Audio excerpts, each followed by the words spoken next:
Petri Wine brings you Basil Rathbone and Nigel Bruce in the new adventures of Sherlock Holmes.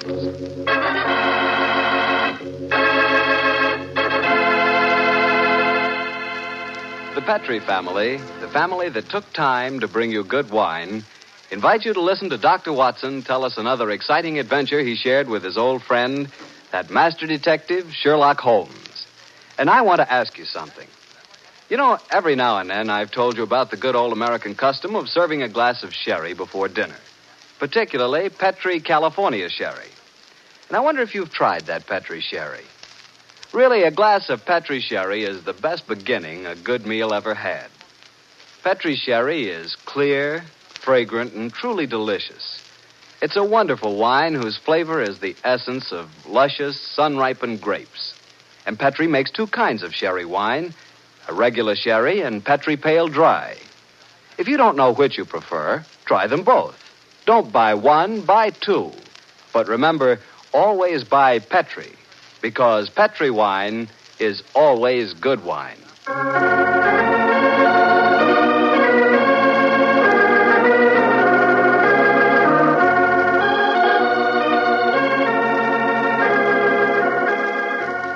Well, I'm sure Dr. Watson's ready for us. Let's go in and join him, shall we? Come in. Good evening, Mr. Bartell. Evening, Doctor. Quiet, Willie. Quiet, Monty. Lie down. The dogs seem very pleased with themselves tonight. Did they have a good day? Yes, the three of us did, my boy. Go on, run off out in the patio. I took a 7-iron and some old golf balls on the beach this afternoon. I improved my game, I think, and the dogs had a great time chasing the golf balls. On the way home, the little rascals had a furious battle with an elderly pelican, so their day was complete.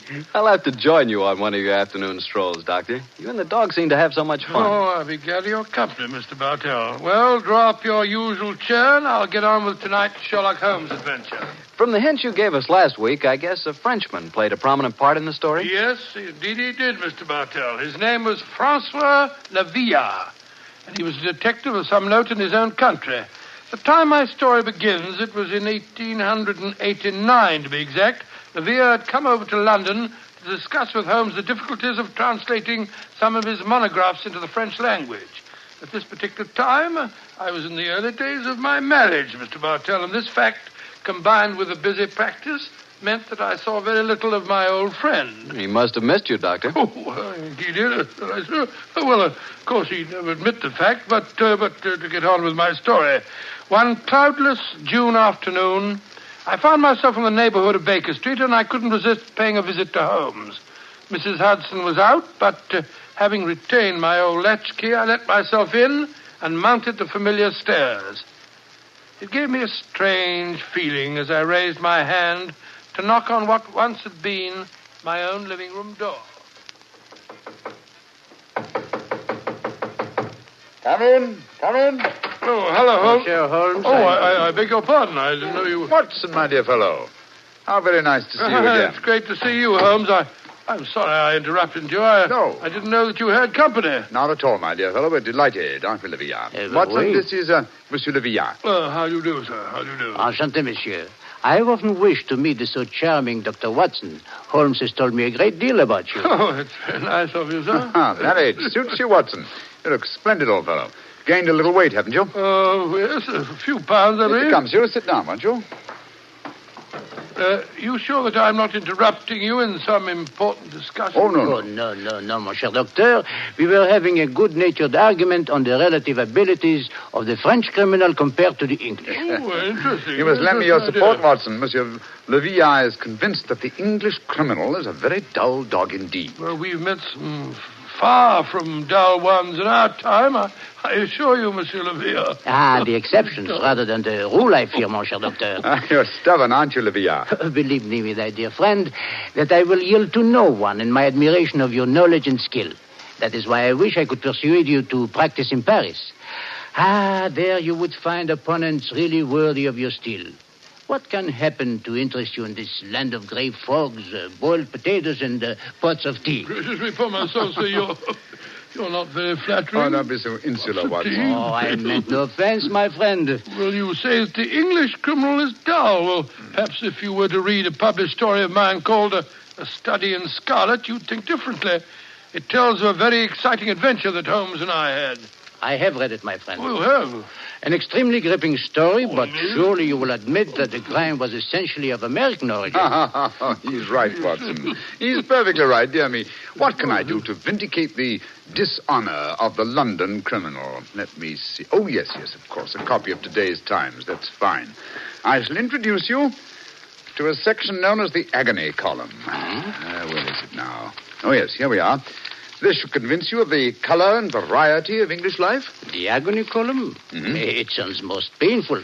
What is it, pray? A personal column is liable to contain anything from a lover's frantic appeal to his lady love to a ransom note. In my profession, I've frequently found it an invaluable medium for contacting the underworld. Yes, now, here we are. Here's something. Dear me. Oh, dear, no. Today's column seems rather uninspired, I'm afraid. May I examine it? Of course, here you are. Merci. If the lady who helped my little boy across the road at the corner of Threadwell Street and High Auburn last Wednesday at 4 will get in touch with Box 845, she will learn of something to her advantage. We can be more colorful than that in Paris, my friends. Yes, I think we can do better than that, too. Yeah, look at this, will you? The printer must have been half asleep when he set up the type for this advertisement. Will any gentleman interested in discussing cryptography and cipher writing please communicate with Box XQL 696, the time? Oh, I fail to find this message any more stirring than the preceding one. You notice the execrable printing, don't you? Indeed, I do. It is all mixed up. The first word, will, starts with a capital W and a capital I. The second word, any, starts with a small a, and then has a capital N and Y.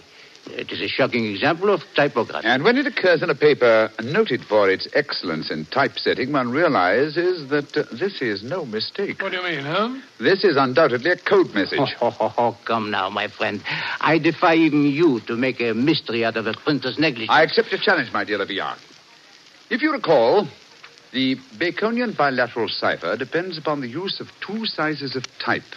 If we group the letters in units of 5, the arrangements of small and capital letters within the group should give us the message. Now, let's see. 2 capitals followed by 3 small gives us the letter H. Then 2 capitals, 1 small, 2 more. That gives us E. H. I still think you're trying to make an adventure out of a mere printing accident. No mere printing accident could so readily fall into one of the great traditional ciphers. Now, let's see. This message reads H-E-L, help, Q, too small, Q-U-I, quilter, help, quilter, L, too small and large, elms, help, quilter, elms, there it is, yes, penge, help, quilter, elms, penge. Help, quilter, elms, penge. What does that mean? Presumably that a man named Quilter, who lives at a house called the Elms in the village of Penge, needs help. I see it now. A helpless victim held prisoner. He smuggles out this message as a harmless personnel, with strict instructions that it be printed on this art form. He knows that the amateurs of cryptography, to whom it is addressed, will decipher this call for help. Et voilà. Monsieur Revere, you seem ready to grant that adventure can exist in London, after all. The advantage, my dear Watson, of a more mercurial temperament than we Englishmen possess. Well, Leviard, what about it? Shall we set off for Penge and rescue the ingenious Mr. Quilter from whatever dire fate awaits him in the elms? I'm all impatience. Splendid. Watson, I suppose you're too busy to join us. Too busy? Well, I'm in your practice. I'm sure that you have patience to attend to. Yes, of course. Yes, as a matter of fact, I have 2 further visits to make today. One to a peppery old miser who has gout, and the other to a wealthy society woman who has acute attack of hypochondria, as they call it. To blazes with them, to hell with both of them. I'm coming with you, Holmes, if you want me. Bravo, Watson. Then grab your hat and coat. The game's afoot.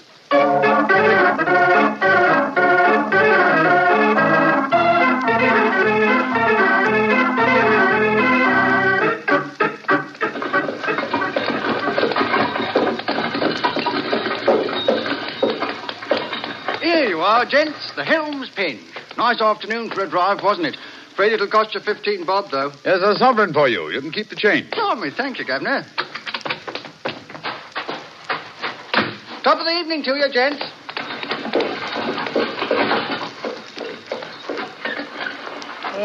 So this is the Elms, eh? Quite a bit of land for such a modest neighborhood. To call it the Elms seems remarkably inappropriate. I cannot see an elm tree in sight. So you see, Leviat, the English have more imagination than you give them credit for. Are you just going to walk up to the front door and knock, Holmes? Why not? The direct approach is often the most satisfactory. Oh, you disappoint me.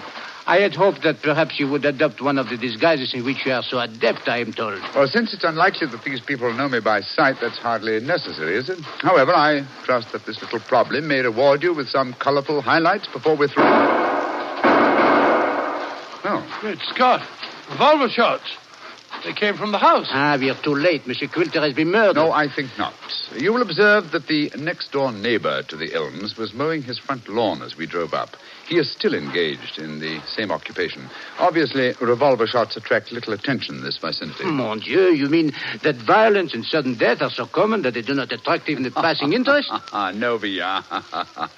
Even the British are not as phlegmatic as that. Then what is the answer to those shots, Holmes? Look, some member of this household is addicted to pistol practice. The fact that a shooting target is nailed to the back of that fence over there would further support the theory. Well, that's rather ominous, in my opinion. Well, here we are at the front door. Let's keep our wits about us anyway. Are you carrying a revolver, Dr. Watson? No, no stethoscope, I'm afraid. I was prepared for sickness when I left the house today, and not for crime. I, too, am unarmed. How about you, Monsieur Holmes? Only a magnifying glass, I'm afraid. Hardly a very lethal weapon. Yes? My friends and I were calling on Mr. Quilter. Oh?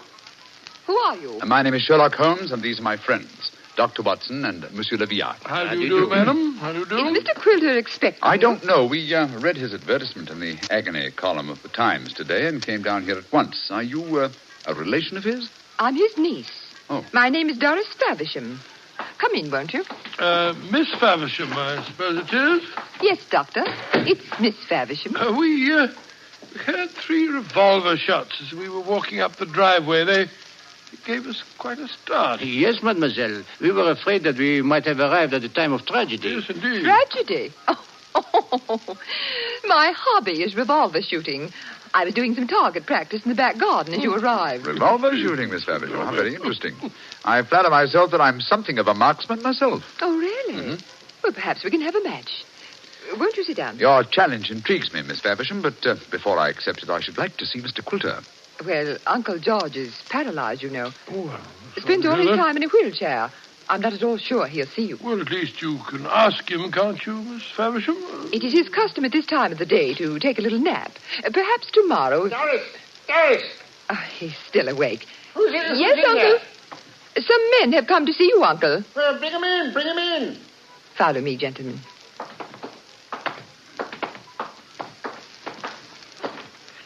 Uncle, this is Mr. Sherlock Holmes, Dr. Watson, and Monsieur Leviat.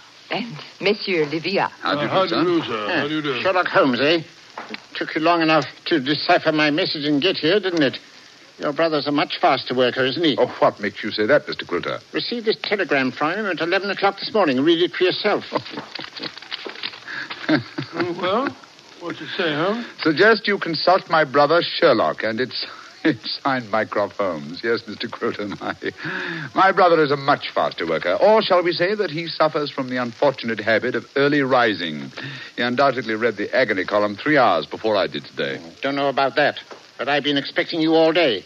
I imagine you know why I inserted that advertisement. Well, I had the impression that you were under some form of restraint, that you were in need of a rescue party, as it were. Rubbish. My advertisement was a piece of subtle bait. The only person that could decipher the message would obviously be someone who knew the Baconian cipher. Very logical deduction, Mr. Quilter. You see, I'm convinced, as any sensible man should be, that the so-called Shakespearean plays were written by Sir Francis Bacon. Oh, I see. But I felt that it needed a clever man to prove the fact. Mm-hmm. I was sure that anyone who was able to decipher my message was the man I needed.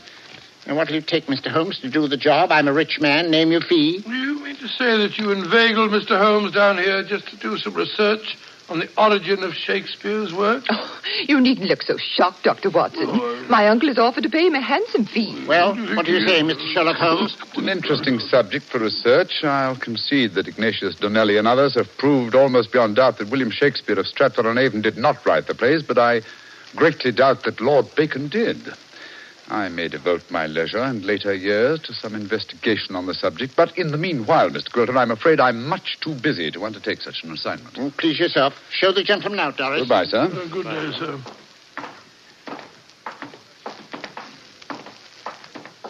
Too bad you had this long drive down here for nothing, Yes, gentlemen. I'm afraid I quite agree on it. It would seem to me that your uncle has a distinct talent for practical joking, mademoiselle. Uncle? Oh, Uncle never made a joke in his life. Mr. Holmes, now that you're here, perhaps you'd like to indulge in a little shooting match. Thank you, Miss Faversham, but as I told your uncle, I'm a busy man. Good evening to you. Goodbye, gentlemen. Goodbye. Holmes, old fellow, you're losing your touch. You'd never made a blunder like this if I'd still been with you. It is comforting for an aspiring detective like myself to know that the great Sherlock Holmes is fallible. Yes, indeed. Then am I to assume that I must continue the case alone? What do you mean, continue the case? There isn't one. Quilter's in no danger. He's in desperate danger. What? I'm only afraid I may be too late to save him. But we have just spoken to the man. Oh, no. Did neither of you notice the traces of fresh loam on the boots of that supposedly paralyzed man? Gentlemen, I fear the agony column has led us to murder.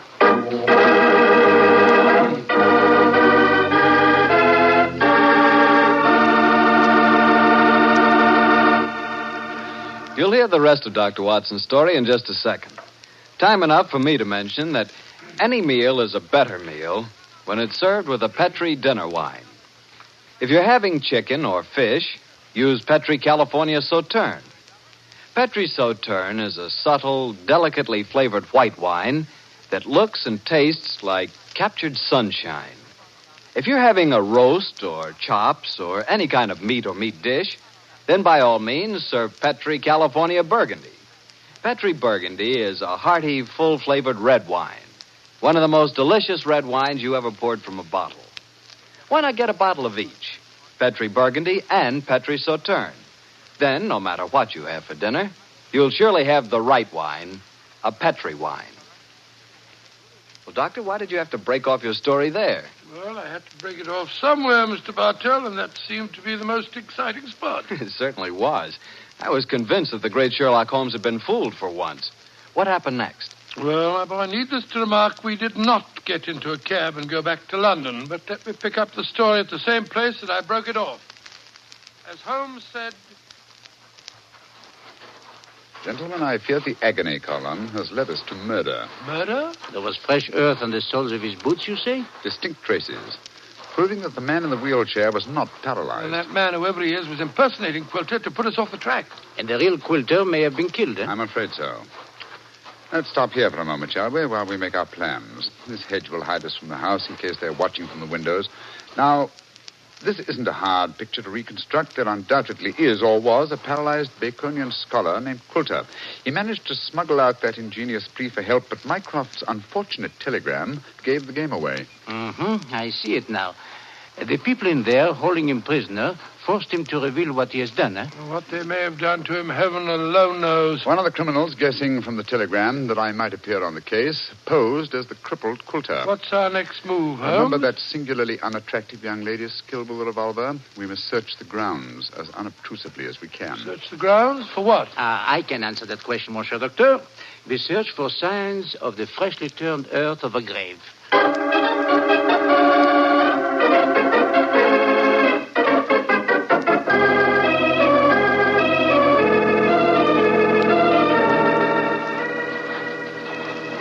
We didn't find any traces of the poor devil's corpse, thank heaven. No.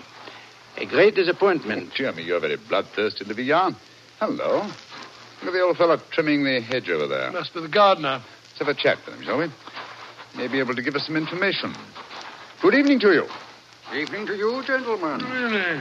You work for Mr. Quilter? That I do, sir. That I do. Ah, very fine work, too. I've seldom seen a better kept garden. I thank you, sir. I do pride myself in my work. I wonder if you can help me. Be glad to if I can, sir. Did you see a telegraph boy deliver a message here this morning? That I did, sir.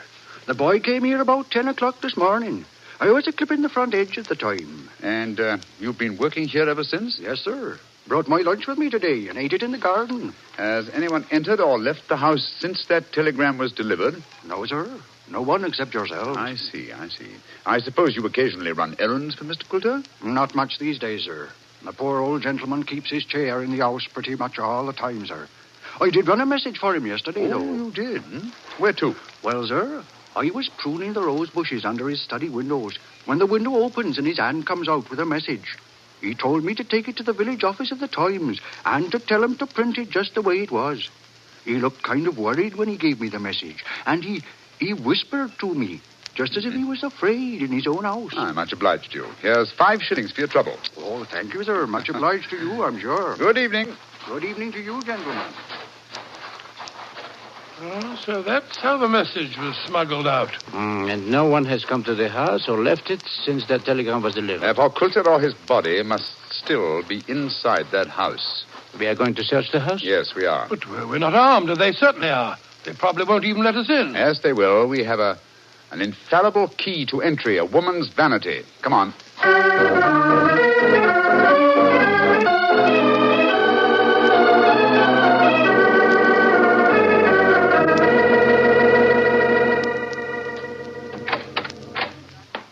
Oh, so you came back. I thought you wouldn't be able to resist my challenge to a pistol match, Mr. Holmes. Exactly, Miss Faversham. We had difficulty in finding a cab and decided to take a train back to London.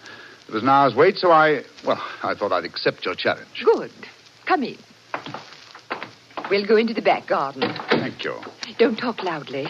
I think Uncle's asleep in the next room. Don't bring anybody in here, Doris. I want to sleep. All right, Uncle. This way, gentlemen. If your uncle wants to sleep, seems a funny sort of lullaby. Oh, well, he's used to that, Doctor.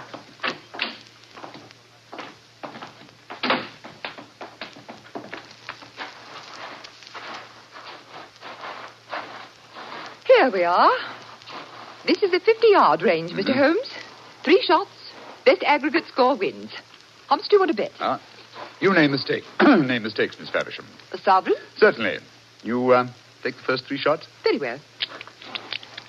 I must just check that it's loaded. Yes, 6 bullets. All right, here I go.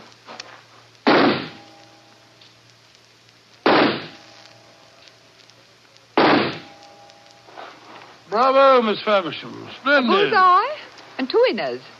I can do better. Your turn, Mr. Holmes. Doris, who are these men? Friends of mine. I'll introduce you in a minute, Geoffrey. We're in the middle of a match at the moment. Your turn, Mr. Holmes. The revolver, please. Here you are. Thank you. You're sure you know how to handle a revolver? Oh, quite sure, thanks. Then why are you pointing it at me? Because I want you to raise your hands above your head. You too, whatever your name is. Doris, who are these men? Put up your hands. I shan't hesitate to shoot, I assure you. Come on. That's it. What in heaven's name do you think you're up to? Finding out what became of the real Mr. Quilter. Search the man, Watson. Right you are, Holmes. VR, go into the house, will you, and search it. Yes, but of course. Hello, this man had a revolver on his hip. Keep him covered with it. Here, stand still, you. Now, sir, who are you? From your resemblance to the man in the wheelchair that we saw earlier, I should say that you're a member of the same family. We're both relatives of Mr. Quilter. That's right. My name's Davies. I'm from the Australian branch of the family. Relatives, yes. And doubtless you stood to inherit his estate in the event of Quilter's death. You moved in on this defenseless old man, terrorized him, lived off him, and finally found it necessary to destroy him. You're talking absolute If rubbish. you're telling the truth and you know it, I can tell by your expressions. Move back into the house, both of you. Come on. And keep your hands raised. All right, that's it. Come on. Lead the way into the study. The man posing as Mr. Quilter is still there. We heard him call out as we came in. Yes, we might as well confront the 3 of them together.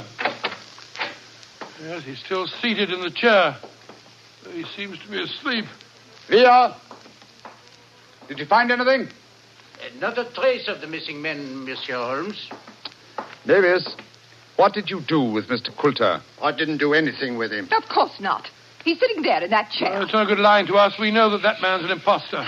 This is a fantastic situation. Nobody has left this house since the telegram arrived, and nobody has come to it, and yet Mr. Coulter has vanished. Good Lord, how can he sleep through all this talk? You'd think he'd been drugged. Villa! We're idiots. You are unquestionably the most promising detective in France, and some people have been kind enough to grant me a similar status in England, and yet my old friend Watson has just solved the case. Oh, well, it was nothing. I was just too happy to... What? Solved it? Well, how? Listen to the breathing of that man in the chair. What? He's been drugged. There sits the real Mr. Coulter, the persecuted victim who sent a cipher message for help. The man we spoke to earlier.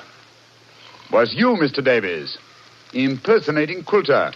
After you'd received us, you took off your disguise, adopted an Australian accent, and then hid your drug victim by placing him in his own wheelchair, knowing that would be the last place we'd look for him. And they would have kept him here until we had gone and then murdered him. What a devilish plot. Well, what have you got to say for yourselves? It was Geoffrey's idea, not mine. I didn't have anything to do with it. That's a dirty lie. You were in this as much as I am. Oh, this is splendid, simply splendid. Please continue the argument. It'll make interesting evidence in court. You can't take us into court. Of course you can't. What's the charge? Quilter's still alive, isn't he? When Mr. Coulter revives under Dr. Watson's ministrations, you will be charged, I have no doubt, with attempted murder, abduction, sequestration, duress, and probably several other counts. Monsieur Villard, if you will find us a cab, we'll take these miscreants to Scotland Yard. Our work is done.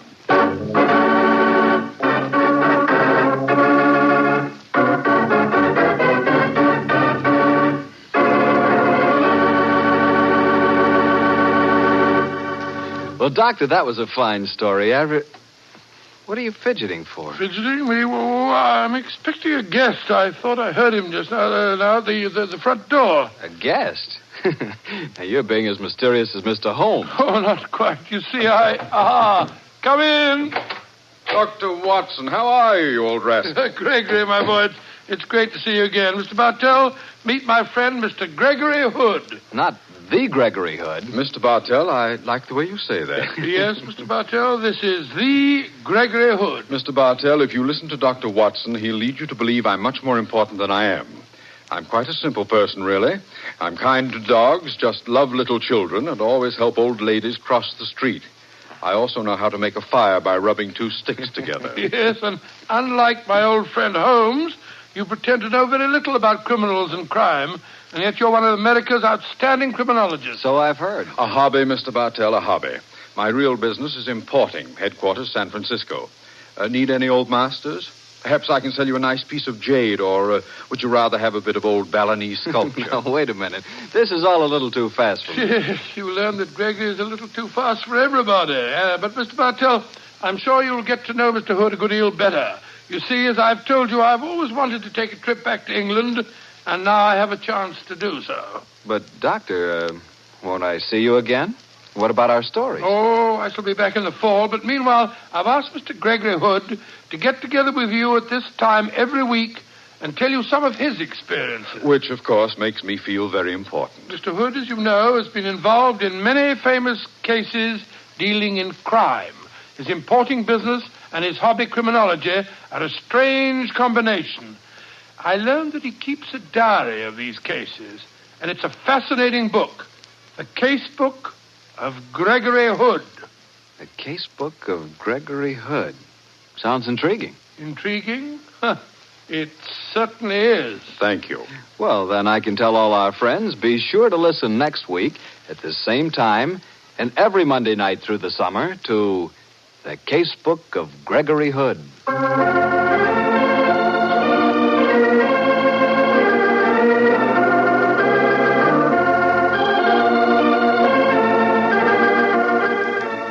Tonight's Sherlock Holmes adventure was written by Dennis Green and Anthony Boucher and was suggested by an incident in Sir Arthur Conan Doyle's story, The Sign of Four.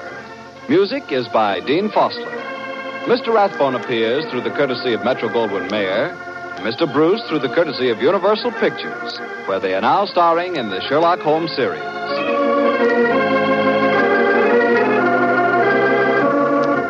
The The Petri Wine Company of San Francisco, California, invites you to tune in again next week, same time, same station.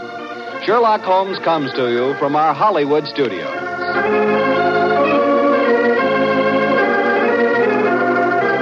This is Harry Bartell saying goodnight for the Petri family.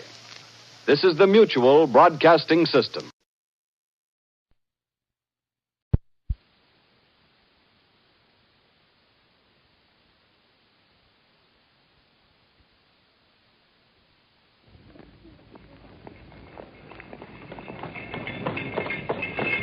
Cabby!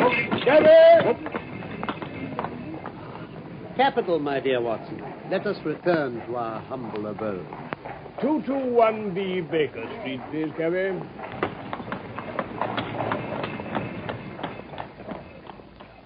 From London, we present A Study in Scarlet, a play for radio in 3 parts by Michael Hardwick, based on the novel by Sir Arthur Conan Doyle.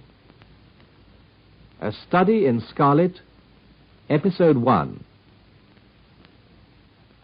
Stamford, I found it. I found a reagent which is precipitated by hemoglobin and by nothing else.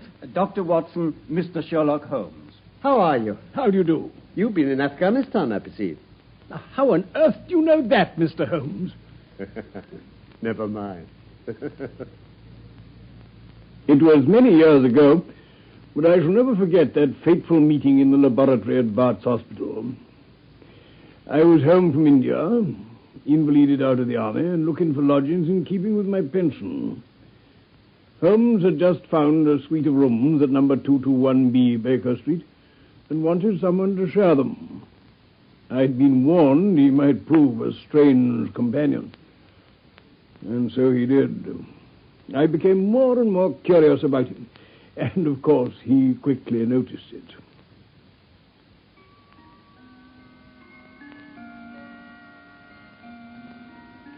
I trust, Doctor, that these few weeks have not proved to you that I'm too difficult a fellow lodger after all.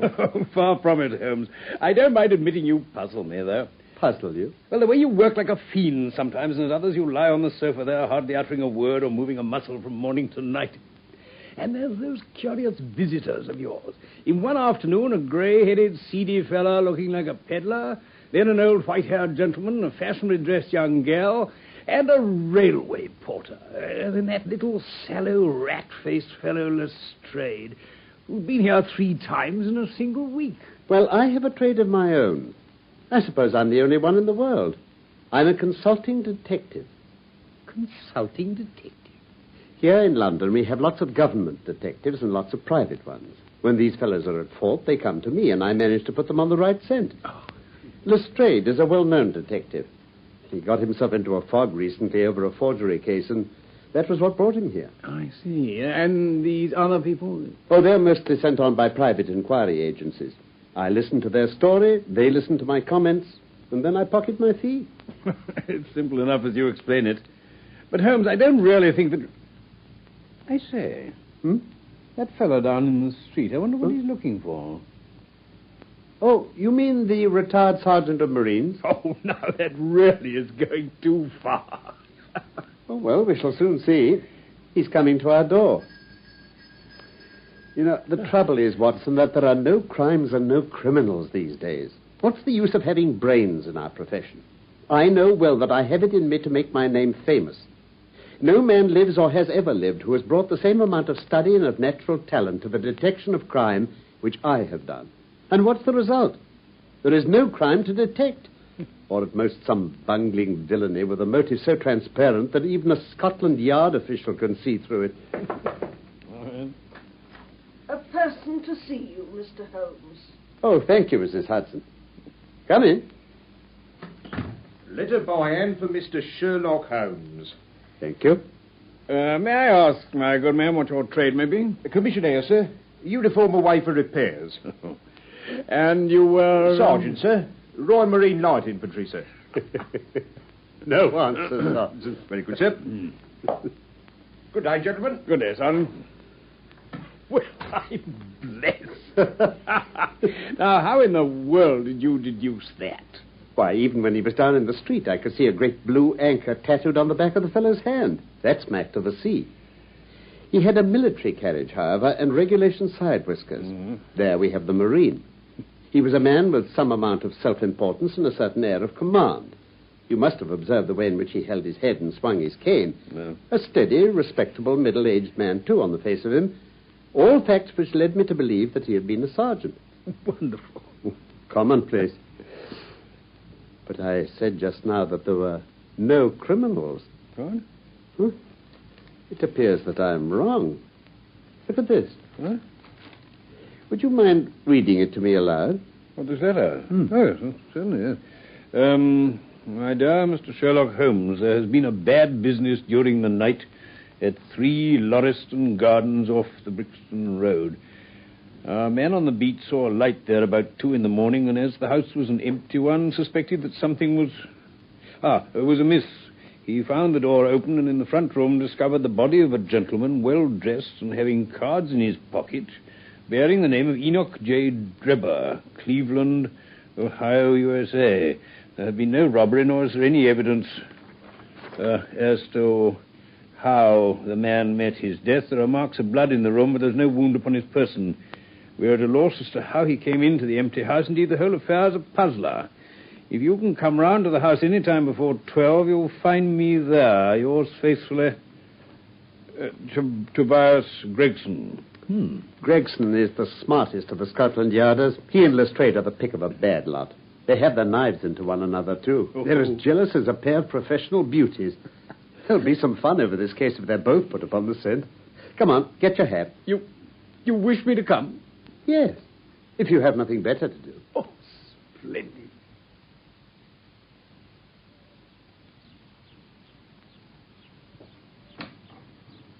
Here you are, Kevin. Thank you, Governor.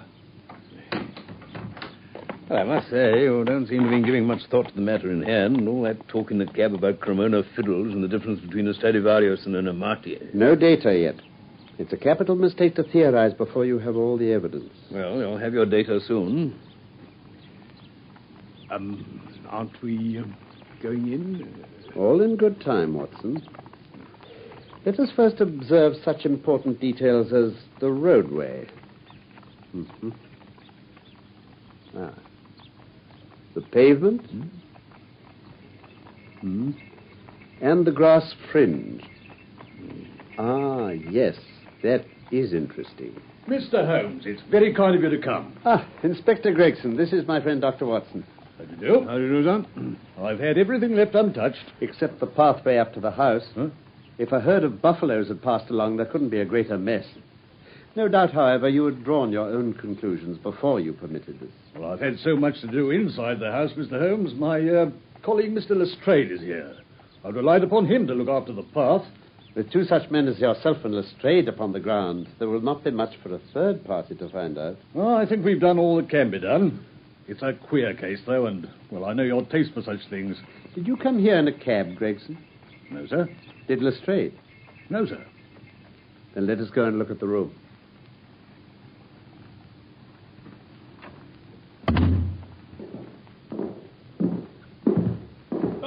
Good morning, Mr. Holmes. Good morning, Lestrade.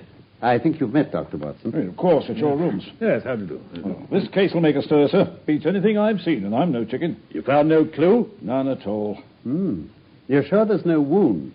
There are splashes of blood all over the place. Do you want to examine the body, sir? Yes, just a quick look, I think. Yeah.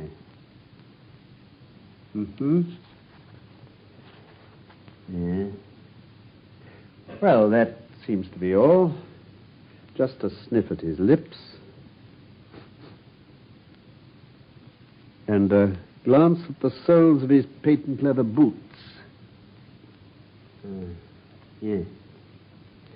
Well, I think I've seen everything I need to see. He's not been moved at all. Well, no more than was necessary for the purposes of our examination. Then you can take him to the mortuary. There's nothing more to be learned. Right. Let's have the stretcher. Hello? What's that? Well, it's a ring. There's been a woman here. It's a woman's wedding ring. Well, this does complicate matters. Heaven knows they were complicated enough before. You're sure it doesn't simplify them? Simplify? All right, you can take him away. Yes, sir. Come, Gregson. There's nothing to be learned by staring at the ring. What did you find in his pockets? Gold watch and chain, gold ring with a Masonic device. Gold pin, bulldog's head with rubies as eyes. Cards of Enoch J. Drebber of Cleveland, corresponding with the EJD upon the linen. No purse, but loose money to the extent of £7.13. Oh, and 2 letters. One addressed to E.J. Drebber and one to Joseph Stangerson. At what address? American Exchange, Strand, to be left till called for. They are both from the Guion Steamship Company and refer to the sailing of their boats from Liverpool to New York. Have you made any inquiries as to this man Stangerson? I did at once, sir. I've had advertisements sent to all the newspapers, and one of my men has gone to the American Exchange, but he has not yet returned. Have you sent to Cleveland? We telegraphed this morning. How did you word your inquiries? We simply detailed the circumstances and said that we should be glad of any information that could help us. You didn't ask for particulars on any point which appeared to you to be crucial. I asked about Stangerson. Nothing else? Is there no circumstance upon which this whole case appears to hinge? Will you not telegraph again? I've said all I have to say, Mr. Holmes. Mr. Gregson, I have just made a discovery of the highest importance, and one which would have been overlooked had I not made a careful examination of the walls. Oh, Mr. Lestrade? And what is it? Look here, on this wall. Now, stand there. I'll strike a match. Look at that. What does it say? I can't quite see. R-A-C-H-E. Rach? What do you think of that? The murderer's written it with his or her own blood. You see this smear where it's trickled down the wall? That disposes of the idea of suicide anyhow. Now, why was that corner chosen to write it on? I'll tell you. You see that candle on the mantelpiece? Yeah. It was lit at the time, and if it was lit, this corner would be the brightest instead of the darkest portion of the wall. And what does it mean now that you have found it? Why, it means that the writer was going to put the female name Rachel, but was disturbed before he or she had time to finish.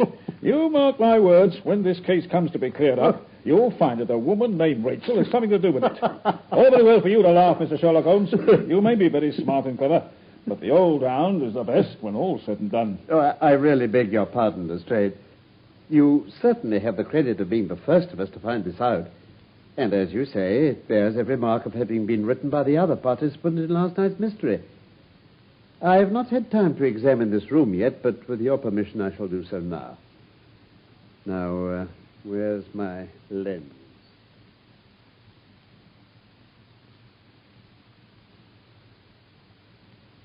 There. I think that will do. 20 minutes that took you, Mr. Holmes. I could have spared you the trouble in 5. They say that genius is an infinite capacity for taking pains. It's a very bad definition, but it does apply to detective work. What do you think of it, sir? Oh, it would be robbing you of the credit of the case if I were to presume to help you. You're doing so well now that it would be a pity for anyone to interfere. If you let me know how your investigations go, I shall be happy to give you any help I can. In the meantime, I should like to speak to the constable who found the body. Is he here? Well, no, he's off duty now. Then can you give me his name and address? Oh, yes, sir. His name is John Rance. Rance? You'll find him at 46 Audley Court, Kennington Park Gate. Kennington Park Gate. Thank you. Come along, Doctor. We shall go and look him up. Oh, gentlemen. Yeah? I'll tell you one thing which may help you in the case. What's that, sir? There has been murder done, and the murderer was a man.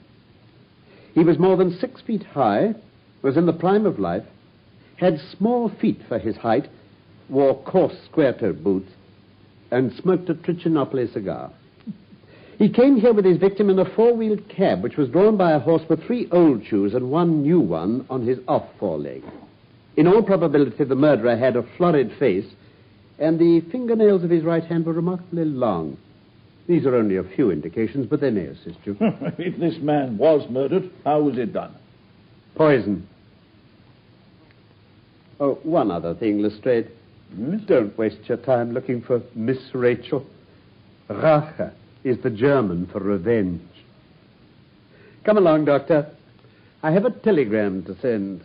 I'm coming home.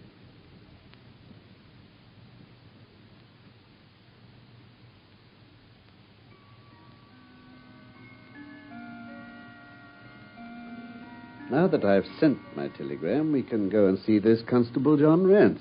You amaze me, Holmes. Surely you're not as sure as you pretend to be of all those particulars you gave? There's no room for a mistake. The very first thing which I observed on arriving there was that a cab had made 2 ruts with its wheels close to the curb. Mm-hmm. Now, up to last night, we've had no rain for a week, so that those wheels, which left such a deep impression, must have been there during the night. Mm. Since the cab was there after the rain began, and was not there at any time during the morning, I have Gregson's word for that. Mm-hmm. It follows that it must have been there during the night, and therefore that it brought those 2 individuals to the house. Well, that seems simple enough, but how about the other man's height? When a man writes on a wall, his instinct leads him to write about the level of his own eyes. Now, that writing was just over 6 feet from the ground. It was child's play. And his age? Well, if a man can stride 4.5 feet without the smallest effort, he can't be quite in the sere and yellow. That was the breadth of a puddle on the garden path which he had evidently walked across. Patent leather boots had gone round, and square toes had stepped over. There's no mystery about it at all. Is there anything else that puzzles you? Well, the fingernails and the trichinopolis are gone. The writing on the wall was done with a man's forefinger dipped in blood. My glass allowed me to observe that the plaster was slightly scratched in doing it, which would not have been the case had the man's nail been trimmed. I gathered up some scattered ash from the floor. It was dark in color and flaky, such an ash as is only made by a trichinopoly. I flatter myself that I can distinguish at a glance the ash of any known brand, either of cigar or of tobacco. And the florid face, then? Ah, that was a more daring shot. Though I've no doubt that I was right. You mustn't ask me that at the present state of the affair. There is much that is still obscure, though I've quite made up my mind on the main facts. As to poor Lestrade's discovery, it was simply a blind, intended to put the police upon a wrong track by suggesting socialism and secret societies. It was not done by a German. Oh. If you notice, the A was printed somewhat after the German fashion. Now, a real German invariably prints in the Latin character, so that we may safely say that this was not written by one, but by a clumsy imitator who overdid his part. Oh, no. It was simply a ruse to divert inquiry into a wrong channel. I'm not going to tell you much more of the case, Doctor. You know, a conjurer gets no credit when once he's explained his trick. And if I show you too much of my method of working, you will come to the conclusion that I'm a very ordinary individual after all. Oh, I shall never do that. You have brought detection as near to an exact science as it ever will be brought in this world. I'll tell you one other thing. Patent leathers and square toes came in the same cab. And they walked down the pathway together as friendly as possible, arm in arm in all probability. When they got inside, they walked up and down the room. Or rather, Patent Leather stood still while Square Toes walked up and down. I could read all that in the dust, and I could read that as he walked, he grew more and more excited. That's shown by the increased length of his strides. He was talking all the while and working himself up, no doubt, into a fury. Yes. Then the tragedy occurred. Well, I've told you all I know myself. For the rest is mere surmise and conjecture. We have a good working basis, however, on which to start. And now we must hurry, for I particularly want to visit Constable Rance in Kennington. Let's go find a cab.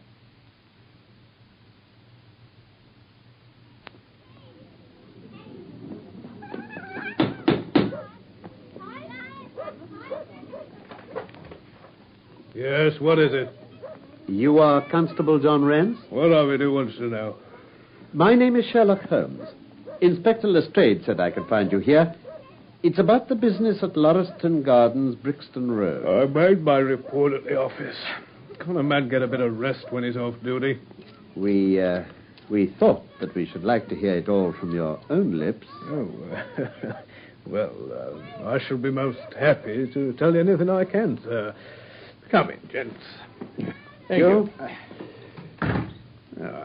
Sit you down on the sofa, gents. Now, what was it? Just let us hear it all in your own way as it occurred, please. Very well. Well, my time is from 10 at night till 6 in the morning. At 1 o'clock it began to rain. And I met Harry Murch, who was the Holland Grove big. We stood together at the corner of Henrietta Street a-talking. Well, presently, maybe about 2, a little after, I thought I'd take a look around and see that all was right down the Brixton Road. I was strolling down, thinking between ourselves how uncommon handy a 4 gin hot would be, when suddenly the glint of a light caught my eye in the window of that same house. Now, I knew that them 2 houses in Lauriston Garden was empty. On account of him that owns them won't have the drains seen to, though the very last tenant that lived in one of them died of typhoid fever. So, I was knocked all in a heap, but seen a light in the window, and I suspected that something was wrong. When I got up to the door, all was quiet inside, so I went into the room where the light was a-burning. There was a candle flickering on the mantelpiece, a red wax one. By its light, I saw... Yes, I know all that you saw. You walked round the room several times, and you knelt down by the body, and then you walked through and tried the kitchen door, and then... Where was you hid to see all that? Seems to me that you knows a good deal more than you should. Here's my card. No, don't get arresting me for the murder. I'm one of the hounds, not the wolf. Mr. Gregson or Mr. Lestrade will answer for that. Go on, though. What did you do next? Went back to the gate and sounded my whistle. That brought Murcher and 2 more to the spot. Was the street empty then? Well, was as far as anybody that could be of any good goes. What do you mean? I've seen many a drunk chap in my time. I've never seen anyone so drunk as that coat. He was at the gate when I come out, leaning up against the railings, and I was singing at the pitch of his lungs about Columbine's newfangled banner, some such stuff. He couldn't stand for less help. What sort of a man was he? Uncommon drunk sort of man. He'd have found himself at the station if we hadn't been so took up. His face, his dress, didn't you notice them? Oh, I should think I did notice them, seeing that I had to prop him up, me and Murcher between us. He was a long chap, a red face, the lower part muffled round. That'll do. What became of him? Well, he didn't have to do that looking after him. I'll wager he found his way home all right. How was he dressed? Brown overcoat. Had he a whip in his hand? A whip? No. He must have left it behind. You didn't happen to see or hear a cab after that? No. Well, there's half a sovereign for you. Oh. Oh, thank you, sir. I'm afraid, Rance, that you will never rise in the force. Oh? That head of yours should be for use as well as ornament. You might have gained your sergeant's stripes last night. The man whom you held in your hands is the man who holds the clue to this mystery and whom we are seeking. But I tell There's you... no use arguing about it now. I tell you that it is so. Come along, Doctor.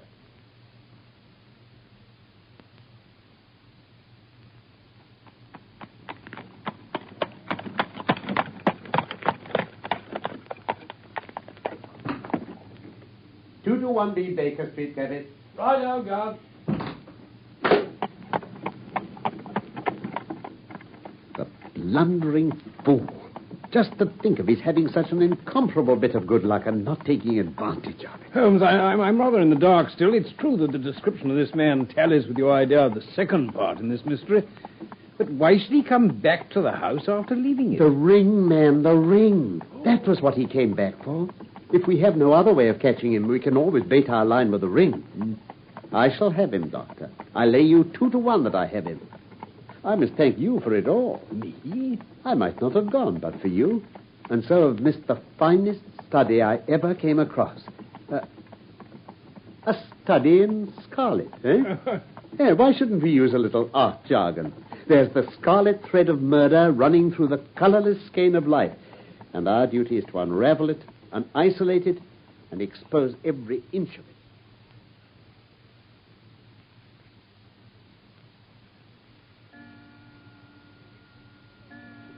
What's the matter? You're not looking quite yourself. This Brixton Road affair's upset you. Well, to tell the truth, it has. I ought to be more case-hardened out of my Afghan experiences. I saw my own comrades hacked to pieces of my wand without losing my nerve, but I've gone over this business again and again this afternoon, till I dozed off, that is. I can understand. There's a mystery about this which stimulates the imagination. Where there's no imagination, there's no horror. Have you seen the evening paper? No. Gives a fairly good account of the affair. It doesn't mention the fact that when the man was raised up on the stretcher, a woman's wedding ring fell upon the floor. Oh, it's just as well it doesn't. Why? Look at this advertisement. What? I had one sent to every paper this morning immediately after the affair. Where? In the found column. Yes. In Brixton Road this morning, a plain gold wedding ring found in the roadway between the White Hart Tavern and Holland Grove.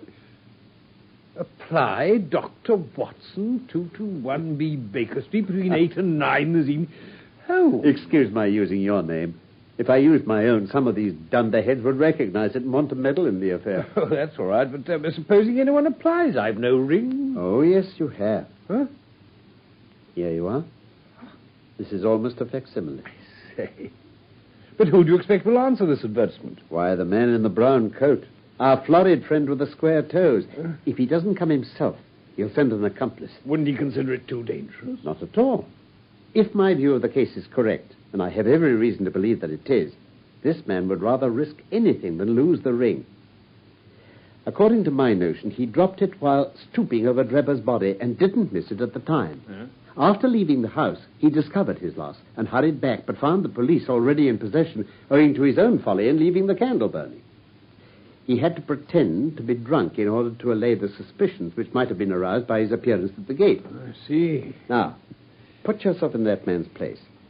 On thinking the matter over, it must have occurred to him that it was possible that he had lost the ring in the road after leaving the house.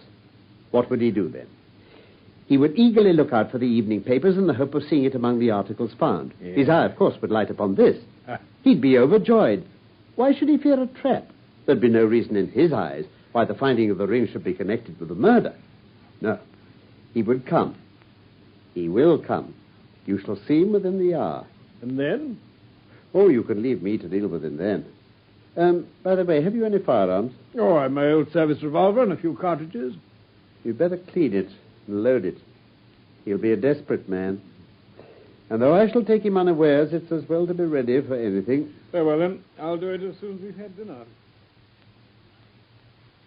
That was part one of A Study in Scarlet by Michael Hardwick from the novel by Sir Arthur Conan Doyle. Sherlock Holmes was played by Carlton Hobbs and Dr. Watson by Norman Shelley. Production for the BBC was by Norman Wright.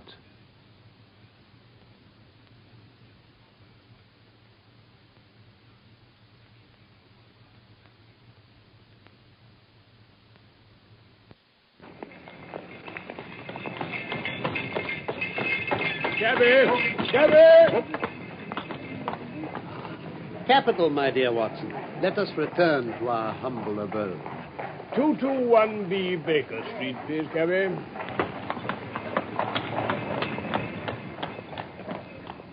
From London, we present the second episode of A Study in Scarlet, a play for radio in 3 parts by Michael Hardwick, based on the novel by Sir Arthur Conan Doyle. Here is Dr. Watson to continue the story of A Study in Scarlet.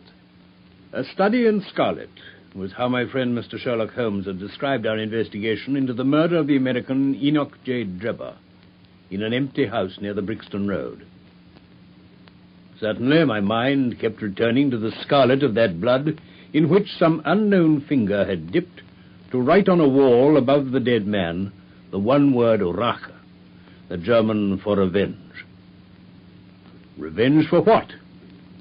And by whom?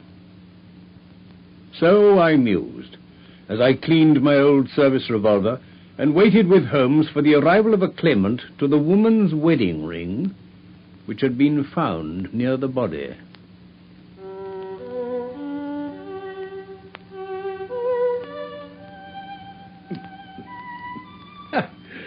Well, the old pistol seems none the worse for lying idle.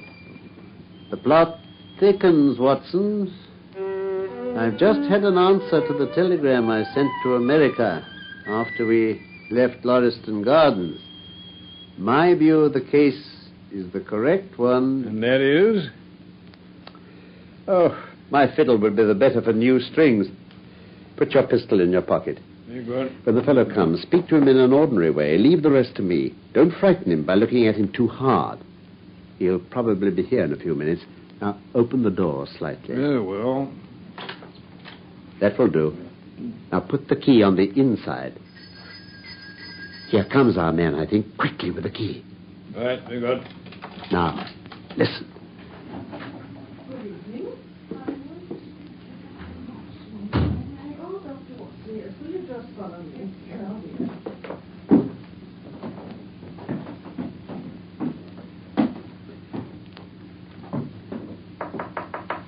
Come in.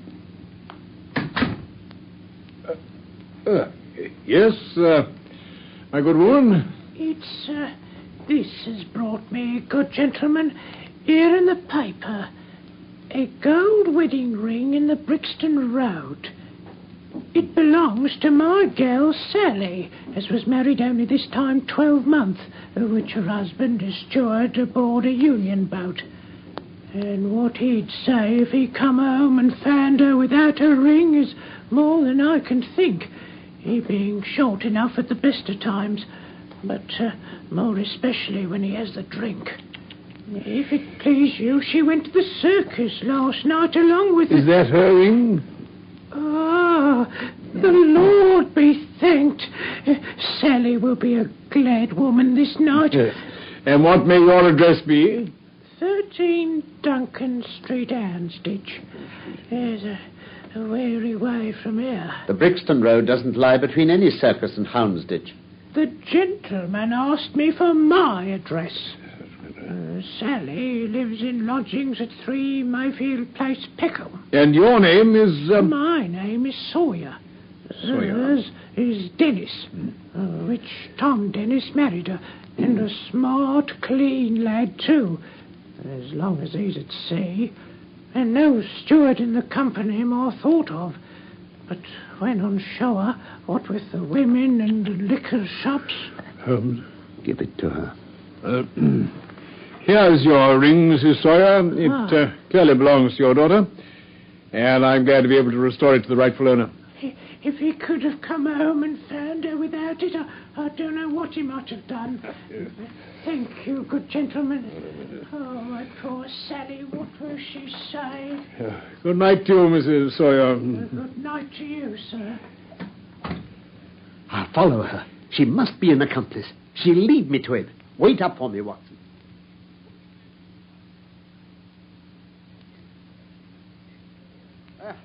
I wouldn't have the Scotland Yarders know it for the world, Watson. Well, they'd never let me hear the end of it.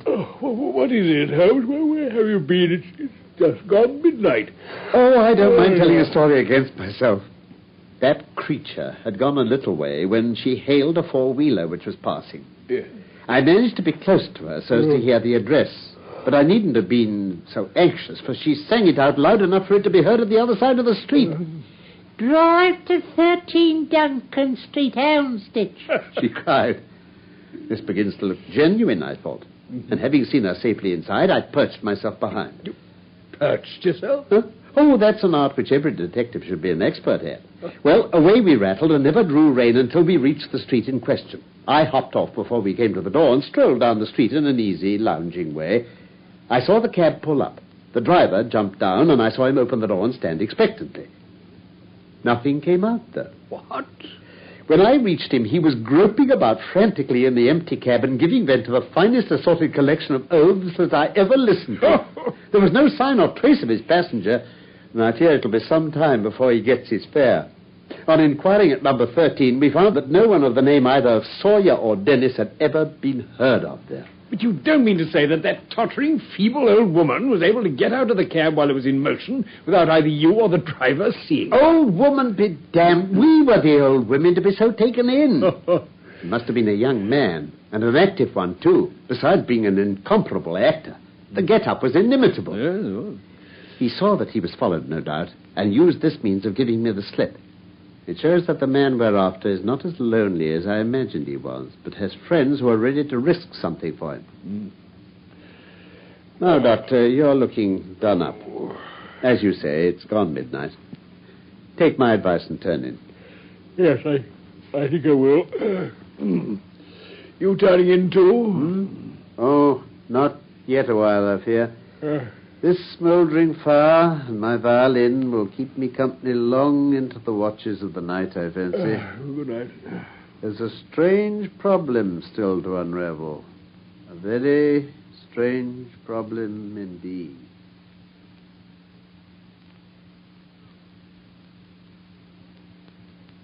Well, Holmes, the papers are suddenly full of it today. The Brixton Mystery, they're calling it. Ah, but have they anything useful to tell us? Well, as far as I can see, most of them are concentrating on the victim's German name. That won't get us far. Wait a minute.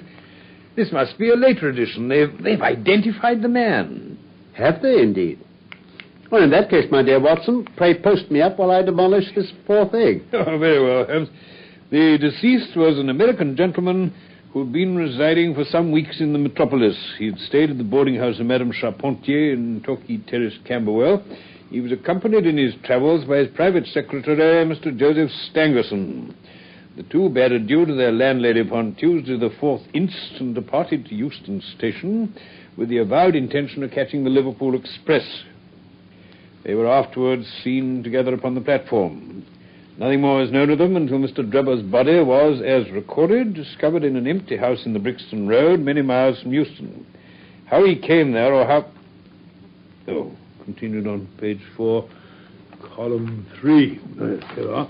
He met his fate are questions which are still involved in mystery. Nothing is known of the whereabouts of Stangerson.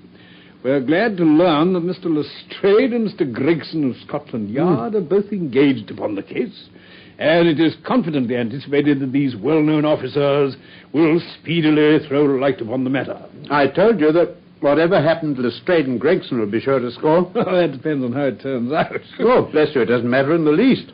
If the man is caught, it'll be on account of their exertions. If he escapes, it'll be in spite of their exertions. It's heads I win and tails you lose. What on earth is that? Huh? It's the Baker Street Division of the Detective Police Force. The what? Attention! Come along now, get into line quickly. In future, you will send up Wiggins alone to report, and the rest of you must wait in the street. Now, have you found it, Wiggins? No, sir, we ain't. I hardly expected you would. You must keep on until you do, though. Well, here are your wages. Now, off you go, and come back with a better report next time. Yes, sir. Come on, all of you. Double march.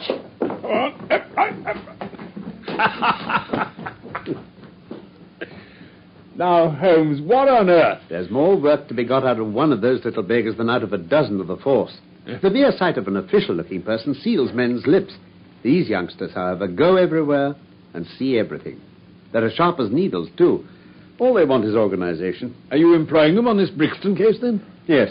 There's a point which I wish to ascertain. It's merely a matter of time. Mm-hmm. Oh, Inspector Gregson. Come in. Mr. Holmes, congratulate me. I made the whole thing as clear as day. You mean that you were on the right track? The right track? Why, we have the man under lock and key. And his name is? Arthur Charpentier, sub-lieutenant in Her Majesty's Navy. Well, take a seat and try one of these cigars. We're anxious to know how you managed it. The fun of it is that fool Lestrade, who thinks himself so smart, has gone off upon the wrong track altogether. He's after the secretary, Stangerson, who had no more to do with the crime than the babe unborn. And how did you get your clue, Gregson? Well, the first difficulty which we had to contend with was finding this American's antecedents. Some people would have waited until their advertisements were answered, or until parties came forward and volunteered information. But that's not Tobias Gregson's way of going to work.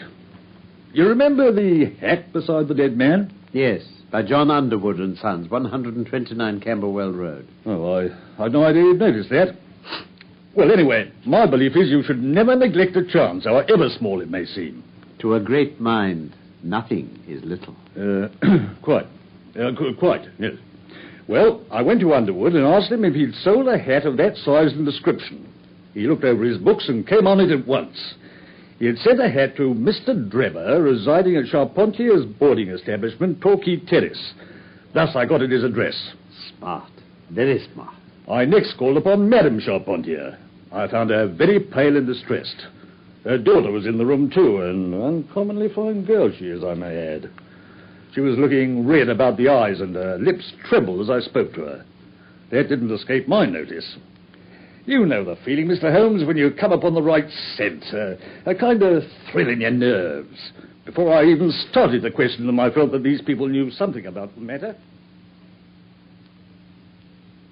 Now, ladies, have you heard of the mysterious death of your late boarder, Mr. Enoch J. Drebber of Cleveland? Oh, there, now, dear. Yes, sir, we have heard about it. At what o'clock did Mr. Drebber leave your house for the train? At 8 o'clock. His secretary, Mr. Stangerson, said there were 2 trains, one at 9:15 and one at 11. He was to catch the first. And that was the last you saw of him? Madam, I asked whether it was the last you saw of him. Yes, it was. Oh, Mother, no good can ever come of falsehood. We did see Mr. Drebber again, sir. God forgive you. You've murdered your brother. But Arthur would rather we spoke the truth. You'd best tell me all about it. Half confidences are worse than none. Besides, you don't know how much we know already. Oh, on your head be it, Alice. Perhaps you'd better leave us together. Yes, Mother. Now, sir, I had no intention of telling you all this, but since my poor daughter disclosed it, I've no alternative. Having once decided to speak, I will tell you all without omitting any particular. It's your wisest course, madam. Mr. Drebber had been with us nearly 3 weeks. He and his secretary, Mr. Stangerson, had been traveling on the continent. Yes. Mr. Stangerson was a quiet, reserved man. Oh, but his employer, I'm sorry to say, was far otherwise. He was coarse in his habits and brutish in his ways. How so? But the very night of his arrival, he became very much the worse for drink, and indeed, after 12 o'clock in the daytime, he could hardly ever be said to be sober. But his manner towards the maidservant was disgustingly free and familiar, and worst of all, he assumed the same attitude towards my daughter, and spoke to her more than once in a way which, fortunately, she's too innocent to understand.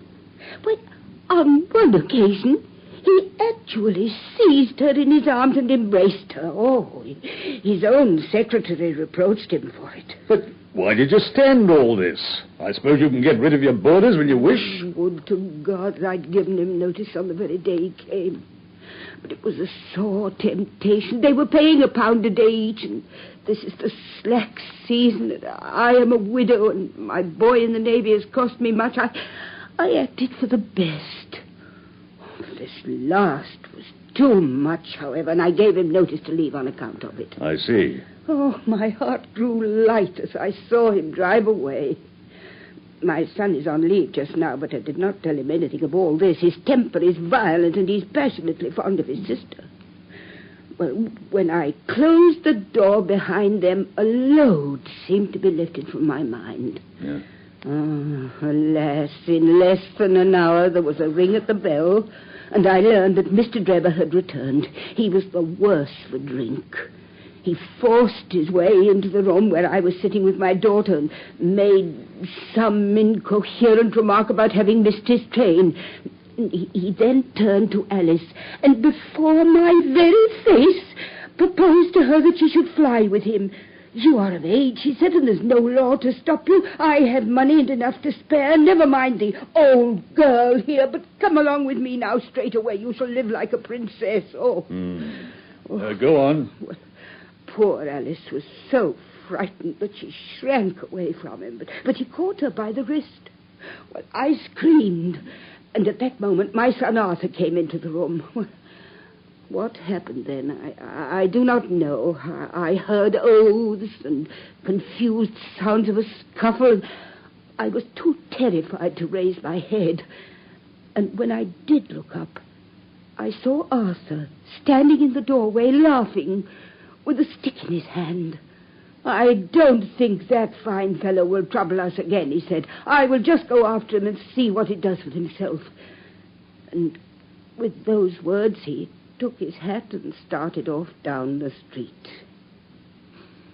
The next morning, we heard of Mr. Drebber's mysterious death. Madam Charpentier, at what hour did your son return? I do not know. He has a latchkey and he let himself in. After you went to bed? Yes, When did you go to bed? about 11. So your son was gone at least 2 hours? Yes, Possibly 4 or 5? yes. What was he doing during that time?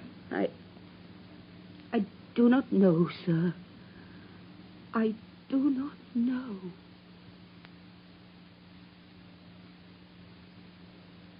Of course, after that, there was nothing more to be done. I found out where Lieutenant Charpentier was and arrested him. When I touched him on the shoulder and warned him to come quietly with us, he answered us as bold as brass, "I suppose you are arresting me for being concerned in the death of that scoundrel Drebber." We said nothing to him about it, so that his alluding to it had a most suspicious aspect. Very. He still carried the heavy stick which the mother described as having with him when he followed Drebber. What's your theory then, Inspector Gregson? Well, Mr. Holmes, my theory is that he followed Drebber as far as the Brixton Road. When there, some occasion arose between them, and in the course of which Drebber received a blow from the stick in the pit of the stomach, perhaps, which killed him without leaving any mark. The night was so wet that no one was about, so Charpentier dragged the body of his victim into the empty house. As to the candle and the blood and the writing on the wall and the ring, they may all have been so many tricks to throw the police onto the wrong scent. Well done. Really, Gregson, you're getting along. We shall make something of you yet. Well, I flatter myself that I've managed it rather neatly. The young man volunteered a statement in which he said that after following Drebber for some time, the latter perceived him and took a cab in order to get away from him. On his way home, Charpentier... Yes, I think the whole case fits together uncommonly well. What amuses me is to think of Lestrade, who had started off upon the wrong scent. I really won't make much of it. Why, by Jove, here's the very man himself. Come in, Inspector Lestrade. Oh, so you're here, Gregson. I suppose, Lestrade, you've come to consult Mr. Sherlock Holmes. Ask him what move to make next, eh? Well, I don't mind admitting this is a most extraordinary case, most incomprehensible affair. Ah, you find it so? I thought you'd come to that conclusion. Have you managed to land the secretary, Mr. Joseph Stangerson? I've just come from Stangerson's room. Ah. We've been hearing Gregson's view of the matter. Would you mind letting us know what you have done, Lestrade? No, Mr. Holmes, no objections at all. I freely confess that I was of the opinion that Stangerson was concerned in the death of Drebber. Was? A fresh development has shown me that I was completely mistaken. Well, well. I fancy we'd better take the events in their sequence. Very well. Full of the one idea, I set myself to discover what had become of the secretary. He and Drebber had been seen together at Euston Station about 8:30 on the evening of the 3rd. At 2 in the morning of the 4th, Drebber had been found murdered in the house off Brixton Road. The question which confronted me was to find out how Stangerson had been employed between 8:30 and the time of the crime, and what had become of him afterwards. I telegraphed to Liverpool, giving a description of the man and warning them to keep a watch upon the American boats. I then set to work calling upon all the hotels and lodging houses in the vicinity of Euston. You see, I argued that if Drebber and his companion had become separated that evening, the natural course for Stangerson would be to put up somewhere in the vicinity for the night, then to hang about the station again next morning to look out for his employer. They'd be likely to agree on some meeting place beforehand. Yes, so it proved. I spent the whole of yesterday evening making inquiries entirely without avail. This morning I began very early, and at 8 o'clock I reached Halliday's private hotel in Little George Street. Good morning, sir. Can I help you? Yes, I'd like to know whether a Mr. Stangerson is living here. Oh, certainly, sir. No doubt you're the gentleman he was expecting. He's been waiting here for a gentleman for 2 days. Yes. Where is he now? He's upstairs in bed. He wished to be called at 9. Well, I'll go up and see him at once, then. Yes, sir. The Boots will take you. Boots? Yes? Morning, sir. Take this gentleman up to Mr. Stangerson's room. Yes. Would you follow me, sir? There's his room, sir, just along here. Thank you very much. Thank you, sir. Oh. Cool. What's that? It looks like blood. Coming from under his door. Oh, you're right. It's locked, sir. Well, stand out of the way while I put the soldiers with. Yeah, but, sir, I Get think you... back.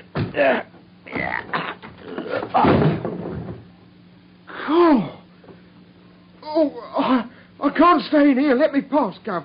Let me pass. Stangerson has been stabbed to the heart. Dead for some time. He bled profusely. But now comes the strangest part of the affair, Mr. Holmes. What do you suppose was on the wall? The word Rache, written in letters of blood. Well, that was it. Great heaven. Get on with the details, Lestrade. Well, the murderer was seen. A milk boy happened to walk down the lane at the back of the hotel. He noticed that a ladder, which usually lay there, was raised against one of the windows on the second floor, which was wide open. He looked back and saw a man descend the ladder. He came down so openly that the lad imagined him to be some carpenter or joiner at work. Took no notice beyond thinking it was early for anyone like that to be at work. And he has an impression that the man was tall, had a reddish face, and was dressed in a long brownish coat. Did you find anything in the room which could furnish a clue to the murderer? Nothing. Stangerson had 80-odd pounds in his pocket. Whatever the motive for these two crimes, it certainly wasn't robbery. There were no papers in the pockets, except a telegram, dated from Cleveland about a month ago, containing the words, J.H. is in Europe. There was no sender's name. And there was nothing else? Nothing of any importance. His pipe was on the chair beside the bed. There was a glass of water on the table. And on the windowsill, a small chip ointment box containing a couple of pills. What? At last! What's that, Mr. Holmes? The last link. My case is complete. Oh, well, just what do you mean, Mr. Holmes? I have now in my hands all the threads which have formed such a tangle. There are, of course, details to be filled in, but I'm as certain of all the main facts from the time that Drebber parted from Stangerson at the station up to the discovery of Stangerson's body as if I'd seen them with my own eyes. I'll give you proof of my knowledge. Could you lay your hand upon it? Yes, I have them here. Don't attach any importance to them, though. Let me see them. Doctor, are those ordinary pills? No, they're certainly not. Pearly grey colour, small, round, and, let's see. Yes, almost transparent against the light. From their lightness and transparency, I should imagine they're soluble in water. Precisely, sir. Now, would you mind going down and fetching that poor little devil of a terrier which has been bad so long and which the landlady wanted you to put out of its pain yesterday? Oh, yes, very well, Holmes. What are you going to do, Mr. Holmes? I will now cut one of these pills in two. One half we return into the box for future purposes. The other half I will place in this wine glass. If you'd be kind enough to pass me the carafe, Lestrade. Yes, here you are. Thank you. Now then, I pour into the glass a teaspoonful of water. Ah. You perceive that our friend the doctor is right. The pill readily dissolves. I shall now add a little milk to make the mixture palatable.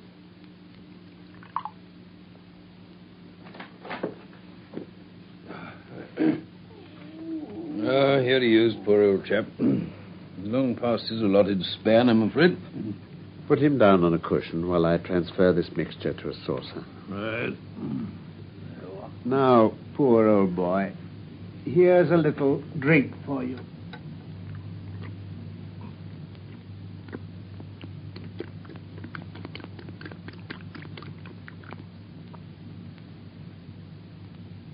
Well? It can't be a coincidence. The very pills which I suspected in the case of Drebber are actually found after the death of Stangerson, and yet they're inert. What can it mean? Oh, surely my whole chain of reasoning cannot have been false. No, it's impossible. And yet this wretched dog is none the worse. Well, if you ask me... Wait. I have it. Where's that other pill? Here you are. Cut it in two for me while I get more milk and water ready. There we are. Done. Now, in it goes. You mean you're going to try again? Precisely. Now, boy, try another saucer.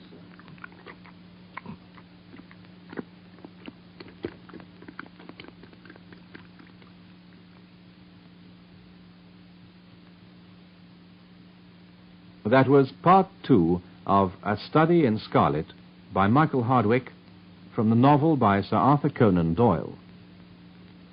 Sherlock Holmes was played by Carlton Hobbs, and Dr. Watson by Norman Shelley. Production for the BBC was by Norman Wright.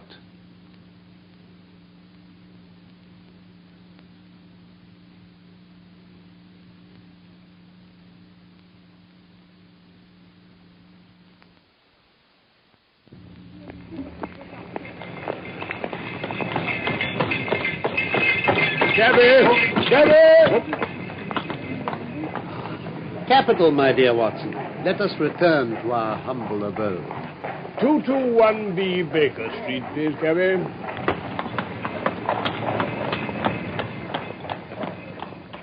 From London, we present the final episode of A Study in Scarlet, a play for radio in 3 parts by Michael Hardwick, based on the novel by Sir Arthur Conan Doyle.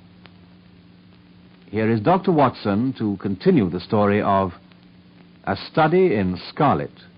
Inspector Gregson of Scotland Yard had been crowing over his colleague Lestrade. While he, Gregson, had acted so decisively in arresting young Arthur Charpentier for the murder of Enoch Drebber, Lestrade, with the mere duty of questioning Stangerson, the dead man's secretary, had returned to 221B Baker Street with failure written all over his face. But then Holmes and I had been as astonished as Gregson to hear that he had found Stangerson murdered too. Lestrade had brought a box containing 2 pills, which he had found near the body. Exclaiming that at last his case was complete, Holmes wasted no time in feeding one to the poor aging dog which our landlady had asked us that morning to have destroyed. To his dismay, the effect was nil. With his whole case hanging upon the consequences, Holmes proceeded to grind the only remaining pill into some milk and watched anxiously as the dog drank.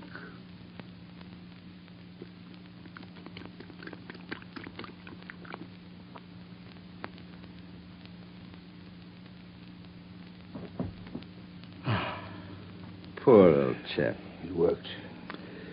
I should have had more faith. I ought to know by this time that when a fact appears to be opposed to a long train of deductions, it invariably proves to be capable of bearing some other interpretation. Of the 2 pills in that box, one was of the most deadly poison and the other was entirely harmless. I ought to have known that before ever I saw the box at all. Well, I don't like saying it in front of you, Gregson, but I'm right out of my depth. I really am. You're not alone, Lestrade. Now, look here, Mr. Holmes. We want something more than mere theory and preaching now. It's a case of taking the man. I made my case out, and it seems that I was wrong. Young Charpentier is locked up and couldn't have been engaged in this second affair. Lestrade went after his man, Stangerson, and it appears that he's wrong, too. Now, can you name the man who did it? Can't help feeling that Gregson's right, sir. Holmes, if I may say so, any delay in arresting the murderer might give him time to perpetrate some fresh atrocity. There'll be no more murders. You've asked me if I know the name of the murderer. I do. What? The mere knowing of his name is a small thing, however, compared with the power of laying our hands upon him. This I expect very shortly to do. But how? I have good hopes of managing it through my own arrangements, but it's a thing which needs delicate handling. We have a shrewd and desperate man to deal with. As long as this man has no idea that anyone can have a clue, there's some chance of securing him. But if he has the slightest suspicion, he'd change his name and vanish in an instant among the 4 million inhabitants of this great city. Without meaning to hurt either of your feelings, I'm bound to say that I consider him to be more than a match for the official force. And that is why I have not asked your assistance. Now, look here. If I fail, I shall, of course, incur all the blame due to this omission. But that I'm prepared for. At present, I'm ready to promise that the instant I can communicate with you without endangering my own arrangements, I shall do so. Well, I don't know about that. Would you... Sir, please, sir. What, sir? Yes, Wiggins? I've got the cab downstairs, sir. Good boy. Lestrade, Gregson. Yes? Why don't you introduce this pattern of handcuffs at Scotland Yard? You see how beautifully the spring works? They fasten in an instant. The old pattern's good enough if we can only find a man to put them on. Yeah. Very good, very good.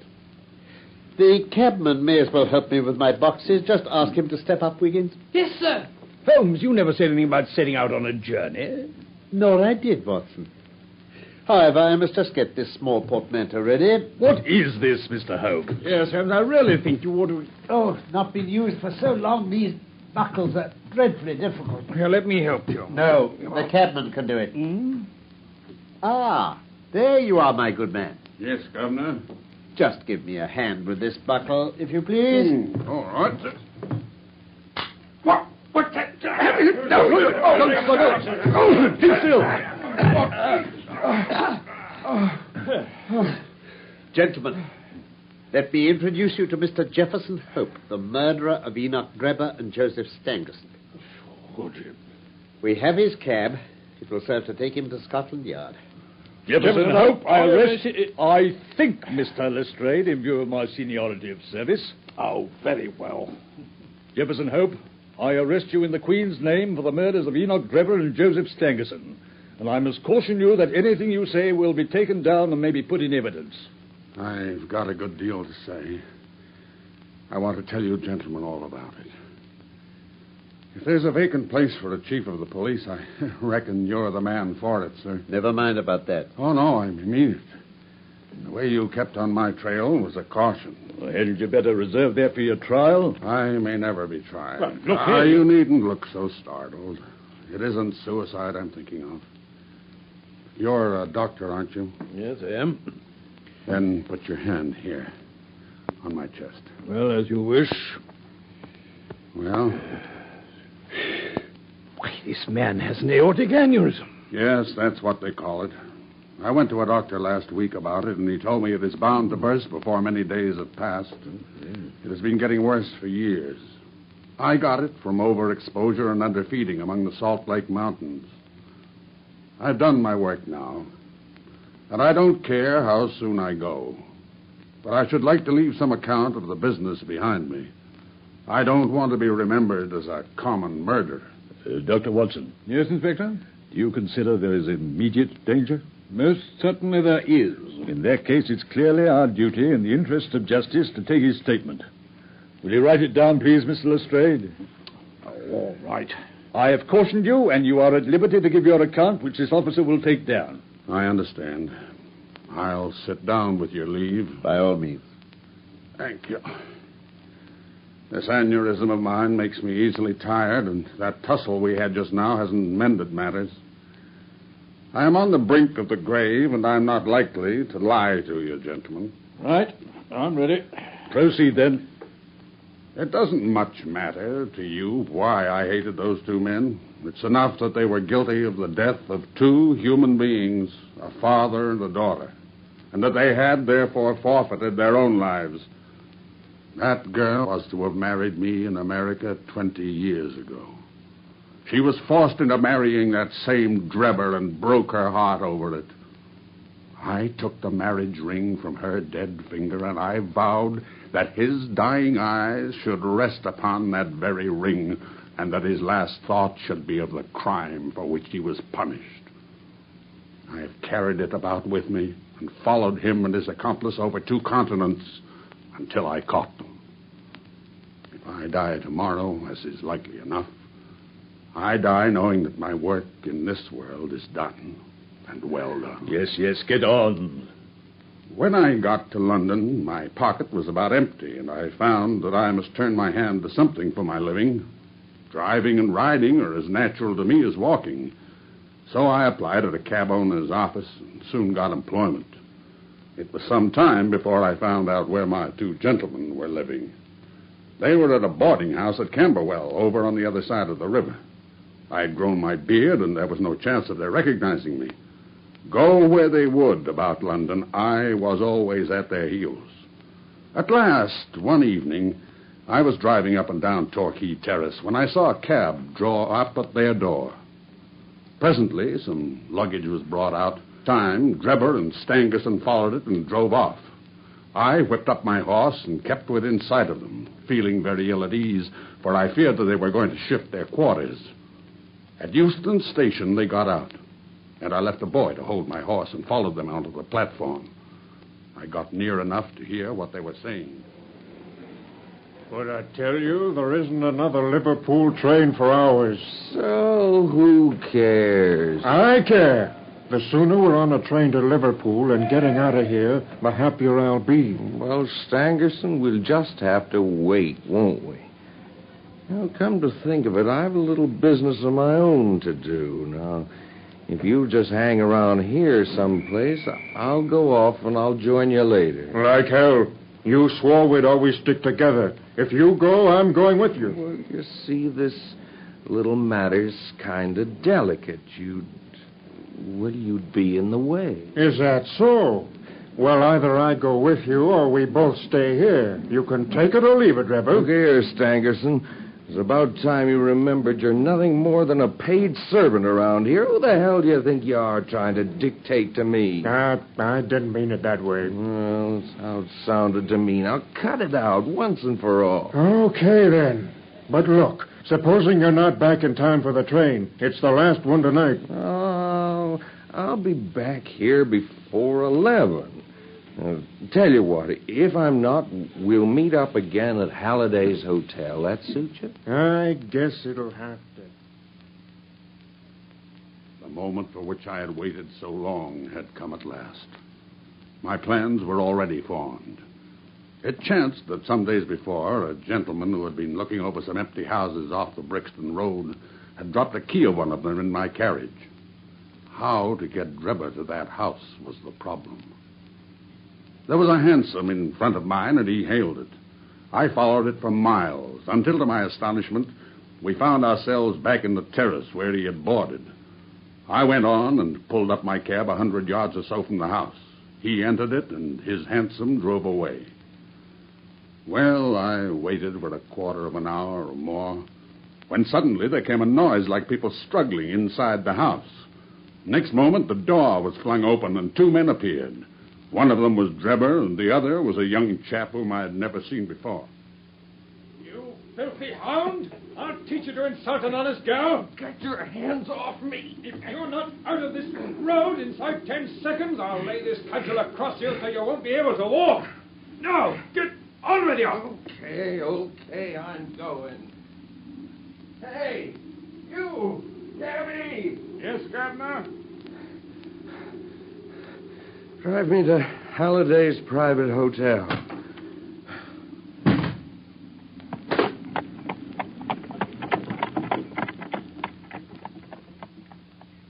When I had him fairly inside my cab, my heart jumped so much with joy that I feared lest at this last moment my aneurysm might go wrong. I was once janitor and sweeper out of a laboratory in the States. One day, a professor was lecturing on some alkaloid which was so powerful that the least grain meant instant death. When they were all gone, I helped myself to a little of it. I was a fairly good dispenser, so I worked this alkaloid into small soluble pills, and each pill I put in a box with a similar pill made without the poison. I determined that when I had my chance, my gentlemen should each have a draw out of one of those boxes while I ate the pill that remained. From that day, I had always my pill boxes about with me, and the time had now come when I was to use them. It was nearer 1 than 12, and a wild, bleak night blowing hard. My hands were trembling and my temples throbbing with excitement. There was not a soul to be seen. When I looked in at the cab window, I found Drebber huddled in a drunken sleep. Come on there. Come on, wake up. Wake up, I say. What's the matter? It's time to get out. All right, cabby. Now, you better follow me, sir. Is this the hotel? Halliday's? Oh, come along now, sir. I'll help you.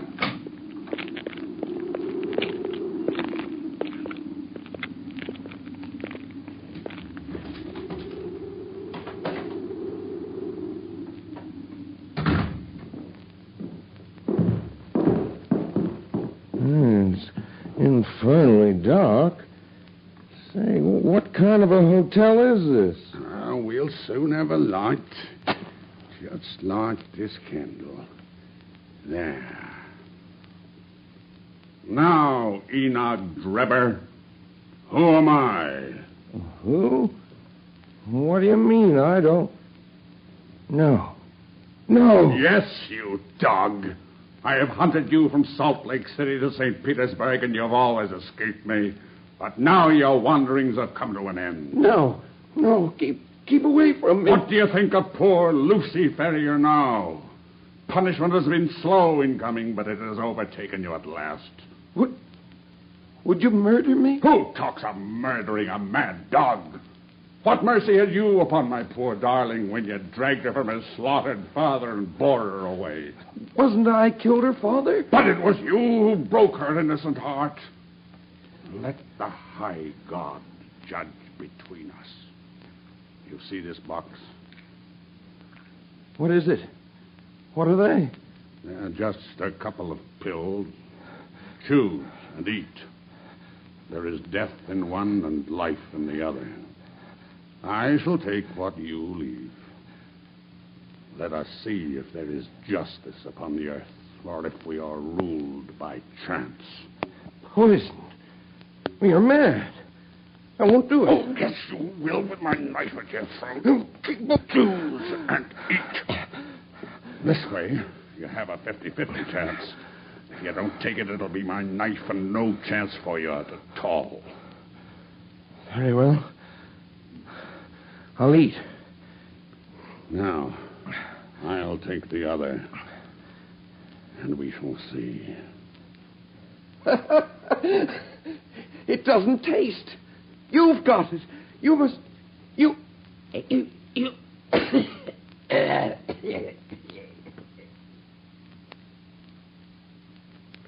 I turned him over with my foot and placed my hand upon his heart.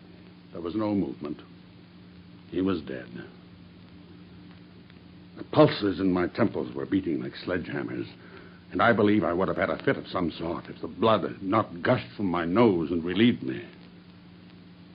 I remembered a German being found in New York with rash written up above him, and it was argued that the secret societies must have done it.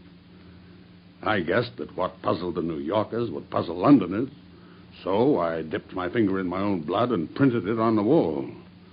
And then I walked down to my cab. I had driven some distance when I put my hand into the pocket in which I usually kept Lucy's ring and found it was not there. It was the only memento I had of her. Thinking that I might have dropped it when I stooped over Drebber's body, I drove back, and leaving my cab on a side street, I went boldly up to the house. I walked right into the arms of a police officer who was coming out. I managed to fool him by pretending to be hopelessly drunk, but I had to go away without that ring. So much for Drebber, then. How about Stangerson? Oh, I knew that he was staying at Halliday's hotel. Early next morning, I took advantage of some ladders which were lying in the lane behind the hotel, and so made my way into his room in the gray of the dawn. I woke him up and told him he was to answer for the life he had taken so long before. I gave him the same choice of poisoned pills. But he sprang from his bed and flew at my throat.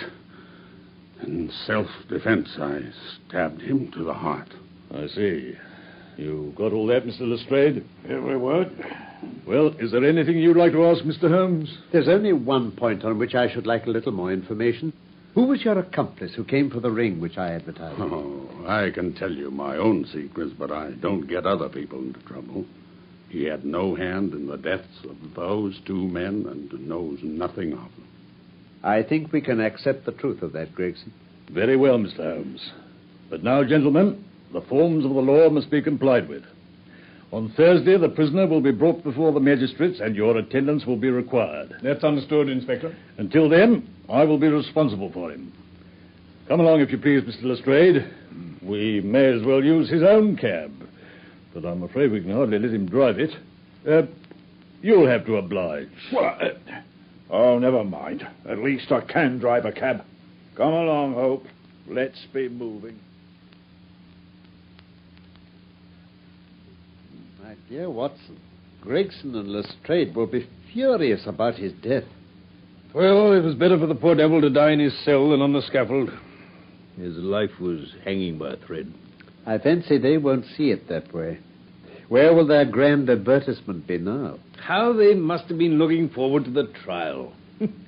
I must admit it would have been pretty interesting. Never mind. I wouldn't have missed the investigation for anything. There's been no better case within my recollection. Simple as it was.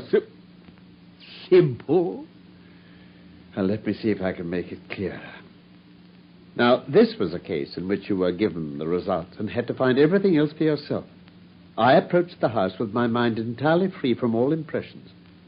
I began by examining the roadway, and there, as I've already explained to you, I saw clearly the marks of a cab, which, as I ascertained by inquiry, must have been there during the night. Yes, but just a moment. How could you know it was a cab and not a private carriage? By the narrow gauge of the wheels. The ordinary London growler is considerably less wide than a gentleman's brougham. I then walked slowly down the garden path, which happened to be composed of a clay soil, peculiarly suitable for taking impressions. There's no branch of detective science which is so important and so much neglected as the art of tracing footsteps. I saw the heavy footmarks of the constables, but I saw also the track of the two men who had first passed through the garden. It was easy to tell that they had been before the others, because in places their marks had been entirely obliterated by the others coming upon the top of them. In this way, my second link was formed, which told me that the nocturnal visitors were two in number. One remarkable for his height, as I calculated from the length of his stride, and the other fashionably dressed, to judge from the small and elegant impression left by his boots. What next? On entering the house, this last inference was confirmed. My well-booted man lay dead before me. The taller one, then, had done the murder, if murder there was. Having sniffed the dead man's lips, I detected a slightly sour smell, and I came to the conclusion that he'd been poisoned. I argued from the hatred and fear expressed upon his face that the poison had been forced upon him. And now came the great question as to the reason why. Robbery had not been the object of the murder, for nothing was taken. Political assassins, on the other hand, are only too glad to do their work and to fly. This murder had been done most deliberately, and the perpetrator had left his tracks all over the room. And the inscription on the wall? Was too obviously a blind. No, it must have been a private wrong, and not a political one, which called for such a methodical revenge.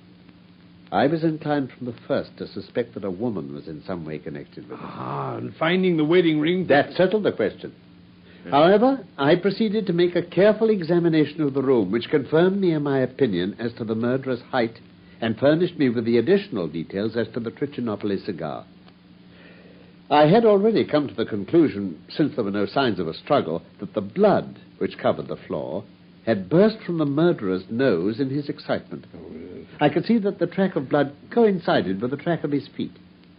Now, as a medical man, Watson, you will agree that it is seldom that any man breaks out in such a way through emotion unless he's very full-blooded. Yes, quite true. So I hazarded the opinion that the criminal was a robust and ruddy-faced man. Yes, indeed he was. Quite so.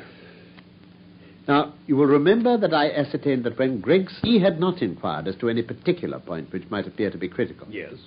Well, having left the house, I telegraphed to the head of the police of Cleveland, limiting my inquiry of the circumstances connected with the marriage of Enoch J. Drebber. Yes. The answer was conclusive. It told me that Drebber had already applied for the protection of the law against an old rival in love named Jefferson Hope, and that this same Hope was at present in Europe.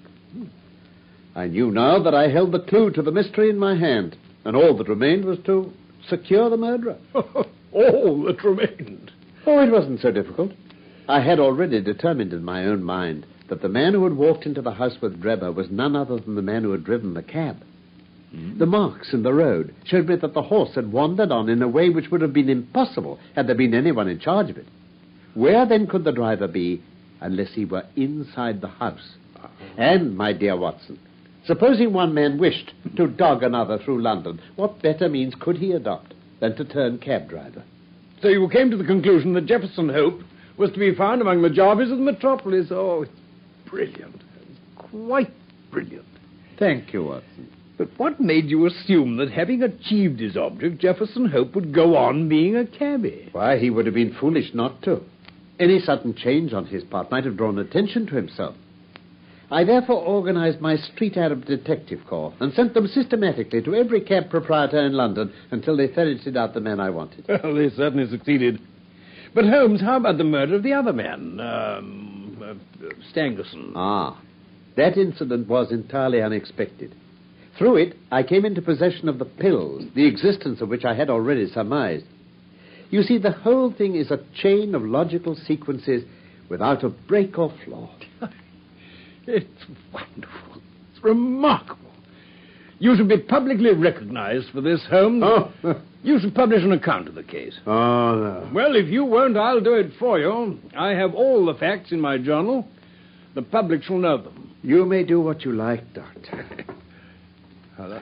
Yes, Mrs. Hudson. The echo's just come, Mr. Holmes. Oh, just throw it down there, Mrs. Hudson. I'll look at it later. No, I'll have it, please. Oh, very good, sir. Thank you. Shall you be in to lunch, gentlemen? I fancy we shall. Thank you, sir. Thank you, Mrs. Hudson. I say, listen to this, Holmes.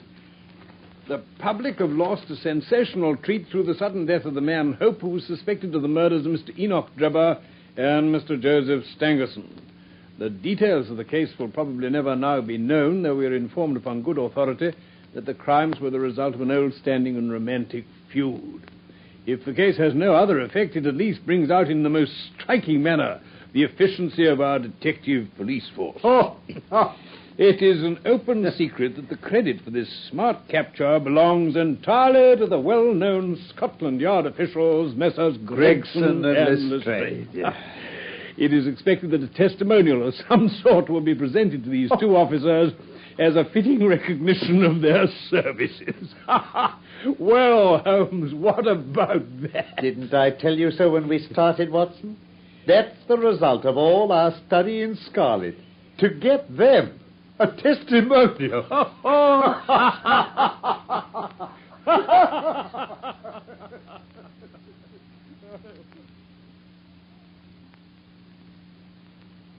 That was part 3 of A Study in Scarlet by Michael Hardwick from the novel by Sir Arthur Conan Doyle. Sherlock Holmes was played by Carlton Hobbs, Dr. Watson by Norman Shelley, Inspector Gregson by Humphrey Morton, Inspector Lestrade by Godfrey Kenton, and Jefferson Hope by Stuart Nichol. Production for the BBC was by Norman Wright.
The CBS Radio Mystery Theater presents...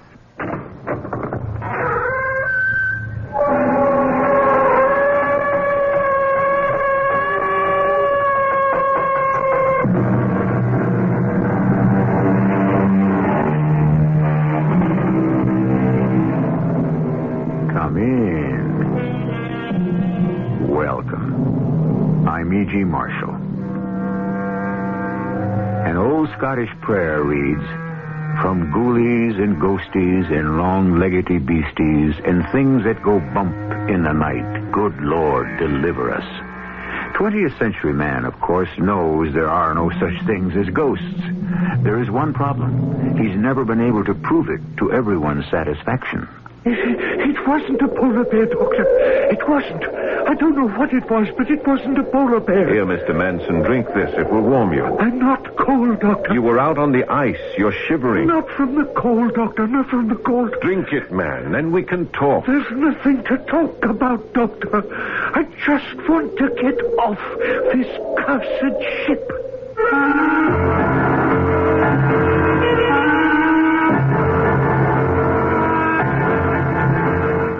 Our mystery drama, The Captain of the Pole Star, was adapted especially for the Mystery Theater by Murray Burnett and stars Paul Hecht. It is sponsored in part by True Value Hardware Stores. I'll be back shortly with Act One.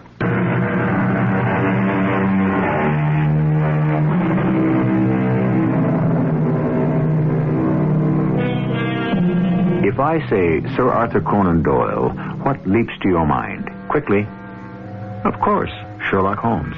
Everyone's aware that Doyle wrote stories in which Holmes did not appear, but unfortunately, they were engulfed by the tidal wave of Holmes' popularity. It's a pity, because Doyle was a great storyteller and a master in creating suspense and terror.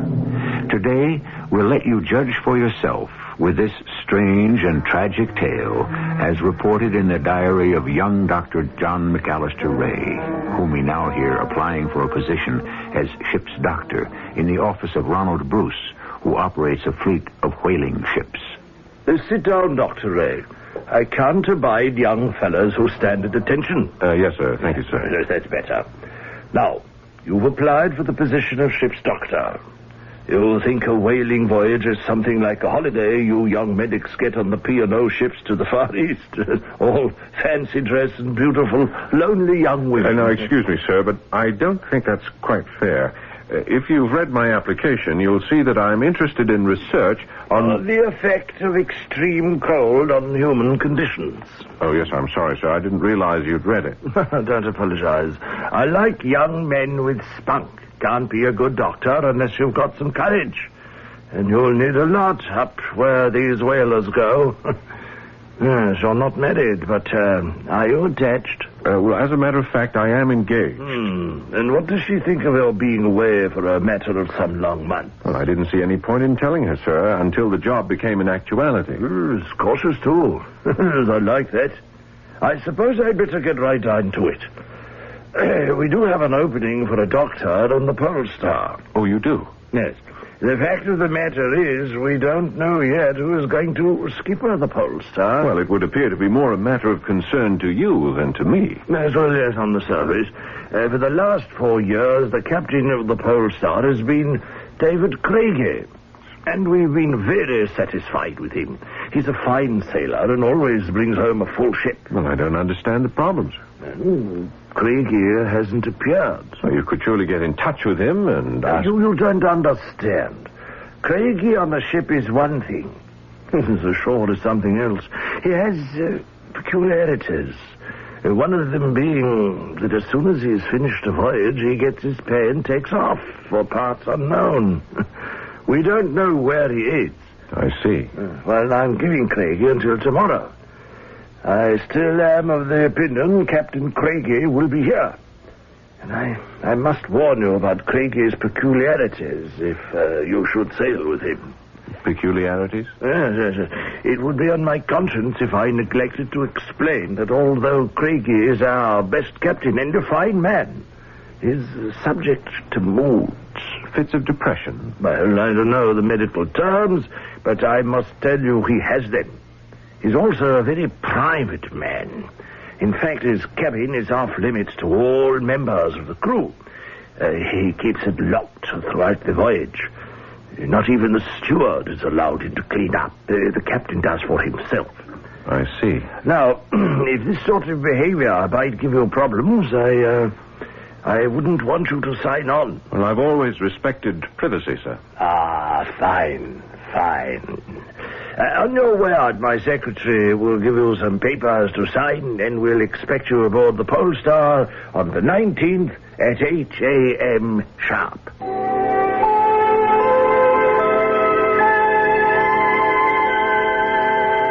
Flora, you haven't eaten a thing. Why did I have to fall in love with such an insensitive man? Now, that's an unreasonable statement. Is it? Here we have our first dinner. I mean, the first dinner I cook for you, and I'm all happy and excited, and so are you. But not about the dinner, no. You're happy because you're going away and leave me for 4 months. Well, I'm sorry, but I thought you understood. I don't have the money to open my own practice.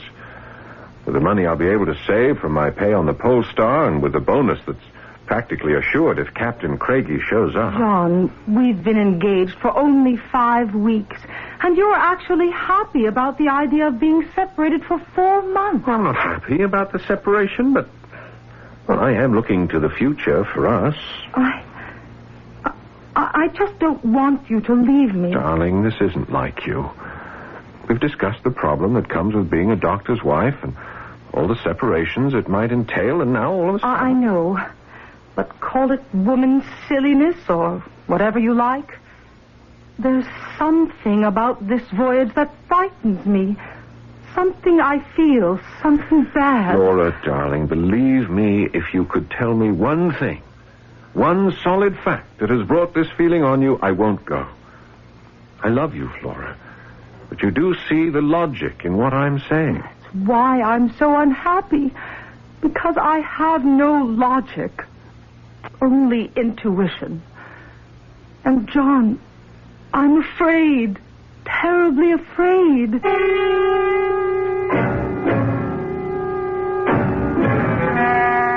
As I open my diary for yet another entry, I cannot help but remember Flora's forebodings. As I write the date, September the 11th, I realize we've been out some 3 months now. Latitude 81 degrees 40 minutes north, 2 degrees east. There is solid, unbroken ice to the north to which we're anchored, and the same conditions prevail to the east and the west. Come in. I'm sorry to bother you, Doctor. That's all right, Mr. Walker. We're running into real problems with the crew. Oh, medical problems? No, sir. The men are all healthy. It's the captain in the ship. You see, if that pack ice in the south hardens and we're going to run out of food and fuel, the men want the captain to turn around and head for home. Well, you're the first mate. I should think that you'd be the man to pass that information along. Well, ordinarily I would, sir, but, well, you know the captain. He seems to have taken a liking to you, so the men decided I should ask you to convey their wishes to him. Will you do it, sir? Well, if it's their wish, but I feel that such a request coming from me, a man who's on his first voyage to the Arctic, may not exactly... Oh, you don't have to be an old hand up here, sir, to know that from now on the weather can only get worse, and that the ice to the south will freeze solid. We must get away while we can. Very well, Mr. Walker. I'll speak with the captain today.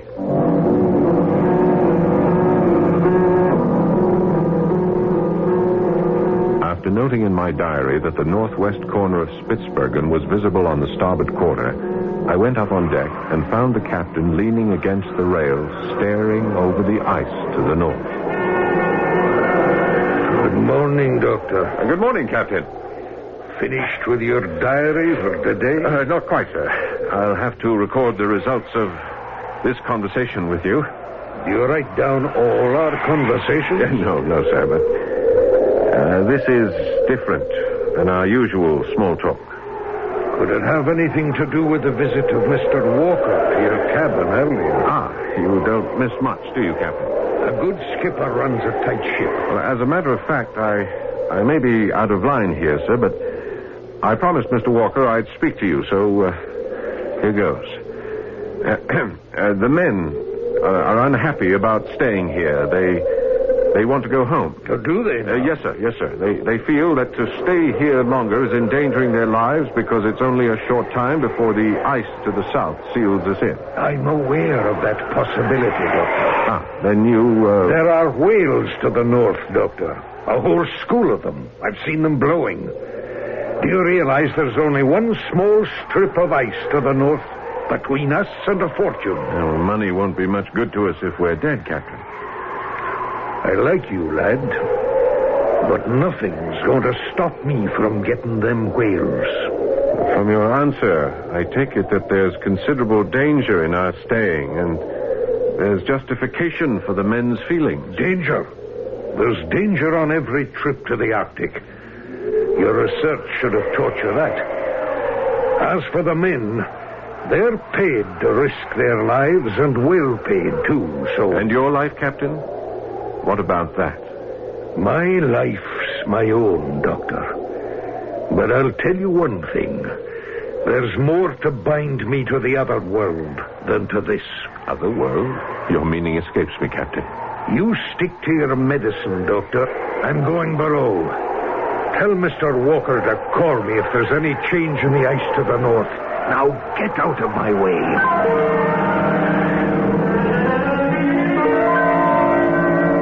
I informed the first mate of the captain's decision, wrote it up in my diary, and turned in early. But I slept badly that night. Between fits of wakefulness, I dreamed.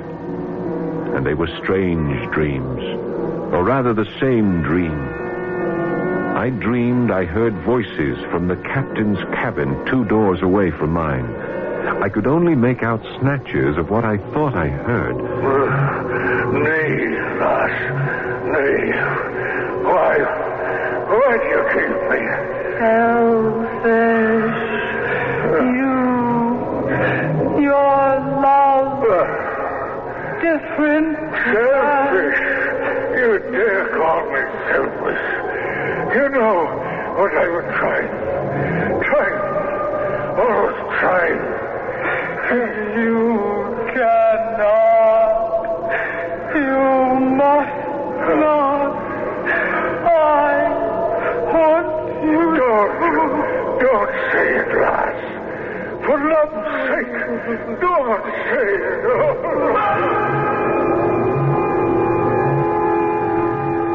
When I woke, the dream, or rather nightmare, was so vivid, I could still hear the sobs of the woman and the voice of the captain. I began to wonder, was it a nightmare? No. I dismissed the thought until breakfast. Captain, may I have permission to take a foraging party out on the ice at noon? No, Mr. Walker, you may not. But we might be able to pick up some polar bear meat or other animals, and that would... And you might also lose a man or two in the ice holes. I feel the wind's going to shift, and we'll be able to break through to the north and get to the whales. Sir, the men are restless, and any kind of activity... Then put them to work on the brass, Mr. Walker. Well, it isn't only that, Captain. Well, mister? It's nothing, sir. I guess it's just superstitious sailors who claim to hear strange cries and mewlings at night. You have your orders, Mr. Walker. I'm going topside and look for that wind shift. Doctor. Yes, Mr. Walker. Does the captain... Well, I mean, in your opinion, is he... is the captain in full possession of his senses?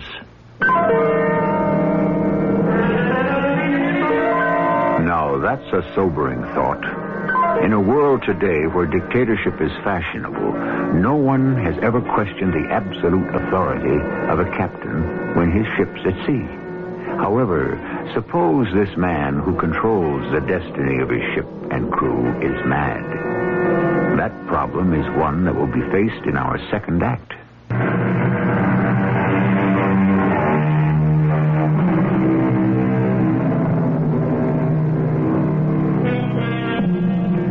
Madness takes many forms, in literature as well as life. People may argue that in Moby Dick, Captain Ahab's frenzied pursuit of the legendary white whale was a form of insanity.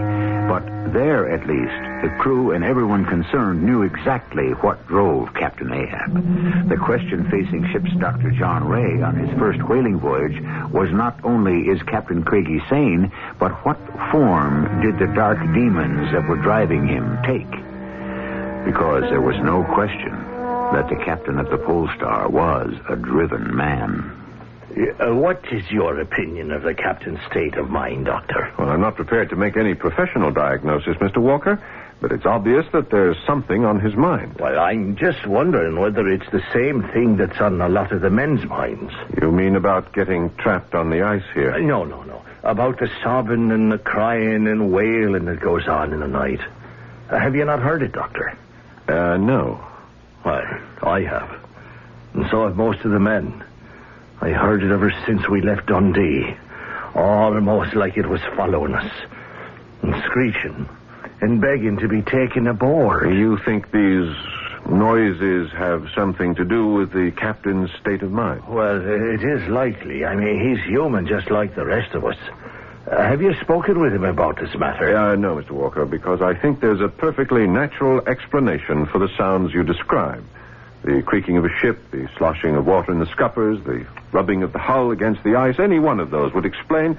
Doctor, now, I've followed the sea all my life. This is your first voyage.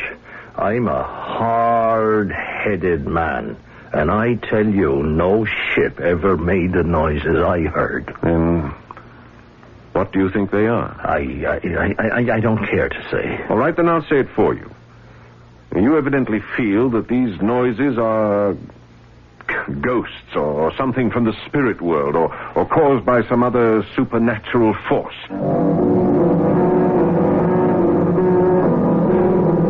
After the first mate had left and gone about his business, I recalled my nightmare. For the first time, I wondered whether I had dreamed what I had heard, or whether I indeed had heard the same sounds that Walker and other crew members were talking about. I decided there wasn't much to be gained by speculation, so I went up on deck. Doctor, come here a moment. Captain. Look, yonder. Northward, over the ice. You see it, don't you? What? Over there. Just now coming out between the hammocks. You must see it. I'm very sorry, Captain. There's nothing there. Blast you for a blind idiot. Use your eyes. There. Moving off now to the west. There. No, easy now, Captain. My goodness, you're shaking. You're not yourself. Look at the perspiration streaming down your face. Let me take you below. Look, man. You see her now, don't you? There, right there. Flying from me, by God. Flying from me. Gone. Easy, Captain. Let me help you below. Here, Captain. Take another swallow.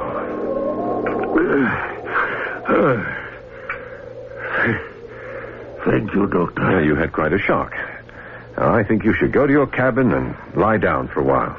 You saw her, didn't you, Doctor? I'm sorry, Captain. I saw nothing. Nothing? You don't think I'm mad, do you, Doctor? Tell me now, man to man. Well, I think, Captain, you're disturbed about something. Right. But, Doctor, what do your medical texts say about madness? In what context? What do they say about symptoms? Bad dreams. Are they a sign of madness? Well, not always. They can be. Any other symptoms? Let me hear some of them. Well, hearing voices is significant. And other symptoms? Severe headaches. Nary a headache since we left Dundee. And before that? No head pains, Doctor. Any other symptoms you know of? Delusions. What's a delusion? Seeing things that aren't there. Now we come to it, Doctor, don't we? Who the blazes is that? Mr. Walker, Captain. Well, come in, then. What's the commotion, mister? It's the cook, sir. He needs the doctor. Well, what happened? Well, he burned himself pretty badly. Well, let me get my bag. We'll get right down there. I treated the cook's hand, which was scalded, but not as badly as I'd feared. The captain, with a fine mixture of persuasion and authority, got the cook back into the galley, and we returned to my cabin to let me rid myself of my bag. Captain, if something is worrying you, and you've admitted as much, I can't help you unless you tell me just what it is that's bothering you. Easily said for you. But if I were to tell you what I've never told a living soul, it would do neither of us any good. Well, it certainly can't if you won't tell me. Hey, what's bothering me is between me and... well, it will pass. But seeing me all these weeks, and just now with Cookie, would you say a court of law would find me mad? Well, I'm not a lawyer, but in my opinion, no. Well, that's that, then. But as a physician, and from my observations, I would advise that it would be best for you to get home and settle down for a bit of a rest. Home? One word for me and two for you. You'll settle down with your pretty wee Flora, whereas The wind!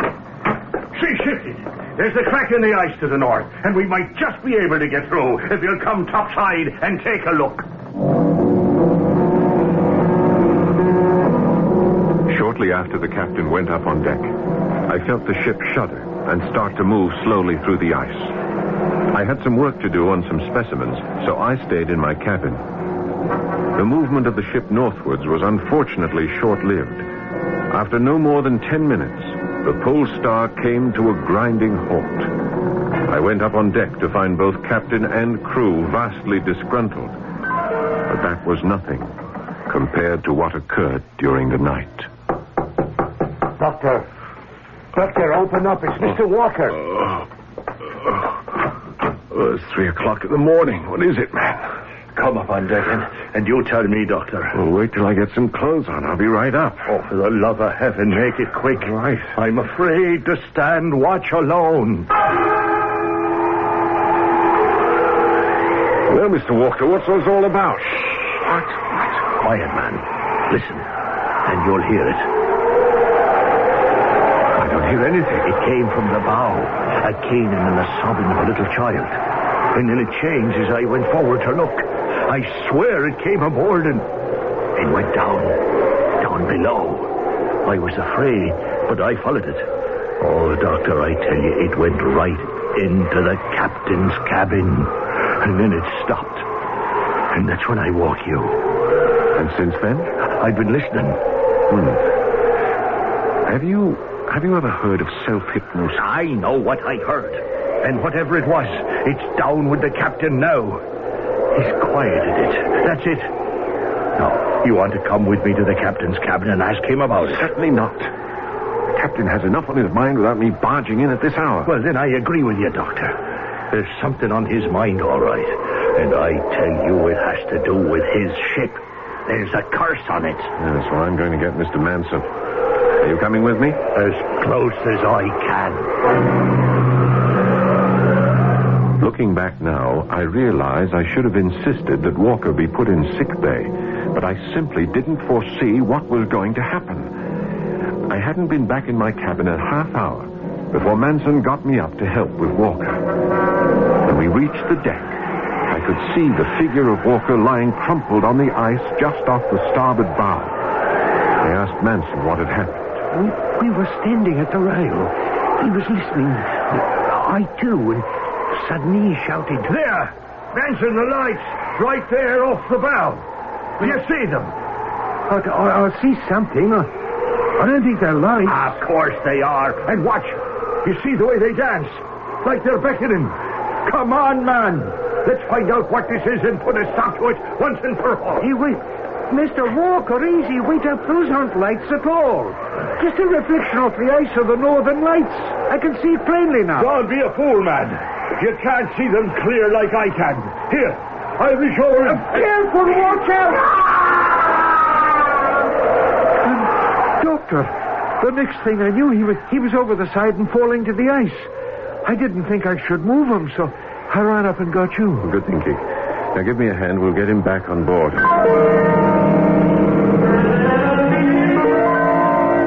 My diary entry for that date reads, First Mate Walker confined to sickbay. Weather seems to be getting bad. Ice behind us closing in fast. Crew worried, sullen, almost to the breaking point. Must speak with Captain Craigie about Manson's report on our supplies. Found the captain pacing the deck. Good morning, Doctor. How's Mr. Walker? Oh, condition satisfactory, sir. He had a bad blow on the head when he struck the ice, but fortunately no concussion. Then he should be up and about and back on duty tomorrow. Well, I don't know about tomorrow, sir, but perhaps the next day. Then see what you can do to speed his recovery, Doctor. We need him. He's a good man. Yes, sir. Did you see Mr. Manson's report on our supplies? Half a tank full of biscuits, 3 barrels of salt meat, a limited supply of coffee beans and sugar. Ah, then you have read it. I told you, Doctor, that I'm in complete control of my faculties. Yes, sir. But then you must surely be aware that those supplies won't last for more than 2 weeks. And the crew is up in arms. Don't worry about the crew, Doctor. I've called for a meeting with all of them. And I expect you to be there, on the main deck at 2 p.m. sharp.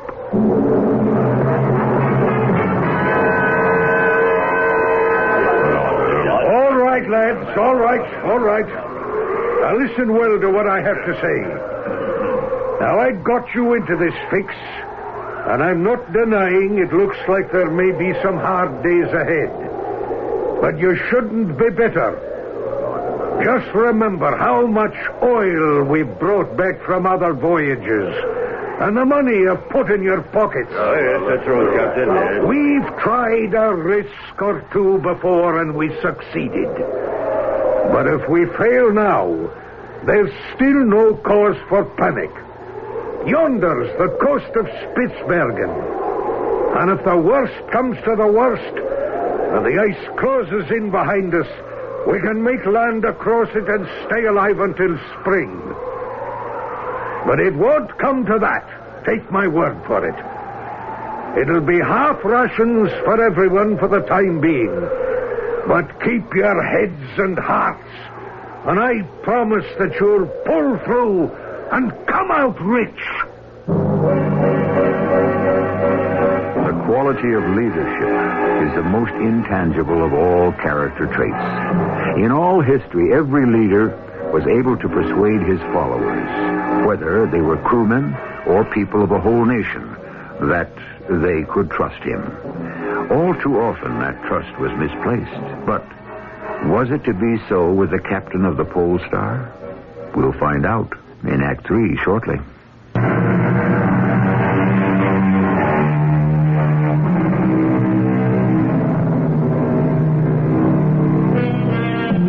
Webster's dictionary defines euphoria as a feeling of well-being or elation, especially one that is groundless or inappropriate to the situation. Some people live in this state all their lives. Others spend their lives in despair. It's really a difficult matter to attain a happy medium. But as for the crew of the Pole Star, they were definitely euphoric. Captain Craigie's speech had an amazing effect upon everyone aboard the Pole Star. Forgotten was the shortage of rations, the ominous increase in the wind, the dropping temperatures, and the ice all around us. Even more startling was the fact that everyone seemed to have put aside their fears about the strange noises and eerie occurrences which had the crew believing the ship to be cursed. And then shortly before noon the following day, Captain Craigie succeeded in amazing me. He was standing at the rail with his sextant, preparing to shoot the sun, when he called out to me, Doctor, would you mind joining me? Ah, good morning. How are you today, Captain? In control, Doctor, in control. I wondered if you'd do me a favor. Certainly, sir, certainly. I'll be shooting the sun shortly, and I must be sure when it's exactly noon. Here's the key to my cabin. Would you be so kind as to run down and check your watch with my chronometer and come back and let me know exactly when it'll be high noon? Well, Doctor? Yes, of course. I'll be right back, Captain. I was dumbfounded. No one had ever seen the inside of his cabin, and here I was with the key. I went down, and I must admit, as I opened the door, my heart beat faster. The cabin was a model of neatness, but there was one thing that dominated the entire area. A startlingly lifelike portrait of a wondrously beautiful woman. I checked the chronometer, watched always by the brilliant eyes of the woman in the portrait, returned to the deck, and waited till the captain had completed his calculations. Well, Doctor? Your key, sir. Thank you. Did you see her? You mean the portrait? What else, man? I saw it. Well, what did you think of it? She's a wondrously beautiful woman. Doctor, do you believe that long before something happens to us, we prepare for it, even unconsciously? I'm not sure I understand, Captain. No matter. You'll find what I said to be true someday. Well, we still have the whales, Doctor. They're still there waiting for us, whatever else may be in store. With all due respect to your superior knowledge of the Arctic Ocean, Captain, I submit we're never going to get through to the whales. And you don't like the prospect of wintering on the coast of Spitzbergen and living off the land? Do you? Oh, it doesn't matter to me, Doctor. But I shall ask another favor from you. Yes, sir? I'd like you to witness my will. In fact, I'd like you to be there when I draw it up. Let's say, tomorrow afternoon. In all honesty, I must say here that my diary shows I was deeply disturbed by the captain's attitude. Certainly my latest conversation with him raised serious doubts as to his sanity. If he were truly mad, then it would be my duty as ship's doctor to have him relieved of his command. While I was wrestling with this dilemma, night fell, bringing with it a numbing terror that drove all else from my mind. I was pacing the deck. The night was at its darkest, when I suddenly heard Manson call... Doctor! What? It's back. Can you not hear it?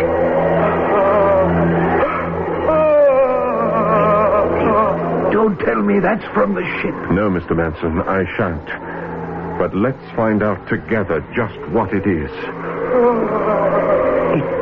came from the bow again, I think. Yes, I think so, too. Come on. Hello? Hello?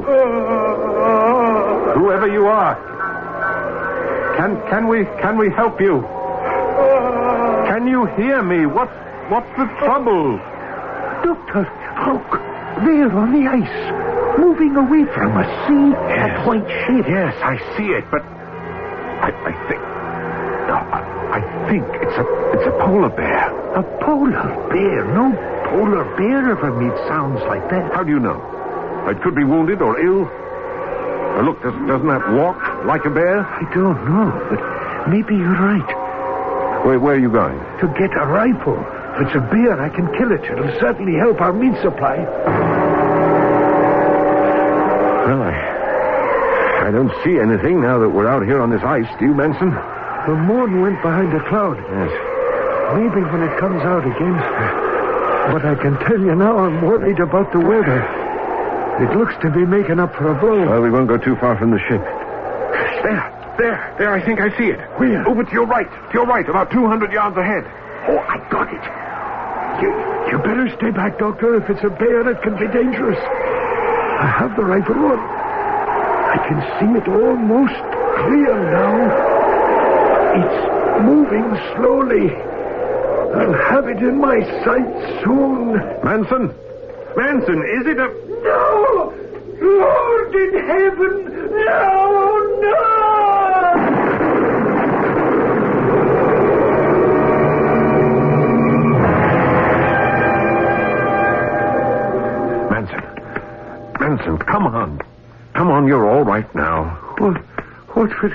How did I get back to the ship? I got help. We carried you back. Now, you've had a severe shock. Just let me inject you, and the sedative will give you... It wasn't a bear, Doctor. It wasn't a bear. I saw it clear for just a minute. It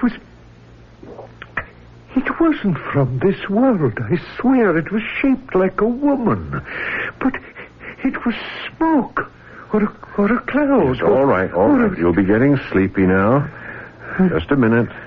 And we'll talk about it in the morning. It wasn't a bear. I saw it. I kept my appointment with Captain Craigie at 2:30. We met in the main cabin and sat at the table on which we ate. The captain had pen and paper, but I wanted to talk with him about things other than his will. Captain, I don't know how else to say this, so I'm going to come right out with it.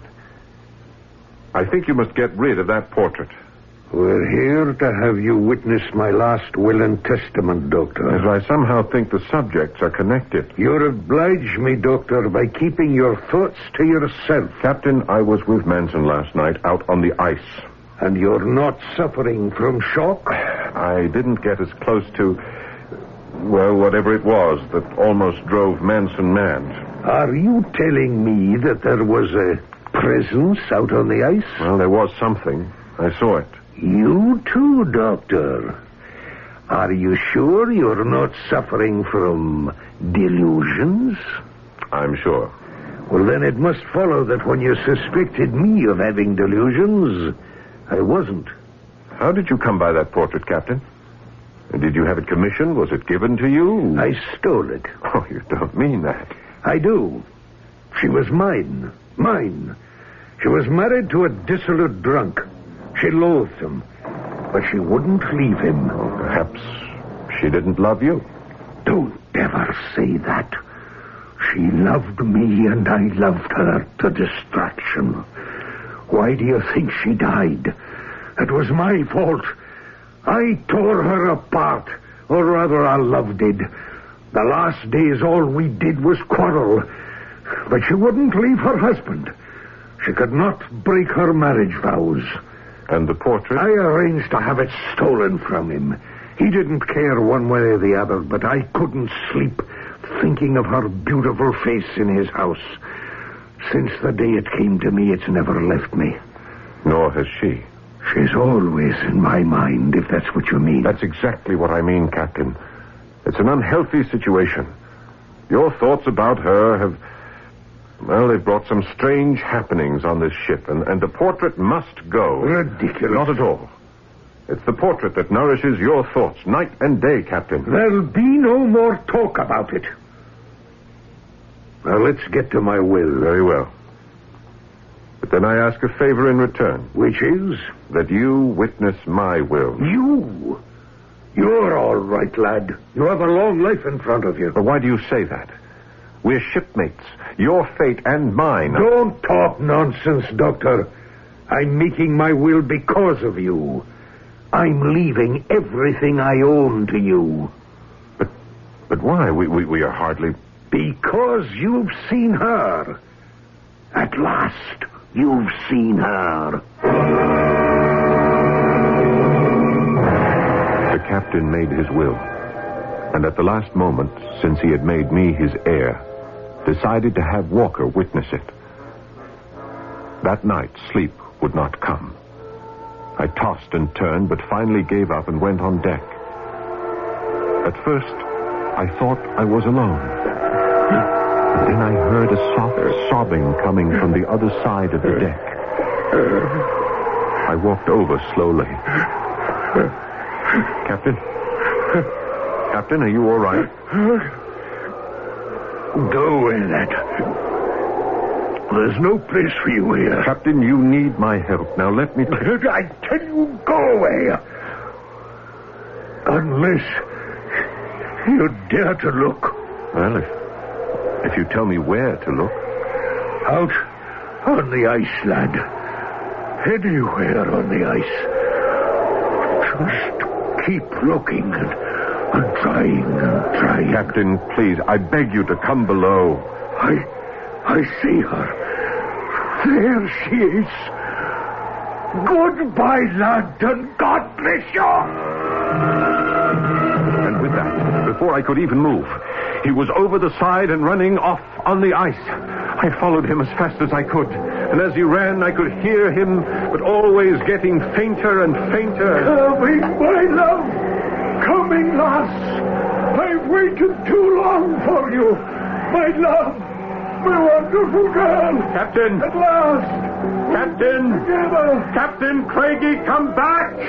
Captain, come back.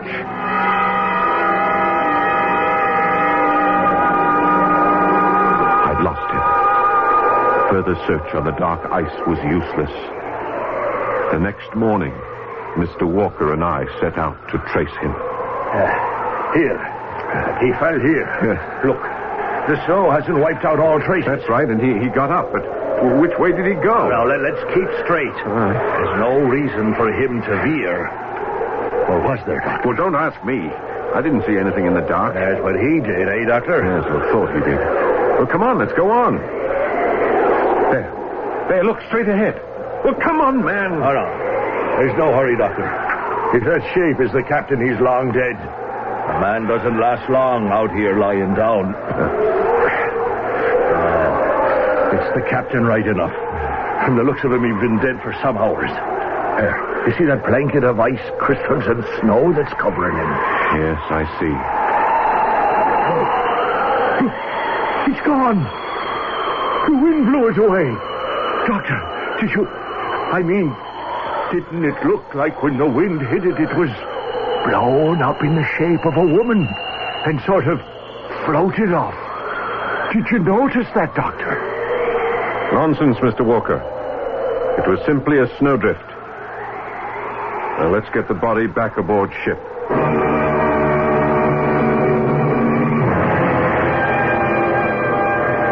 Perhaps it was a trick of the eye or mind, but it did appear to have the form of a woman drifting away on the wind. We brought the captain aboard, buried him, and steamed back home with no more disturbances aboard the ship. The portrait? I insisted it be buried with the captain, as it was a provision in his will. May he, or they, rest in peace.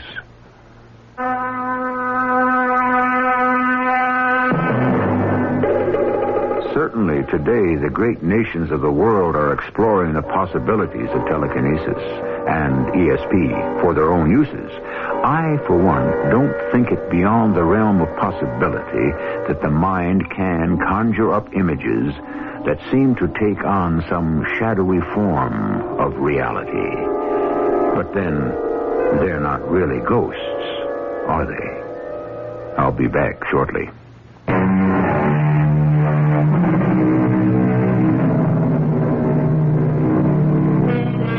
If coming events are said to cast their shadows before, then the story you've just heard, The Captain of the Pole Star, which was written by Doyle at a very early age, certainly foreshadows Doyle's interest in ghosts and the spirit world. It does even more than that. It shows a deep belief which Sir Arthur held to the end of his life. And I can only believe, if he can hear this, how pleased he must be. Our cast included Paul Hecht, Court Benson, Earl Hammond, and Jane Ives. The entire production was under the direction of Hyman Brown. Mrs. E.G. Marshall inviting you to return to our Mystery Theater for another adventure in the macabre. Until next time, pleasant dreams.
Two households, both alike in dignity, in fair Verona, where we lay our scene, from ancient grudge break to new mutiny, where civil blood makes civil hands unclean. From forth the fatal loins of these two foes, a pair of star-crossed lovers take their life, whose misadventured piteous overthrows doth with their death bury their parents' strife.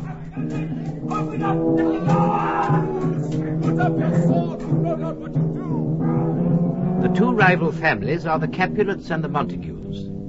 Juliet is the daughter of Lord and Lady Capulet.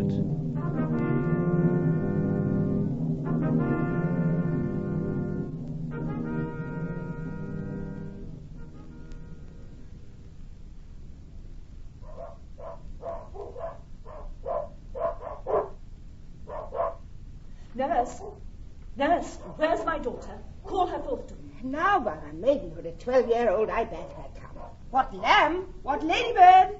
God, where's this girl? What Juliet? How now, who calls? Your mother. Madam, I'm here. What is your will? This is the matter. Nurse, give leave a while. We must talk in secret. Oh, I thought... Nurse, come back again. Oh, yeah. I have remembered me. Thou hearest our counsel. Yes.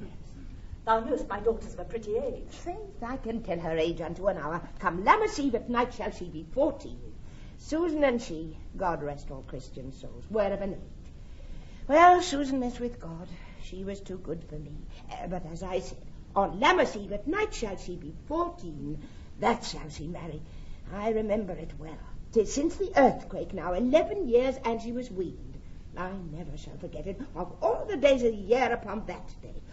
I had then laid wormwood to my dug, sitting in the sun under the dove-house wall. My lord and you were then at Mantua. Nay, I do bear blame. But as I said, when it did taste the wormwood on the nipple of my dug, and felt it bitter, pretty fool, to see it touchy and fall out with the dug. Shake, quoth the dove-house. 'Twas no need I try to bid me trudge. And since that time it is 11 years. For then she could stand high low, nay, by the root, she could have run and waddled all about. For even the day before she broke her brow. And then my husband, God be with his soul, he was a merry man, took up the child. Yea, quoth he, dost thou fall upon thy face? Thou wilt fall backward when thou hast more wit. Wilt thou not, you? And by me holiday the pretty wretch left crying and said, Aye. See now how a jest shall come about. I warrant it I should live 1,000 years, I never should forget it. Wilt thou not, Jewel, quoth he? And pretty fool it stinted and said, Aye. And stint thou too, I pray thee, nurse, say aye. In peace I have done. God mark thee to his grace. Thou wast the prettiest babe that e'er I nursed. And I might live to see thee married once, I have my wish. Married, that married is the very theme I came to talk of. Tell me, daughter Juliet, how stands your disposition to be married? 'Tis an honour that I dream not of. An honour? Were not I thine only nurse, I would say thou had sucked wisdom from thy teats. Well, think of marriage now. Younger than you, here in Verona, ladies of esteem are made already mothers. By my count, I was your mother much upon these years that you are now a maid. Thus then, in brief, the valiant Paris seeks you for his love. A man, young lady. Lady, such a man has all the world. Why, he's a man of wax. Verona's summer hath not such a flower. Nay, he's a flower, in faith, a very flower. What say you? Can you love the gentleman? This night you shall behold him at our feast. Speak briefly. Can you like of Paris, love? I'll look to like, if looking liking move. But no more deep will I endart mine eye than your consent gives strength to make it fly. Madam, the guests have come. Supper served up. You called, my young lady asked for, the nurse cursed in the pantry, and everything extremely. I must hence to wait. I beseech you, follow straight. We follow thee. Juliet, the county stays. Go, girl. Seek happy nights to happy days. Lord Capulet gives a masked ball. Romeo, son of Lord Montague, is persuaded by his friends Mercutio and Benvolio to go to it uninvited.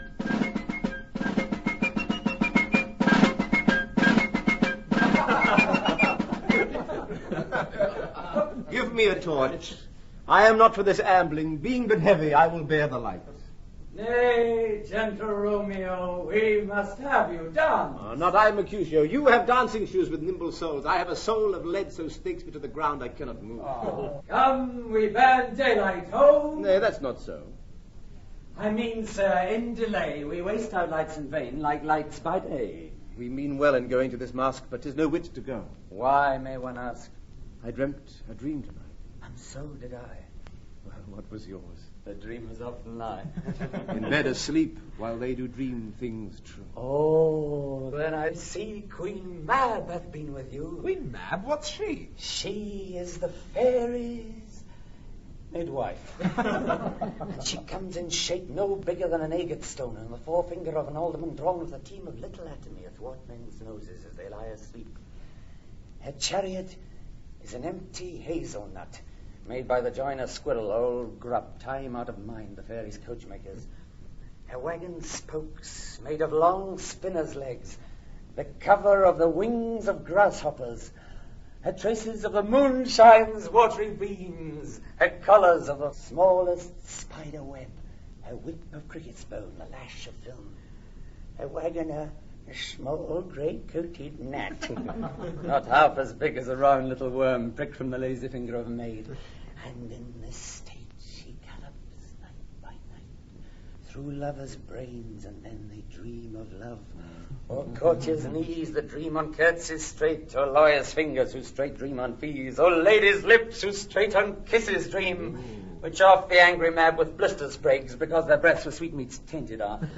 Sometimes she gallops o'er a courtier's nose, and then dreams he of smelling out a suit.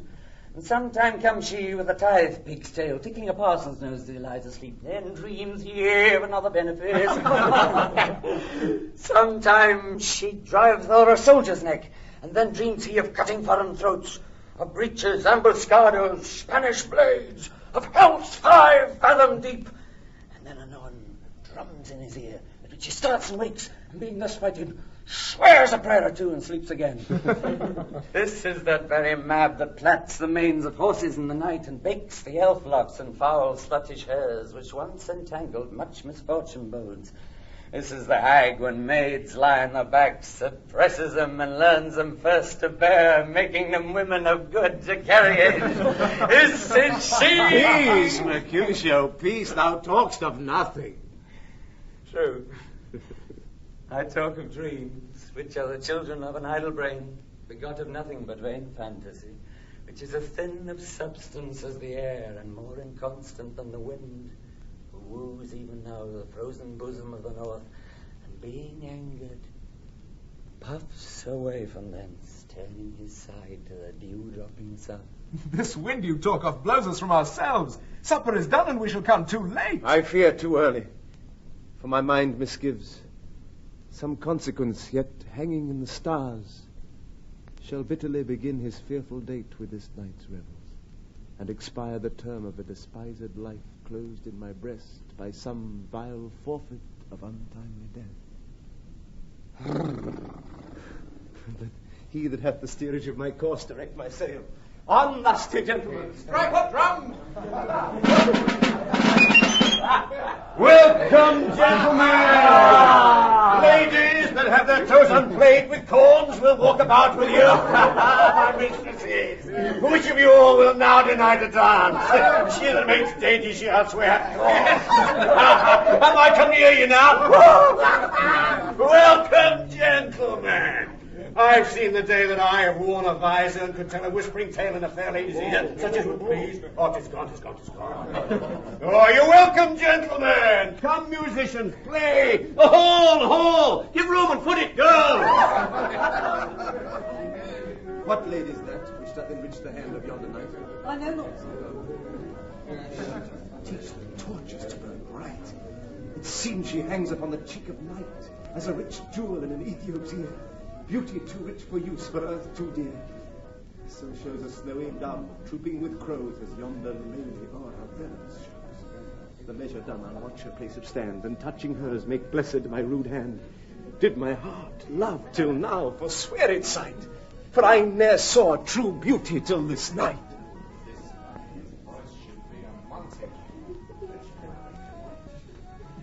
There's the slave, come hither, covered with an antic face, to fleer and scorn at our solemnity. Now by the stock and honour of my kin, to strike him dead I hold it not a sin. Why, how now, Tybalt, wherefore storm you so? Uncle, this is a Montague, our foe, a villain that is hither come in spite to scorn at our solemnity this night. Young Romeo, is it? 'Tis he, that villain Romeo. Ah, content, let him alone. I bears him like a portly gentleman. And to say truth, Verona brags of him to be a virtuous and well-governed youth. I would not for the wealth of all this town, here in my house, do him disparagement. I'll not endure him. He shall be endured. What, Woodman boy, I say, he shall. Go to. Come on, you. Go to. You not endure him. God, mend my soul. You'll make a mutiny among my guests. You'll set cock. I hope you'll be the man. Why, Uncle, 'tis a shame. You two go too. You're a saucy boy. Yes, so indeed. This trick may chance to scale you. I know what. You must contrary me. You're a princox. Go! Oh, what cheer in my heart! Patience, the force with wilful colour meeting. And too much, which mannerly devotion shows in this. For saints have hands that pilgrims' hands do touch, and palm to palm is holy palmer's kiss. Have not saints lips, and holy palmers too?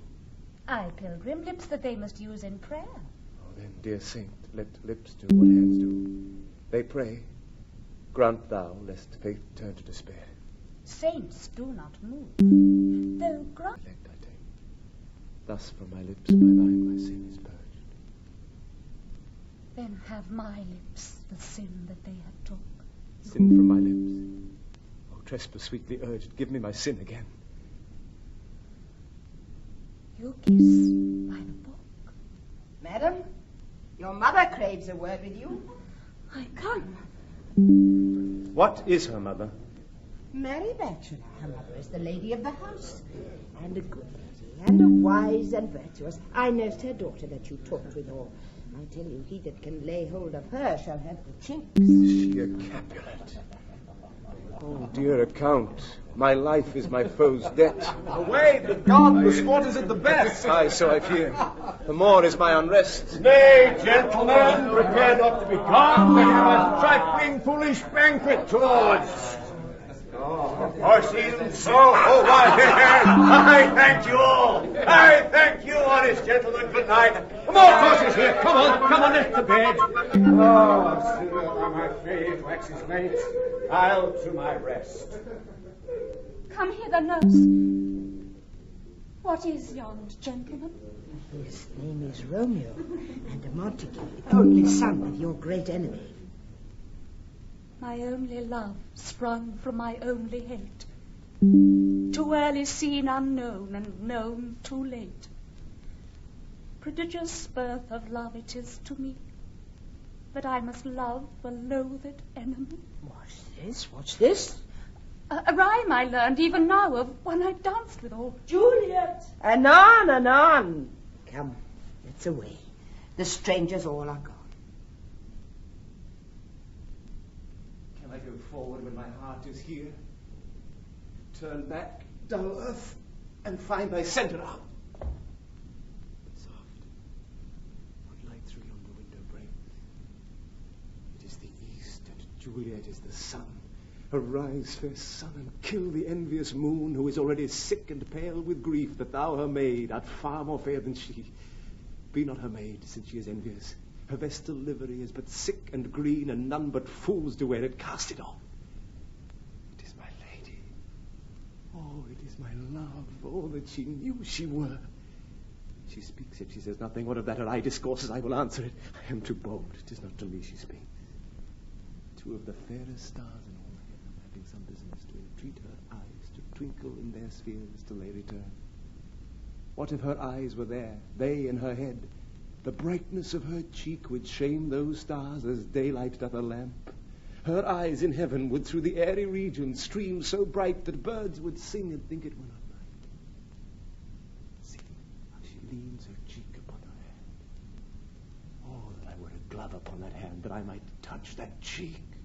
Ay me. She speaks. Oh, speak again, bright angel, for thou art as glorious to this night, being o'er my head, as is a winged messenger of heaven unto the white upturned wondering eyes of mortals that fall back to gaze on him when he bestrides the lazy pacing clouds and sails upon the bosom of the air. Oh, Romeo. Romeo, wherefore art thou Romeo? Deny thy father and refuse thy name. Or if thou wilt not, be but sworn my love, and I'll no longer be a Capulet. Shall I hear more, or shall I speak of this? 'Tis but thy name that is my enemy. Thou art thyself, though not a Montague. Oh, be some other name. What's Montague? It is nor hand, nor foot, nor arm, nor face, nor any part belonging to a man. What's in a name? That which we call a rose by any other name would smell as sweet. So Romeo would, were he not Romeo called, retain that dear perfection which he owes without that title. Romeo, doff thy name, and for thy name, which is no part of thee, take all myself. I take thee at thy word. Call me but love, and I'll be new baptized. Henceforth I never will be Romeo. What man art thou that thus bescreamed in night, so stumblest on my counsel? By a name. I know not how to tell thee who I am. My name, dear saint, is hateful to myself because it is an enemy to thee. Had I it written, I would tear the word. My ears have yet not drunk 100 words of thy tongue's uttering, yet I know the sound. Art thou not Romeo, and a Montague? Neither, fair maid, if either thee dislike. How camest thou hither? Tell me, and wherefore? The orchard walls are high and hard to climb, and the place death, considering who thou art, if any of my kinsmen find thee here. With love's light wings did I o'erperch these walls, for stony limits cannot hold love out, and what love can do, that dares love attempt. Therefore thy kinsmen are no lead to me. If they do see thee, they will murder me. Alack, there lies more peril in thine eyes than 20 of their swords. Look thou but sweet, and I am proof against their enmity. I would not for the world they saw thee here. I have night's cloak to hide me from their eyes. And but thou love me, let them find me here.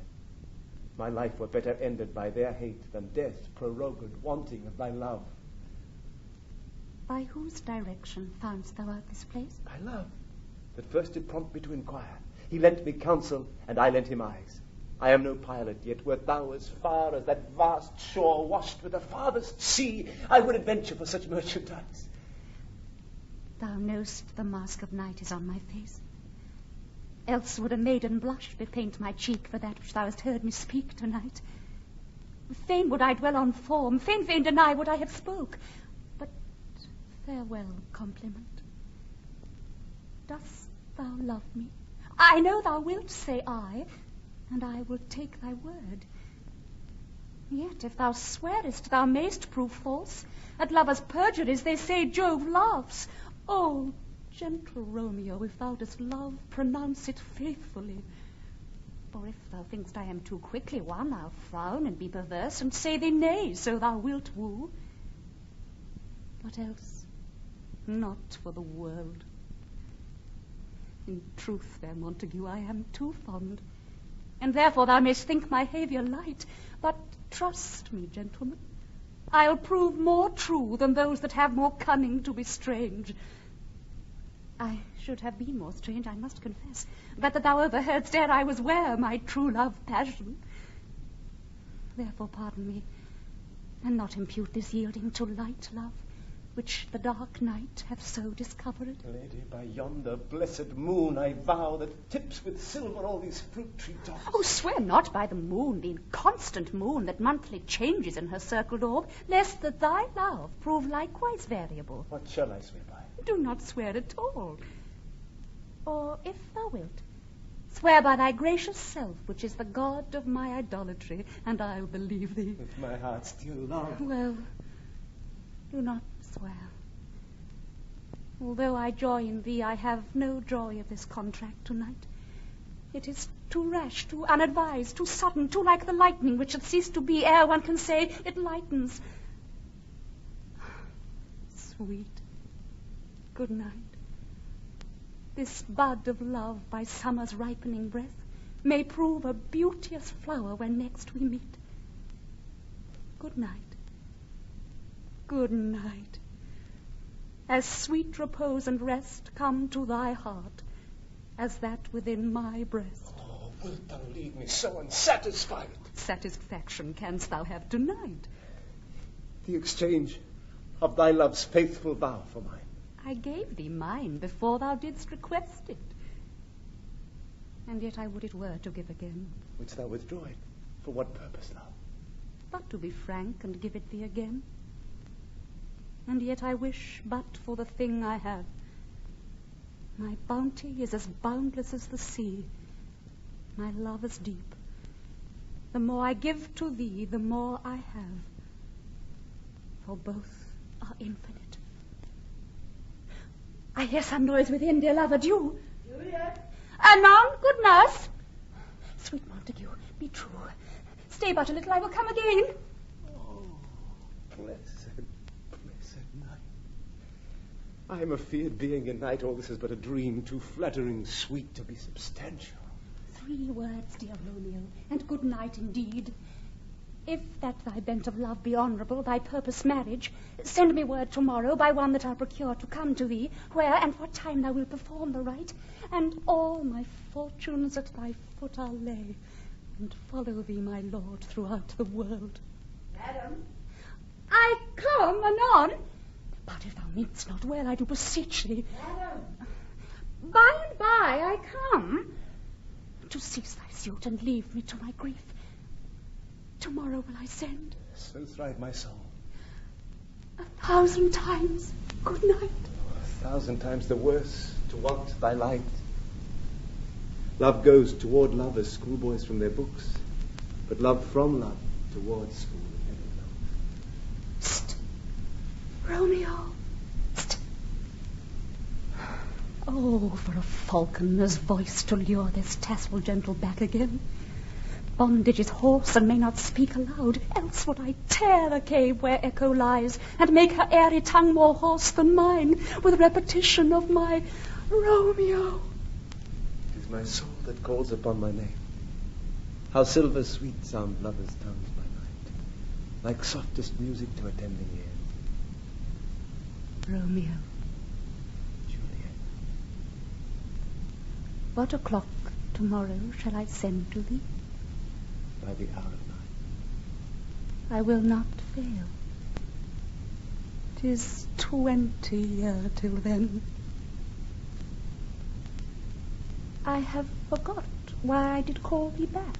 Let me stand here till I remember. I shall forget to have thee still stand there, remembering how I love thy company. And I'll still stay to have thee still forget, forgetting any other home but this. 'Tis almost morning. I would have thee gone, and yet no farther than a wanton's bird that lets it hop a little from her hand, like a poor prisoner in his twisted gyves, and with a silk thread plucks it back again, so loving jealous of his liberty. Why would I were thy bird? Oh, sweet, so would I. Yet I should kill thee with much cherishing. Good night. Good night. Parting is such sweet sorrow that I shall say good night till it be morrow. Sleep dwell upon thine eyes, peace in thy breast. Would I were sleep and peace so sweet to rest. Hence will I to my ghostly father's cell, his help to crave, and my dear hap to tell.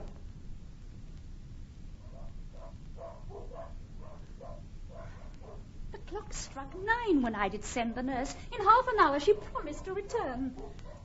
Perchance she cannot meet him. That's not so. Oh, she is lame. Love's heralds should be thoughts which 10 times faster glides than the sun's beams, driving back shadows over lowering hills. Therefore do nimble-pinioned doves draw love, and therefore hath the wind swift Cupid wings. Now is the sun upon the highmost hill of this day's journey, and from 9 till 12 is 3 long hours, yet she is not come. Had she affections and warm youthful blood, she would be swift in motion as a ball. My words would bandy her to my sweet love, and his to me. But old folks, many fain as they were dead, unwieldy, slow, heavy, and pale as lead. Oh, God, she comes. Oh, honey nurse, what news hast thou met with him? I am a weary. Give me leave for a while. Fie, how my bones ache. What a jaunts have I. I would thou hadst my bones and I thy news. Come, I pray thee, speak. Goodness, speak. Easy, what haste? Can you not stay a while? Do you not see that I am out of breath? How art thou out of breath when thou hast breath to say to me that thou art out of breath? Lord, how my head aches. What a head have I. It beats as it would fall in 20 pieces. My back. Oh, to the side. Oh, my back. Beshrew your heart for sending me about to catch my death with jauncing up and down. Faith, I am sorry that thou art not well. Sweet, sweet, sweet nurse, tell me what says my love. Your love says, like an honest gentleman, and a courteous and a kind, and a handsome, and I warrant a virtuous. Where is your mother? Where is thy mother? Why, she is within. Where should she be? How oddly thou repliest. Your love says, like an honest gentleman, where is your mother? Oh, God's lady dear, are you so hot? Marry, come up, I trow. Is this the poultice for my aching bones? Henceforward do your messages yourself. Oh, here's such a coil. Come, what says Romeo? Have you got leave to go to Shrift today? I have. Then hie you hence to Friar Lawrence' cell. There stays a husband to make you a wife. Now comes the wanton blood up in your cheeks. They'll be in scarlet straight at any news. Hie you to church. I must another way, to fetch a ladder, by the which your love must climb a bird's nest soon when it is dark. I am the drudge and toil in your delight, that you shall bear the burden soon at night. Go, I to dinner. Hie you to the cell. Hie to high fortune. Honest nurse, farewell.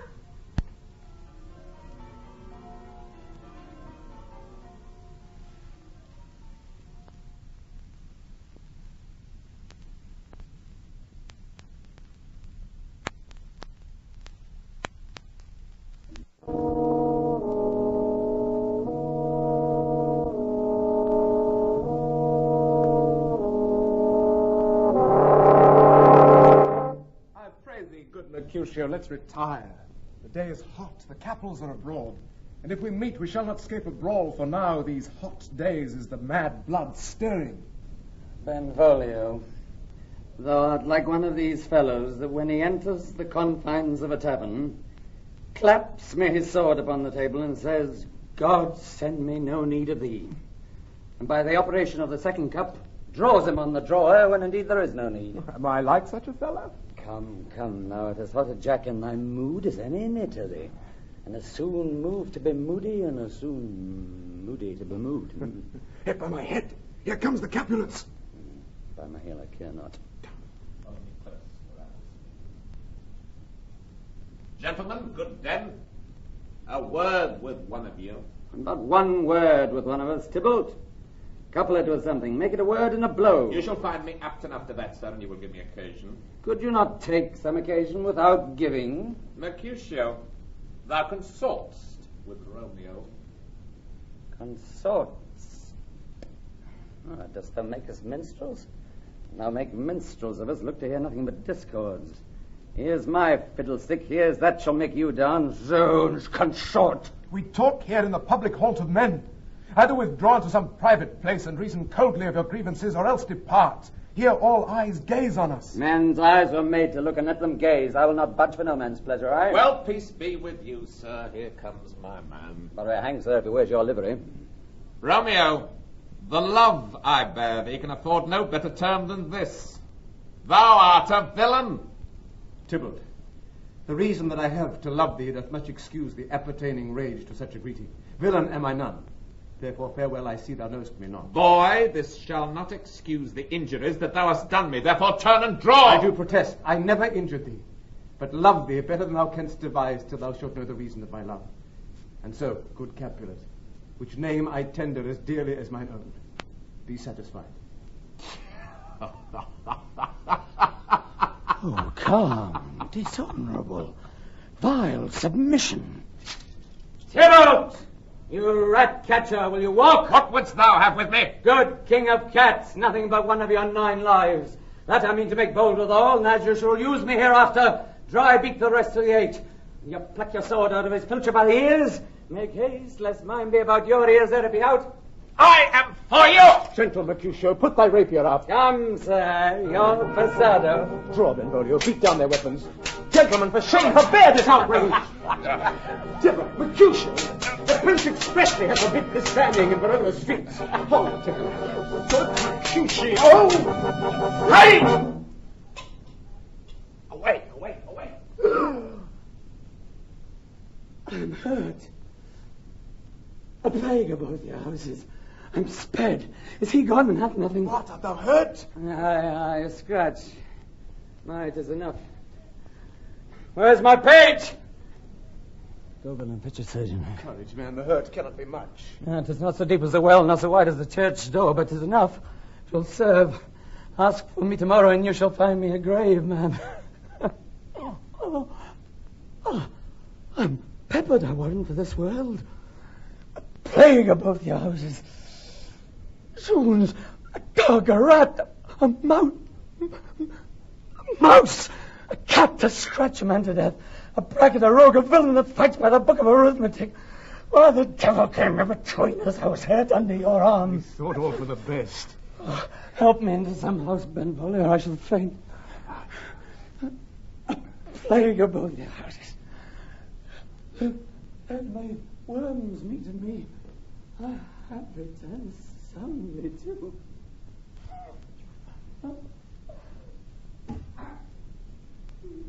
Your house. This gentleman, the prince's near ally, my very friend, hath got this mortal hurt in my behalf.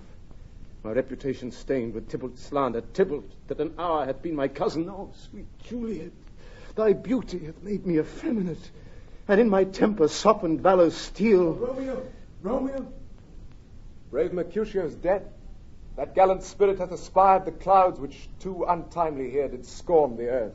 This day's black fate on more days doth depend. This but begins the woe, others must end. Here comes the furious Tybalt back again. Again, in triumph, and Mercutio slain. Away to heaven, respective lenity, and fire-eyed fury be my conduct now. Now, Tybalt!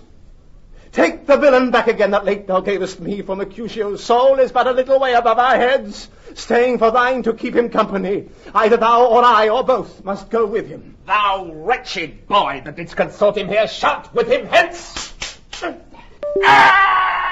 Romeo, away, begone! The citizens are up and Tybalt slain. Stand not amazed. The prince will doom thee death if thou art taken. Hence, begone away. Oh, I am fortune's fool. Why dost thou stay?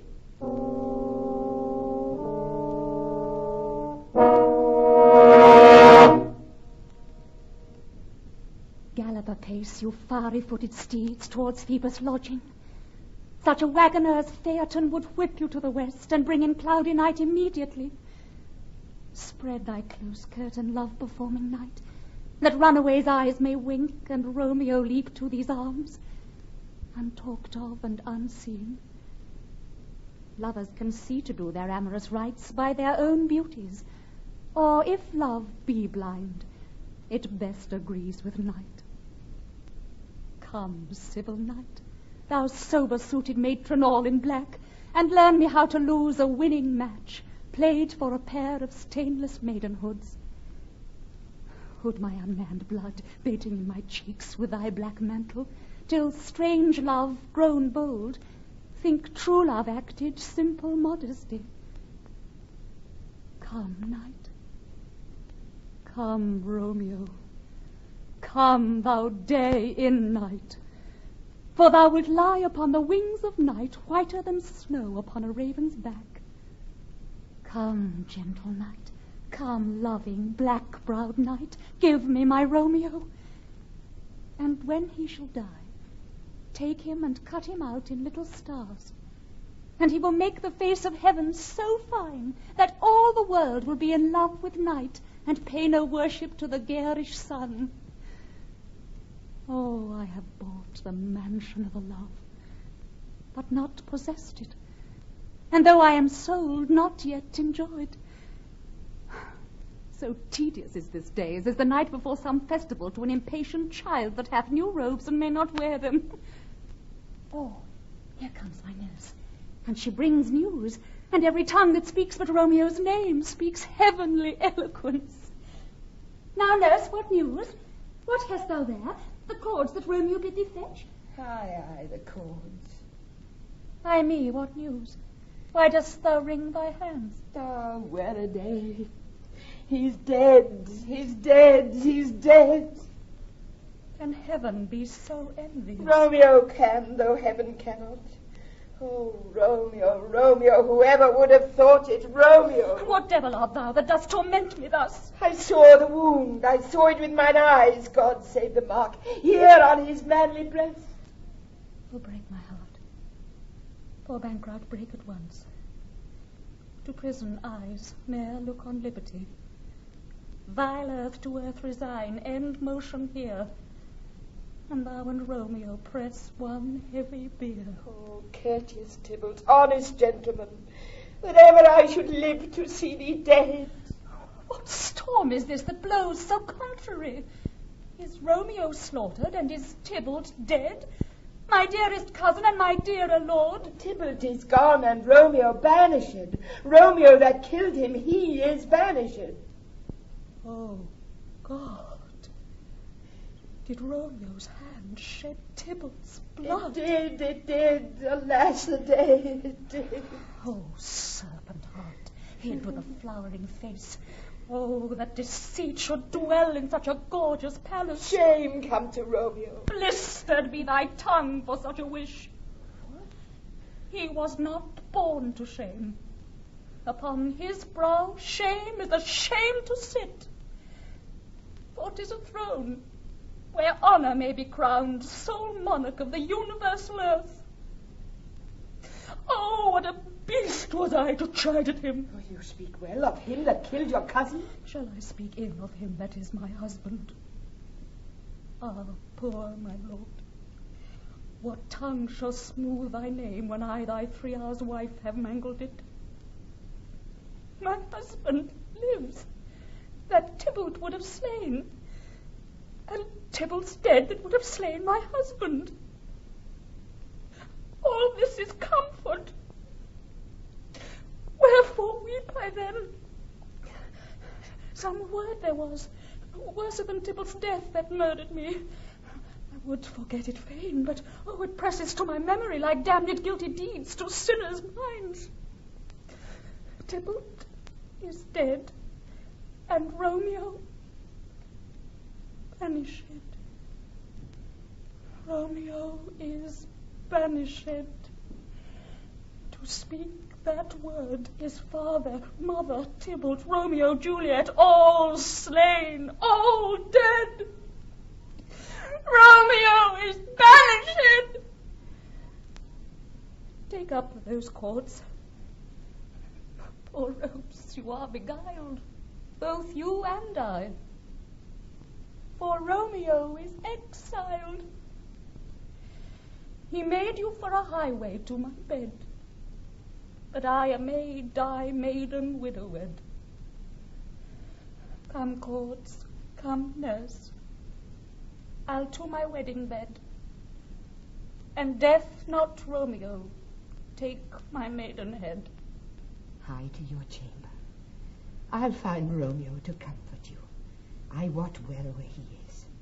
Hark ye, your Romeo will be here at night. I'll to him. He is hid at Lawrence' cell. Oh, find him. Give this ring to my true knight, and bid him come to take his last farewell.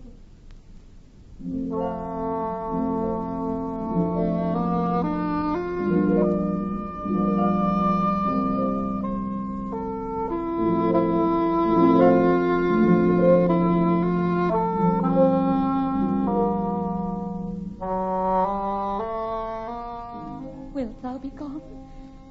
It is not yet near day.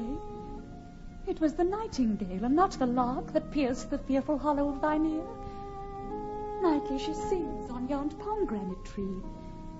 Believe me, love, it was the nightingale. It was the lark, the herald of the morn, no nightingale. Look, love, what envious streaks do lace the severing clouds in yonder east. Night's candles are burnt out, and jocund day stands tiptoe on the misty mountain tops. I must be gone and will stay in that. Yonder light is not daylight, I know it, I. It is some meteor that the sun exhaled, to be to thee this night a torch-bearer, and light thee on thy way to Mantua.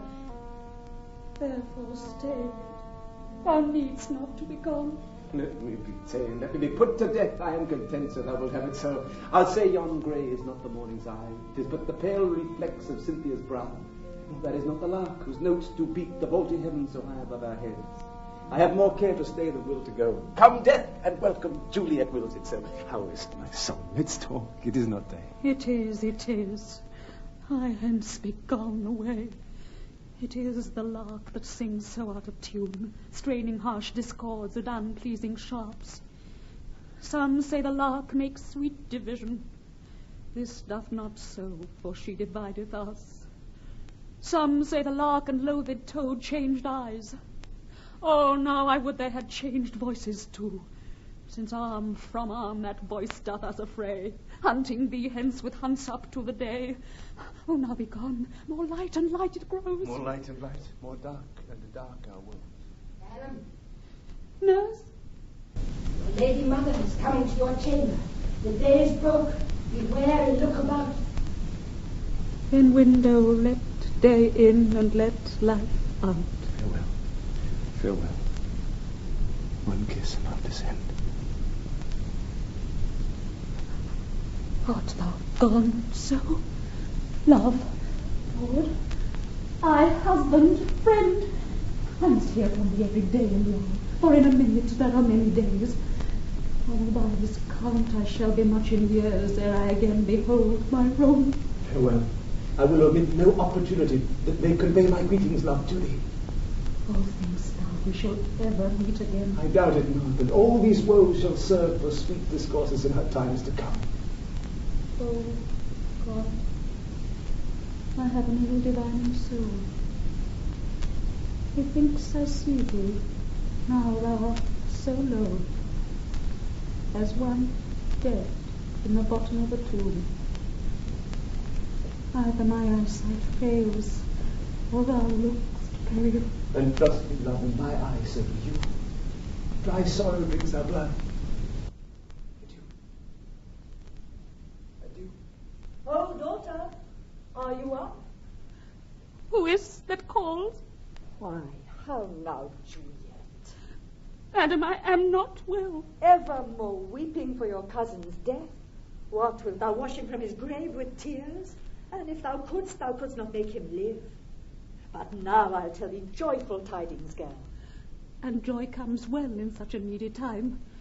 What are they, I beseech your ladyship? Well, thou hast a careful father, child, one who to put thee from thy heaviness hath sorted out a sudden day of joy that thou expectst not, nor I look not for. Madam, in happy time, what day is that? Marry, my child, early next Thursday morn, the gallant, young, and noble gentleman, the County Paris at St. Peter's Church, shall happily make thee there a joyful bride. Now, by St. Peter's Church, and Peter too, he shall not make me there a joyful bride. I wonder at this haste, that I must wed ere he that should be husband comes to woo. I pray you tell my lord and father, madam, I will not marry yet. And when I do, I swear it shall be Romeo, whom you know I hate rather than Paris. He's on news indeed.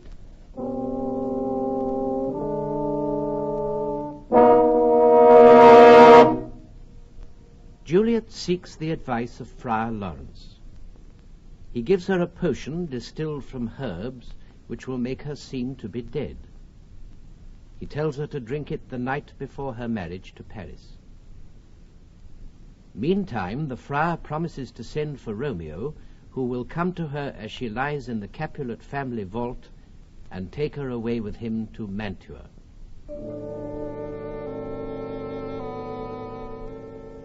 But, gentle nurse, I pray thee leave me to myself tonight, for I have need of many orisons to move the heavens to smile upon my state, which well thou knowest is cross and full of sin. Good night. Get thee to bed and rest, for thou hast need. Farewell. God knows when we shall meet again. I have a faint, cold fear thrills through my veins that almost freezes up the heat of life. I'll call her back again to comfort me. Nurse? What should she do here? My dismal scene I needs must act alone. Come, Vio. What if this mixture do not work at all? Shall I be married then tomorrow morning? No, this dagger shall forbid it. Lie thou there. What if it be a poison which the friar subtly hath ministered to have me dead? Lest in this marriage he should be dishonoured because he married me before to Romeo. I fear it is. And yet, methinks it should not, for he hath still been tried a holy man. How if, when I am laid into the tomb, I wake before the time that Romeo come to redeem me? Oh, there's a fearful point. Shall I not then be stifled in the vault, to whose foul mouth no healthsome air breathes in, and there die, strangled ere my Romeo comes? Oh, if I live, is it not very like the horrible conceit of death and night, together with the terror of the place? As in a vault, an ancient receptacle, where for this many 100 years the bones of all my buried ancestors are packed, where bloody Tybalt, yet but green in earth, lies festering in his shroud, where, as they say, at some hours in the night, spirits resort. Alack, alack, is it not like that I, so early waking, what with loathsome smells and shrieks like mandrakes torn out of the earth, that living mortals hearing them run mad? Oh, if I wake, shall I not be distraught, environed with all these hideous fears, and madly play with my forefather's joints, and pluck the mangled Tybalt from his shroud, and in this rage with some great kinsman's bone as with a club, dash out my desperate brains? Oh! Look! Methinks I see my cousin's ghost, seeking out Romeo, that did split his body upon a rapier's point. Stay, Tybalt! Stay! Romeo, I come. This do I drink to thee.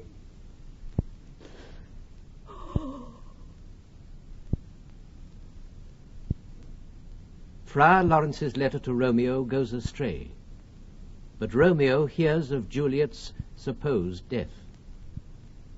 He obtains a bottle of poison and hastens to Verona, to the Capulet tomb, determined to die beside Juliet. Thou detestable Moor, thou womb of death, gorged with the dearest morsel of the earth, thus I enforce thy rotten jaws to open. And in despite, I'll cram thee with more food. Stop thy unhallowed toil, vile Montague. Condemned villain, I do apprehend thee.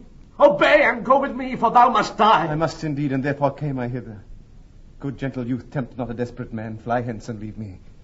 I beseech thee, youth, put not another sin upon my head by urging me to fury. Oh, be gone. I do defy thy conversation, and apprehend thee for a felon here. Wilt thou provoke me? Then have at thee, boy. Oh, I'm slain. If thou be merciful, open the tomb. Lay me with Juliet. In faith I will. Let me peruse this faith. Mercutio's kinsman, noble County Paris. I'll bury thee in a triumphant grave. A grave. Oh no! A lantern slaughtered youth. For here lies Juliet, and her beauty makes this vault a feasting presence full of light. Dead lie thou there by a dead man interred. How oft, when men are at the point of death, have they been merry, which their keepers call a lightning before death? Oh, how may I call this a lightning? Oh, my love, my wife. Death that hath sucked the honey of thy breath hath had no power yet upon thy beauty. Thou art not conquered. Beauty's ensign yet is crimson in thy lips and in thy cheeks, and death's pale flag is not advanced there. Tybalt, liest thou there in thy bloody sheet? Oh, what more favour can I do to thee than with that hand that cut thy youth in twain to sunder his that was thine enemy? Forgive me, cousin. Oh, dear Juliet, why art thou yet so fair? Shall I believe that unsubstantial death is amorous, and that the lean, abhorred monster keeps thee here in dark to be his paramour? For fear of that, I still will stay with thee, and never from this palace of dim night depart again. Here will I remain with worms that are thy chambermaids. Oh, here will I set up my everlasting rest, and shake the yoke of inauspicious stars from this world-wearied flesh. Eyes take your last. Arms take your last embrace, and lips, O you, the doors of breath, seal with a righteous kiss a dateless bargain to engrossing death. Come, bitter conduct. Come, unsavory guide. Thou desperate pilot, now at once run on the dashing rocks thy seasick weary bark. Here's to my love. Oh, true apothecary, thy drugs are quick. Thus, with a kiss, I die.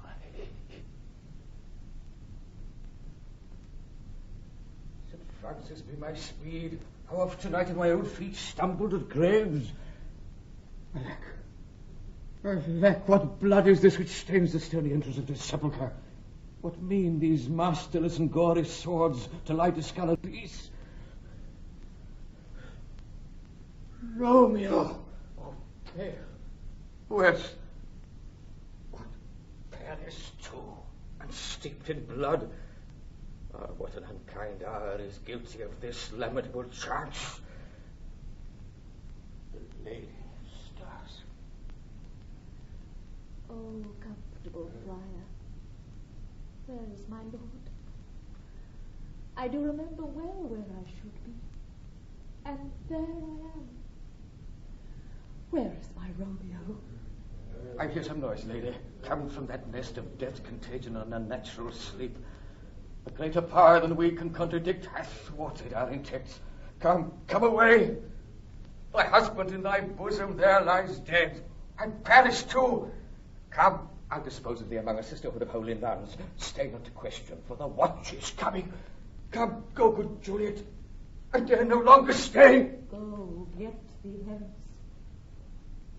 for I will not away. What's here? The cup closed in my true love's hand. Poison I see hath been his timeless end. Oh, churl, drunk all and left no friendly drop to help me after. I will kiss thy lips. Haply some poison yet doth hang on them to make me die with a restorative. Thy lips are warm. Me, boy, which way? Yes, and I'll be brief. Oh, happy dagger, this is thy sheath.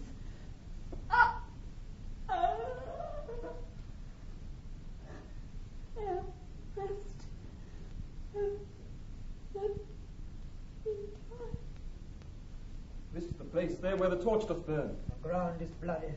Search about the churchyard. Go, some of you, where you find... Through the tragic deaths of Romeo and Juliet, the two families are reconciled.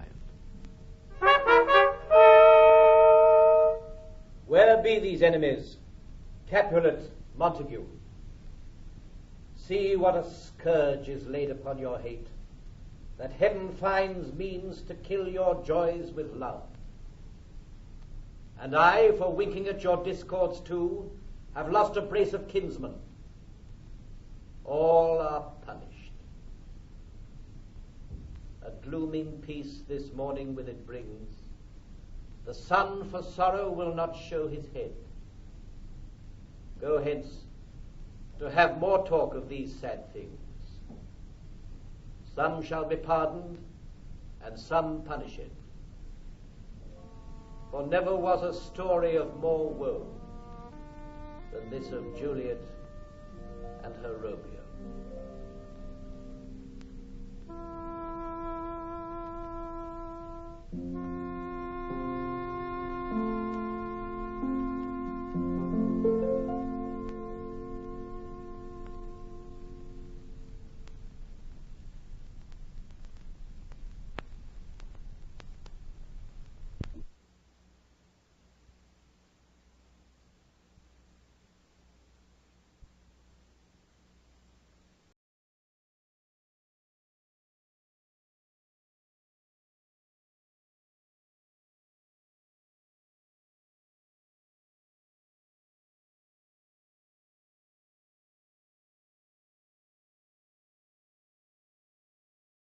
This episode from the life of Sherlock Holmes will be transmitted to our men and women overseas by short wave and through the worldwide facilities of the Armed Forces Radio Service. Petri Wine brings you Basil Rathbone and Nigel Bruce in the new adventures of Sherlock Holmes.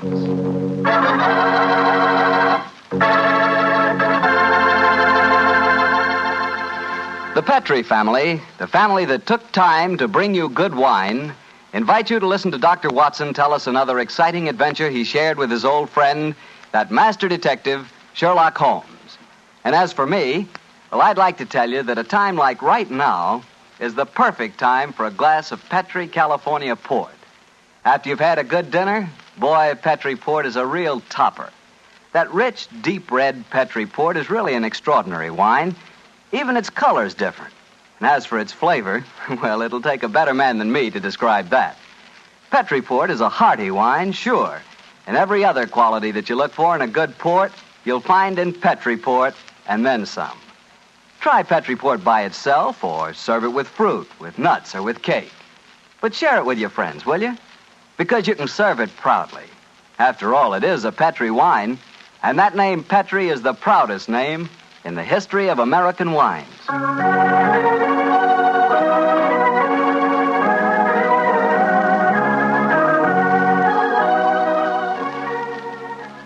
And now let's visit our old friend and host, Dr. Watson. Good evening, Mr. Bartell. Good evening, Doctor. Settle yourself down and get your pipe going. Thanks.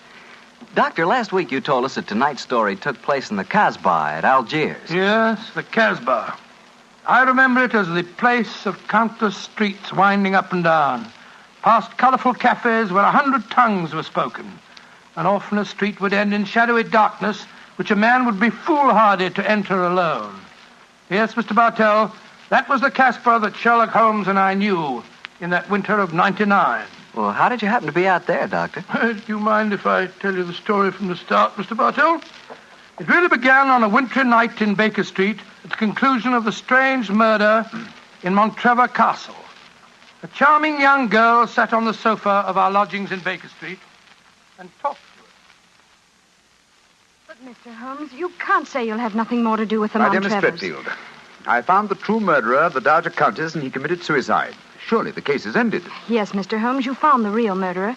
But now I want you to find the unfortunate young man who fled England 5 years ago when he was suspected of a crime. This is a new development, Miss Threadfield. Please tell us about it.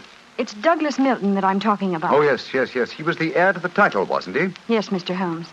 He was a sensitive, artistic boy, and when he knew that he was under suspicion, he ran away. Mm-hmm. Of course, everyone regarded his flight as an admission of guilt.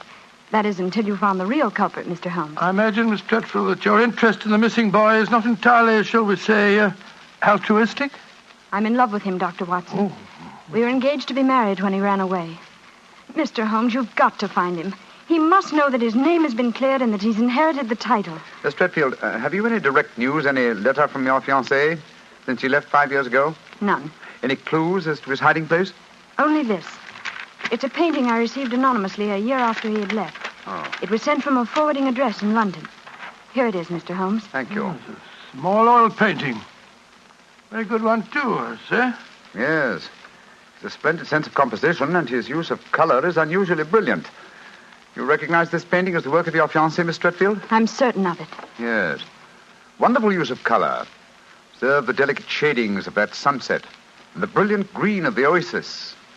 This scene is extraordinarily reminiscent of the desert in North Africa. Yes, that's what made me say I was certain he'd gone abroad, Mr. Holmes. But why should he go to North Africa? A good place, Watson, for an Englishman who imagines himself to be escaping justice. Remember, the Foreign Legion is stationed there. You think he might have joined the Legion, Mr. Holmes? It would seem logical. No question to ask to those who join it, and its colorful obscurity might easily appeal to a young fellow in trouble. Hello. What is it, Holmes? Quite a few grains of sand in between the canvas and the frame here. Miss Tretfield, do you mind if I pry the canvas loose? Do anything you like, Mr. Holmes, if it gives you any clue to Douglas's whereabouts. Give me your penknife, will you, Watson?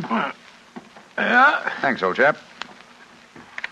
Wait a minute. Here we are. Can you see anything? Uh-huh. Look. The word sheriff. And Elafroun are stamped here. Sheriff is probably the framer's name, and Elafroun is a town some 50 miles from Algiers. That settles it. Miss Tretfield, I accept your case. Watson and I will go to Africa and try to find your fiancé, Douglas Milton.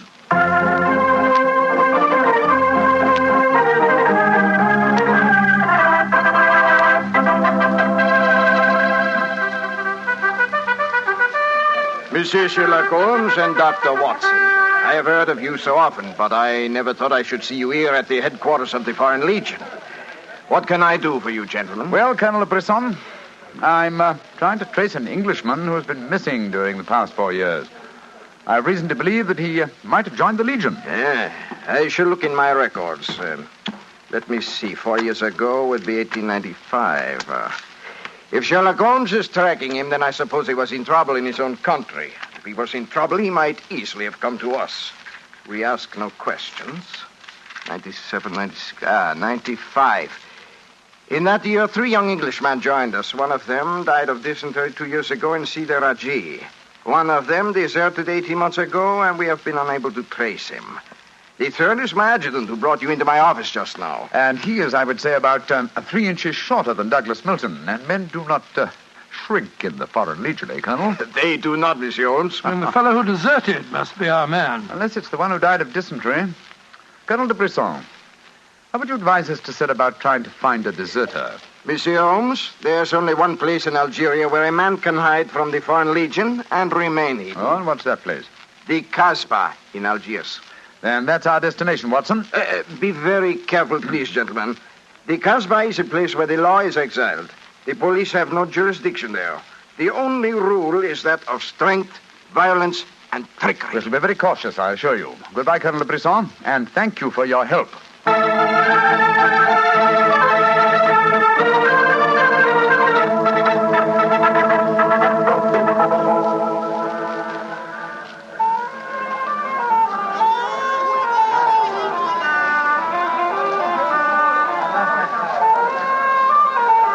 Well, I must say that I think Colonel de Brisson rather exaggerated the dangers of the Casbah. I suppose you're going to tell me this cafe is the headquarters for a dope smuggling ring or white slaving or something. Its ramifications are even more extensive than those you've mentioned. You're joking, Holmes. I assure you I'm not, old fellow. What? My old friend Duhamel is chief of police in Algiers. When I told him our mission, he advised me to come here. A 500-franc note, and the proprietor can obtain any and all information regarding the underworld. For as little as 200 francs, he can arrange a murder. So that gives you some idea of the relative values in the Casbah. Good Lord, then you've already spoken to the proprietor? Oh, yes, a charming scoundrelly fellow by the name of Rafi. I gave him 500 francs and asked him to set his underworld grapevine in motion to see whether an Englishman living and hiding here in the Casbah could be found. And I thought we'd come here for a quiet meal. Here comes Rafi now. Let's hope he has news for us. Here we are, Rafi. Come and sit down, won't you? Rafi works fast, does he not, Mr. Holmes? Your friend is... My friend knows that you're working with me. We'll be found out. A drink first. The tongue of Rafi is parched. Would you have me die of thirst before I give you my news? Vermouth cassis. Mrs. Rafi? You have news for me, then? But yes. Good, what is it? First, you will pay me more money, no? But I gave you 500 francs. You said that you'd do the job for that. Can I help it if some tongues are more costly to make wag than others? It took the 500 to get the wag. Am I to have nothing for my own trouble? Votre vermouth cassis, Mrs. Rafi? Ah, good. The gentleman will pay for it. There you are. Merci, Missy. I will drink to your health, gentlemen, both of you. You will pay me more money, no? But my friend's already given you 500. You should stick to your bargain, my good fellow. My information is a bargain at 750 francs. It would be a bargain at 1,000, but Rafi will let you have it for 750 because he likes you. I see. You will give it to me, no? And if I refuse? Then you get no information, and perhaps I spread news in the Casbah that makes it uncomfortable for you gentlemen to be there. Great Scott, this is blackmail.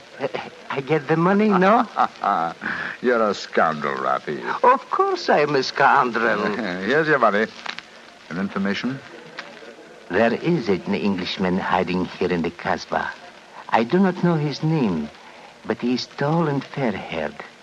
I cannot tell you where he lives, but if you go to the Cafe of 1,000 Sighs, you will find a girl who sings there. A girl who sings like a nightingale.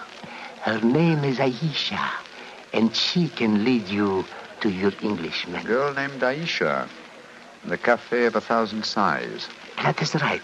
I would suggest that you go there in disguise. 2 well-dressed Englishmen might find themselves in trouble. For a small fee, say 200 francs, I will escort you there myself. Thank you, yes. I think we can manage by ourselves, Rafi. Oh, if your business is concluded quickly and time weighs heavy on your hands, Rafi can take you to some places of rare interest. Dancing girls that wither one's eyeballs with their beauty. For 500 francs, gentlemen... Thank you, Rafi, thank you. I have a feeling the time will not weigh heavily on our hands. Good night.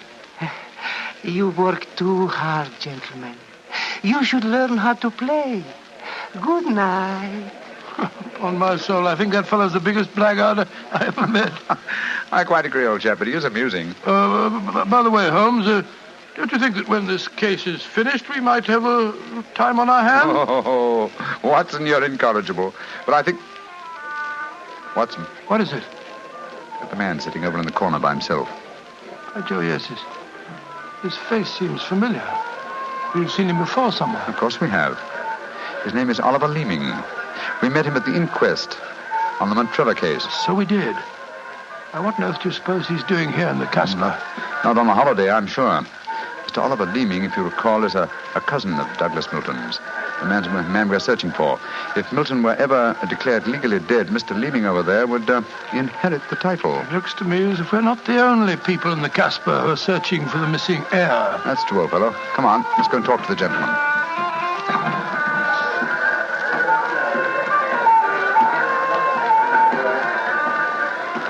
Mr. Oliver Leeming, how very odd to meet you here. Well, Sherlock Holmes and Dr. Watson, won't you sit down? Thank you. World's a small place, isn't it? Or has somebody said that before? I wondered if you'd spot me over here in the corner. Oh, you saw us then? Of course. But you seemed to be in such deep conversation with that scoundrel Rafi. I didn't like to disturb you. Very considerate of you, I'm sure. Why are you here, Mr. Leeming? Oh, I'm making a business trip. This is my day off. As I recall it, you're in the publishing business. Correct. What a memory you have. It seems peculiar that you should be on a business trip here. Are you planning on opening a publishing house in Algiers, or are you searching the Casbah for new authors? Why not? I'm a great believer in encouraging new talent. Mr. Leeming, why don't you admit that you're here for the express purpose of trying to find your cousin, Douglas Milton? Mr. Holmes, you've discovered my secret. The great Sherlock Holmes and his watchdog have their eagle eyes on me. They know that I succeed to the title if Douglas Milton dies. Yes, Mr. Leeming, we know that fact. And you have fathomed my plan to find Douglas before me and kill him so that I may inherit the title. How lucky I am to meet you in the Casbah, where you cannot arrest me. Well, it's a race against time, gentlemen, but I have a head start, as you will soon find out. Goodbye, and the best of luck to you. Extraordinary fellow. He's joking, of course. I believe not, Watson. I think he labors under the whimsical belief that the best method of discounting the truth is to state it as boldly so that it will not be believed. Great Scott, then we must work fast. Yes, old chap, we must. I'm sure that we're entrants in a race against death. We must get back to the hotel and into our disguises as quickly as possible. After that, we shall visit a young lady named Aisha in the Cafe of 1,000 Sighs. And I'm certain, Watson, that it will be the first time two men have ever entered the Casbah for the express purpose of preventing a murder.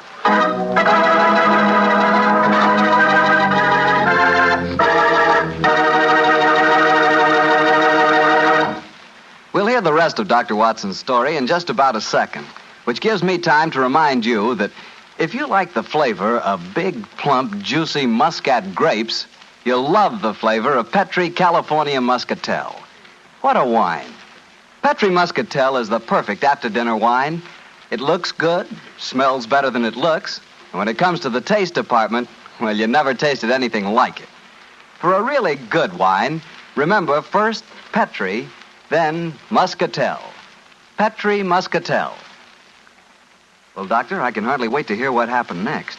You and Sherlock Holmes went back to the hotel, I suppose. Yes, Mr. Bartell. Holmes quickly adopted the disguise of an Arab guide, while I assumed the role of a tourist. And we started off on our search. Outside the Cafe of 1,000 Sighs, we met with a rude shock. Good Lord. It's the fellow we met in the cafe. Yes, Oliver Leeming, with a knife between his shoulders. He's dead, Holmes. Shouldn't we get into touch with the police? What can they do? Remember, there is no law on the Casbah. In any case, this man is beyond our help. Our job is to protect the living. Come on, old fellow. Let's go to the Cafe of 1,000 Sighs and find this girl, Aisha. The girl, Rafi says, sings like a nightingale. Comme mon oiseau qui chante, je l'appelle ma petite bourgeoise. Ma ton kiki, ma ton kiki, ma ton quinoise. Il y en a d'autres qui me font le doux yeux, mais c'est elle que j'aime le mieux.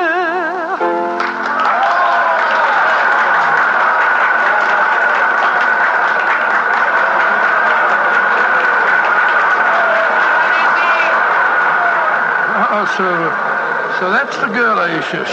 She's very beautiful. Don't forget our role of tourist and guide, old chap. Master, would wish to meet this Aisha? Very much indeed. I will see if it can be arranged, Master. Wait here for me, Watson. I'll see what I can do. Right you are, Holmes. Be careful now.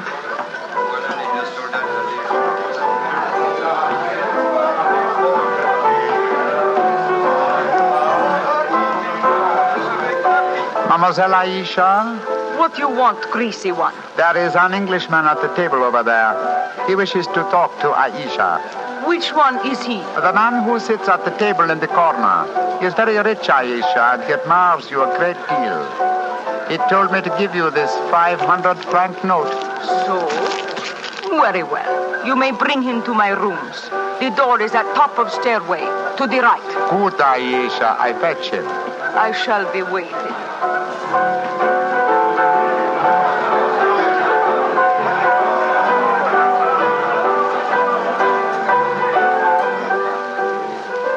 Aisha will see you, Master. Follow me, please. Oh, very well. I hope you know that you're going to handle this, Holmes.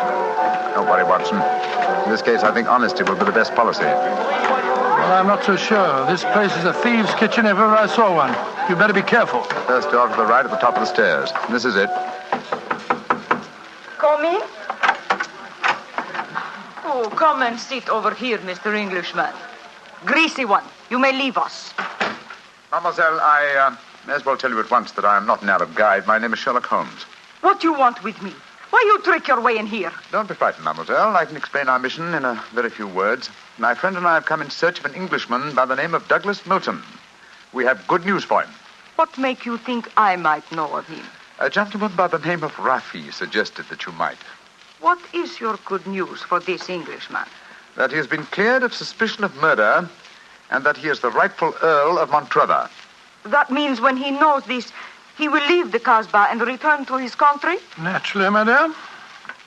I do not know this man. I have never heard of him. Here is your 500 francs. Goodbye. Not so fast, Aisha, mon petit chou.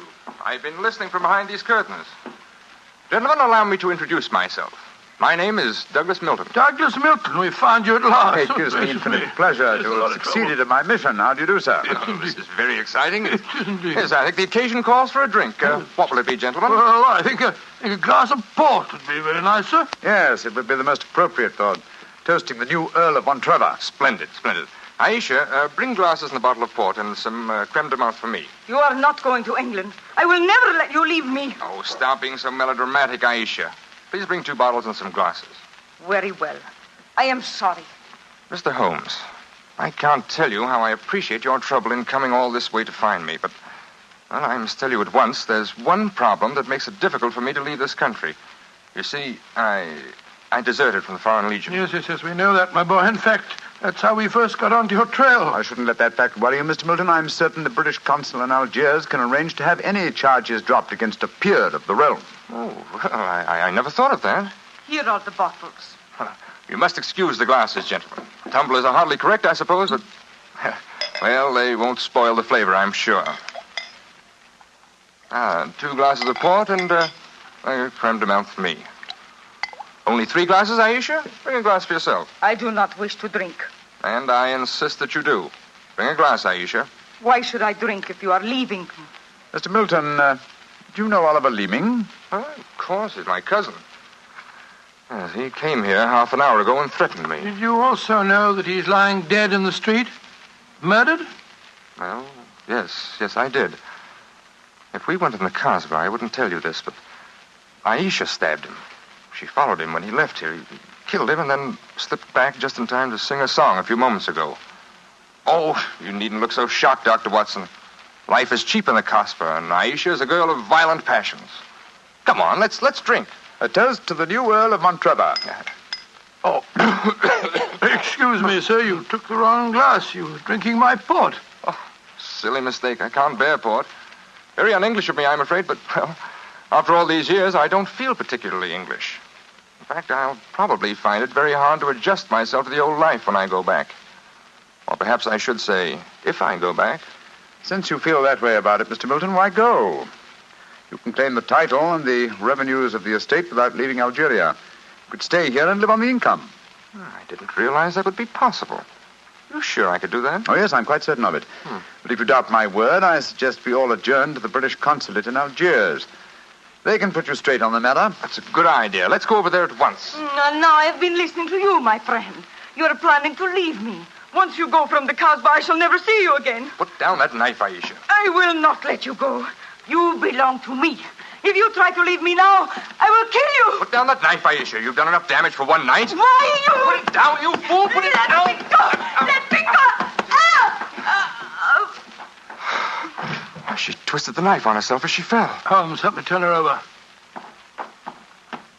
She's dead, Mr. Milton. Poor Aisha. It's a bloody path that leads to the Montrevor title, sir.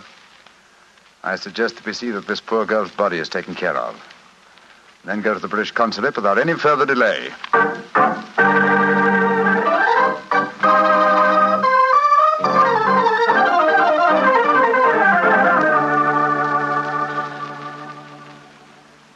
Now that we're at the consulate, Mr. Milton, I suggest that you swear on oath that you are Douglas Milton, heir to the Montrevor estate. This gentleman is a commissioner of oaths, and we can go in and see the consul. Very well.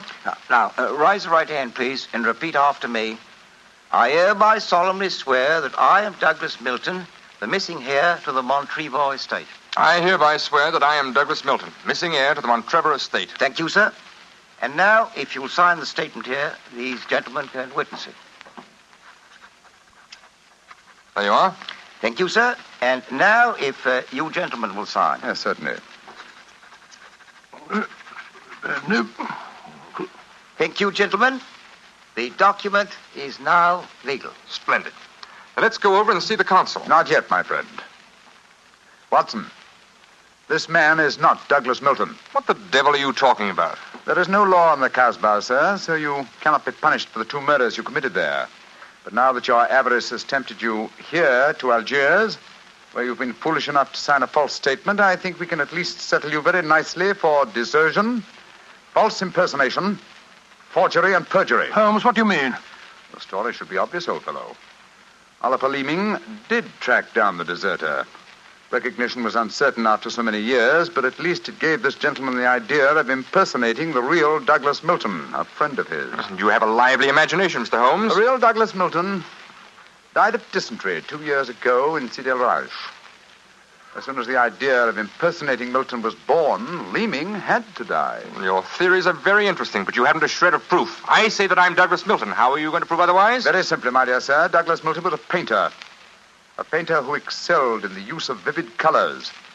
You, sir, suffer from the quite common malady of red-green color blindness. Less than an hour ago, you mistook a glass of port, which is red, for a glass of creme de menthe, which is green. I knew at once that you were an imposter. You're cleverer than I thought you were, Holmes. Goodbye. Here, come back. No, Watson. Don't go after him. But we can't let him escape, Holmes. Don't worry, old chap. He won't escape. I sent a message to Colonel de Brisson. If you go to the window, I think you'll find that the consulate is being watched. The Legion has a long memory for desertion. I don't think he'll get very far. They got him, Holmes. Shot him as he was trying to run away. A just death for him. He lived a life of violence and treachery, Watson. It's only fitting that he should die in the same manner.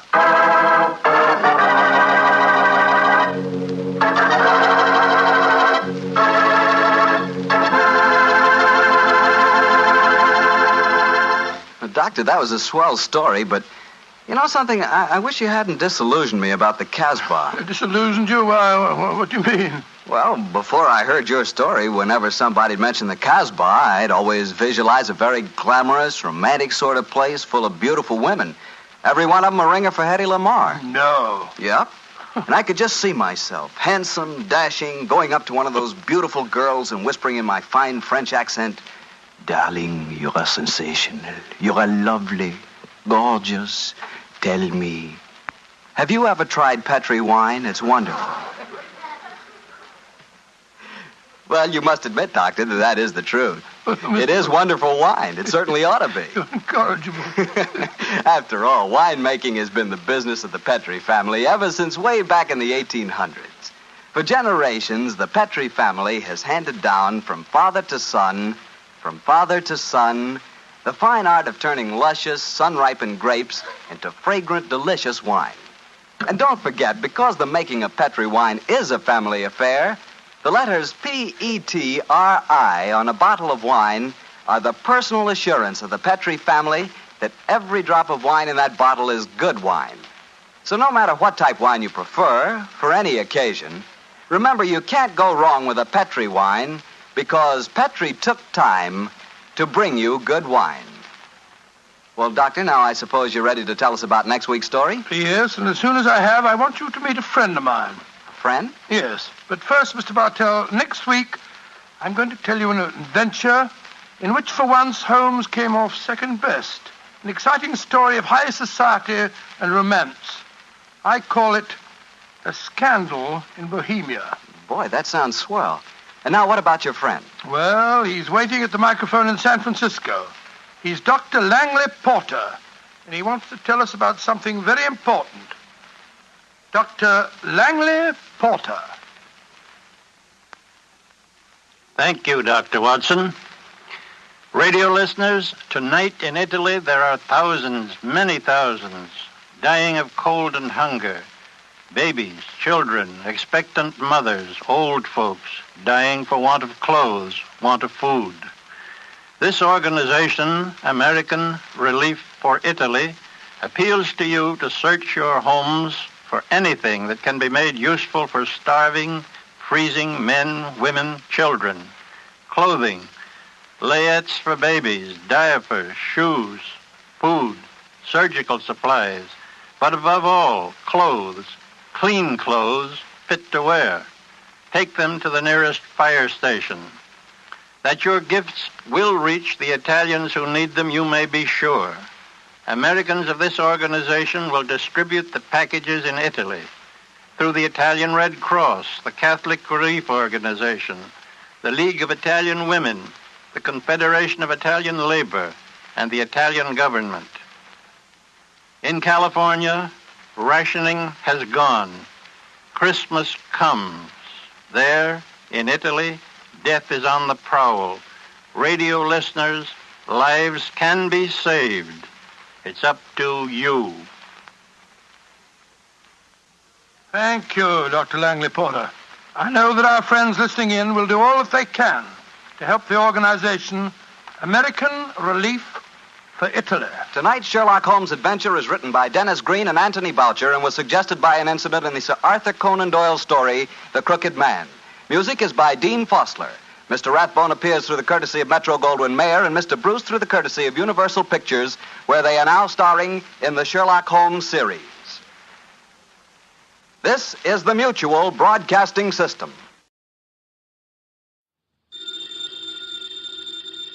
Ladies and gentlemen, the ringing of that phone bell means mystery, adventure.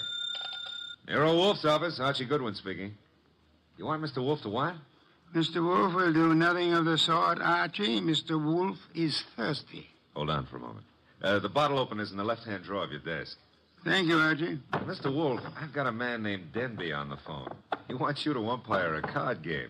Man is insane. He's offering a fee. The answer is no. I know nothing of card games, nor do I wish to learn. Okay. Well, the answer is no, Mr. Denby. Sure, I'll ask him again. After he finishes the beer he's working on. Goodbye. People appall me. The fantasies they indulge in. Bah, what on earth made that maniac think I might consent to preside at a card game? Well, it seems he expects one of the players to be death.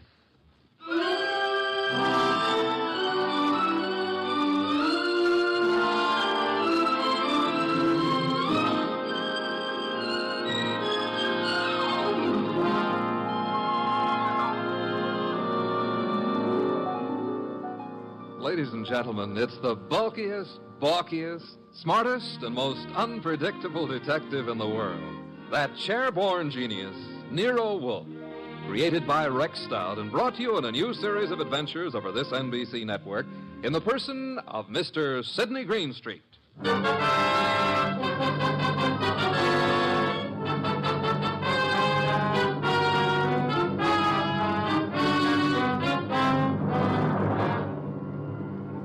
Wolf would not attend, but the card game went on anyway. At the home of a Mr. Stephen Denby. Jean? Yes? LaCosta? Mr. Piper? I think we're ready to begin, eh? I'm ready. Yes, Jean. You always are. How I like that remark, I'll have to decide later on. Yeah, please do. LaCosta? It's all right with me. And Mr. Piper? I brought a deck. No, as host, I shall supply the cards. Before we play, I examine them, yes? Of course. Here you are. Chuck? Yeah, Mr. Denby? You will remain outside the door until called. No one is to enter this room under any circumstances. Got it. LaCosta? The cards look all right. Thank you. Now then, shall we make things absolutely clear? You mean, should you make a speech? I don't mind. But make it short, huh? I shall. The four of us seated at this table are joint owners of the Candy Club, a rather successful institution devoted to the sale of food, liquor, entertainment... And the gambling. And games of chance. For some time now, we have all resented sharing the profits. Some of us have attempted to buy out the others. Denby, you needn't babble on. No one wants to sell. We know that. True, Mr. Piper. Which is the reason for this little game of cards. One hand shall be dealt to each of us, a hand at poker. Whoever wins gets the club. The others retire as gracefully as they can. Agreed? That's why we're here. Agreed. Very well. The cards are shuffled. I'll place them in the center of the table. LaCosta, would you like to... I cut. Good. If nobody minds, I'll cut them, too. After Mr. LaCosta. Nobody minds. Happy now, Mr. Piper? Let's get going, huh? Very well, unless Jean would care to... Oh, thanks. We're all crooks here, which sort of cancels out any funny business with a card. Very well. We shall all draw a card in turn until 5 cards are drawn by each player. Shall we start, Jean? Sure. LaCosta? Okay. Mr. Piper? Yes, of course. And myself. We just keep going in rotation. This is fun. Fun? No. There's too much money which rides on these cards. That's what makes it fun. Would you mind keeping quiet? I'm nervous. We all are, one way or another. I think we all have our 5 cards now. We all got 'em. Very well, then. In the same order that the cards were dealt. Jean? A pair of 3s. Lucasto? Nothing. Mr. Piper? Kings. 2. The light! Piper. Well, what?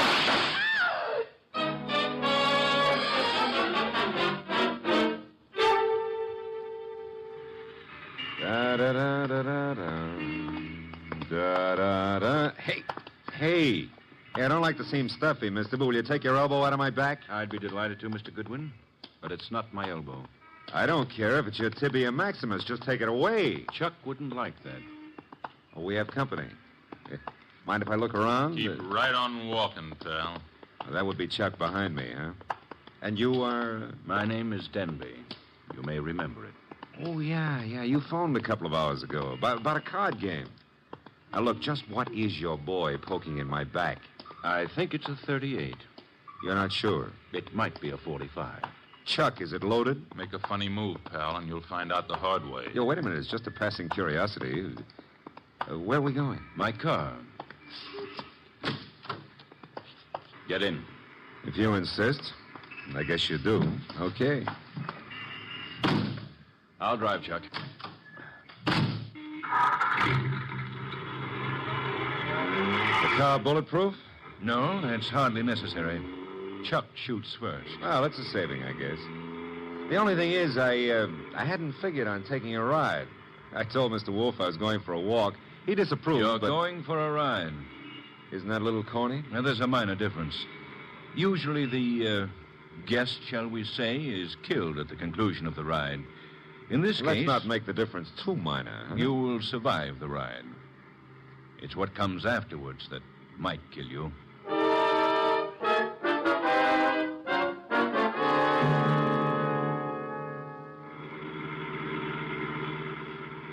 You see, Mr. Goodwin, my friends and I have a little mystery to solve. You want me to solve it? No. We want Mr. Wolf to solve it.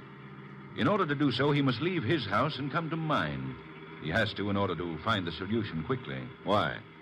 Neither my friends nor myself have any desire to improve our acquaintance with the police. Therefore, we want the mystery solved before the police are even called in. Hence our need for Mr. Wolf. Hence our detaining you. Detaining is a pretty word in the circumstances. And this is my home, Mr. Goodwin. Oh, well, I don't like the architecture. I think I'll stay out. Get going, pal. On second thought, Mr. Denby, what makes you think Mr. Wolf is going to leave his house and come here? You. Unless he does so, he will lose you. Forever. The door, Chuck. Okay.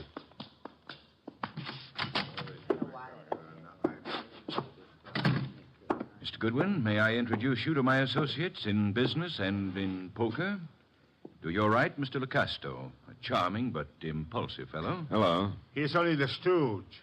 Where's the fat fellow? In time, Lucasto. The lovely lady whose back is to you is Jean. Jean something or other. She's always changing her name. Hello. Hello. And the gentleman facing you is Mr. Piper. How do you do? Is he exclusive or just... Hey, he's wearing his red carnation a little low, isn't he? Over his heart. Except that's no carnation. That, Mr. Goodwin, is blood. Lifeblood.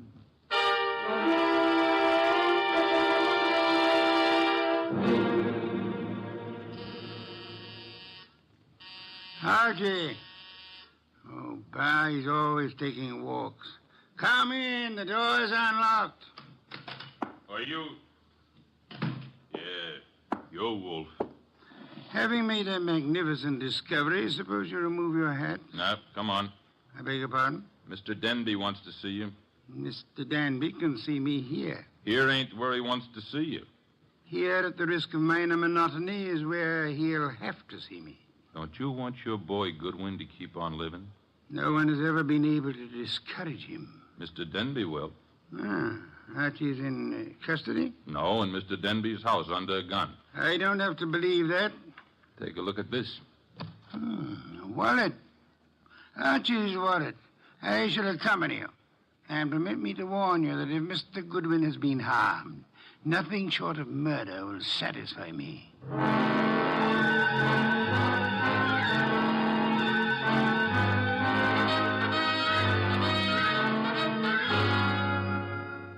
It's getting late. Wolf isn't here yet. Maybe he doesn't worry about you, Goodwin. Well, he could have been delayed. Maybe an orchid needed a pollen transfusion or something. Besides, only the good die young. Then you must be very, very good, Archie. That remark I didn't care for. We sit here and wait for the fat one, but in the meanwhile, the police... The police will come when we notify them. But they will not like the delay we make to notify them. I say we waste time. I say the fat one will not risk coming. You say entirely too much. Is that so? Maybe I kill you myself. Picasso, put that gun away. Yes, darling Archie should have a chance to live. Not long if Wolf doesn't come. Stop looking so pleased. Are you afraid to die, Archie? Yeah, well, I'm not looking forward to it. It's so final. Besides, I didn't eat a hearty dinner, and oh, the Marines have landed. Who is it? Chuck, with Nero Wolf. Let him in. Shut the door, Chuck. Stay outside. Archie? Hello, Mr. Wolf. Oh, am I glad to see you. I regret I cannot say the same thing. Blast you, why couldn't you stay at home instead of taking those confounded walks? I warned you it'd be dangerous. Yeah, but Mr. Wolf, it wasn't the fresh air that got me. It was Denby. Mr. Wolf, I knew you wouldn't come here without some sort of pressure.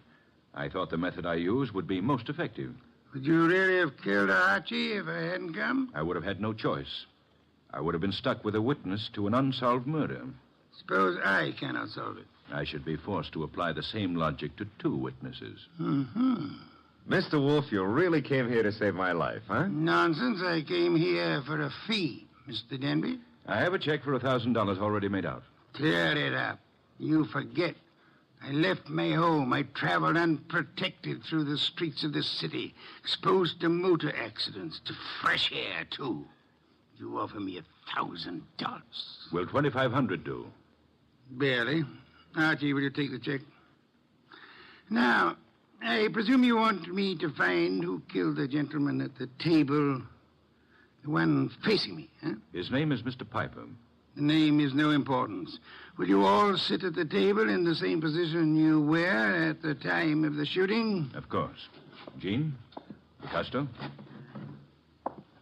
Good. Now for a look at the wound. The lights, I should imagine, went out for a while when the shooting occurred. They went out? Yes.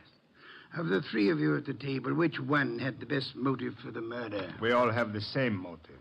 The club. Helpful. There was no one else in the room at the time? No one. The door? Locked, with Chuck on guard outside of it. So much for that. The windows, I notice, are closed. They were closed when the murder took place? They were closed. The window panes are all unbroken, which eliminates the possibility of the shot being fired from outside of them, unless one of them was raised and lowered. That wouldn't have been possible. The windows are secured by catches. Archie, will you check that? Okay, Mr. Wolf. I shall for the moment assume that the windows are neither lying nor untrustworthy. Does anyone remember anything unusual occurring at the time of the shooting? Well, someone whispered Piper just before the shot. Indeed. You all heard that whisper? We heard it. Man's voice or woman? Well, I can't say. A whisper doesn't reveal much of anything. The windows weren't open, Mr. Wolf. Which leads to... The fact that it had to be one of us in this room. But which one, Mr. Wolf? The murder weapon. Ah, yes. Has it been moved? Nobody touched it. It's laying on the floor where it was dropped. Interesting. If you look closely, you will observe two oil spots staining the rug between the revolver and the lady's chair, indicating... who sat at the right of Mr. Piper? I did. Why? Mr. Denby. Yes?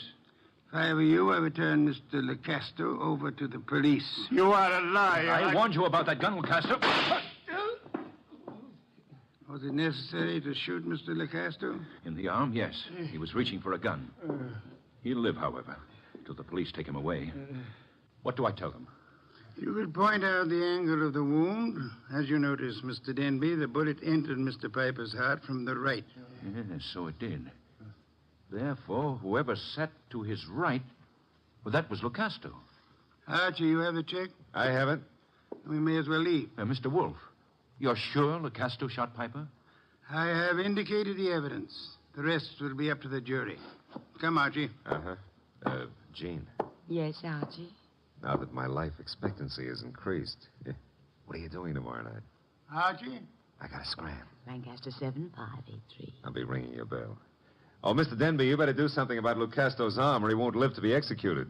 You see, the executioner likes them warm before he chills them.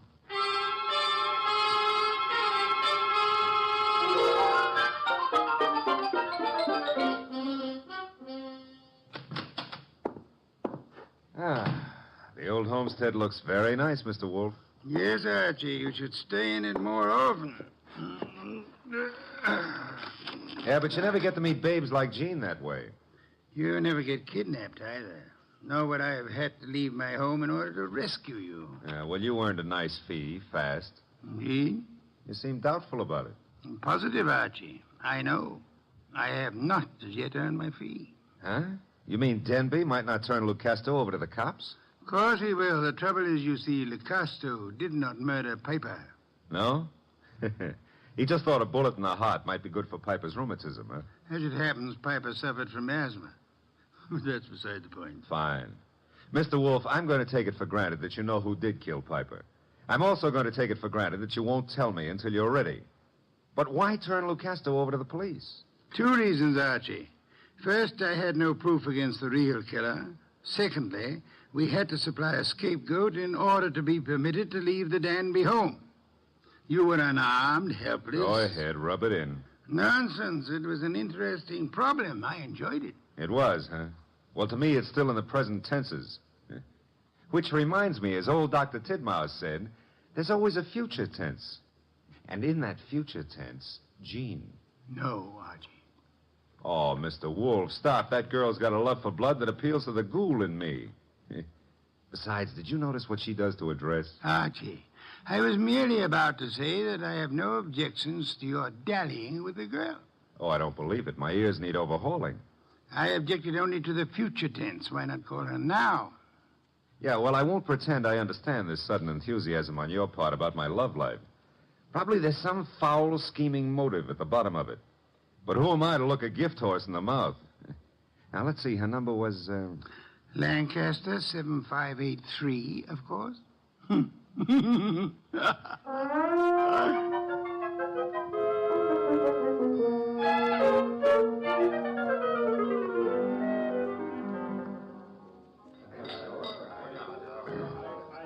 This is the most beautiful bar and grill I've ever seen, Archie.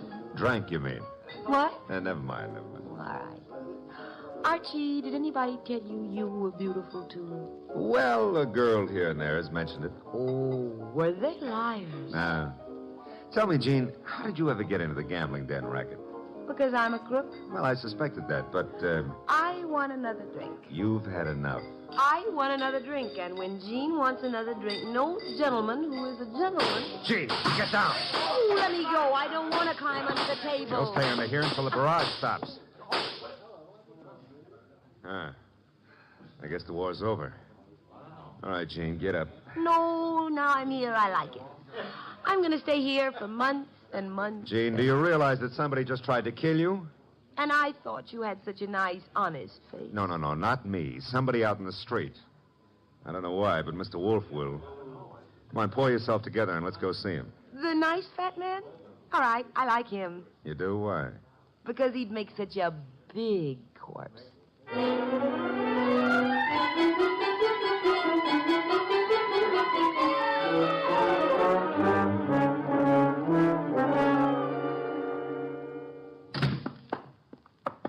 Is that you, Archie? Plus Jean. What made you think I wanted her here? Oh, she's one of your fans. She thinks you'd make a lovely corpse. What was the reason for bringing her here? She was shot at. Did you expect her to be? I expected her to be killed. That's why I sent you to her. It didn't occur to you I might be killed, too? It did. I was willing to take the chance. You were willing? Oh, Mr. Wolf, Jean's a little under the weather. Splendid. In vino veritas. Watch your language. I mean that people in their cups often tell the truth, a proverb of some antiquity. Who shot at you tonight, Jean? Well, I don't know. I didn't see. Has it occurred to you that you might just as easily have murdered Piper as not? But Lucasto killed Piper. You said so yourself. I lied. Furthermore, why the attack on you if Lucasto was the murderer? Well, I don't know.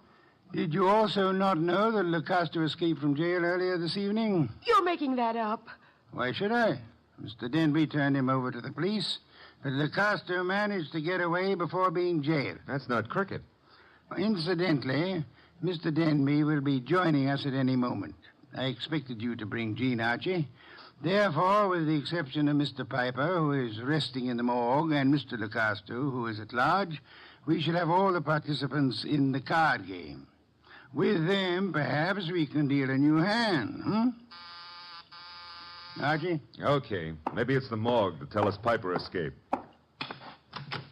Oh, wrong again. Come in, Mr. Denby. Mr. Wolf, I'm upset. I heard over the radio about Lucasto's escape. He'll try to kill us all. Why? Well, because we can testify that he murdered Piper. True. I beg your pardon? Lucasto did not kill Piper. But you said that he did. The only evidence against Lucasto was the angle of the entrance of the bullet that lodged in his heart. May I remind you of the whisper you all heard in the darkness preceding Piper's death? The whisper that said Piper? Precisely. We must assume, then, that Piper turned his body in the direction of the whisper. Therefore, the angle of the wound would be wrong for Lucasto, but the correct one for... Whoever sat opposite Piper. I sat opposite him. But that doesn't mean I killed him. Wait, you must have. Once he turned, the bullet must have come from opposite him. Only possible way. That means you, Jean. No. No, it's a frame. May I interrupt for a moment? Mr. Denby, if our present analysis is correct, it must have been you who whispered to Piper. Did you? I hadn't thought about it before, but... Denby, you're lying. No, he's not lying. Continue, Mr. Denby. Well, when the lights went out, I wanted to tell Piper something. He turned to me, and that's when he was shot. Archie, you've taken all this down. In my prettiest shorthand, Mr. Wolf. Good. I don't know why you're doing this, Denby. Maybe you think if I take the rap, you'll get the club. But remember, Lucasto's still free. He's gunning for all of us. But it'll be you. Especially you he'll want. Maybe you can talk a jury into sending me up for something I didn't do, but you won't live to gloat about it. Oh, shut up, Jean. You killed Piper and... Who's that? This is, of course, the murderer of Mr. Piper. No comments? Archie, the door, if you please. But you said I was the one who... What kind of idiocy is this? Archie, I said the door. Okay, but shall I ask him in or sock him? You will act as the situation demands. Yes, sir. But for once, I'd like to know what the situation is. Raise him, Goodwin, and keep him that way. Now back up into the living room. I don't back up good. My gears... You want it here? Never mind. I'll strip a gear. Archie, what are you doing? Just what the situation demands, backing up. In case your knowledge of armaments has failed you, our little friend Chuck here is pointing a .38 revolver at me. You won't save him from the chair. Maybe not. But it could give me quite a pain in the stomach. Chuck, what do you think you're doing? You double-crossing louse. Gentlemen, if you So please. you thought you'd run to the fat dick and pin it all on me, huh, Denby? You don't know what you're talking about. We haven't even mentioned you. You sure of that, huh? Then why did Wolf phone me and tell me you were about to sing? Wolf phoned you? Yeah. Said you were getting ready to feed me to the electrician up the river. Oh, he was making a stab in the dark, Chuck. Trying to start something. That's so, Wolf? Archie, will you read Chuck your notes about Mr. Denby's statement regarding the whisper? Well, that doesn't mean... It could be misunderstood. Shut up. Read me the notes, Goodwin. Here it is, I quote. When the lights went out, I wanted to tell Piper something. He turned to me and... That's all I need to hear. Chuck. You were selling me out after hiring me to knock off Piper. You dumb gunman. Now you've given Wolf what he wants, a confession. I was trying to pin it on Jean. That's what you say now. It's kind of late, though. Too late for you. No. Goodbye, Mr. Denby. Nice shooting, Chuck. Stay put, Goodwin. The rest of you, I'm leaving. Police wouldn't approve. Better let me have your gun. Huh? Wise guy. You know something? I've been thinking. Can you think? If I was to knock off you and Goodwin, me and Gene could split the club between us and nobody'd ever know who killed Piper. Very whimsical, Chuck, but if you don't mind... Archie, don't be an idiot. Well, if I have to get shot, I prefer it to happen when I'm moving forward. Archie. Okay, come and get it, Goodwin. March right up nice and easy and take it. I'm coming. Would somebody mind telling me why I don't fall down? Fool. I've been shot. Well, that's not the way to talk to a man who's just been... Hey, Chuck is lying down. Is he dead? Well, there's been a mistake. I didn't shoot him. He shot me. Archie, stop blabbering. Neither of you shot the other. As a matter of fact... I shot the Chuck. Lucasto. Lucasto, Archie? Well, I thought he escaped. No, I'm not crazy. I do not escape. The fat one, he phones the police to tell them how I'm innocent. Yes, I had the police announce the escape, however, for reasons of, shall I say, strategy? Well, on account of there are no bullet holes in me, you can say whatever you like, Mr. Wolf. Thank you, Archie. That announcement helped heighten the tension our murderers were under. And then they explode. The fat one, he says to me, Lucasto, wait in the next room. Watch careful. Maybe there's trouble. I watch. And now? Now there's no more trouble.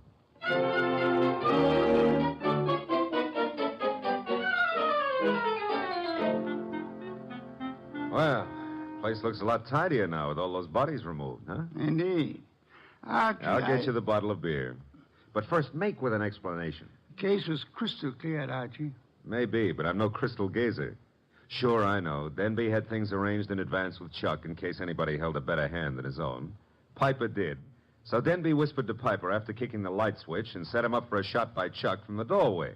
The angle would provide evidence against Lucasto. True. However, we had only Denby's word for it and Chuck's that the door was locked. All right. We know, but you knew before Denby and Chuck blew up. How? The oil spots on the rug, Archie? Well, they only showed the gun had bounced when the murderer threw it away. Spattered oil, very well-kept gun. They showed more than that. Where were those spots in relation to the gun? Think back, Archie. Spots in relation to... Oh, sure.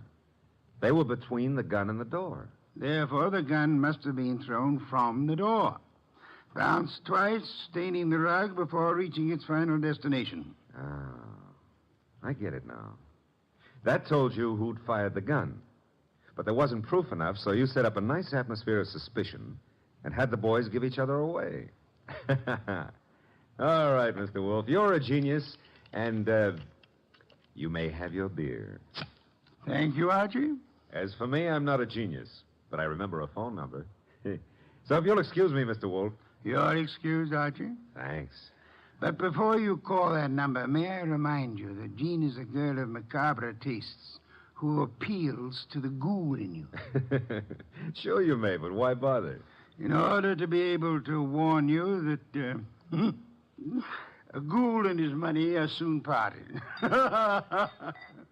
Good night, Archie.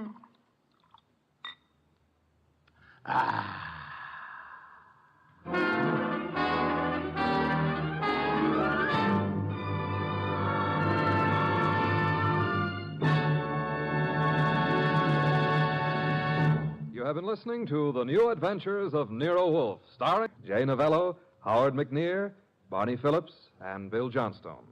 Next week at this same time, Nero Wolfe and Archie will bring you The Case of the Calculated Risk. Don Stanley speaking. 3 chimes mean good times on NBC.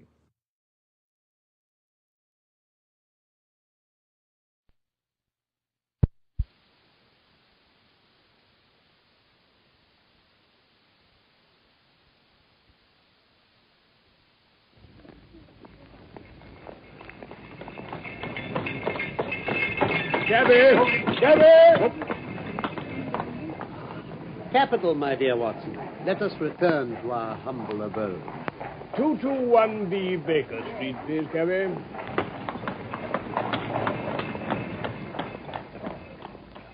From London, we present A Study in Scarlet, a play for radio in 3 parts by Michael Hardwick, based on the novel by Sir Arthur Conan Doyle.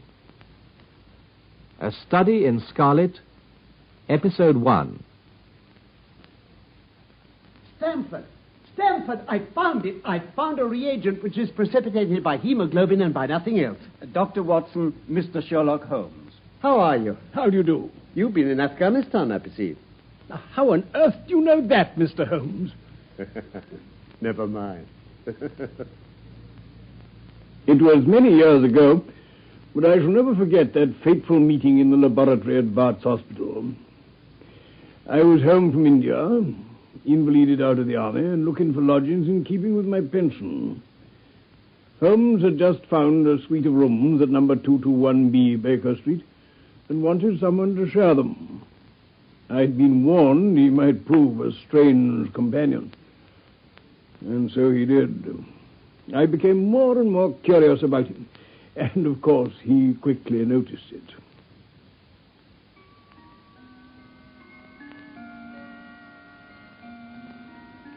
I trust, Doctor, that these few weeks have not proved to you that I'm too difficult a fellow lodger after all.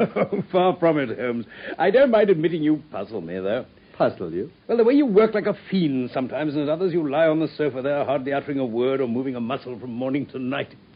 And there's those curious visitors of yours. In one afternoon, a grey-headed, seedy fellow looking like a peddler, then an old white-haired gentleman, a fashionably dressed young girl, and a railway porter. Then that little sallow, rat-faced fellow Lestrade, who'd been here 3 times in a single week.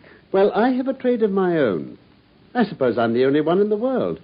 I'm a consulting detective. Consulting detective?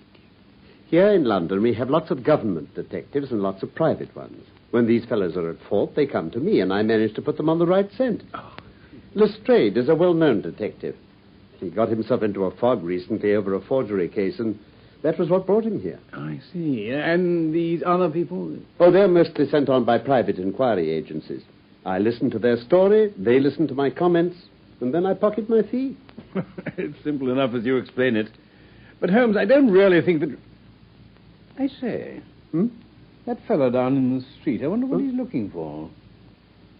Oh, you mean the retired sergeant of Marines? Oh, now that really is going too far. Oh, well, we shall soon see. He's coming to our door. You know, the trouble is, Watson, that there are no crimes and no criminals these days. What's the use of having brains in our profession? I know well that I have it in me to make my name famous. No man lives or has ever lived who has brought the same amount of study and of natural talent to the detection of crime which I have done. And what's the result? There is no crime to detect. Or at most some bungling villainy with a motive so transparent that even a Scotland Yard official can see through it. A person to see you, Mr. Holmes. Oh, thank you, Mrs. Hudson. Come in. Letter by hand for Mr. Sherlock Holmes. Thank you. May I ask, my good man, what your trade may be? A commissionaire, sir. Uniform away for repairs. And you were... Sergeant, sir. Royal Marine Light Infantry, sir. No answer, Sergeant. Very good, sir. Good day, gentlemen. Good day, son. Well, I'm blessed. Now, how in the world did you deduce that? Why, even when he was down in the street, I could see a great blue anchor tattooed on the back of the fellow's hand. That smacked of the sea. He had a military carriage, however, and regulation side whiskers. There we have the Marine. He was a man with some amount of self-importance and a certain air of command. You must have observed the way in which he held his head and swung his cane. No. A steady, respectable, middle-aged man, too, on the face of him. All facts which led me to believe that he had been a sergeant. Wonderful. Commonplace. But I said just now that there were no criminals. What? It appears that I'm wrong. Look at this. What? Would you mind reading it to me aloud? What is that? Oh, yes, certainly, yes. My dear Mr. Sherlock Holmes, there has been a bad business during the night at 3 Lauriston Gardens off the Brixton Road. A man on the beat saw a light there about 2 a.m, and as the house was an empty one, suspected that something was amiss. He found the door open and in the front room discovered the body of a gentleman, well dressed and having cards in his pocket, bearing the name of Enoch J. Drebber, Cleveland, Ohio, USA. There had been no robbery, nor is there any evidence as to how the man met his death. There are marks of blood in the room, but there's no wound upon his person. We are at a loss as to how he came into the empty house. Indeed, the whole affair is a puzzler. If you can come round to the house any time before 12, you'll find me there. Yours faithfully, Tobias Gregson. Gregson is the smartest of the Scotland Yarders. He and Lestrade are the pick of a bad lot. They have their knives into one another, too. They're as jealous as a pair of professional beauties. There'll be some fun over this case if they're both put upon the scent. Come on, get your hat. You wish me to come? Yes, if you have nothing better to do. Oh, splendid.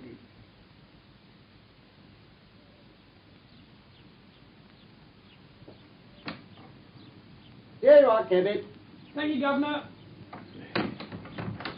Well, I must say, you don't seem to have been giving much thought to the matter in hand, and all that talk in the cab about Cremona fiddles and the difference between a Stradivarius and an Amati. No data yet. It's a capital mistake to theorize before you have all the evidence. Well, you'll have your data soon. Aren't we going in? All in good time, Watson. Let us first observe such important details as the roadway. The pavement. And the grass fringe. Ah, yes. That is interesting. Mr. Holmes, it's very kind of you to come. Inspector Gregson, this is my friend Dr. Watson. How do you do? How do you do, son? I've had everything left untouched. Except the pathway up to the house. Huh? If a herd of buffaloes had passed along, there couldn't be a greater mess. No doubt, however, you had drawn your own conclusions before you permitted this. Well, I've had so much to do inside the house, Mr. Holmes. My colleague, Mr. Lestrade, is here. I've relied upon him to look after the path. With two such men as yourself and Lestrade upon the ground, there will not be much for a third party to find out. Well, I think we've done all that can be done. It's a queer case, though, and, well, I know your taste for such things. Did you come here in a cab, Gregson? No, sir. Did Lestrade? No, sir. Then let us go and look at the room.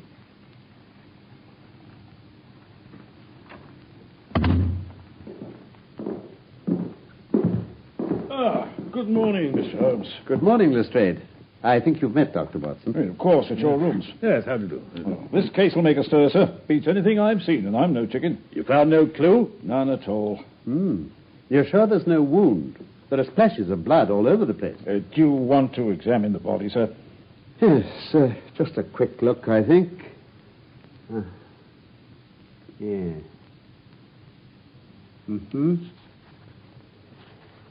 Yeah. Well, that seems to be all. Just a sniff at his lips. And a glance at the soles of his patent leather boots. Yeah. Well, I think I've seen everything I need to see. He's not been moved at all. Well, no more than was necessary for the purposes of our examination. Then you can take him to the mortuary. There's nothing more to be learned. Right. Let's have the stretcher. Hello? What's that? Well, it's a ring. There's been a woman here. It's a woman's wedding ring. Well, this does complicate matters. Heaven knows they were complicated enough before. You're sure it doesn't simplify them? Simplify? All right, you can take him away. Yes, sir. Come, Gregson. There's nothing to be learned by staring at the ring. What did you find in his pockets? Gold watch and chain, gold ring with a Masonic device. Gold pin, bulldog's head with rubies as eyes.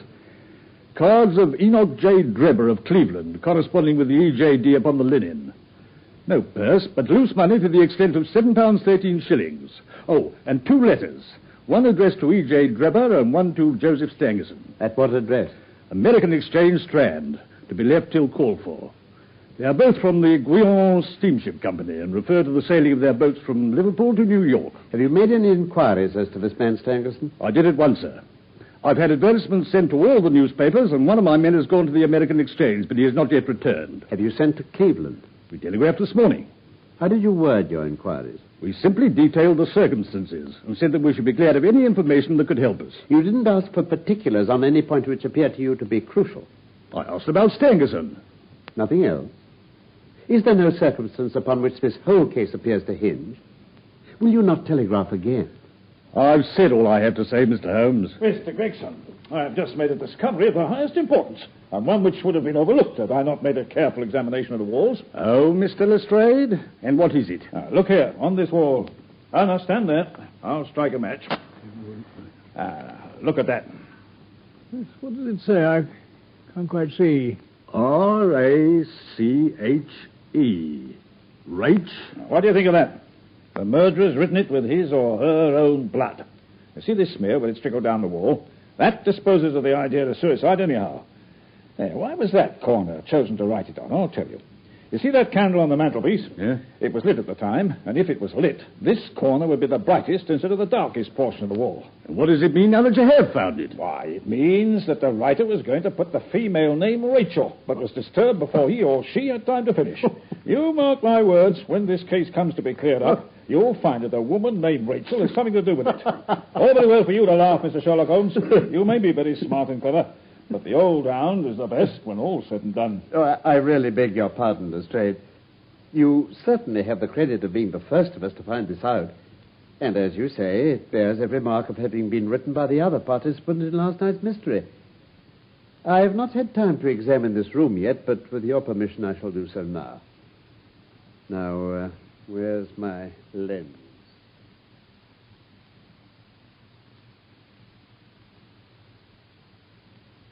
There. I think that will do. 20 minutes that took you, Mr. Holmes. I could have spared you the trouble in 5. They say that genius is an infinite capacity for taking pains. It's a very bad definition, but it does apply to detective work. What do you think of it, sir? Oh, it would be robbing you of the credit of the case if I were to presume to help you. You're doing so well now that it would be a pity for anyone to interfere. If you'll let me know how your investigations go, I shall be happy to give you any help I can. In the meantime, I should like to speak to the constable who found the body. Is he here? Well, no, he's off duty now. Then can you give me his name and address? Oh, yes, sir. His name is John Rance. You'll find him at 46 Audley Court, Kennington Park Gate. Kennington Park Gate. Thank you. Come along, Doctor. We shall go and look him up. Oh, gentlemen. Yeah? I'll tell you one thing which may help you in the case. What's that, sir? There has been murder done, and the murderer was a man. He was more than 6 feet high, was in the prime of life, had small feet for his height, wore coarse square-toed boots, and smoked a Trichinopoly cigar. He came here with his victim in a 4-wheeled cab, which was drawn by a horse with 3 old shoes and 1 new one on his off foreleg. In all probability, the murderer had a florid face, and the fingernails of his right hand were remarkably long. These are only a few indications, but they may assist you. If this man was murdered, how was it done? Poison. Oh, one other thing, Lestrade. Don't waste your time looking for Miss Rachel. Rache is the German for revenge. Come along, Doctor. I have a telegram to send. I'm coming home.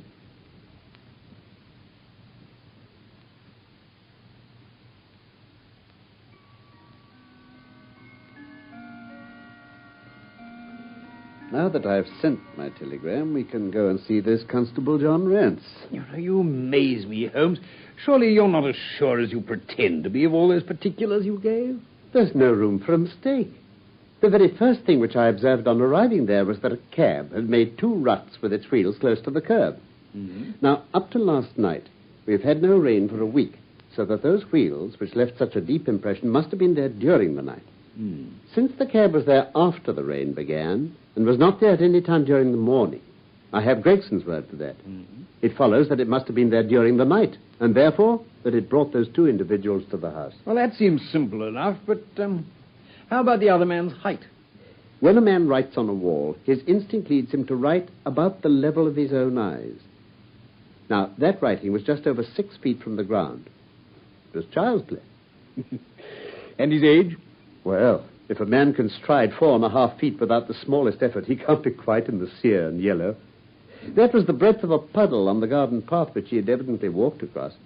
Patent leather boots had gone round, and square toes had stepped over. There's no mystery about it at all. Is there anything else that puzzles you? Well, the fingernails and the Trichinopoly cigar. The writing on the wall was done with a man's forefinger dipped in blood. My glass allowed me to observe that the plaster was slightly scratched in doing it, which would not have been the case had the man's nail been trimmed. I gathered up some scattered ash from the floor. It was dark in color and flaky, such an ash as is only made by a trichinopoly. I flatter myself that I can distinguish at a glance the ash of any known brand, either of cigar or of tobacco. And the florid face, then? Ah, that was a more daring shot. Though I've no doubt that I was right. You mustn't ask me that at the present state of the affair. There is much that is still obscure, though I've quite made up my mind on the main facts.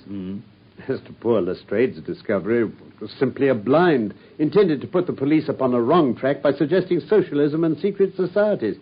It was not done by a German. Oh. If you notice, the A was printed somewhat after the German fashion.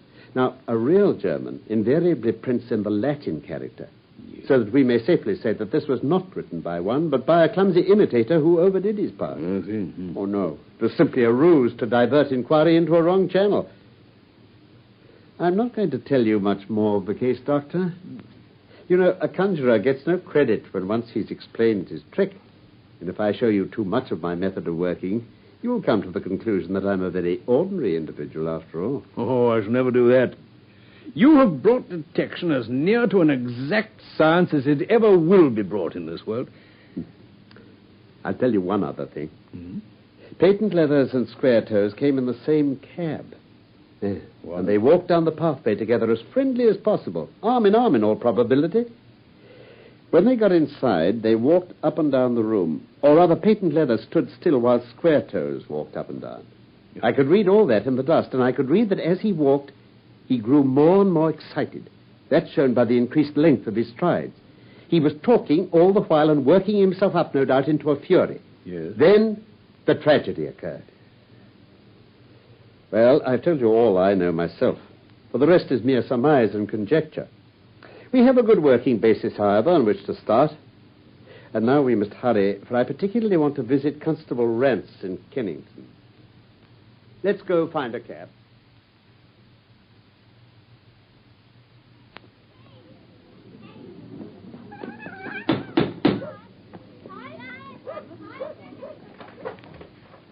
Yes, what is it?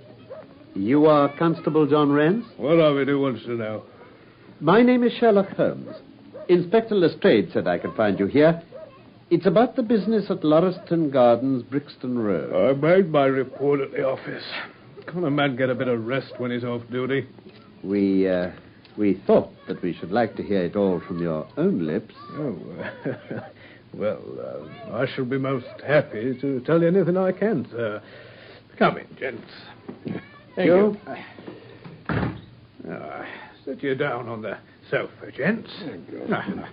Now, what was it? Just let us hear it all in your own way as it occurred, please. Very well.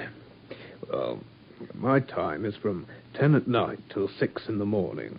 At 1 o'clock it began to rain. I met Harry Murchell as the Holland Grove big. We stood together at the corner of Henrietta Street a-talking. Well, presently, maybe about 2, a little after, I thought I'd take a look around and see that all was right down the Brixton Road. I was strolling down, thinking between ourselves how uncommon handy a 4 gin hot would be, when suddenly the glint of a light caught my eye in the window of that same house. Now, I knew that them 2 houses in Lauriston Garden was empty. On account of him that owns them won't have the drains seen to, though the very last tenant that lived in one of them died of typhoid fever. So, I was knocked all in a heap, but seen a light in the window, and I suspected something was wrong. When I got up to the door, all was quiet inside, so I went into the room where the light was a-burning. There was a candle flickering on the mantelpiece, a red wax one. By its light, I saw... Yes, I know all that you saw. You walked round the room several times, and you knelt down by the body, and then you walked through and tried the kitchen door, and then... Where was you hid to see all that? Seems to me that you knows a good deal more than you should. Here's my card. No, don't get arresting me for the murder. I'm one of the hounds, not the wolf. Mr. Gregson or Mr. Lestrade will answer for that. Go on, though. What did you do next? Went back to the gate and sounded my whistle. That brought Murcher and two more to the spot. Was the street empty then? Well, was as far as anybody that could be of any good goes. What do you mean? I've seen many a drunk chap in my time. I've never seen anyone so drunk as that cove. He was at the gate when I come out, leaning up against the railings, and I was singing at the pitch of his lungs about Columbine's newfangled banner, some such stuff. He couldn't stand for less else. What sort of a man was he? No common drunk sort of man. He'd have found himself at the station if we hadn't been so took up. His face, his dress, didn't you notice them? Oh, I should think I did notice them, seeing that I had to prop him up, me and Murcher between us. He was a long chap, a red face, the lower part muffled round. That'll do. What became of him? Well, he didn't have to do without looking after him. I'll wager he found his way home all right. How was he dressed? Brown overcoat. Had he a whip in his hand? A whip? No. He must have left it behind. You didn't happen to see or hear a cab after that? No. Well, there's half a sovereign for you. Oh. Oh, thank you, sir. I'm afraid, Rance, that you will never rise in the force. Oh? That head of yours should be for use as well as ornament. You might have gained your sergeant's stripes last night. The man whom you held in your hands is the man who holds the clue to this mystery and whom we are seeking. But I tell you... There's no use arguing about it now. I tell you that it is so. Come along, Doctor.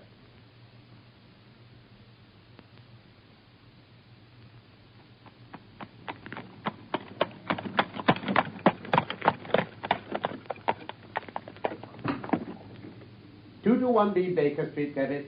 Right now, guard. The blundering fool. Just to think of his having such an incomparable bit of good luck and not taking advantage of it. Holmes, I'm rather in the dark still. It's true that the description of this man tallies with your idea of the second part in this mystery. But why should he come back to the house after leaving it? The ring, man, the ring. That was what he came back for. If we have no other way of catching him, we can always bait our line with the ring.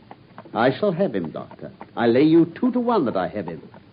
I must thank you for it all. Me? I might not have gone but for you. And so have missed the finest study I ever came across. A study in scarlet, eh? Yeah, why shouldn't we use a little art jargon? There's the scarlet thread of murder running through the colorless skein of life. And our duty is to unravel it, and isolate it, and expose every inch of it.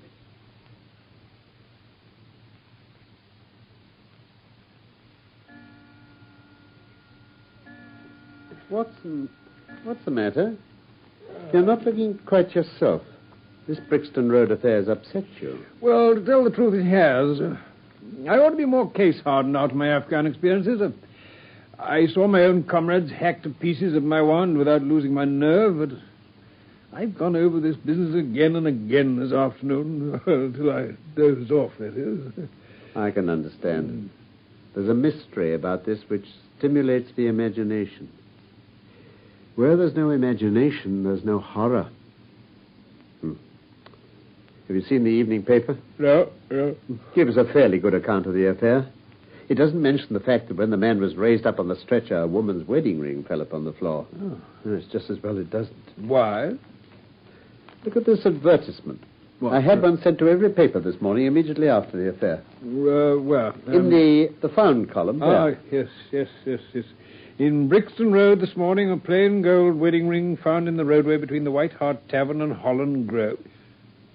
Apply Dr. Watson, 221B Baker Street, between 8 and 9 this evening. Oh. Excuse my using your name. If I used my own, some of these dunderheads would recognize it and want to meddle in the affair. Oh, that's all right, but supposing anyone applies, I've no ring. Oh, yes, you have. Huh? Here you are. This is almost a facsimile. I say. But who do you expect will answer this advertisement? Why, the man in the brown coat. Our florid friend with the square toes. If he doesn't come himself, he'll send an accomplice. Wouldn't he consider it too dangerous? Not at all. If my view of the case is correct, and I have every reason to believe that it is, this man would rather risk anything than lose the ring. According to my notion, he dropped it while stooping over Drebber's body and didn't miss it at the time. After leaving the house, he discovered his loss and hurried back, but found the police already in possession owing to his own folly in leaving the candle burning. He had to pretend to be drunk in order to allay the suspicions which might have been aroused by his appearance at the gate. I see. Now, put yourself in that man's place. On thinking the matter over, it must have occurred to him that it was possible that he had lost the ring in the road after leaving the house. What would he do then? He would eagerly look out for the evening papers in the hope of seeing it among the articles found. Yes. His eye, of course, would light upon this. He'd be overjoyed. Why should he fear a trap? There'd be no reason in his eyes why the finding of the ring should be connected with the murder. No. He would come. He will come. You shall see him within the hour. And then? Oh, you can leave me to deal with him then. By the way, have you any firearms? Oh, I've my old service revolver and a few cartridges. You'd better clean it and load it. He'll be a desperate man. And though I shall take him unawares, it's as well to be ready for anything. Very well, then. I'll do it as soon as we've had dinner. That was part one of A Study in Scarlet by Michael Hardwick from the novel by Sir Arthur Conan Doyle. Sherlock Holmes was played by Carlton Hobbs and Dr. Watson by Norman Shelley. Production for the BBC was by Norman Wright.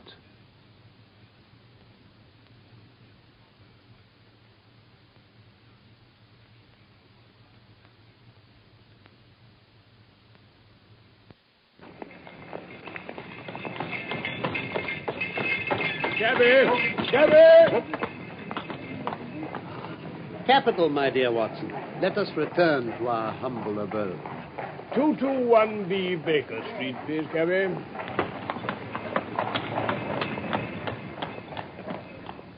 From London, we present the second episode of A Study in Scarlet, a play for radio in 3 parts by Michael Hardwick, based on the novel by Sir Arthur Conan Doyle. Here is Dr. Watson to continue the story of A Study in Scarlet. A Study in Scarlet was how my friend Mr. Sherlock Holmes had described our investigation into the murder of the American Enoch J. Drebber in an empty house near the Brixton Road. Certainly, my mind kept returning to the scarlet of that blood in which some unknown finger had dipped to write on a wall above the dead man the one word Rache, the German for revenge. Revenge for what? And by whom? So I mused, as I cleaned my old service revolver and waited with Holmes for the arrival of a claimant to the woman's wedding ring which had been found near the body.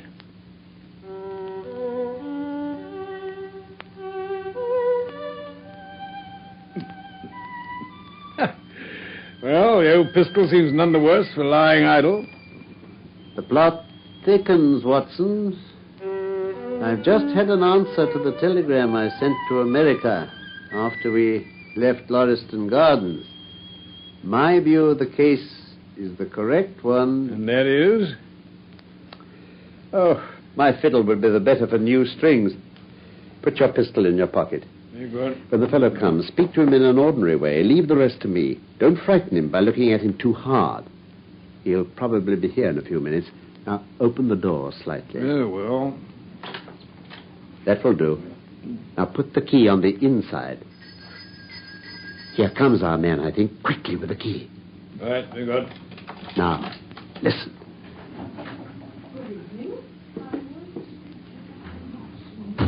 Oh, Dr. Watson, yes. Will you just follow me?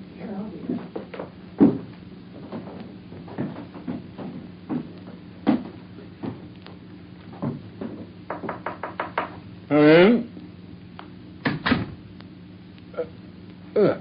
Yes, my good woman. It's, this has brought me, good gentleman, here in the paper. A gold wedding ring in the Brixton Road. It belongs to my girl Sally, as was married only this time 12 months, which her husband is steward aboard a union boat. And what he'd say if he come home and found her without her ring is more than I can think, he being short enough at the best of times. but more especially when he has the drink.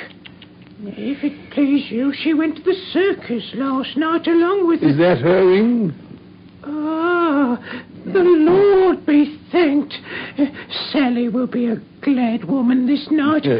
And what may your address be? 13 Duncan Street, Houndsditch. There's a weary way from here. The Brixton Road doesn't lie between any circus and Houndsditch. The gentleman asked me for my address. Sally lives in lodgings at 3 Mayfield Place, Peckham. And your name is... My name is Sawyer. Hers is Dennis, which Tom Dennis married her, and a smart, clean lad, too, as long as he's at sea, and no steward in the company more thought of. But when on shore, what with the women and the liquor shops... Holmes, give it to her. Here's your ring, Mrs. Sawyer. It clearly belongs to your daughter, and I'm glad to be able to restore it to the rightful owner. If he could have come home and found her without it, I don't know what he might have done.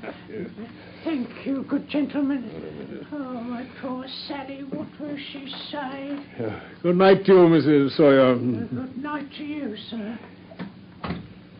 I'll follow her. She must be an accomplice. She'll lead me to it. Wait up for me, Watson.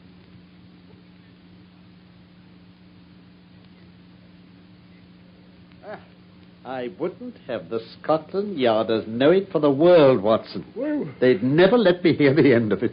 What is it, Holmes? Where have you been? It's just gone midnight. Oh, I don't mind telling a story against myself. That creature had gone a little way when she hailed a four-wheeler which was passing. Yeah. I managed to be close to her so as to hear the address, but I needn't have been so anxious, for she sang it out loud enough for it to be heard at the other side of the street. Drive to 13 Duncan Street, Houndsditch, she cried. This begins to look genuine, I thought. And having seen her safely inside, I perched myself behind. You perched yourself? Huh? Oh, that's an art which every detective should be an expert at. Well, away we rattled and never drew rein until we reached the street in question. I hopped off before we came to the door and strolled down the street in an easy, lounging way. I saw the cab pull up. The driver jumped down, and I saw him open the door and stand expectantly. Nothing came out, though. What? When I reached him, he was groping about frantically in the empty cabin, giving vent to the finest assorted collection of oaths that I ever listened to. There was no sign or trace of his passenger, and I fear it'll be some time before he gets his fare.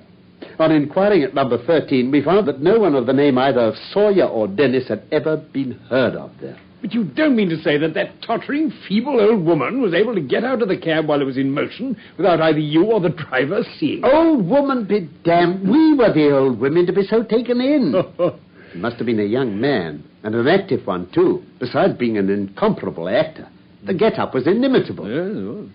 He saw that he was followed, no doubt, and used this means of giving me the slip. It shows that the man we're after is not as lonely as I imagined he was, but has friends who are ready to risk something for him. Now, Doctor, you're looking done up. As you say, it's gone midnight. Take my advice and turn in. Yes, I think I will. You turning in, too? Oh, not yet a while, I fear. This smouldering fire and my violin will keep me company long into the watches of the night, I fancy. Good night. There's a strange problem still to unravel. A very strange problem indeed.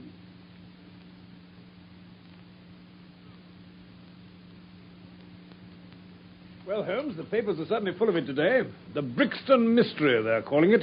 Ah, but have they anything useful to tell us? Well, as far as I can see, most of them are concentrating on the victim's German name. That won't get us far. Wait a minute.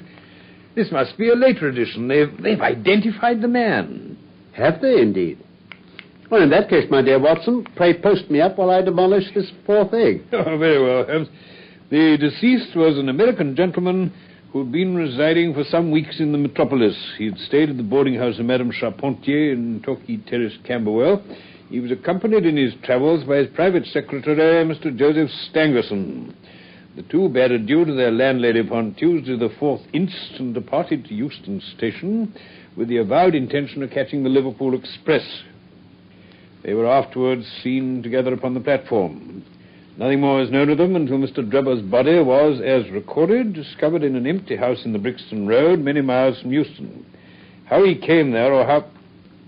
Oh, continued on page 4, column 3. There you are.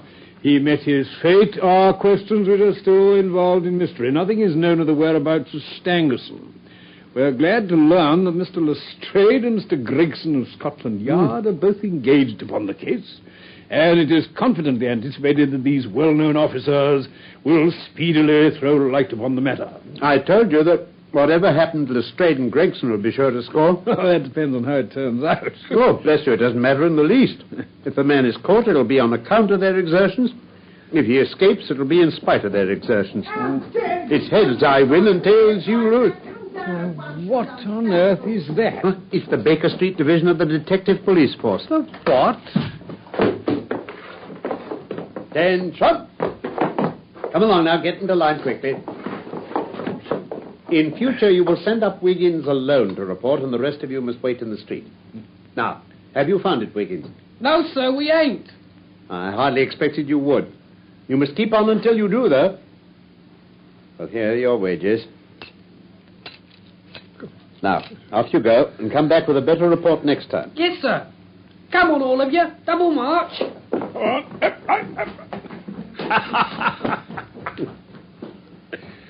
Now, Holmes, what on earth? There's more work to be got out of one of those little beggars than out of a dozen of the force.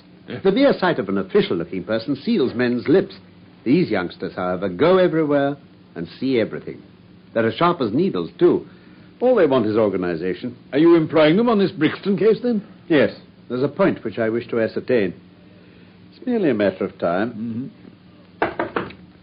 Oh, Inspector Gregson. Come in. Mr. Holmes, congratulate me. I mean, the whole thing is clear as day. You mean that you were on the right track? The right track?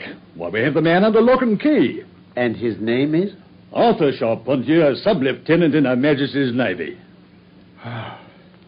Well, take a seat and try one of these cigars. We're anxious to know how you managed it. The fun of it is that that fool Lestrade, who thinks himself so smart, has gone off upon the wrong track altogether. He's after the secretary, Stangerson, who had no more to do with the crime than the babe unborn. And how did you get your clue, Gregson? Well, the first difficulty which we had to contend with was finding this American's antecedents. Some people would have waited until their advertisements were answered, or until parties came forward and volunteered information. But that's not Tobias Gregson's way of going to work. You remember the hat beside the dead man? Yes, by John Underwood and Sons, 129 Camberwell Road. Oh, I had no idea you'd noticed that. Well, anyway, my belief is you should never neglect a chance, however small it may seem. To a great mind, nothing is little. Quite, yes. Well, I went to Underwood and asked him if he'd sold a hat of that size and description. He looked over his books and came on it at once. He had sent a hat to Mr. Drebber, residing at Charpentier's boarding establishment, Torquay Terrace. Thus I got at his address. Smart. Very smart. I next called upon Madame Charpentier. I found her very pale and distressed. Her daughter was in the room, too, an uncommonly fine girl she is, I may add. She was looking red about the eyes, and her lips trembled as I spoke to her. That didn't escape my notice. You know the feeling, Mr. Holmes, when you come upon the right scent, a kind of thrill in your nerves. Before I even started to question them, I felt that these people knew something about the matter.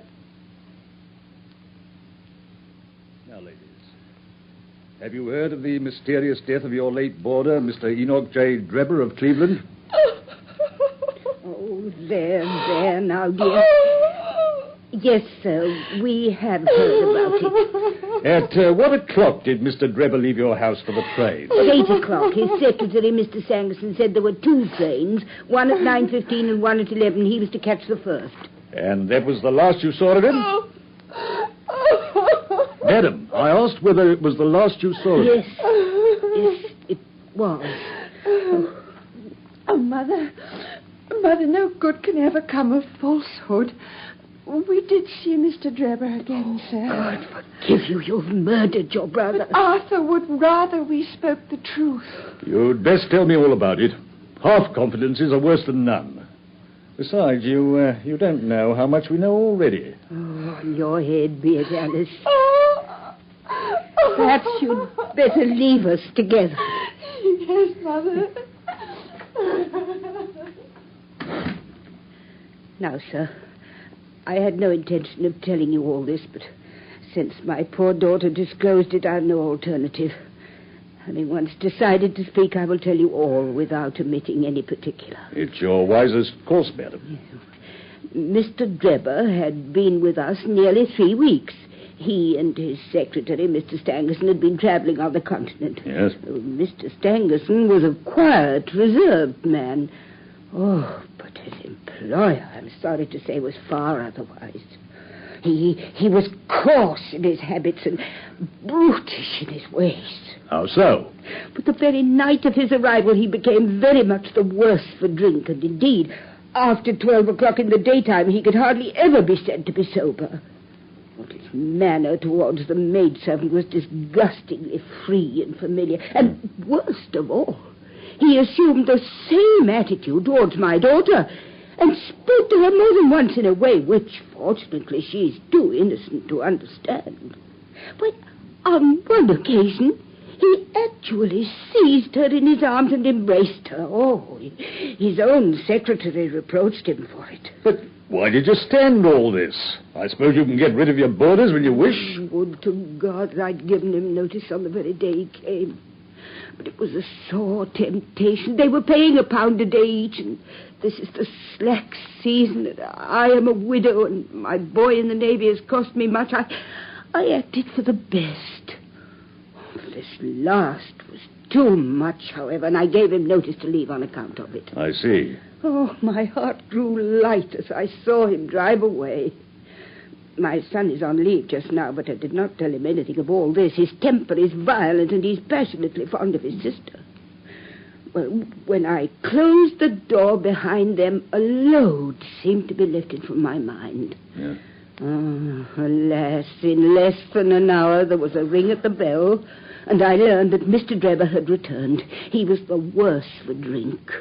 He forced his way into the room where I was sitting with my daughter and made some incoherent remark about having missed his train. He then turned to Alice and before my very face proposed to her that she should fly with him. You are of age, he said, and there's no law to stop you. I have money and enough to spare. Never mind the old girl here, but come along with me now straight away. You shall live like a princess. Oh. Go on. Well, poor Alice was so frightened that she shrank away from him, but he caught her by the wrist. Well, I screamed, and at that moment my son Arthur came into the room. Well, what happened then, I do not know. I heard oaths and confused sounds of a scuffle. I was too terrified to raise my head. And when I did look up, I saw Arthur standing in the doorway laughing with a stick in his hand. I don't think that fine fellow will trouble us again, he said. I will just go after him and see what he does with himself. And with those words, he took his hat and started off down the street. The next morning, we heard of Mr. Drebber's mysterious death. Madame Charpentier, at what hour did your son return? I do not know. He has a latchkey and he let himself in. After you went to bed? Yes. When did you go to bed? About 11. So your son was gone at least 2 hours? Yes. Possibly 4 or 5? Yes. What was he doing during that time? I do not know, sir. I do not know.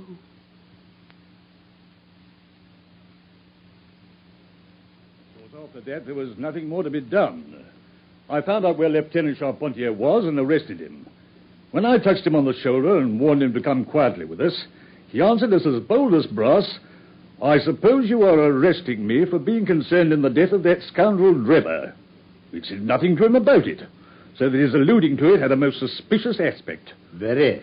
He still carried the heavy stick which the mother described as having with him when he followed Drebber. What's your theory then, Inspector Gregson? Well, Mr. Holmes, my theory is that he followed Drebber as far as the Brixton Road. When there, some occasion arose between them, and in the course of which Drebber received a blow from the stick in the pit of the stomach, perhaps, which killed him without leaving any mark. The night was so wet that no one was about, so Charpentier dragged the body of his victim into the empty house. As to the candle and the blood and the writing on the wall and the ring, they may all have been so many tricks to throw the police onto the wrong scent. Well done. Really, Gregson, you're getting along. We shall make something of you yet. Well, I flatter myself that I've managed it rather neatly.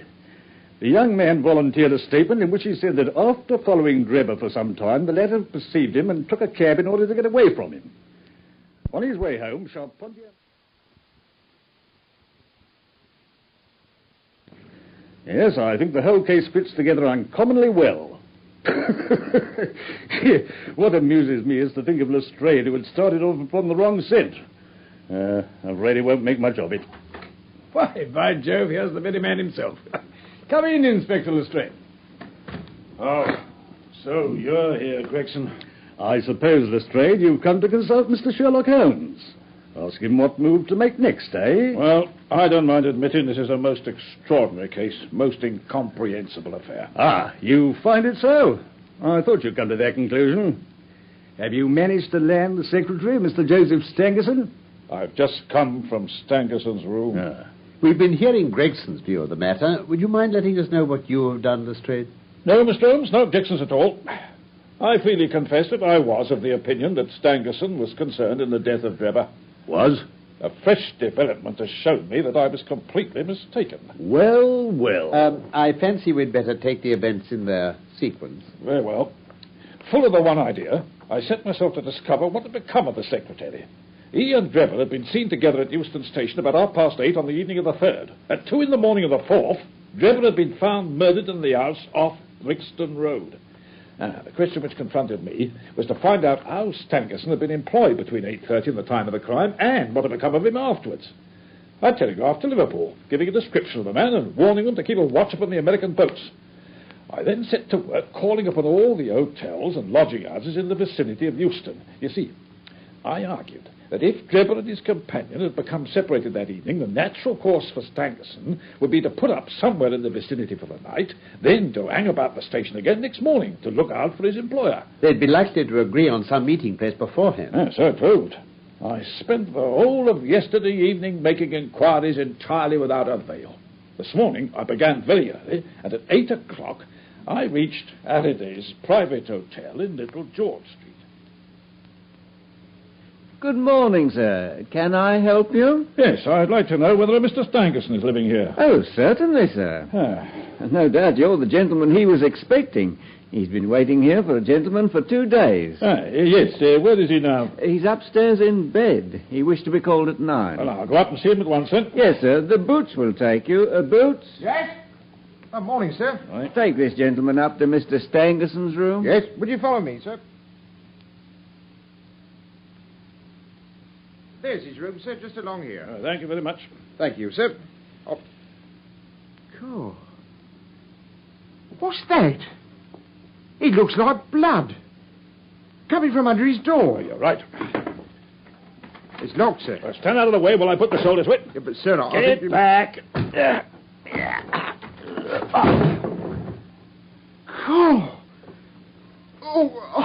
I can't stay in here. Let me pass, Gov. Let me pass.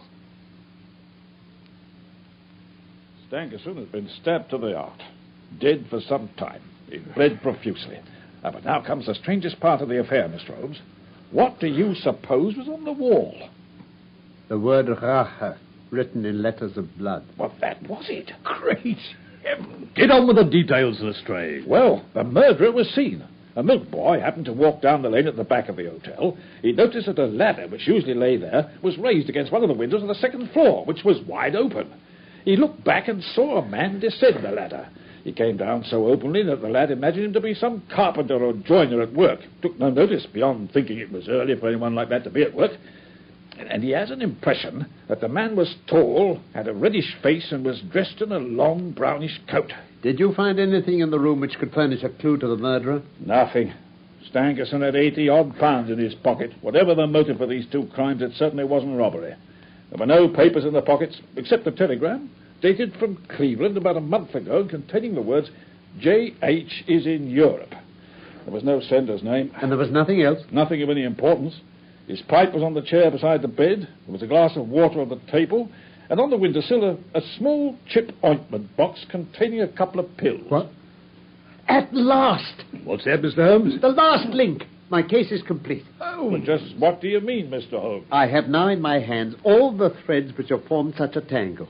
There are, of course, details to be filled in, but I'm as certain of all the main facts, from the time that Drebber parted from Stangerson at the station up to the discovery of Stangerson's body, as if I'd seen them with my own eyes. I'll give you proof of my knowledge. Could you lay your hand upon it? Yes, I have them here. Don't attach any importance to them, though. Let me see them. Doctor, are those ordinary pills? No, they're certainly not. Pearly grey colour, small, round, and, let's see. Yes, almost transparent against the light. From their lightness and transparency, I should imagine they're soluble in water. Precisely, sir. Now, would you mind going down and fetching that poor little devil of a terrier which has been bad so long and which the landlady wanted you to put out of its pain yesterday? Oh, yes, very well, Holmes. What are you going to do, Mr. Holmes? I will now cut one of these pills in two. One half we return into the box for future purposes. The other half I will place in this wine glass. If you'd be kind enough to pass me the carafe, Lestrade. Yes, here you are. Thank you. Now then, I pour into the glass a teaspoonful of water. Ah. You perceive that our friend the doctor is right. The pill readily dissolves. I shall now add a little milk to make the mixture palatable.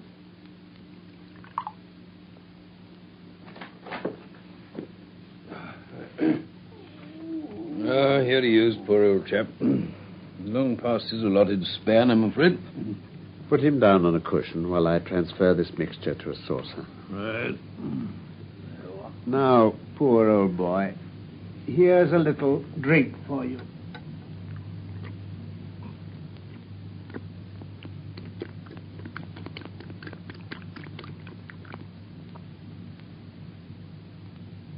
Well? It can't be a coincidence.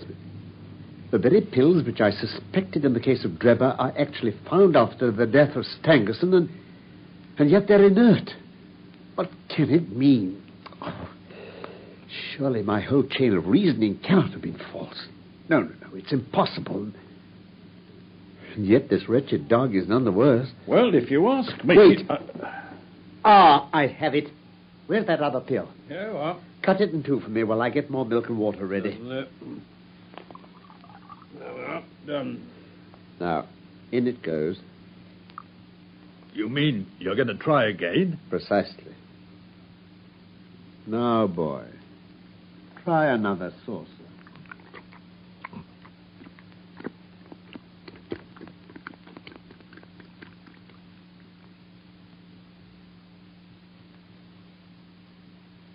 That was part 2 of A Study in Scarlet by Michael Hardwick from the novel by Sir Arthur Conan Doyle. Sherlock Holmes was played by Carlton Hobbs and Dr. Watson by Norman Shelley. Production for the BBC was by Norman Wright.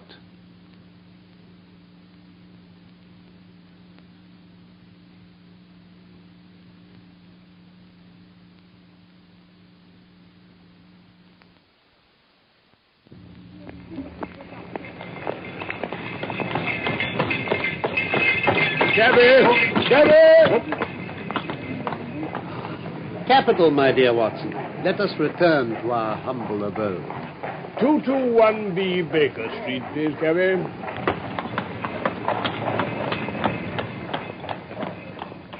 From London, we present the final episode of A Study in Scarlet, a play for radio in 3 parts by Michael Hardwick, based on the novel by Sir Arthur Conan Doyle. Here is Dr. Watson to continue the story of A Study in Scarlet. Inspector Gregson of Scotland Yard had been crowing over his colleague Lestrade. While he, Gregson, had acted so decisively in arresting young Arthur Charpentier for the murder of Enoch Drebber, Lestrade, with the mere duty of questioning Stangerson, the dead man's secretary, had returned to 221B Baker Street with failure written all over his face. But then Holmes and I had been as astonished as Gregson to hear that he had found Stangerson murdered too. Lestrade had brought a box containing 2 pills, which he had found near the body. Exclaiming that at last his case was complete, Holmes wasted no time in feeding one to the poor aging dog which our landlady had asked us that morning to have destroyed. To his dismay, the effect was nil. With his whole case hanging upon the consequences, Holmes proceeded to grind the only remaining pill into some milk and watched anxiously as the dog drank.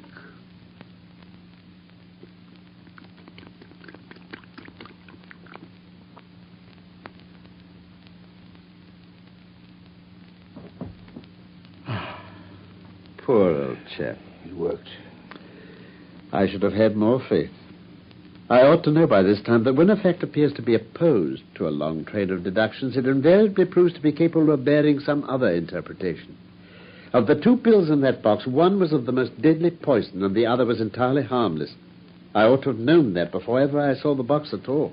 Well, I don't like saying it in front of you, Gregson, but I'm right out of my depth. I really am. You're not alone, Lestrade. Now, look here, Mr. Holmes. We want something more than mere theory and preaching now. It's a case of taking the man. I made my case out, and it seems that I was wrong. Young Charpentier is locked up and couldn't have been engaged in this second affair. Lestrade went after his man, Stangerson, and it appears that he's wrong, too. Now, can you name the man who did it? Can't help feeling that Gregson's right, sir. Holmes, if I may say so, any delay in arresting the murderer might give him time to perpetrate some fresh atrocity. There'll be no more murders. You've asked me if I know the name of the murderer. I do. What? The mere knowing of his name is a small thing, however, compared with the power of laying our hands upon him. This I expect very shortly to do. But how? I have good hopes of managing it through my own arrangements, but it's a thing which needs delicate handling. We have a shrewd and desperate man to deal with. As long as this man has no idea that anyone can have a clue, there's some chance of securing him. But if he has the slightest suspicion, he'd change his name and vanish in an instant among the 4 million inhabitants of this great city. Without meaning to hurt either of your feelings, I'm bound to say that I consider him to be more than a match for the official force. And that is why I have not asked your assistance. Now, look here. If I fail, I shall, of course, incur all the blame due to this omission. But that I'm prepared for. At present, I'm ready to promise that the instant I can communicate with you without endangering my own arrangements, I shall do so. Well, I don't know about that. Would you... Sir, please, sir. What, sir? Yes, Wiggins? I've got the cab downstairs, sir. Good boy. Lestrade, Gregson. Yes? Why don't you introduce this pattern of handcuffs at Scotland Yard? You see how beautifully the spring works? They fasten in an instant. The old pattern's good enough if we can only find a man to put them on. Yeah. Very good, very good. The cabman may as well help me with my boxes. Just ask him to step up, Wiggins. Yes, sir. Holmes, you never said anything about setting out on a journey. Nor I did, Watson. However, I must just get this small portmanteau ready. What is this, Mr. Holmes? Yes, Holmes, I really think you ought to... Oh, it's not been used for so long, these buckles are dreadfully difficult. Here, let me help you. No, the cabman can do it. Ah, there you are, my good man. Yes, Governor. Just give me a hand with this buckle, if you please. All right, sir. What's that? No, keep still. Gentlemen, let me introduce you to Mr. Jefferson Hope, the murderer of Enoch Drebber and Joseph Stangerson. We have his cab. It will serve to take him to Scotland Yard. Jefferson Hope, I arrest... I think, Mr. Lestrade, in view of my seniority of service. Oh, very well. Jefferson Hope, I arrest you in the Queen's name for the murders of Enoch Drebber and Joseph Stangerson. And I must caution you that anything you say will be taken down and may be put in evidence. I've got a good deal to say. I want to tell you gentlemen all about it. If there's a vacant place for a chief of the police, I reckon you're the man for it, sir. Never mind about that. Oh, no, I mean it. The way you kept on my trail was a caution. Well, hadn't you better reserve that for your trial? I may never be tried. Well, look here. You needn't look so startled. It isn't suicide I'm thinking of. You're a doctor, aren't you? Yes, I am. Then put your hand here, on my chest. Well, as you wish. Well? Why, this man has an aortic aneurysm. Yes, that's what they call it. I went to a doctor last week about it, and he told me it is bound to burst before many days have passed. It has been getting worse for years. I got it from overexposure and underfeeding among the Salt Lake Mountains. I've done my work now, and I don't care how soon I go. But I should like to leave some account of the business behind me. I don't want to be remembered as a common murderer. Dr. Watson. Yes, Inspector? Do you consider there is immediate danger? Most certainly there is. In that case, it's clearly our duty in the interest of justice to take his statement. Will you write it down, please, Mr. Lestrade? All right. I have cautioned you, and you are at liberty to give your account, which this officer will take down. I understand. I'll sit down with your leave. By all means. Thank you. This aneurysm of mine makes me easily tired, and that tussle we had just now hasn't mended matters. I am on the brink of the grave, and I'm not likely to lie to you, gentlemen. Right. I'm ready. Proceed, then. It doesn't much matter to you why I hated those two men. It's enough that they were guilty of the death of two human beings, a father and a daughter, and that they had, therefore, forfeited their own lives. That girl was to have married me in America 20 years ago. She was forced into marrying that same Drebber and broke her heart over it. I took the marriage ring from her dead finger, and I vowed that his dying eyes should rest upon that very ring, and that his last thought should be of the crime for which he was punished. I have carried it about with me and followed him and his accomplice over 2 continents until I caught them. If I die tomorrow, as is likely enough, I die knowing that my work in this world is done, and well done. Yes, get on. When I got to London, my pocket was about empty, and I found that I must turn my hand to something for my living.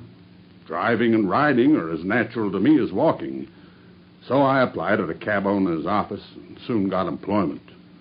It was some time before I found out where my 2 gentlemen were living. They were at a boarding house at Camberwell, over on the other side of the river. I had grown my beard, and there was no chance of their recognizing me. Go where they would about London, I was always at their heels. At last, one evening, I was driving up and down Torquay Terrace when I saw a cab draw up at their door. Presently, some luggage was brought out. Time, Drebber and Stangerson followed it and drove off. I whipped up my horse and kept within sight of them, feeling very ill at ease, for I feared that they were going to shift their quarters. At Euston Station, they got out, and I left a boy to hold my horse and followed them onto the platform. I got near enough to hear what they were saying. But I tell you, there isn't another Liverpool train for hours. So who cares? I care. The sooner we're on a train to Liverpool and getting out of here, the happier I'll be. Well, Stangerson, we'll just have to wait, won't we? Now, come to think of it, I have a little business of my own to do. Now, if you just hang around here someplace, I'll go off and I'll join you later. Like hell. You swore we'd always stick together. If you go, I'm going with you. Well, you see, this little matter's kind of delicate. You'd be in the way. Is that so? Well, either I go with you or we both stay here. You can take it or leave it, Rebel. Look here, Stangerson. It's about time you remembered you're nothing more than a paid servant around here. Who the hell do you think you are trying to dictate to me? I didn't mean it that way. Well, that's how it sounded to me. Now, cut it out once and for all. Okay, then. But look, supposing you're not back in time for the train. It's the last one tonight. Oh, I'll be back here before 11. Tell you what, if I'm not, we'll meet up again at Halliday's Hotel. That suit you? I guess it'll have to. The moment for which I had waited so long had come at last. My plans were already formed. It chanced that some days before, a gentleman who had been looking over some empty houses off the Brixton Road had dropped a key of one of them in my carriage. How to get Drebber to that house was the problem. There was a hansom in front of mine, and he hailed it. I followed it for miles, until, to my astonishment, we found ourselves back in the terrace where he had boarded. I went on and pulled up my cab 100 yards or so from the house. He entered it, and his hansom drove away.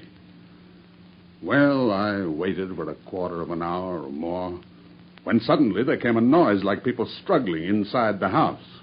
Next moment, the door was flung open, and two men appeared.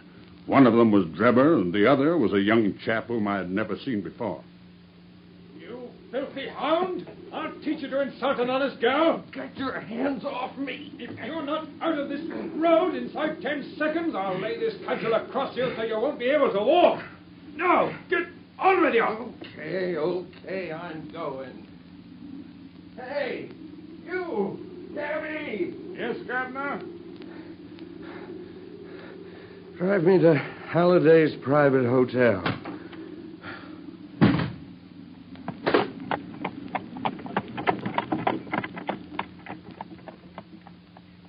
When I had him fairly inside my cab, my heart jumped so much with joy that I feared lest at this last moment my aneurysm might go wrong. I was once janitor and sweeper out of a laboratory in the States. One day, a professor was lecturing on some alkaloid which was so powerful that the least grain meant instant death. When they were all gone, I helped myself to a little of it. I was a fairly good dispenser, so I worked this alkaloid into small soluble pills, and each pill I put in a box with a similar pill made without the poison. I determined that when I had my chance, my gentlemen should each have a draw out of one of those boxes while I ate the pill that remained. From that day, I had always my pillboxes about with me, and the time had now come when I was to use them. It was nearer 1 than 12, and a wild, bleak night blowing hard. My hands were trembling and my temples throbbing with excitement. There was not a soul to be seen. When I looked in at the cab window, I found Drebber huddled in a drunken sleep. Come on there. Come on, wake up. Wake up, I say. What's the matter? It's time to get out. All right, cabby. Now, you better follow me, sir. Is this the hotel? Halliday's? Oh, come along now, sir. I'll help you.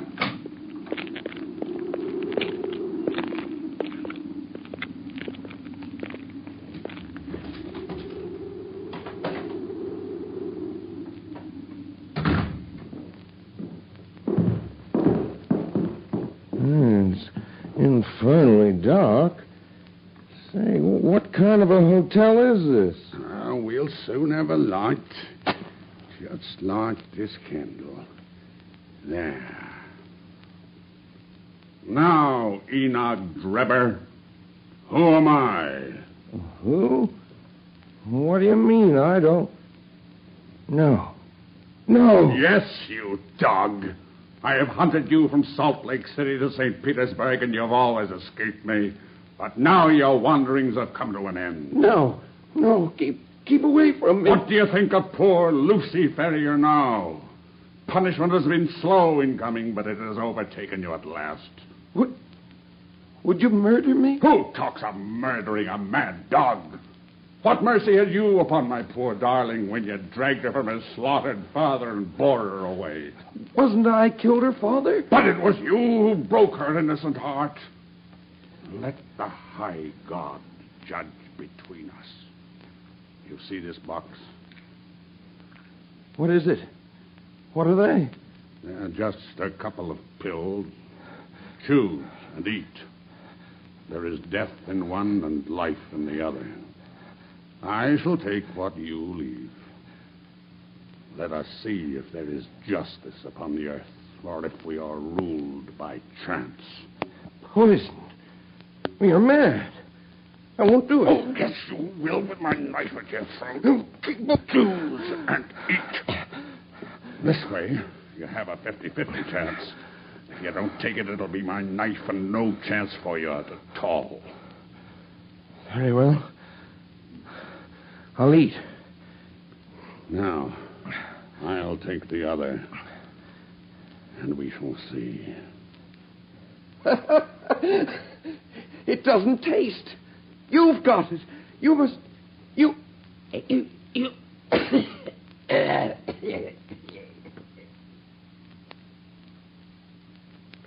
I turned him over with my foot and placed my hand upon his heart. There was no movement. He was dead. The pulses in my temples were beating like sledgehammers, and I believe I would have had a fit of some sort if the blood had not gushed from my nose and relieved me. I remembered a German being found in New York with rash written up above him, and it was argued that the secret societies must have done it. I guessed that what puzzled the New Yorkers would puzzle Londoners, so I dipped my finger in my own blood and printed it on the wall. And then I walked down to my cab. I had driven some distance when I put my hand into the pocket in which I usually kept Lucy's ring and found it was not there. It was the only memento I had of her. Thinking that I might have dropped it when I stooped over Drebber's body, I drove back, and leaving my cab on a side street, I went boldly up to the house. I walked right into the arms of a police officer who was coming out. I managed to fool him by pretending to be hopelessly drunk, but I had to go away without that ring. So much for Drebber, then. How about Stangerson? Oh, I knew that he was staying at Halliday's hotel. Early next morning, I took advantage of some ladders which were lying in the lane behind the hotel, and so made my way into his room in the gray of the dawn. I woke him up and told him he was to answer for the life he had taken so long before. I gave him the same choice of poisoned pills. But he sprang from his bed and flew at my throat. In self-defense, I stabbed him to the heart. I see. You got all that, Mr. Lestrade? Every word. Well, is there anything you'd like to ask Mr. Holmes? There's only one point on which I should like a little more information. Who was your accomplice who came for the ring which I advertised? Oh, I can tell you my own secrets, but I don't get other people into trouble.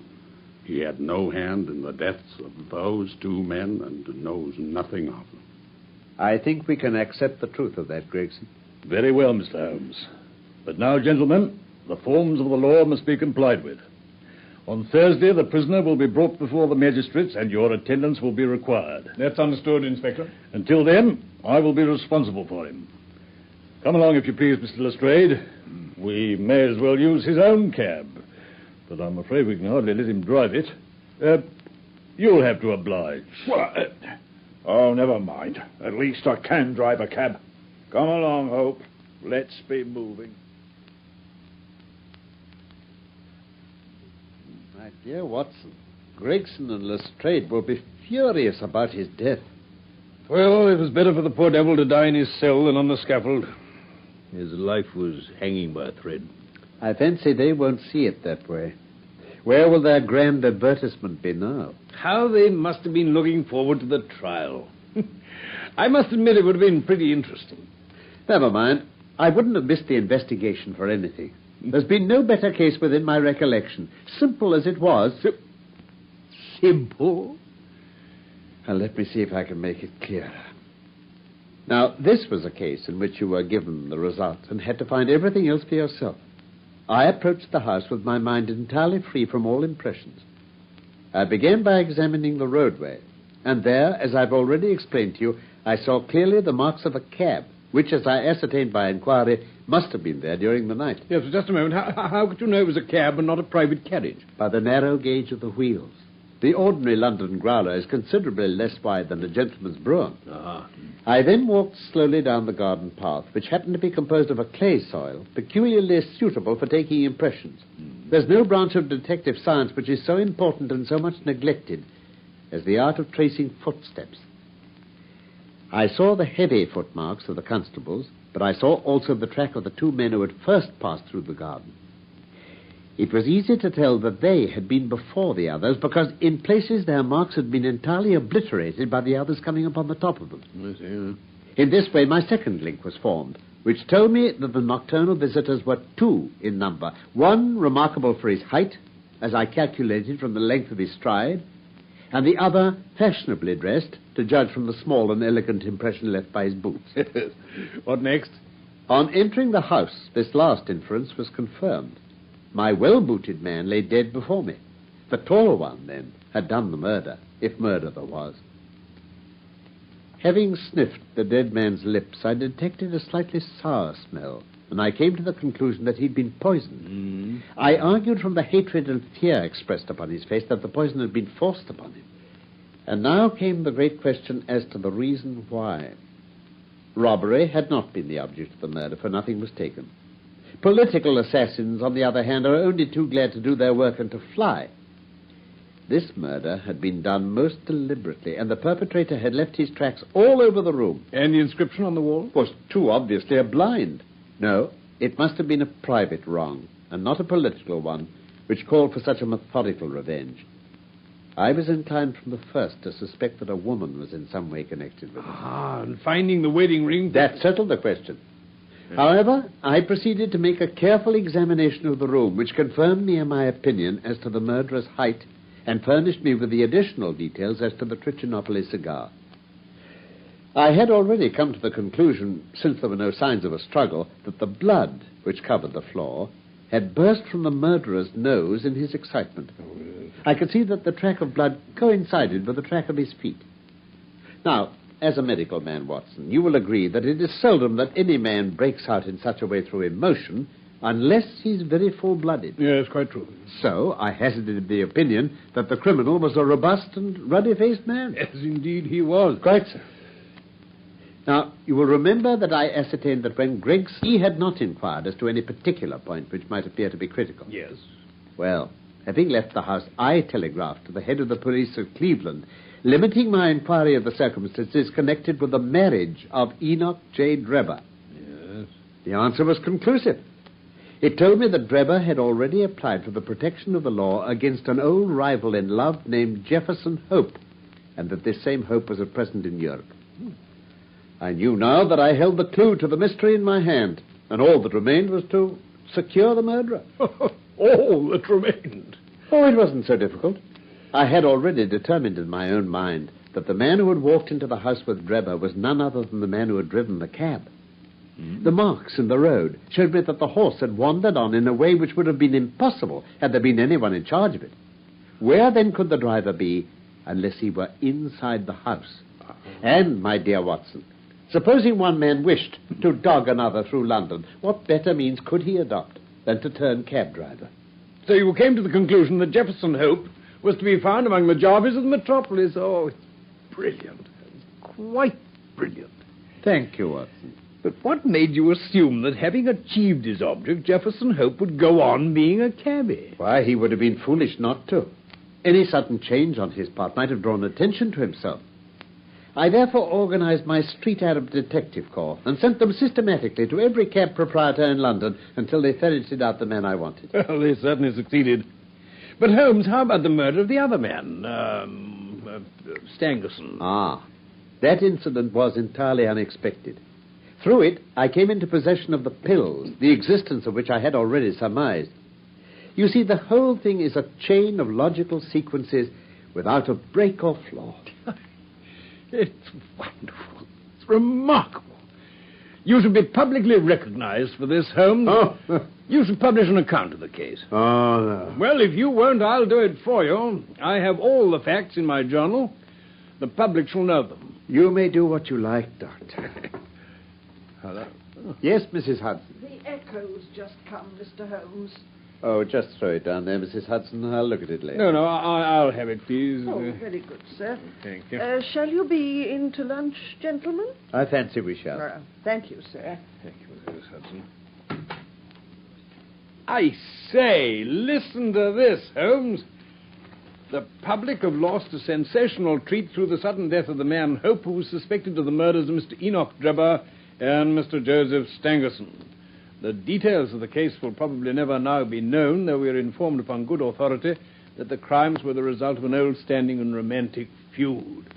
If the case has no other effect, it at least brings out in the most striking manner the efficiency of our detective police force. It is an open secret that the credit for this smart capture belongs entirely to the well-known Scotland Yard officials, Messrs. Gregson and Lestrade. It is expected that a testimonial of some sort will be presented to these two officers as a fitting recognition of their services. Well, Holmes, what about that? Didn't I tell you so when we started, Watson? That's the result of all our study in Scarlet. To get them a testimonial.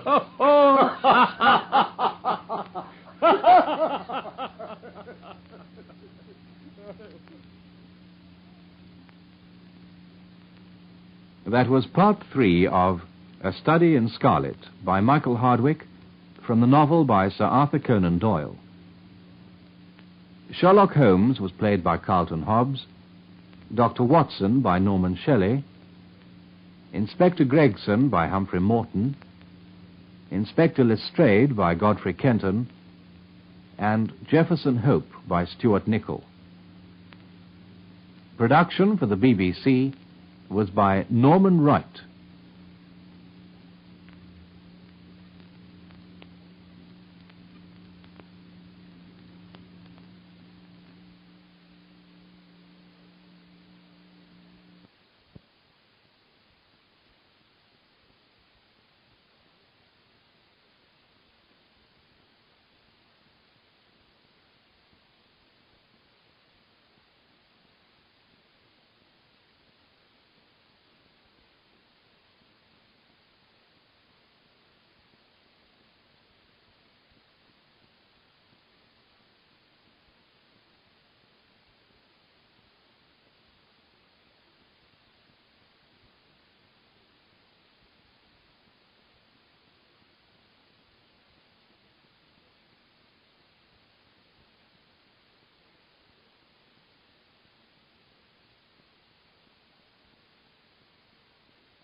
Stay tuned for Nero Wolfe, transcribed in 30 seconds. The chimes are all set to wish you a Happy New Year this Sunday with a gala broadcast of The Big Show. The unpredictable Tallulah will MC with a host of leading stars of stage, screen, and radio, including Ken Murray, Gloria Swanson, Margaret O'Brien, Jose Ferrer, and many more. And there's a carnival of fun with Theater Guild on the air also this Sunday when the sparkling Lockhart family, Jean, Kathleen, and daughter June, co-star with Van Heflin in Theater Guild's presentation of the exciting story, State Fair. Ladies and gentlemen, the ringing of that phone bell means mystery, adventure. Nero Wolfe's office, Archie Goodwin speaking. Who? Oh, I see. Oh, and you think Mr. Wolfe might be interested in going over and... Hold on a minute. Archie, I'm not interested in going anywhere. Ill-considered movement is the curse of our times. Not to mention the mania for fresh air. Phew. Bottle opener, if you please. Here you are. But that was Zabro's flower shop, Mr. Wolfe. Indeed. Got a new shipment of orchids from upstate. In that case... Mr. Wolfe, remember the curse of our times? Not to mention the mania? I'll be there. He'll be there. After all, a man must risk his life sometimes.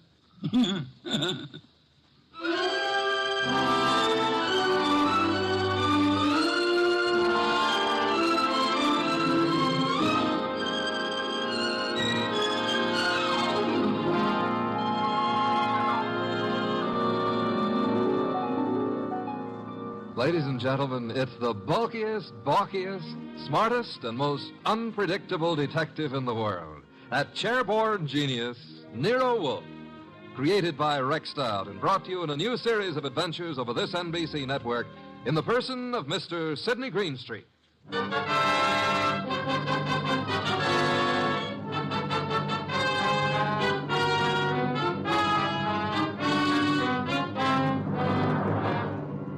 Orchids don't grow up overnight. They have to be carefully planted, tended, watered, and watched. And the same thing goes for murder. Take Zabro's flower shop minutes after we got that phone call. Zabro! Oh, Mr. Hansen, I did not notice you are here. I'm here, and what's more... You like the way I display your orchids, hmm? I don't like the way you've been avoiding meeting your obligations. Please, it is better not to shout. It'd be still better if you paid me what you owe me. Mr. Hansen, business has not been so good. I will pay. You'd better. I intend to... My lawyers aren't going to be satisfied by intentions. Your lawyers? I've no particular desire to own a flower shop, but it looks as if I'm going to, unless you raise some money. Mr. Hansen, I have worked years. I have given of my blood to make a success of this establishment. You cannot take him from me. You are a rich man. I intend to stay rich, too. You've got 24 hours, Zabro. A man can accomplish a lot in 24 hours. Yes, Mr. Hansen. Even maybe murder.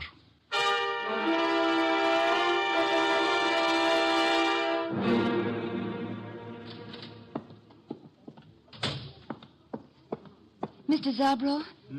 Oh, good afternoon, Miss Hansen. Is Uncle here? Yes, he is here. At the display, towards the back of the store. Thanks. How is he? Oh, He is the way he always is. Hard, vindictive. Mr. Zabro. I am sorry. Excuse me now. Uncle? What is it, Enid? Have you seen my display? The lilies? Uh-huh. Yes, pretty. Oh, thank you. He's not here. Well, I didn't say... He didn't have to. John Arndt is not here. Why he is not here, I don't know. His job was to look after my display.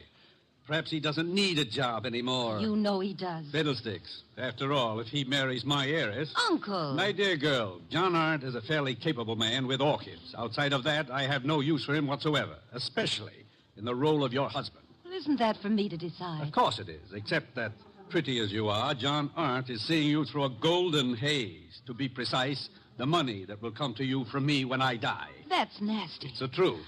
Well, you can't know that. I'm going to find out. What? I saw my lawyers this morning. Among other things, I instructed them to draw up a codicil to my will. A codicil to the effect that all my money goes to you on one condition. Oh, you couldn't. I did. The Condition was that you refrain from marrying John Arndt, either now or at any time in the future. Well, that's not fair. It's a very good way of discouraging Mr. Arndt. What'll you bet his ardor cools off quickly, You told him? Yes. Probably why he hasn't appeared as yet. He's sulky. You really signed that codicil? I will, as soon as the papers are drawn up. Where are you going? I don't know. I've got to get away someplace and think. Very well. Think about forgetting John Arndt. Best thing in the world for you. Uncle, do you really think you can manage other people's lives for them? I don't see why not. No? Well, people don't like to be managed. They get desperate sometimes. And sometimes they kill.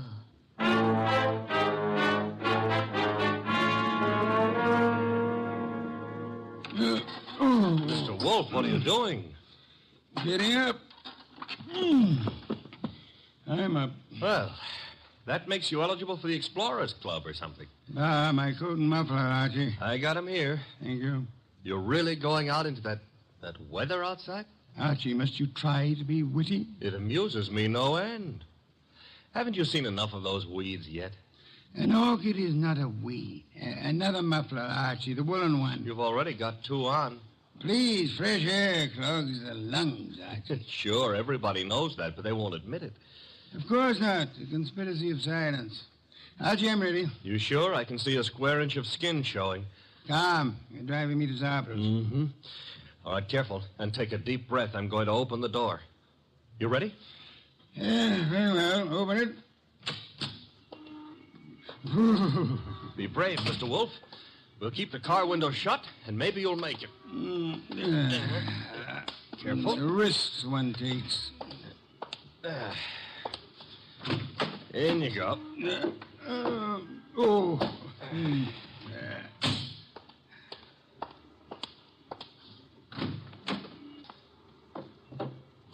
Well, okay, boss. Now, where is Zabros? 45th Street. Gee, 10 blocks. Grit your teeth, Mr. Wolf. We're off.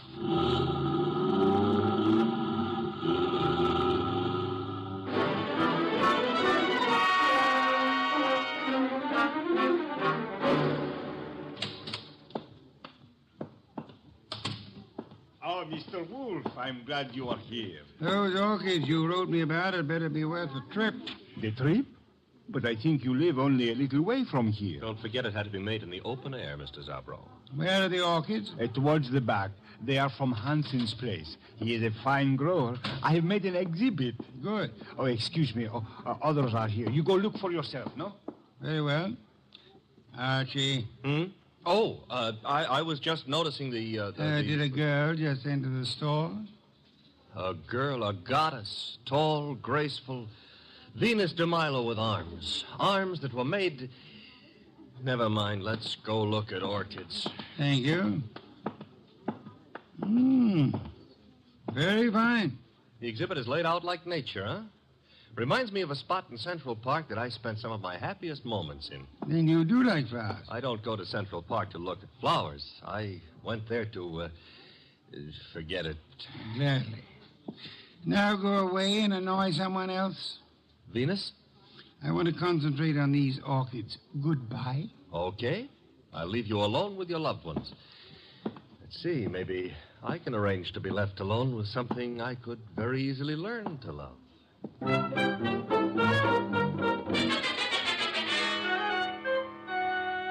Hey, boss. Don't bother me, Archie. Oh, this is serious. There's a lily display just like this one over at the other end of the store. Nothing connected with lilies could possibly be serious. Maybe not, but there's a corpse planted among these lilies. Indeed? A lot of ferns were banked up in back of the display. I saw a foot sticking out, so I slipped back, lifted a few ferns, and found a body. Fresh? Very. The wound was still bleeding. Knife wound. Sad, very. Now run along. Oh, aren't you going to do anything about it? Why should I? Anyone who would permit himself to be found dead or alive among a display of lilies is beneath contempt. Well, maybe the poor guy didn't have a chance to crawl into an orchid display before he died. However, if that's the way you feel, I'll tell the police all about poor Mr. Hansen and let them... Who? Hansen, the orchid grower. He's one of the finest in the country. Not is. Was. Wasn't me who pushed him under the lilies. Under lilies? Bah. He would have hated that. Have you told Zabro? No. Zabro's been busy up front. Where is this display? Ah, right along here. There's been a number of people in the store since we came. Someone else may have noticed that dead man's foot. I covered it. Satisfactory.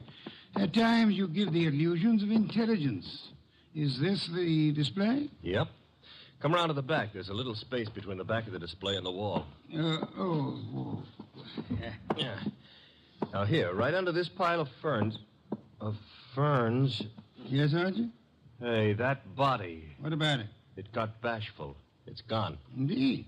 The corpse was dead. Corpse is off now. Confound you, Archie. Have you been drinking too much milk again? Now, look, boss, I saw him there. The blood's still coming out of his back, and I tell you that... Let me understand you. Are you suggesting the corpse rose and walked away? No, but somebody could have dragged it away. Somebody who put it here in the first place. Pictures, no doubt. Come along, Archie. If this is some half-witted trick to distract me from the orchid... Oh, no. I never come between a man and his love. Hey, wait a minute, Mr. Wolf. Yes? Do ferns bleed? Let me see. Oh, indeed. Yes, there is blood, fresh arterial blood on these ferns. Bright red color, which means there was a wounded person among these lilies recently. Thanks for the late vote of confidence. Whoever killed Hanson apparently found a better place for him. Mm-hmm. Took him home to put him over the mantelpiece. Unlikely. Hanson wasn't very decorative. Okay. Now, shall I yell for the police? You have nothing to show them except a fern leaf covered with blood? No. Don't tell me you smell a fee among all these flowers. Hanson was a man I admired. Good heavens, Archie. The number of first-rate orchid growers is small enough without one of us being murdered. Mm-hmm. Unsportsmanlike, huh? Okay, we won't stand for it. What next? The body was removed from the building. How? Well, I wouldn't swear to it, but there's a window here that leads out to an alleyway. Could the alleyway be seen from the street? I don't think so. There's a bend in it. Wide enough for a car? Yep. Bring Zabro to me. Oh, don't bother. He's coming himself. Well, Mr. Wolf, what do you think of the... Mr. Wolf, I do not believe this. What don't you believe? You are looking at lilies. Not exactly. Whose flowers are these? Mr. Hanson's niece grows lilies. I see. Zabro, did you get all your orchids from Hanson? Oh, yes. He is an artist. Practically an old master at the moment. How much money did you owe him? Who tell you I owe him? You do, don't you?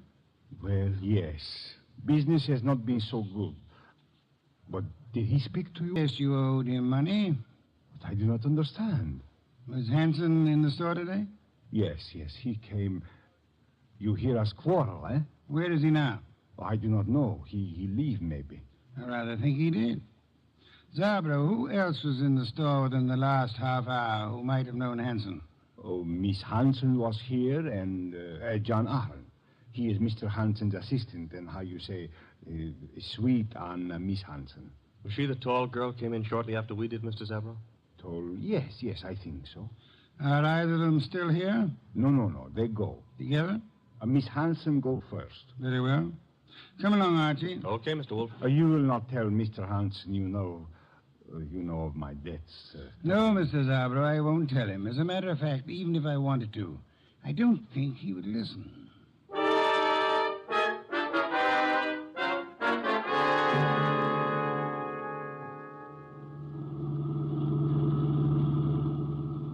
I love these long drives in the country. Where are we going? Hanson's place. Oh. You think he returned to it to haunt it, huh? He was returned there, I suspect. Uh-huh. In order to cast suspicion on himself. Miss Hanson lives with him. Mr. Arndt works for him on the premises, therefore... Miss Hanson will be there?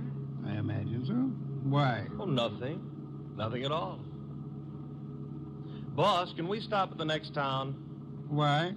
I want to buy a book on lilies. This sudden...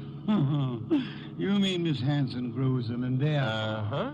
You see, that way we'll have something in common. Perhaps, but Archie, is an interest in flowers what you want to have in common with her?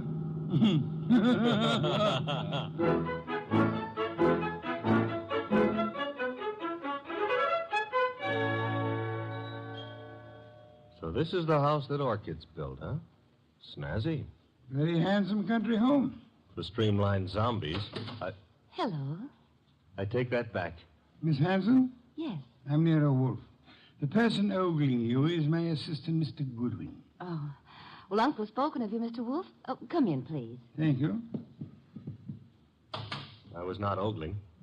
I was merely tracing a resemblance. Oh, between Uncle and me? Between you and my heart's desire. Archie, stop being poetic. It doesn't become you. In here, please. My uncle isn't at home yet, but... Oh, John, this is Mr. Wolf, Mr. Goodwin. John is Uncle's assistant. How do you do? How do you do? Mr. Hanson hasn't returned from town yet, Mr. Wolf. Are you quite sure? Why, yes. Unless Enid saw him. Oh, no, I didn't, John. Indeed. In that case, if you don't mind, we'll wait for him. Well, of course, we'd be delighted. Sure. Excuse me, won't you? I've got some work to do. On orchids or lilies? The orchids. Well, then go right ahead. See you later. Oh, can I get you something to drink? Beer will do, thank you. I'd better help you bring the bottle in, Miss... Archie. On the other hand, maybe you can manage alone. Well, of course I can. I'm a big girl, Mr. Goodwin. I noticed.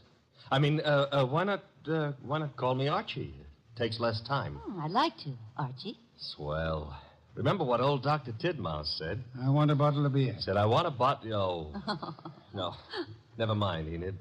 You'd better go gather some beer for Mr. Wolf. All right. I'll be back in a minute. So much of her and all so nice.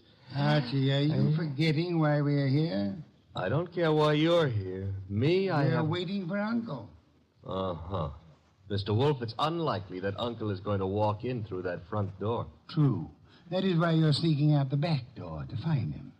How do you know he'll be around here? This is where he lives, isn't it, Archie? Yes, but if you'll remember, Uncle gave up living earlier this afternoon. You mean he was persuaded to?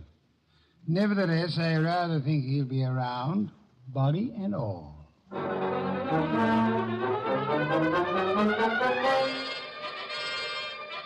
He wasn't in the house, so I tried the conservatory, hothouse, what have you. It was hot in that steam-heated orchid paradise. Also, it was full of orchids. Unfortunately, it wasn't full of Miss Hanson. I wandered hither and yon for a moment, dreaming of her, until I noticed a foot. Same foot I'd seen back at Zabro's, and peculiarly enough, the same corpse was attached to it. Uncle's. I was bending over to take a closer look when I felt a thud. I realized that thud was the sound of something hitting my head, and I began to realize, too, that I'd been knocked almost unconscious, which the second blow did. I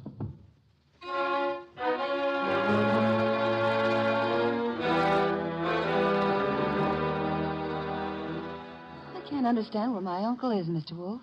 His staying away so late is unusual, then. Of course it is. Which reminds me, Archie's been gone for several hours. Yeah. Where did he go, Mr. Wolf? To look about? Were you in the hothouse, Mr. Hunt? No, I was packing some plants. You, Miss Hanson? Well, after I brought your beer, I went upstairs and rested for a while. Why? Because if either of you harmed Archie, I shall personally murder you. Oh, Mr. Wolf. Come on, we got to find the boy. Why should either of us want to harm him? Because he probably found your uncle's body. His body? What are you... I don't understand. Mr. Hanson has been murdered.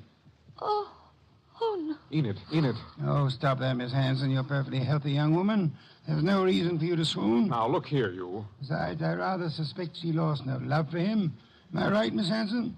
He was my uncle. You're aware of the fact? He opposed your marriage to Miss Aunt here, huh? That's none of your business. Which means he did oppose it. Mr. Aunt, Mr. Hanson was a friend of mine. I intend to find the murderer after I find his body. It shows a lack of proper respect to transport a corpse about the countryside. Come, both of you, we must find Archie.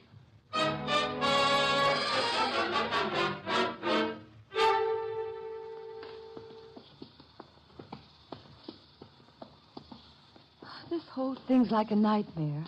If you can't wake up from it, let's go on with the search. Oh, look, there on the ground. Archie. I'll see if he's all right. Why, this is fantastic. Mr. Hanson stabbed to death, and now Goodwin. He's just been stunned, thank heavens. He's coming to.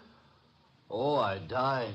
Oh, correct me if I'm wrong, but I'm dead. Archie, Archie, speak to me. Oh, I went to heaven. Are you all right, Archie? Uh-oh, the other place. Get up. Sure, if somebody will hold my head. Oh, are we having an earthquake? You poor boy. Take my arm here. I'll take both. Oi, he's normal. What happened, Archie? Somebody hit me when I wasn't looking. Yeah? Why? I don't know. Oh, yes, I remember. Yes? I found Uncle lying right there. Right there. The poor boy's delirious. Don't tell me he's gone again. I'm afraid he has, Archie. Are you sure you saw him? I'm positive, and then somebody slugged me. That corpse is the shyest one I've ever met. Blood would have dried. There'll be no signs of his having been placed here. Bad. Why? Your testimony would be valueless, especially since you were found unconscious. The jury would suspect you of having hit the bottle.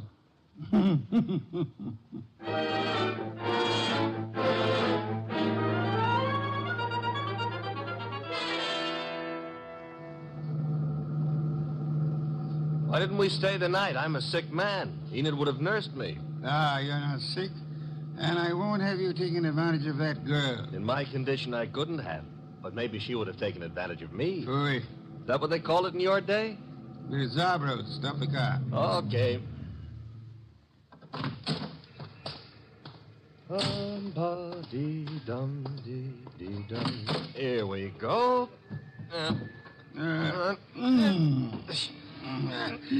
Oh, I can manage. I'm not entirely helpless. Yeah. Place is closed.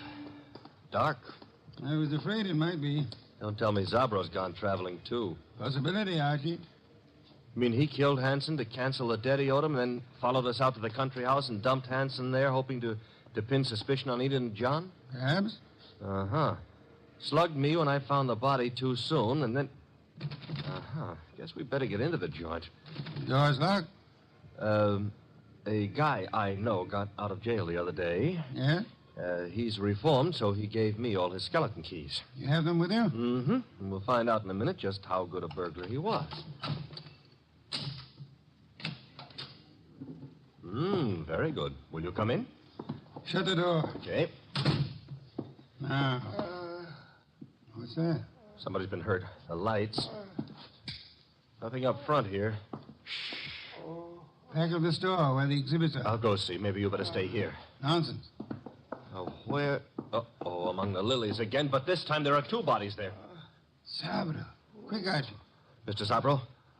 Mr. Zab? He's been shot, boss. Bad. He's trying to say something. In the lilies. Mr. Hanson. Yes, we know about him. Who shot you? From the window. Alleyway. Came in. Mr. Zabro, who? He inherit money. Inherit. Down, Mr. Wolf, quick. Somebody's shooting from that window.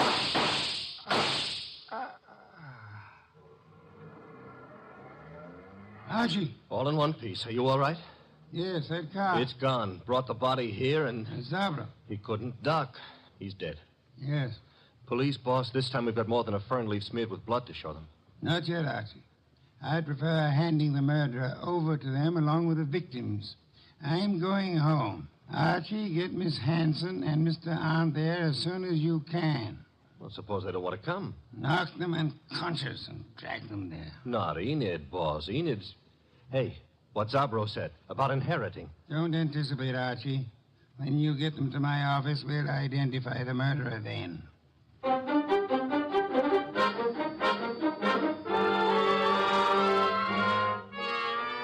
Mr. Wolf, don't you think this is all a little high-handed, dragging us here in the middle of the night? Murder is even more high-handed, Mr. Arndt. Please, John. Miss Hanson, do you inherit? Well, I guess so. I'm Uncle's only relative, so I suppose. Wait a minute, Enid.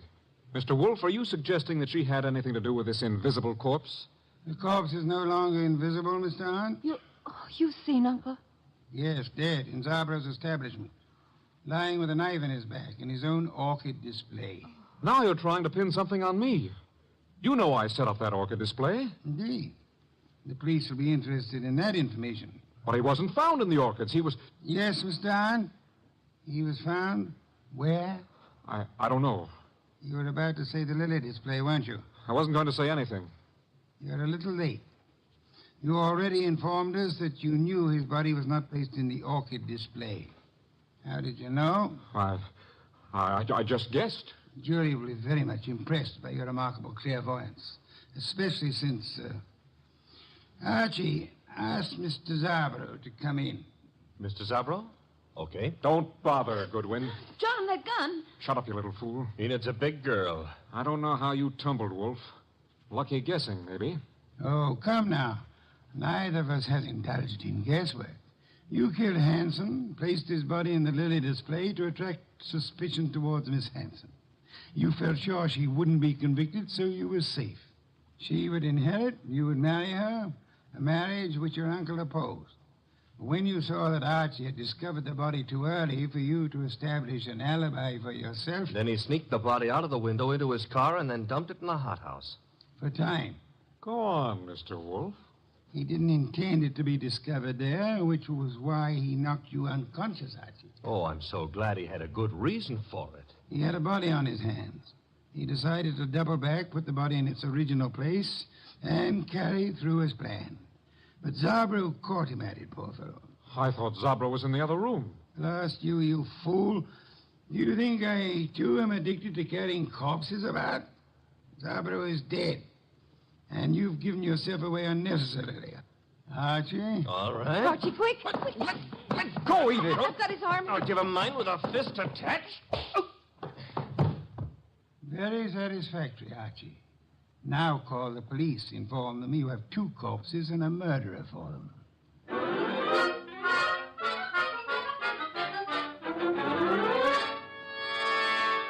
You should have heard Mr. Arndt's language, boss, when the police took him away. Oh, I don't think he loves you. I don't think it matters anymore. It used to me. Growing pains. You'll get over it, Miss Hanson. You trapped him, Mr. Wolf, but what made you so sure he did it? At the hothouse, when you were unconscious, Archie, Mr. Arndt deplored the fact that Mr. Hanson had been stabbed in the back. And no one had mentioned how he was killed. Therefore... The reason Arndt knew was because he himself had killed Mr. Hanson. Murderers seldom get away with it, no matter how tightly they button their lips. Well, mine, however, are not buttoned up. Archie? Oh, the beer is on your desk. Thank you. Miss Hanson, stop brooding. Try some of this beer. But, Mr. Wolf, my heart's broken. As a man who has lived a good many years, Miss Hanson, permit me to assure you that the easiest way of mending a broken heart is by filling the stomach.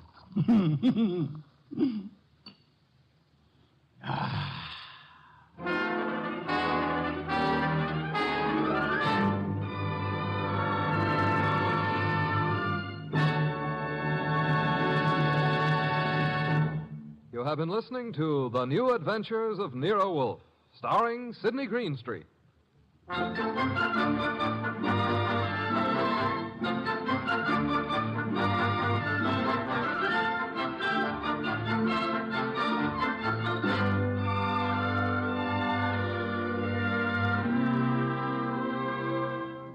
Tonight's transcribed story was based on the characters created by Rex Stout. This is an Edwin Fadiman program produced and directed by J. Donald Wilson. In the cast were Larry Dobkin as Archie Goodwin, and Gigi Pearson, Jay Novello, Herb Butterfield, and Byron Kane. Next week at this same time, Nero Wolfe and Archie will bring you The Case of the Deadly Sellout. Don Stanley speaking.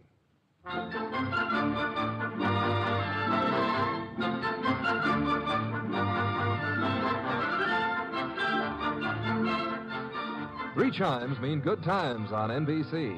Friday means another visit with that entertaining eating establishment, Duffy's Tavern.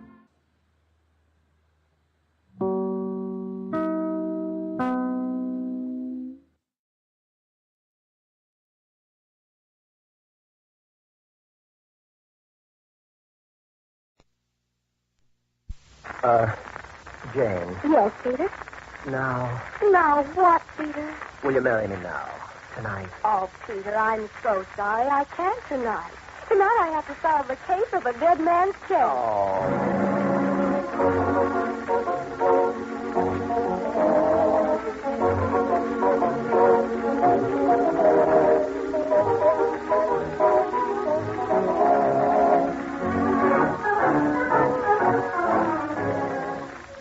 about time. About time to meet Miss Sherlock, as smart a little gal as ever stumbled across a real-life clue.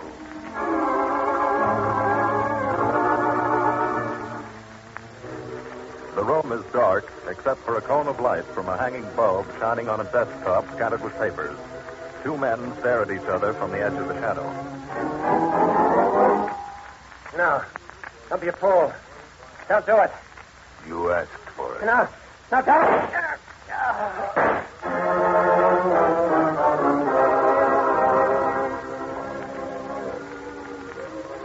One man moving now, burning papers in a grate. The other man sprawled forward, one outflung hand touching the desk calendar, stiffening fingers point to the date line, July 7, 1939.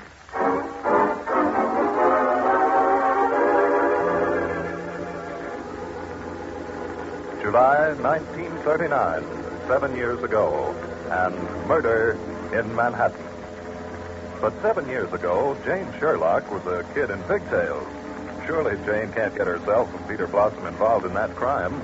Or can she?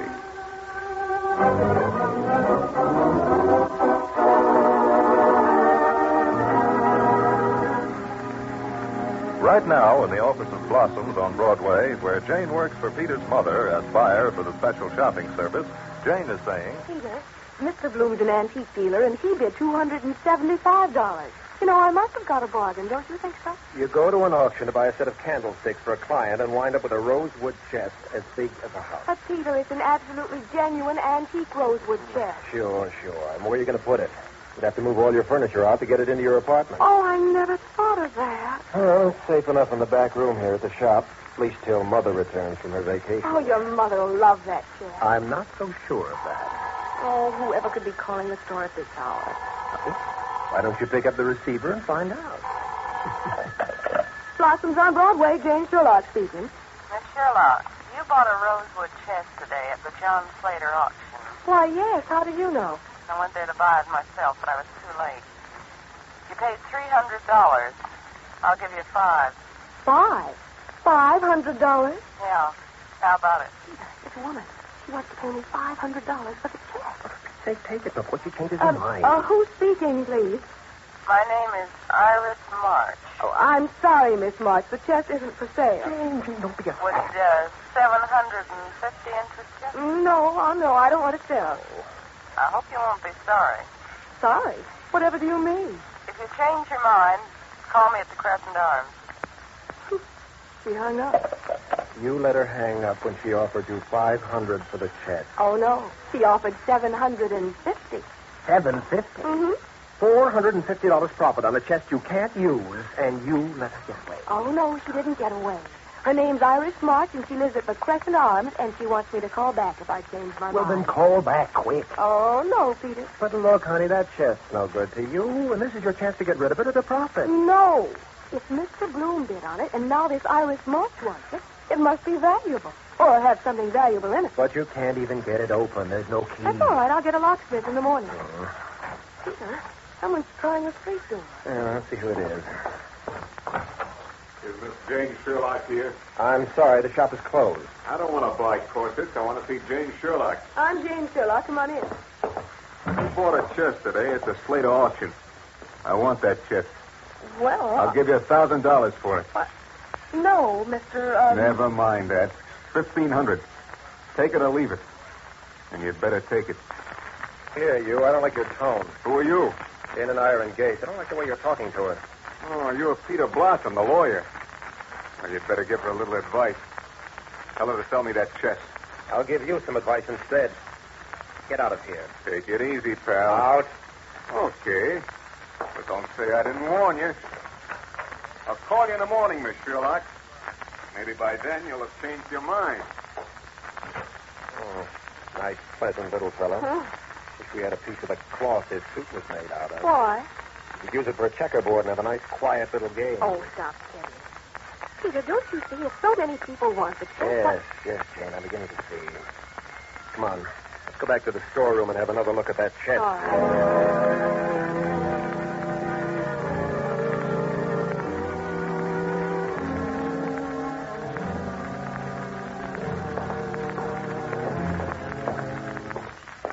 Maybe we can force the lock and see what's in the chest. Oh, no, Peter, that would ruin. Well, I don't see what...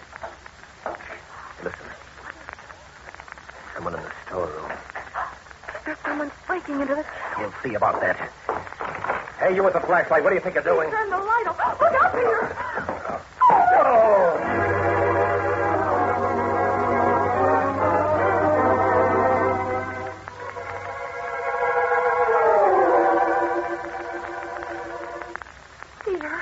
Peter, are you all right? Well, how do I know? Get this thing off my head. Oh, wait till I turn on the light. Get this thing off me. I'm suffocating. All right. Oh, still, Peter, I can't help it. What's so funny about it? Somebody conks me on the head and then throws a sack over my face. There, I've got it now. Boy, I never knew how a potato felt before. Only I was alone in the sack. Oh, Peter, Lord. That beautiful chest. Somebody pried the lid off. Well, now at least we'll be able to see what's inside. Why, Peter, the chest is empty. Whoever constantly cleaned it out. But he didn't have time. Besides, he probably brought the sack to carry away whatever was in the chest. Sacked me up instead. But why pry open an empty chest? I wonder. There must be a secret panel or something. Now, Jane, But don't Peter, be there sure. must be. Why would all these people want the chest? Oh, I found a little panel right in the side. It moves. Peter, the chest has a false bottom. Anything there? Oh, Peter. Let me see, Jane. In the bottom of the chest. Peter, it's a skeleton.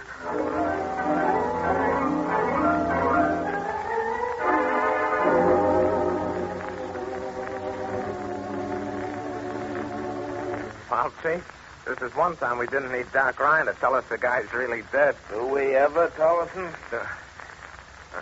No, Chief. It was just a joke. Yeah. Well, save it. You won't think it's a joke when the commissioner gets on our neck. And nice work, Jane. We have enough trouble at homicide solving nice, fresh killings without you digging up a skeleton. Oh, but I didn't dig it up. Well, how did it happen? Well, you see, Captain Dingle, I went to the Slater auction to buy a set of candlesticks for Mr. Lackworthy. He's a client of the Blossom Special Shopping Service and specializes in all sorts of lighting things like candles and lamps and Now, lanterns. wait a minute. Peter, maybe you'd better tell us. Well, there isn't much to tell, Dingle. Jane saw this rosewood chest and bought it. And we couldn't get it open because there wasn't any key, and I didn't have room to take it to my apartment, and so we brought it here to the shop. And busted it open with a hatchet. Oh, no. The man did that. What man? Why, the man that fought Peter with the potato. Look, Jane, are you crazy or am I? Well, I don't know about you, Dingy. Don't call me Dingy. All right. Now, you say you bought this rosewood chest at the Slater auction. That's right. Oh, Slater. Slater. John Slater. Are you talking about John Slater? He ran for judge once, got tied up with a singer, and his wife sued him for divorce. Disappeared very mysteriously years ago. 7 years ago, to be exact, Dingle. Uh-huh.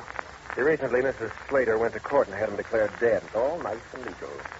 I happened to be in court the morning it came up. Yes, it seems I read about it in the papers. Today, all his effects were auctioned off to settle the estate. Didn't take Mrs. Slater long once she had him declared dead. Well, now, don't forget the 7 years he's been missing. Hey, maybe the guy didn't disappear, Chief. Maybe he was murdered and the the skeleton in the box was his. Huh? You know, Tollison, sometimes you show semblances of normal intelligence. Oh, thanks. Now, wait a minute. Why would the girl want to buy the chest if all there was in it was a skeleton? Oh, now there's a girl mixed up in it. I suppose you'll be telling me next that there were 3 Hindus and an Indian chief. Who? Oh, no. Just the girl and the man that sacked Peter up and that man that played checkers on his suit. Oh, look here, Peter. If you don't explain this, we'll be here all night. Now, what about the But that's potatoes? what Peter said he felt like when the man put the sack over his Shut head. up, Jane. Well, Peter? Well, in order of their appearance, 3 people tried to get that chest from Jane after she bought it at the auction today. Poor Peter. You're forgetting Mr. Bloom. You know, the antique dealer. I think we can count Mr. Bloom out of this. He's a legitimate dealer. He only bid on the chest at the auction. Oh. Who were the other 3? Well, first, a girl named Iris March phoned. Iris March? Mm-hmm. Never heard of it. Why did she want the chest? Well, she didn't say. She barely hung up when in barges a guy with a suit as loud as a sideshow barker. Who was he? He didn't mention his name. Got a little rough, so I asked him to leave. Oh, Peter was wonderful. He practically threw the man out. Hmm? Then what? Well, then we decided to take another look at the chest. We headed for the storeroom. But someone beat us to it. He was in there in the dark. He had a flashlight. He also had a sack, which he pulled over my head. I suppose he brought the sack along to cart off the skeleton. And after he hit Peter, he ran away. Maybe that was the same guy, the one in the racetrack suit. No, I think this was a bigger man. How do you know, Peter, if the room was dark? I scuffled with him. Well, looks like 7 years ago, somebody croaked John Slater and put the body in the chest. But why wasn't it found before? Oh, the auctioneer said the chest was under a lot of old furniture in the attic. Well, Ryan? Don't ask me to set the hour of death this time. All I can tell you is somebody pumped 2 bullets into the guy a lot of years ago and dumped him in the chest without any clothes or identifying objects. Hey, Chief. Yeah? How about fingerprints? Collison, did you ever try to get fingerprints off of a skeleton? Oh, excuse me, Chief. I see what you mean. Yeah. Oh, maybe his dentist can help us out. Any fillings in the teeth? Got no teeth. The stiff must have worn false teeth, and the killer threw them away. There's one thing, though. What's that? Healed fracture of the left femur. Huh? The stiff had a broken leg that healed, huh? And the leg is slightly shorter than the other. Well, that may help. Now we'll have to see if we can run down this March girl. Oh, I know where she lives. What? Why didn't you say so before? You didn't ask me. Well, I'm asking you now. She said I could call her at the Crescent Arms. Oh. Collison got the number of the Crescent Arms. Oh, I already looked it up. Here it is. Okay. Here's where we have a little chat with Iris March. Yeah, but if she croaked the guy, she won't be there, Chief. Well, one thing in our favor, Collison, is that none of these people know that the police have been called. Well, maybe she's out for the evening. She wanted the chest, didn't she? She'll be there. Hello, is Miss March... Help me. He's going to kill me. Help.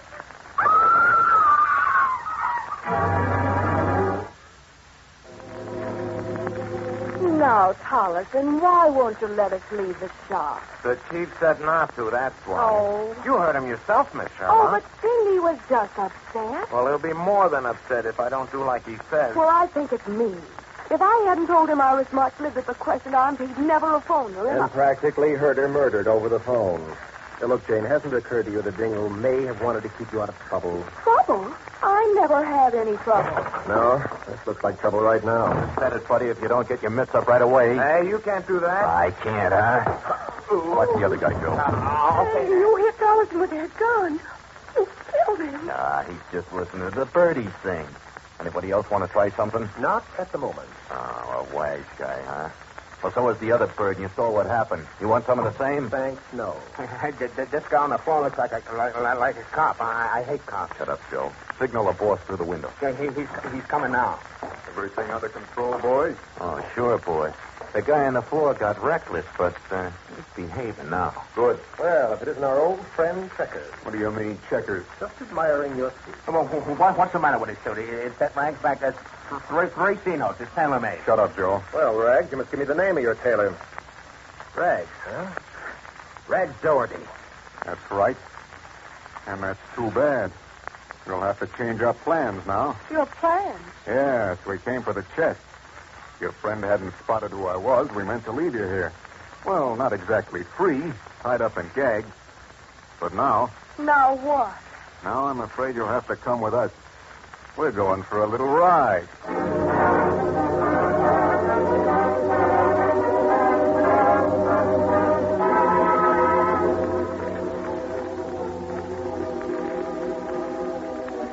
Peter? Yes, Jane. Yes. Oh, hello. What do you suppose they're going to do to us? I wish I knew. Maybe it's better I don't. Do you know where we are? Sure, try and know this neighborhood. We're in the back room of a closed-up nightclub. A nightclub? It's been closed 5 or 6 years. Rags Doherty used to run it. He called it the Beau Brummel. A Beau Brummel? This dirty room? Peter, are you tied up like I am? Can't move a finger. Well, maybe one finger. You know, calling this place the Beau Brummel was just like Doherty. We used to call him Glad Rags. He always fussed about clothes. Peter, I think maybe I can get my hands on it. Well, try, Jane. Maybe we'd better not talk. No. Keep talking. Rags is just outside. You might get suspicious. Keep working your hands. All right. Peter, what do you suppose will happen to Tolleson? I don't know. Rags left the mug he called Joe to watch him while they brought us here. Well, I'm afraid for Tolleson. You know, Joe said he hated policemen, and if he Well, finds out... don't worry, Jane. Rags sent Nat back to help Joe bring the chest. We'll keep Joe in line. Is Rags a gangster? He runs a string of nightclubs now, Jane. He used to be mixed up with the Hank Turner outfit. Who's Hank Turner? He's a crooked politician. Rags was a strong-arm boy, and... Hey, wait a minute. What is it, Peter? Slater, the guy that originally owned the chest, was mixed up with Turner, too. That's why he blew town. Peter, maybe that's the connection. Why, of course it is. Slater was a crooked lawyer. The Turner crowd was running him for judge. Uh-huh. Then his wife sued for divorce, and they threw him to the wolves. For what? They couldn't stand the scandal. There was a nightclub gal in it, a gal named, May something or other. May North, that's it. The rope. Good, keep at it. Yeah, May North. And May used to sing in Doherty's nightclub. Then maybe Rags killed Slater and put him in that chest. Maybe that's why Rags had to have the chest. Maybe. I wish I knew if Slater had a bad leg. A bad leg? Why? The skeleton. One leg was shorter than the other. An old break. Oh, hurry. Slide open and tie me. Quiet. All right. Roll over on your side. I can't get at the knot. Yeah. Is that better?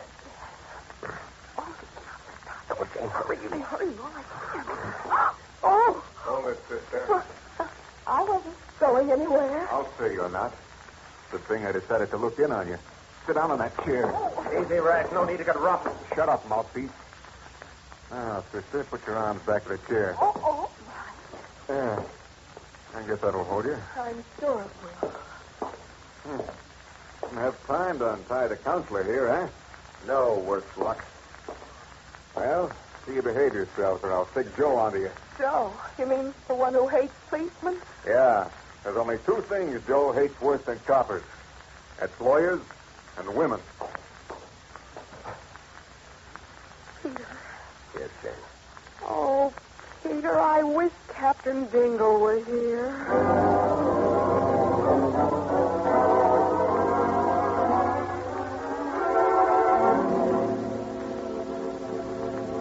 Right this way, Captain Dingle, right down the hall. How long has Miss March lived here? Only moved in last week. I do hope she ain't no trouble. I got a hunch her troubles are over.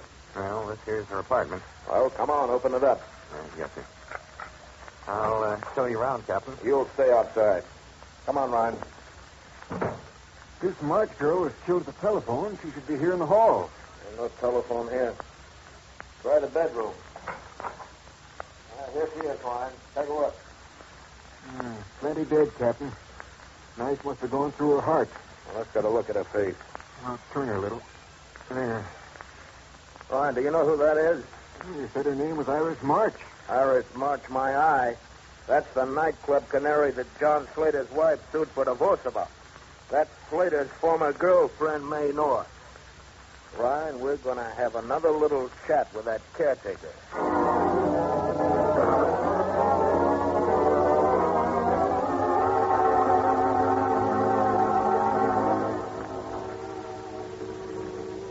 Yes, Captain Dingle. Like I said, she only moved in last week. I see. And she was alone? Yes, of course. Did she ever have any visitors? Only once that I saw a kind of stocky man, bald-headed, a lot older than she was.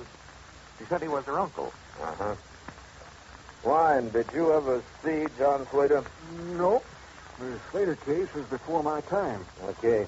The boys are in charge upstairs now. You come with me. Me? Hey, I'm no cop. I'm a medic. I may need a witness. I'm going to pay a call on Mrs. John Slater.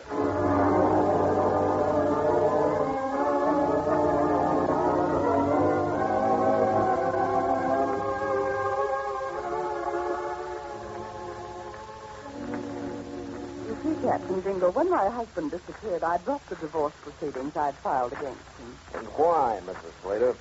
I could hardly bring myself to go through with a divorce action against a man I thought was dead. Of course, you do believe that your husband is dead? Yes.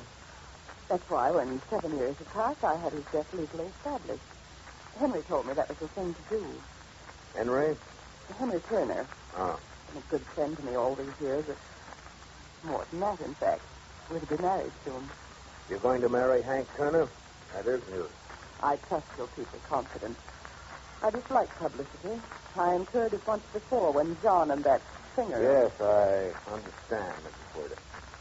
But tell me, why were you so convinced that your husband was dead? I'm sure he is. You see, my husband has rather strange acquaintances. I'm afraid he was mixed up with the underworld. A man named Rags Doherty. We used to see quite a bit of each other. There were others, too. I suppose you might think it's melodramatic of me, but I think my husband was murdered, Captain Dingle. Uh-huh. I see. Mrs. Slater, your husband had a large rosewood chest. It was one of the articles sold today at the auction of his effects. You remember it? Yes, he used to keep it in his study. He moved it to the attic the same night he disappeared.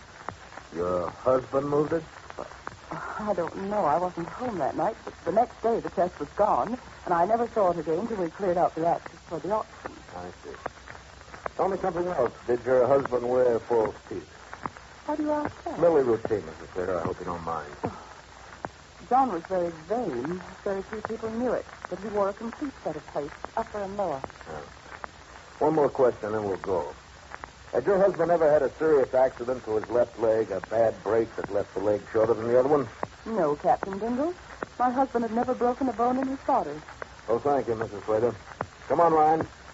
Goodbye, Mrs. Slater. Goodbye, Captain Dingle. I'll have the maid show you out. Oh, it's not necessary. We can find our way. Thank you again.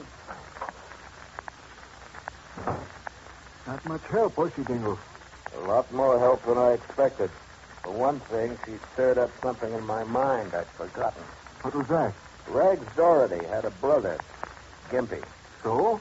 Gimpy Doherty hasn't been seen or heard of since the day John Slater disappeared.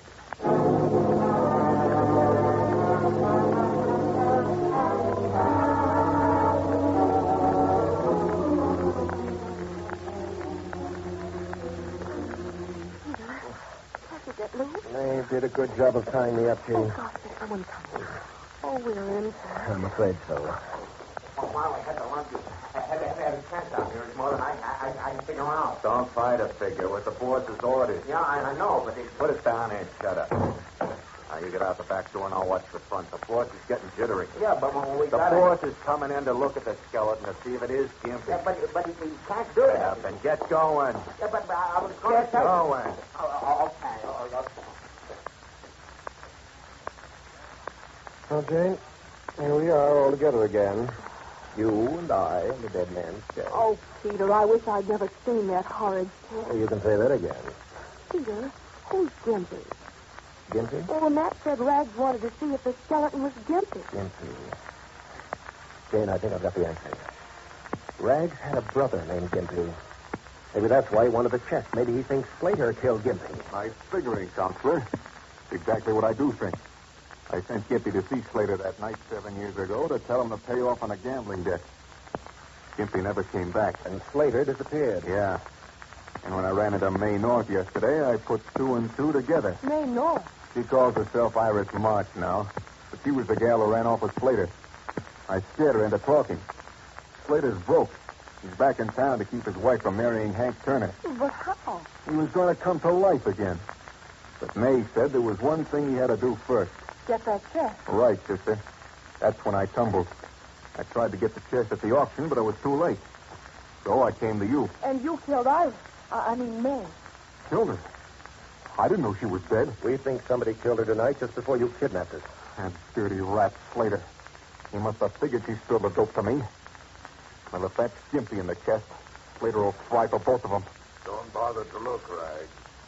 It's Gimpy. Slater.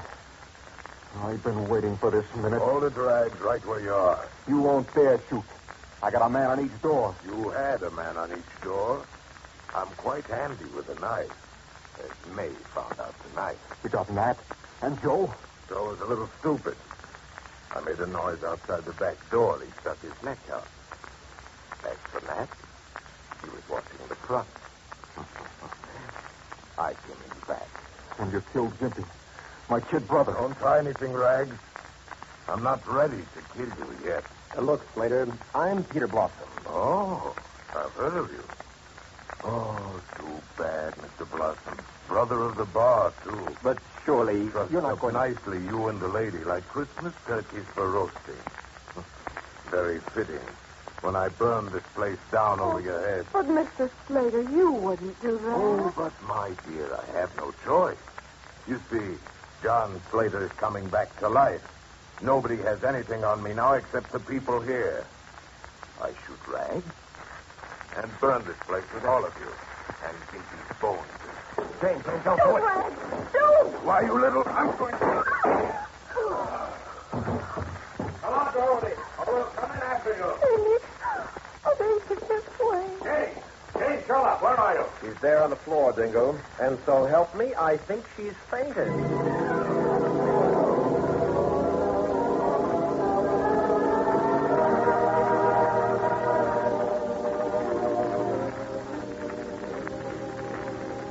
Well, Jane, I can't say I blame you for fainting. Oh, it was silly.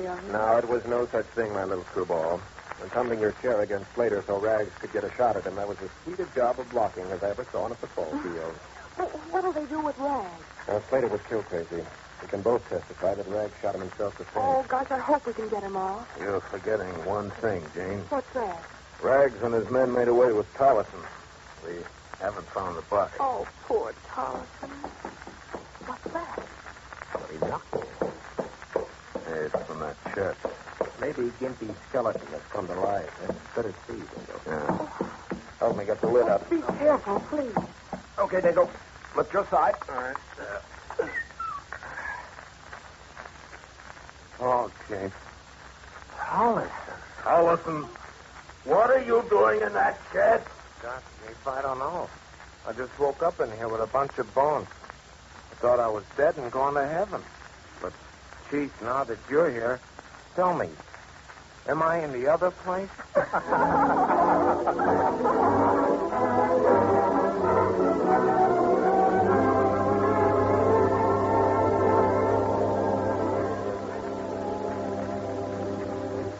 Well, Jane, I never thought we'd see your apartment again. Oh, neither did I, Peter. I thought we were goners.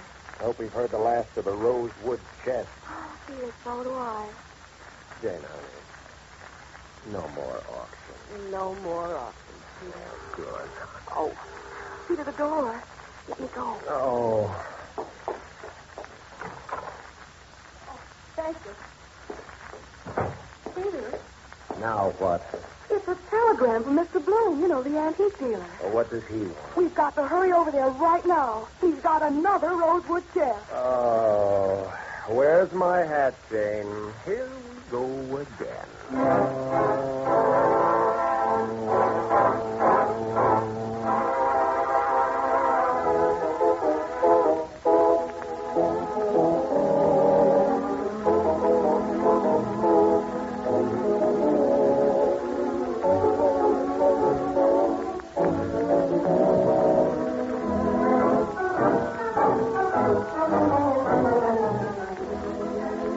Well, it looks like Peter Blossom is going to be framed in Rosewood.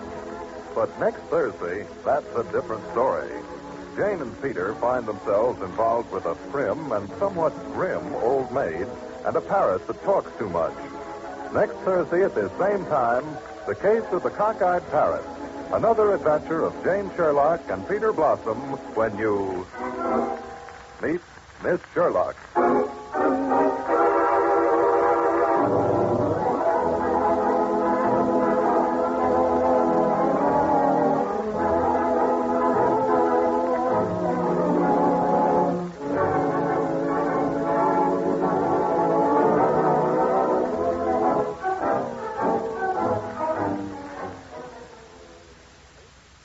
Produced by Dave Vale, written by Don Thompson, and with original music composed and played by Eddie Dunstetter, is presented from Columbia Square in Hollywood. This call.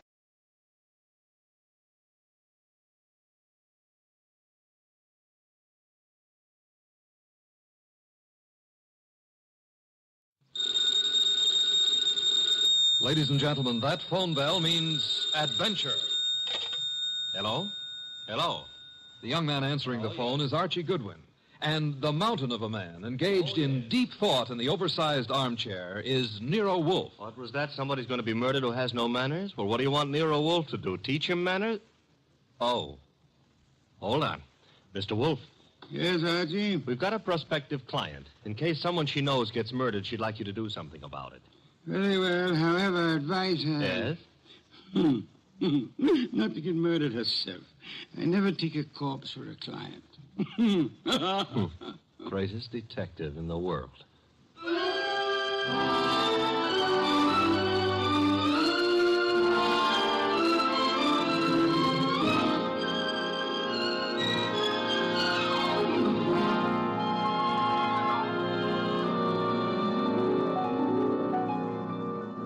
Yes, Archie is so right. He is the greatest detective in the world, and the fattest, and the least energetic. He's Nero Wolfe, created by Rex Stout and brought to you over this NBC network in a new series of adventures by Mr. Sidney Greenstreet.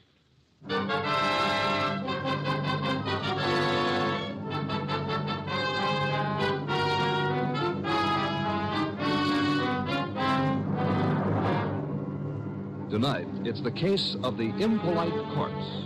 It began on a certain night at 8:40 when Walter Channing, an advertising executive, was dictating in his office to his charming secretary, Brenda Barclay. Brenda, take a memo. Yes, Mr. Channing. This is to be mimeographed and sent to the entire staff. The entire staff, yes, sir. Notice, effective at once, 1 hour lunch periods will be strictly enforced. Employees will post time of departure and time of return. Yes, what is it? Mr. Channing... Bennett, I'm busy. Well, I've got to see you, Mr. Channing. About this afternoon. This afternoon was unfortunate, Bennett, but it happened. I lost my temper. I'm sorry. So am I. Mr. Channing, I've been with the firm 14 years, and well, because a man blows up once in 14 years... Mr. Channing's office. Oh, you've got to reconsider. That's all, Mr. Channing. I never reconsider, Bennett. It's your wife. But, Mr. Channing... That will be all, Bennett. It won't be all. You can't wipe out 14 years of a man's life. Even you can't do that, Channing. It's Mrs. Channing on the phone. Oh. Hello? You're where? That's in this building. Since when has Dr. Ellis kept evening office hours? I told you there's nothing wrong with you. No, I can't. I don't know when I'll be through. And I don't want you hanging around up here. Well, take a cab or walk. I don't care what you do. What? I can't understand you. What? Goodbye, Doris. Where was it? Walter. Yes? You are going to reconsider about Tom Bennett, aren't you? Bennett was insolent this afternoon. I won't tolerate insolence. Yes? Shine, Mr. Channing? Shine? No. What's he doing down here this time of night? Half the staff's working overtime. Kelly's an enterprising shoeshine boy. Might have missed someone on his rounds this afternoon. Walter, about Tom Bennett. Forget Bennett. Oh, look, you upset the inkwell. Oh. Quick, blot the stuff. Yes, of course. Did any spill on you? Spot of my trouser cuff. Lucky you didn't get on the carpet. Walter, about Tom Bennett. I told you to forget Bennett. All right, Walter, all right. Though maybe you shouldn't. Maybe you'd be better off to use him as a model. A model? If he knows he's not wanted around here, he'll have the self-respect to get out. Meaning? Well, you've known for a long time you're not wanted. And you're still here. How you'd like to fire me. Denying that would be silly. I've been with this firm 15 years in January. Employees get a bonus of stock shares after 15 years' service. That's what I'm waiting for, and you know it. Suppose we get back to that memorandum. You'd like to get me out before I collect those shares, wouldn't you? I said let's get on with the memo. You'd be petty enough to do it, too, if you knew how. There may be a way. There isn't, and you know it. I'm too careful. You can't fire me without cause, and I've given you no cause, Walter. Nothing you can possibly dictate one of your vicious little memorandums about. Don't try my patience too far, Brenda. Walter, what? This can't be us talking like this, you and me hating each other. I find it remarkable there ever was anything between us except hate. Walter. I mean it. Look at you. You were flashy when I met you. You're getting flashier. That means cheaper, Brenda. Stop it. Too much lipstick? Too much rouge? Hair too bright? Dress too tight?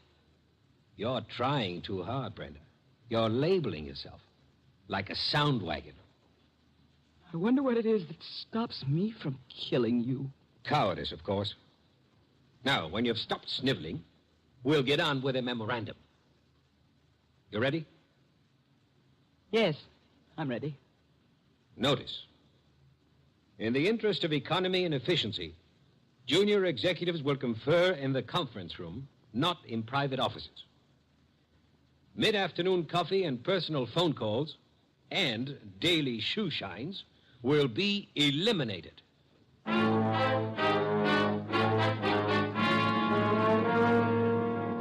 Your name is Barclay, Brenda Barclay. Very well, Miss Barclay. What can I do for you? Mr. Wolf, I don't know how to begin. Maybe I can make this easier all around by briefing Mr. Wolf on the Walter Channing case. Hey, that's funny. What? Violet eyes. I always thought they were something the poets made up. Archie? Huh? Oh, the Channing case, yes. One moment. Miss Barclay, look this way, please. To me, an eye is functional object found in mammals, birds, fish, potatoes, and horticulture. Thank you. Go on, Archie. Walter Channing was the boy wonder of advertising. At 33, executive vice president of Winslow, Hart, and Stratemeyer. Just 24 hours ago, they found him at his desk, shot through the heart. They? Who is they? A night porter and a shoe shine boy, is that right? Yes. He'd been dead about an hour. The bullet went through Channing, his desk chair, and lodged in the windowsill behind him. Police thought at first it was suicide. The gun? 38, found it on the floor, 10 feet away. No fingerprints, anyhow, no clear ones. Seldom are on a gun butt. You say suicide was suspected. Why? The gun was 10 feet from the body. It was the smudges. Smudges? Powder burns. According to the papers, he was sitting at his desk. There were no signs of a struggle. The gun was held against his chest and fired. But it wasn't suicide, Mr. Wolf. Walter Channing would never have killed himself. The police have already decided that, finally, according to the evening papers. And I presume you, Miss Barclay, are a suspect. No, not yet. But you expect to be. That's why you came to me. When the police talked to her, Her? Doris, his wife. I've been Walter Channing's secretary for 8 years. At one time, we thought we were in love. Mrs. Channing was aware of this? Yes. Oh, it was a long time ago. It was over. It was finished a long time ago, but she never believed that. Neither did Alan. Alan who? Alan Mielik, head of the media department at the agency. We were going to be married when Walter and I... Well, Decided you were in love. Miss Barclay, who finally decided you were not? You or Mr. Channing? He did. I see. And Mr. Mielik believes you did not share this change of heart. Yes. Oh, he's such a fool. I dare say you fear Mrs. Channing or Mr. Mielik or both will reveal this ill-fated romance. You know what the papers will make of it, what the police will try to make of it. Miss Barclay, did you kill Channing? No. Oh, no, I swear I didn't. Oh, Mr. Wolf, I didn't. Please, for heaven's sake, no tears. Archie, put her in a cab. Yes, sir. Then come up to the plant room. There are some things I'll want you to execute for me. Yes, sir. Women. Bah! Yes, Mr. Goodwin, I'm Abe Jackson, the night porter. He was working late that night. Mr. Channing, his secretary, Mr. Bennett, Mr. Mielik, and his secretary. About 10:30, I met the shoe shine, Kelly, on Mr. Channing's floor. There was a light burning in Channing's place. We went in to turn it off, Kelly and me, and there he was, sitting at his desk, a hole this big in his chest. Tell me, Mr. Bennett, did Channing have any enemies in the agency? Channing was a slave driver, Mr. Goodwin. The girls hated him and men were afraid of him. He'd send out memos like this one around. Here, take a look at it. It's typical. No coffee, no shoe shinings, no office conferences. If you want my opinion, as one employee out of 150, whoever killed Walter Channing did the rest of us a favor. You're Amy Long, secretary to Alan Mielik. Now, what can you I can tell you plenty. How she jilted Mr. Mielik, took up with Mr. Channing, got thrown over by him. I wouldn't go so far as to say Brenda Barclay would murder anyone. But if she did, Walter Channing would be 1A. Channing get his shoe shined by you? I called the agency man, sir. You know, it was Jackson and me found him. Everyone else had gone and left himself, poor soul, sitting at his desk, dead.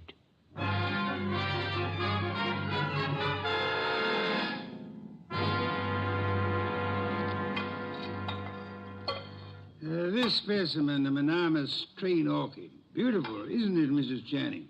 Mr. Millick? I could never quite like orchids. They have no smell, you know. It's pretty all right, but tulips are more in my line, Mr. Wolf. Tulips, Mr. Millick? I had a stand of emperors this spring. Emperors, come in, Archie.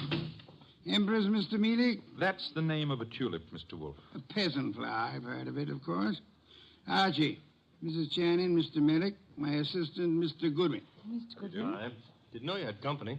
Mr. Wolf asked us here to explain why Brenda Barkley is worried.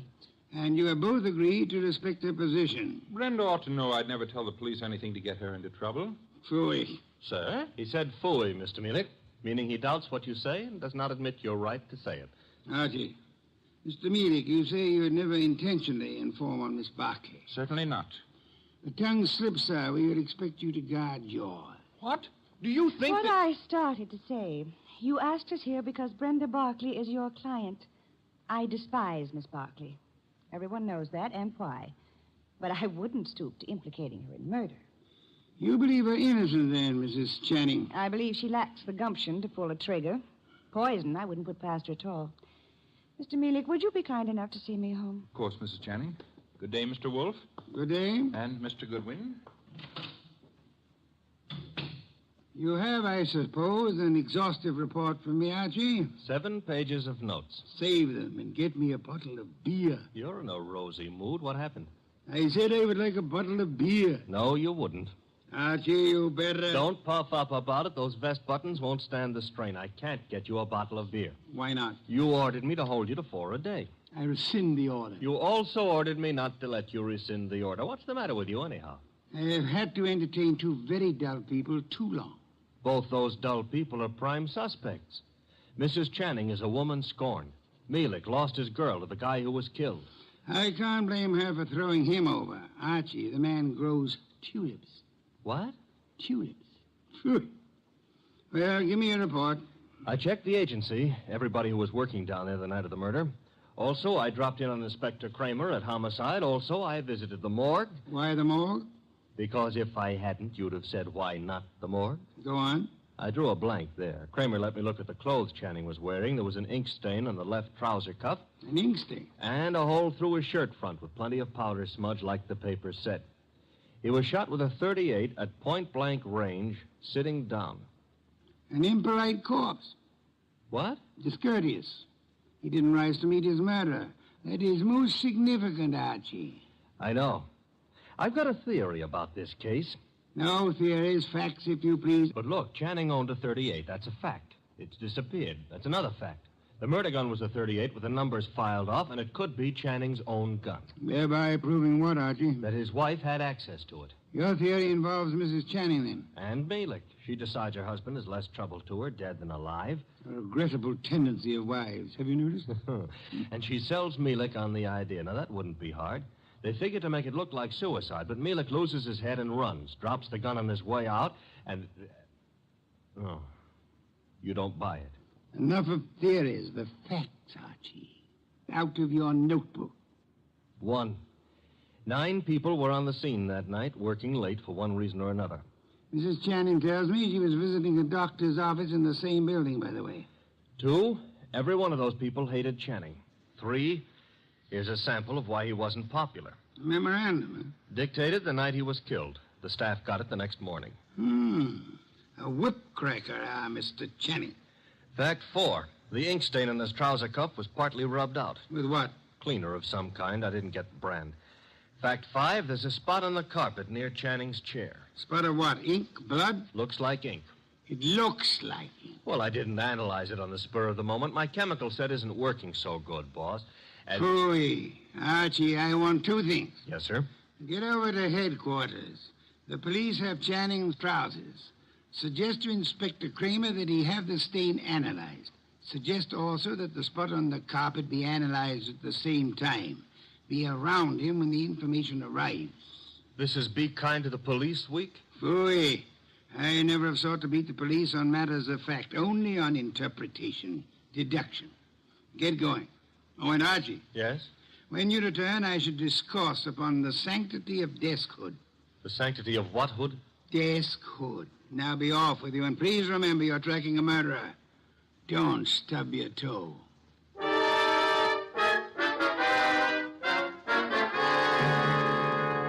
Goodwin, the thing on the carpet was a dye of some kind. Dye, huh? Mm-hmm. How long will it take the lab to give you the analysis on it, Inspector? Oh, not very long. I've got the report on what was used on the trouser cuff right now, though. And? They found traces of carbon tetrachloride. Wait a minute. This goes in the notebook. Okay, carbon tetrachloride. And something else. Goodwin, what's Wolf after? Interpretations was what he said, Inspector. You object? No. Maybe I'll get an interpretation, too. The something else was perchlorethylene. Perchloreth... Why, Inspector, such language.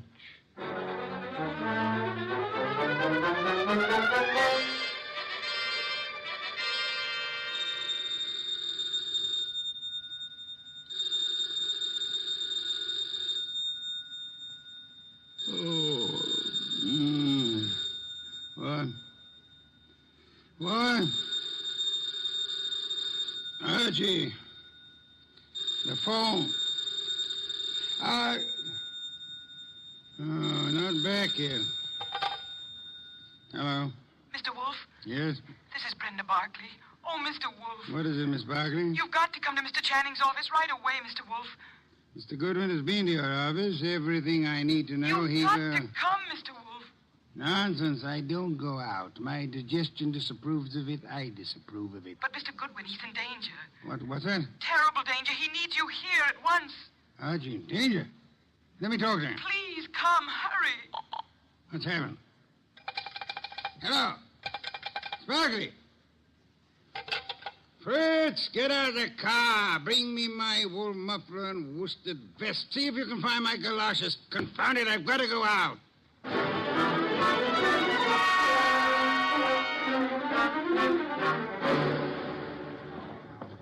Going up. Step to the rear of the car, please. Mister, will you please step back? I'm back as far as I can go. You are? Elevators, contraptions for little men. Come, take me up, young man. Hold it. Hold that car. I'm late for a date with a blonde. 16th floor, buddy. Evening, Mr. Goodwin. Good evening. I was told you were in danger. Danger? Mr. Wolf, what are you doing out down here? Sparks' idea. About me being in danger? Obviously, she was lying. I suspected at the time. But I fell in with her suggestion. I'm anxious to end the case. My presence here is needed. Don't understand why she'd do such a thing. And why is your presence needed? 16th floor. It's a matter of perspective. Brenda's got a very nice perspective. She'll be around here someplace. The agency's got this whole floor. Her office? Down this corridor, next to Channing's. Oh, Kramer came through on those reports from the lab. That smudge on the carpet wasn't ink. It was a dye. Powdered aniline. Brenda. Oh, Mr. Wolf, thank heavens you're here. Hey, I'm here, too. The police, they questioned me again this afternoon. I'm so frightened, Mr. Wolf. You've got to find the murderer before they... Baby, take it easy. Well, hello, Archie. Hello. What's the idea of trying to pull a fast one on Mr. Wolf? Well, I just had to see him. Please understand. Is this Channing's office? Yes. You told him I was in danger. At last, the place to sit down. Well, I had to tell him something to get him down here. He's not happy. Are you comfortable there, sir? Miss Barkley, come here. Mr. Wolf, I can explain. I thought if you were here, where it happened, if you could see for yourself, then you'd Young woman, there are many things I'd like to say to you. Oh, now, wait a minute. She was scared, boss. However, I am too short of breath to do them justice. Archie. Yes? Round up everyone concerned with this case. Right now? Including Mrs. Channing. Get them in here. Yes, sir. You help him, Miss Barkley, and close that window. Yes, Mr. Wolf. Fresh air. I've had enough today, thanks to you, to last me a lifetime. If after all that exposure, I live a lifetime.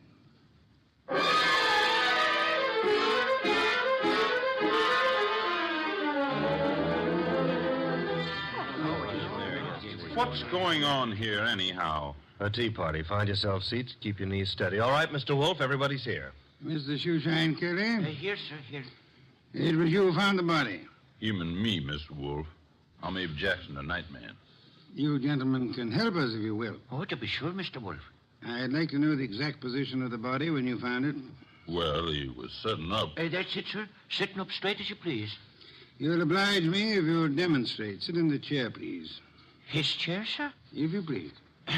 Abe, you. Yeah. Oh, no, not me. Not on your life. There's no easy thing you ask, Mr. Wolf. But I'll oblige you. So, it was like this, I'd say.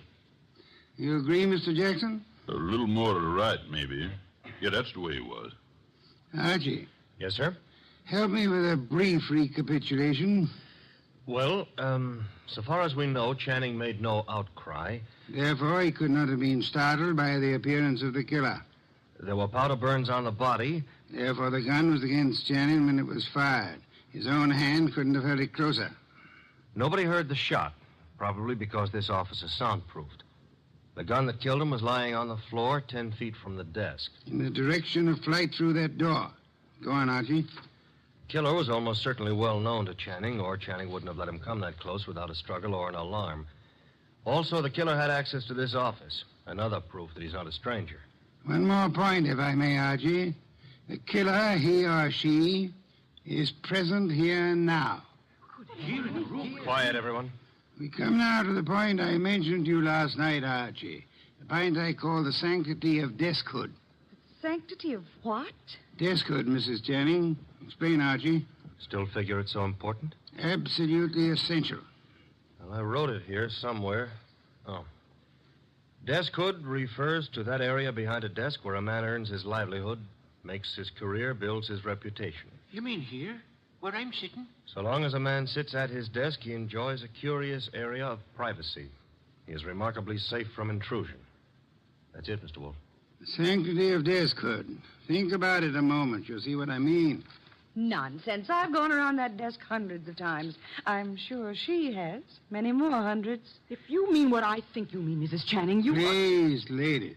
Mrs. Channing, when you approached your husband at his desk, what did he do? What did he... Why, he stood up and... He stood up. Sparkley, you agree? Well, yes, he'd have to stand up. At least he always did. But for his murderer, he did not. Archie, resume from your notes, please. Well, whoever killed Walter Channing went around the desk without Channing rising, held a gun to his chest, and pulled the trigger. Excuse me. If you will go behind the desk and stand facing Mr. Kelly, Archie. Here. This the way you mean? You know the angle of the body wound to the hole in the chair? There wasn't any angle. One was in a straight line with the other. From where you stand now in front of Mr. Kelly, if you wish to inflict an identical wound upon him, could you do it? Not from where I stand. I'd have to kneel. You'd have to kneel. Do so. Note, please, the murder tableau. I mean, that's what The question now, who could kneel before Channing, get close enough to kill him from that position without alarming him in the least? Kelly. The shoeshine man. Hey, wait a minute now. Shut up, you, and sit there. His motive is crystal clear. The memorandum. Memorandum. You have a copy, Archie? In my notebook. Ah, yes. Miss Barclay, read the part which could explain Mr. Kelly's action. No, not Why, the memo was all over the office. Kelly must have seen it. Wait a minute now. Notice effective at once. Yes, here it is. In the interest of economy, daily shoe shines will be eliminated. That'd cut off Kelly's bread and butter. Kelly, I can't believe it. Nor can I. What? It's obvious Kelly murdered Walter Channing. Mr. Wolf, now listen, I did nothing of the But kind. the obvious can be too obvious. Meaning what exactly? Archie, Yes, sir? brief these people on the ink-stained trousers. Channing spilled ink on his trouser cuff the night he was murdered. Somebody tried to clean the spot off. With what? According to the police analysis, carbon tetrachloride and perchloroethylene showed up. Both non-inflammable ingredients used in many commercial cleaners. Exactly what are you getting at, Mr. Wolf? One moment, Mrs. Channing. Mr. Goodwin also has an analysis of the spot on the carpet behind the desk. Archie? A powder form of dye, aniline dye. Used in what, perhaps? Well, the lab suggested a shoe dressing. I got no powder dye. I swear I ain't, Mr. Wolf. I'm sure you haven't, Mr. Kelly. You'll find this particular type of dressing is used on women's shoes, suede shoes, usually. I don't understand. Wait a minute. Yes, Archie? If a woman... Now, suppose a woman knelt in front of Channing to clean that ink spot off his trouser cuff. That smudge could have rubbed off the tip of her shoe onto the carpet. Exactly. I believe you'll find a typewriter cleaner contains tetrachloride and perchlorethylene. Something else just occurred to me. That memo was sent around the morning after Channing was killed. I never thought of that. True, Archie. And for only one purpose, to point suspicion at Kelly. But when the police didn't take the hint... Go on, Archie. What then? Somebody else was brought down here who would. Comes around to 3 questions, doesn't it? Who knew about the memo? Who had access to Channing's file where he kept his gun? And who made sure Nero Wolfe would see the evidence against Kelly? 3 questions, Archie, with one answer that spells the name of the murderess. Our own client, Brenda Barkley.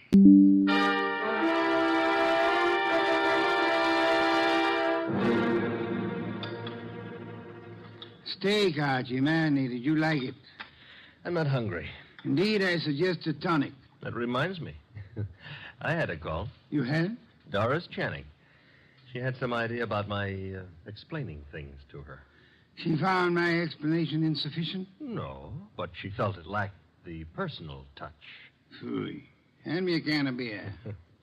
However, you do have the evening off. Yes, sir. Keep out of trouble. Doris Channing is a blonde. That is, try to keep out of trouble. In the company of a blonde who wants to. Good night, sir. Good night, Archie. Good night.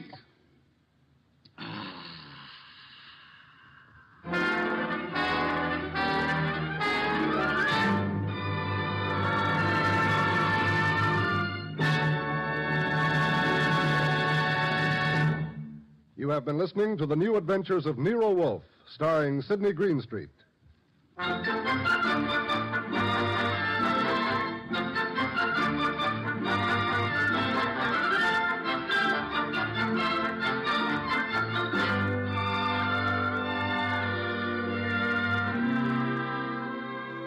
Tonight's transcribed story by William Kendall Clark was based on the characters created by Rex Stout. This is an Edwin Fadiman program produced and directed by J. Donald Wilson.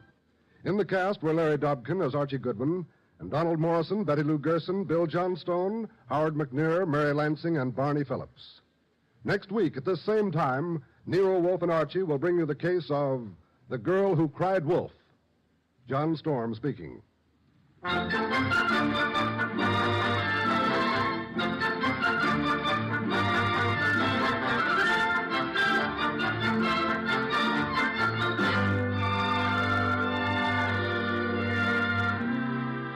Nero Wolfe, Archie, and all of our cast hope that our listeners have taken time out from this busy Christmas season to help brighten some youngster's Christmas day. Be sure to send a thing, your choice of anything you think a child would like for Christmas, to the groups in your own town who are distributing these toy gifts to less fortunate children. 3 chimes mean good times on NBC.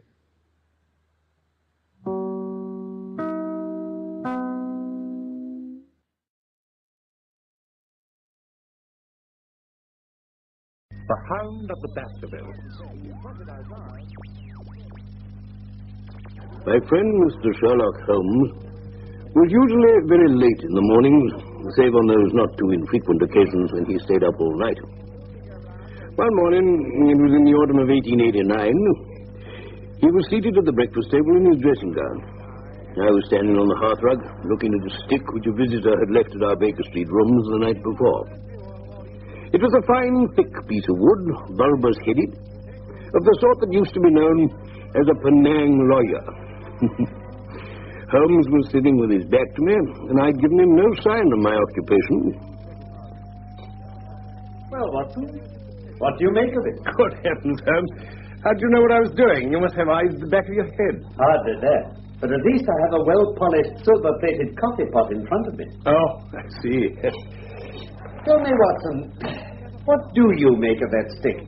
We missed its owner yesterday and have no idea of his errand, so this accidental souvenir assumes some importance. Let me hear you reconstruct the man by an examination of it. Just follow my method. Well, I think he's an elderly medical man. Why?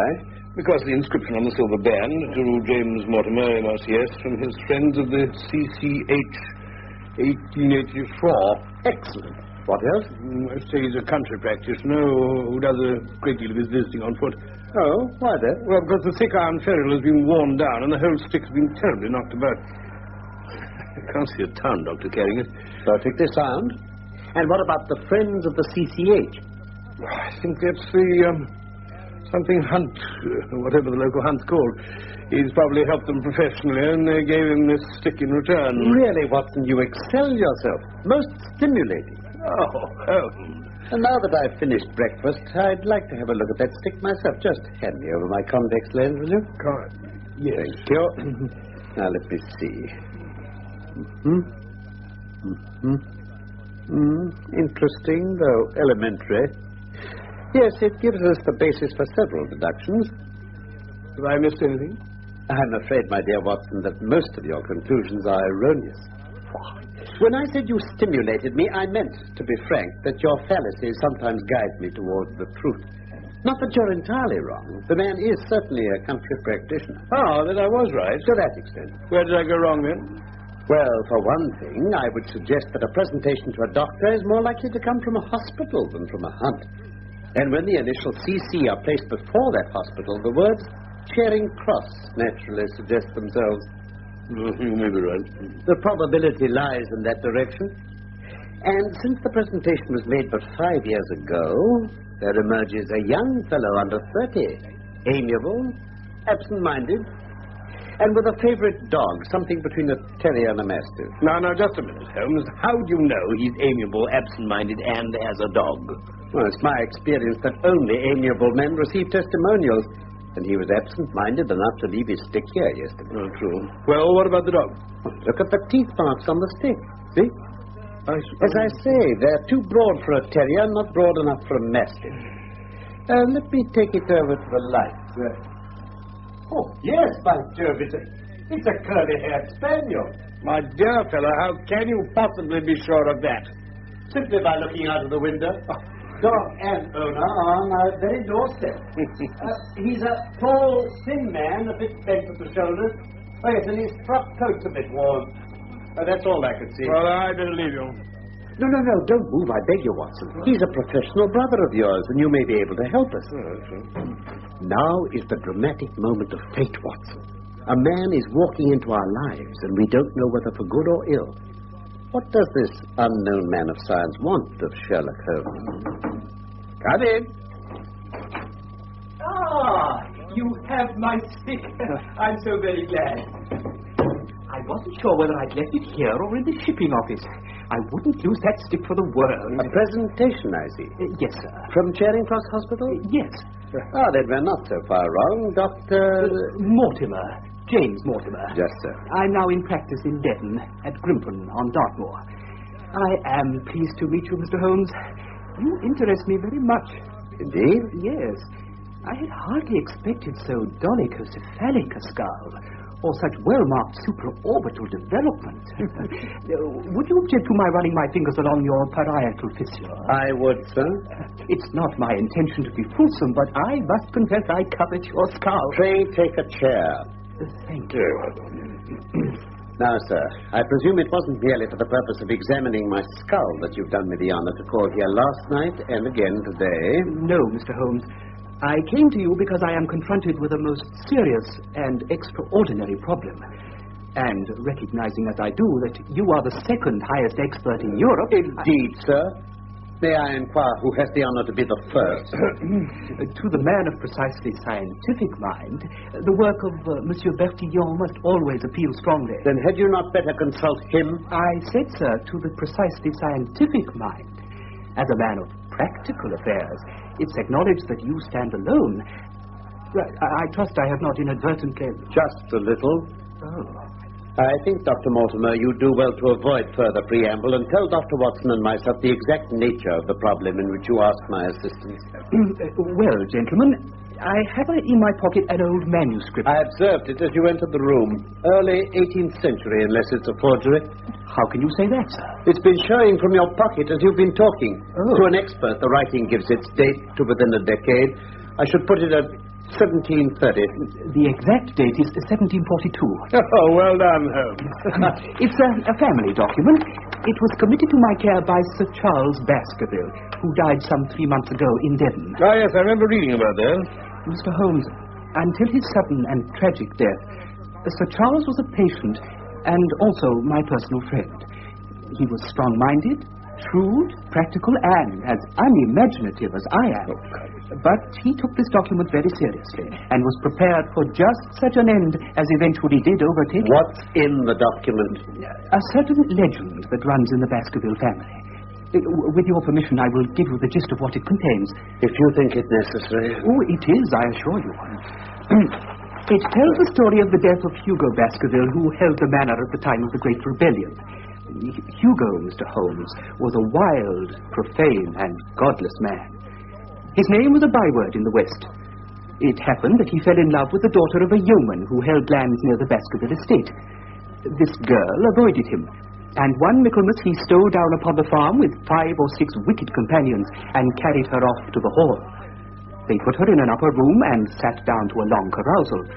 The girl, in the stress of her fear, climbed down the ivy that still covers the south wall and set off homeward across the moor. Go on. Some time later, Hugo went upstairs to see his captive and found her gone. And here I think I must quote the manuscript itself. Then it would seem he became as one that hath a devil, for rushing downstairs into the dining hall, he sprang upon the table, flagons and trenchers flying before him, and he cried aloud before all the company that he would that very night render his body and soul to the powers of evil, if he might but overtake the wench. And at that, Mr. Holmes, this wicked man ran from the house and had his groom saddle his horse and unkennel the pack. You mean he put the hounds on her? He did. He gave them the girl's handkerchief and set off full cry in the moonlight over the moor. But good heavens, didn't the others try and stop him? Well, they just seemed to have stood there, stupefied. But then some sense came back into their minds, and they rode off after him. They found Hugo Baskerville's black mare dabbled with froth and riderless. They found the hounds whimpering in a cluster at the head of a dip. 3 of the boldest riders, or maybe the most drunken, rode down into the dip. And there they found the unhappy girl lying dead with fear and fatigue. Poor girl. But it wasn't that raised the hair on their heads. Let me quote the actual words again. It was that standing over Hugo and plucking at his throat, there stood a great foul thing, a black beast, shaped like a hound, yet larger than any hound that mortal eye had rested upon. And even as they looked, the thing tore out the throat of Hugo Baskerville. Then, as it turned its blazing eyes and dripping jaws upon them, the 3 shrieked with fear and rode for dear life, still screaming across the moor. One, it is said, died that very night of what he had seen, and the other 2 were but broken men for the rest of their days. The writer ends by counseling his descendants never to cross the moor in those dark hours, as he puts it, when the powers of evil are exalted. Great. Well, Mr. Holmes, do you find it interesting? To a collector of fairy tales. Aha, but wait. Now we come to something a little more recent. The death of Sir Charles Baskerville in June of this year. Ah, yes. Yes, I was busy undertaking a small service for the Pope at the time. Otherwise, I should have been able to give the affair more attention. Well, let me say at once that Sir Charles was a man of very different mould from his infamous ancestor. Many people had good reason to bewail his untimely end. It was sudden, you say? Indeed, yes. Not that his health had been good for some time. There was an affection of the heart, showing itself in breathlessness and nervous depression. Was he a married man, Dr. Mortimer?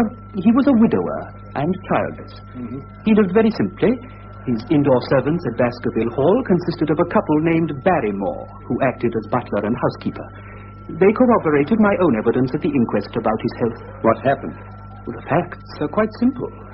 Every night before he went to bed, Sir Charles used to walk down the famous yew alley of Baskerville Hall.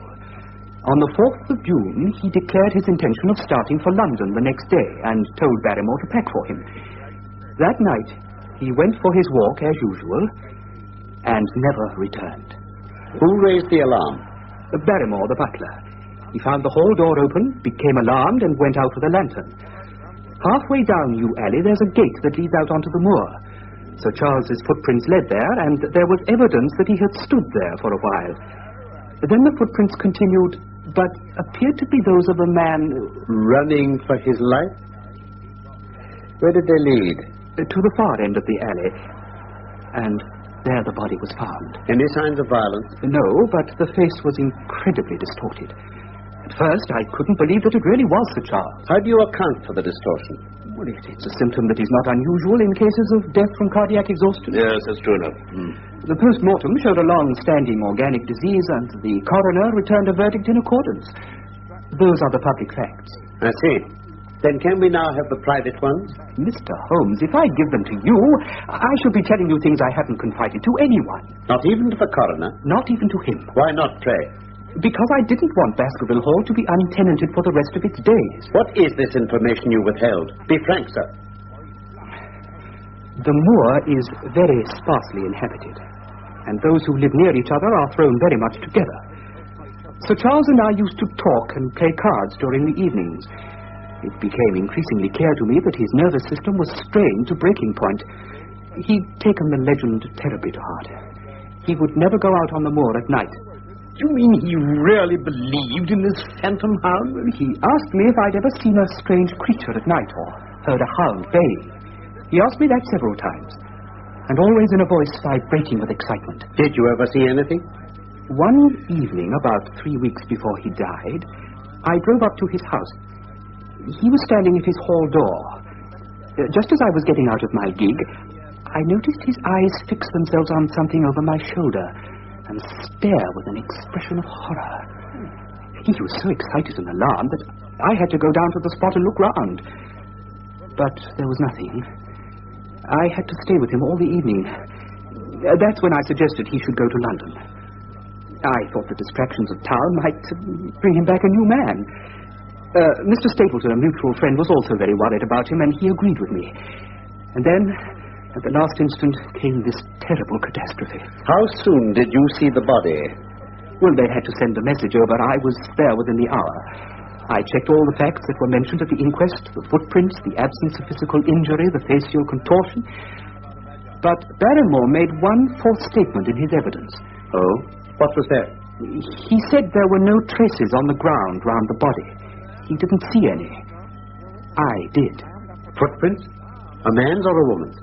Mr. Holmes, they were the footprints of a gigantic hound.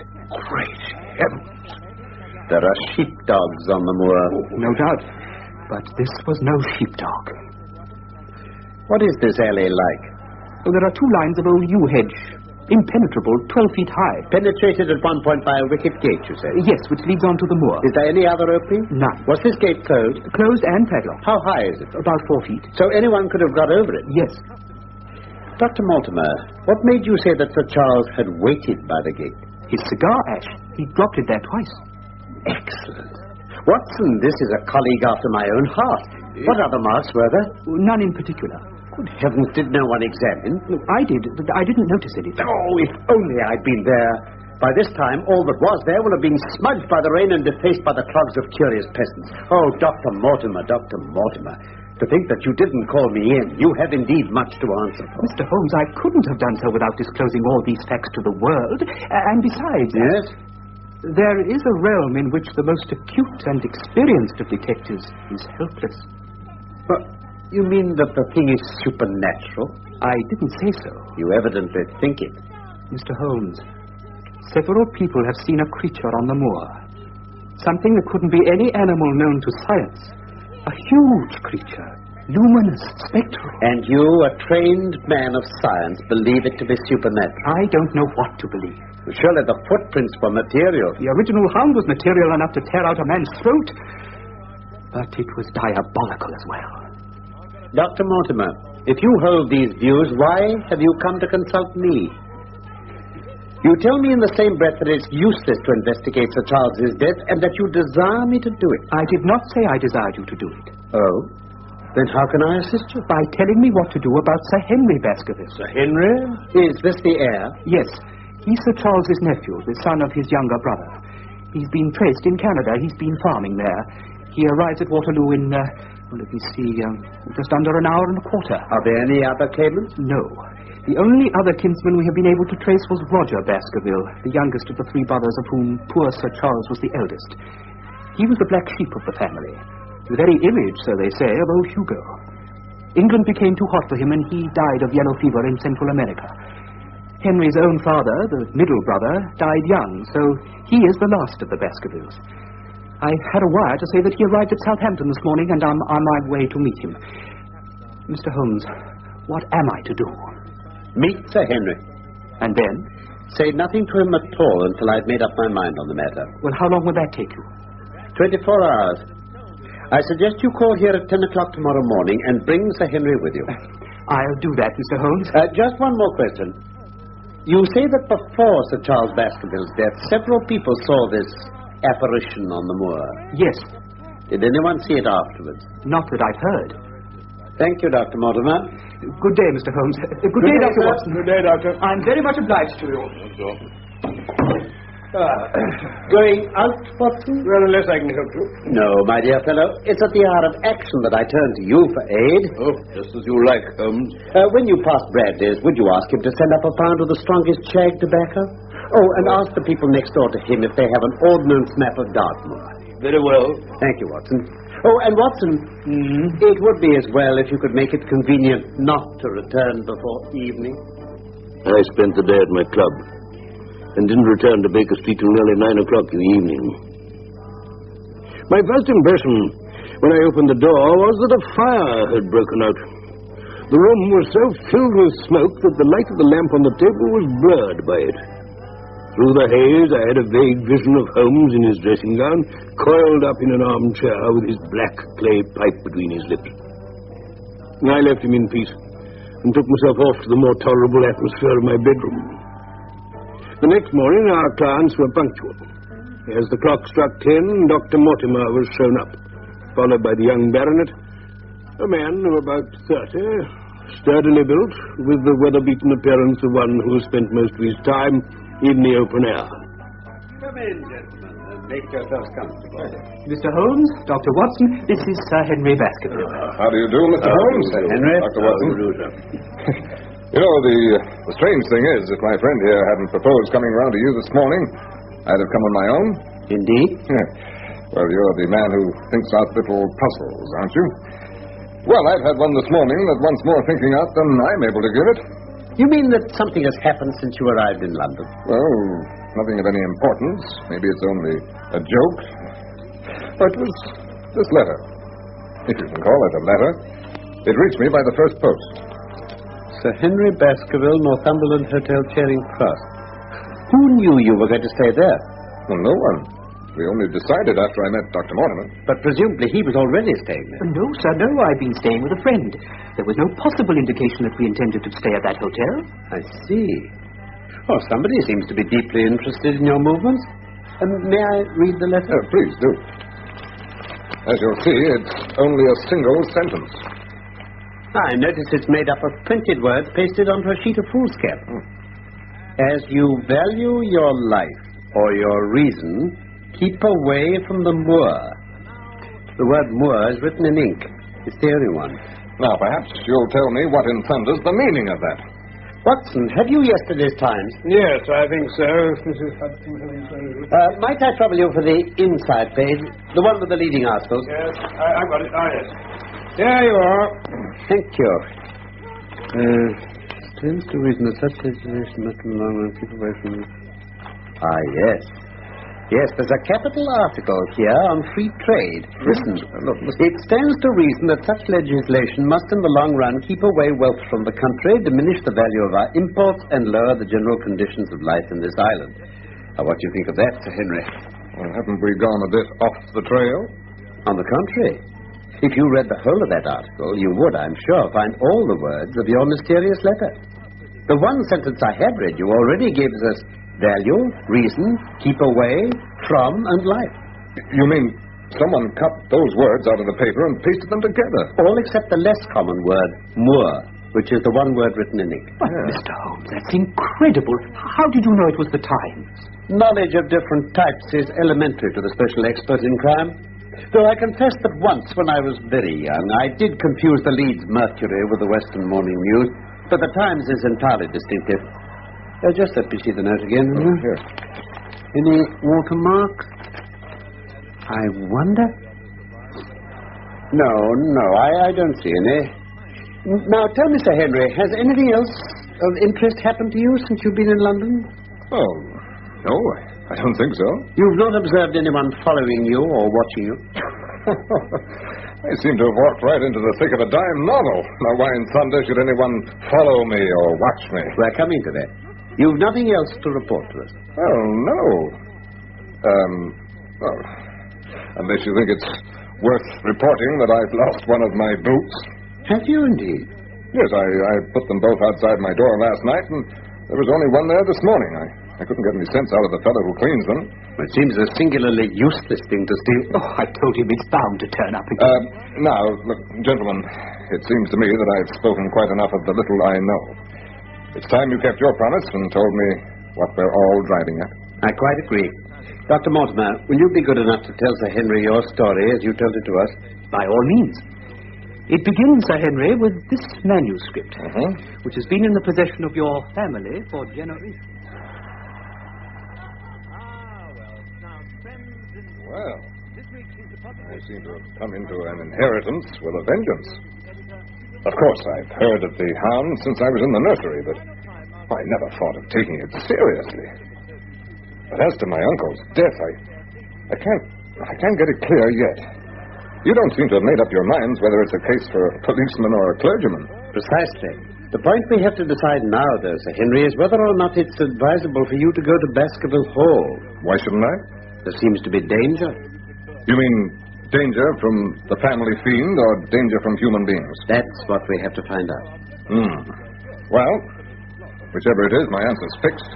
There is no devil in hell, Mr. Holmes, and there is no man on earth who can stop me going to the home of my own people, and you can take that as my final answer. Bravo. Now look, Mr. Holmes, I'd rather like a quiet hour to myself to think about all this. Of course. I'll go back to my hotel. Look, why don't you and Dr. Watson come and lunch with us there at 2 o'clock? Oh, thank you. Is that convenient to you, Watson? Very good. Then you may expect us. Shall I have a cab, Cole? No, I prefer to walk. If you'll join me, Dr. Mortimer? With pleasure. Well, then we'll meet again at 2. Good morning, Desmond. Good morning, Desmond. Thank you. Well, he seems a good enough chap. Quick, Watson, while I get my frock coat. Watch at the window and see which way they go. What do you mean? Of course. Isn't it clear there are people at their tails? We must shadow them and see what happens.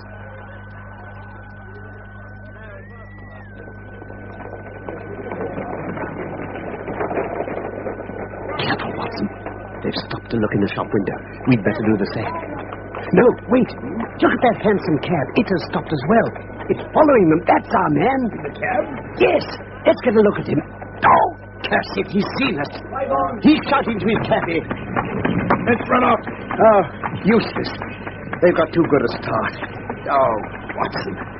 If you're an honest man, you can record this and set it against my successes. Who was the man? I've no idea.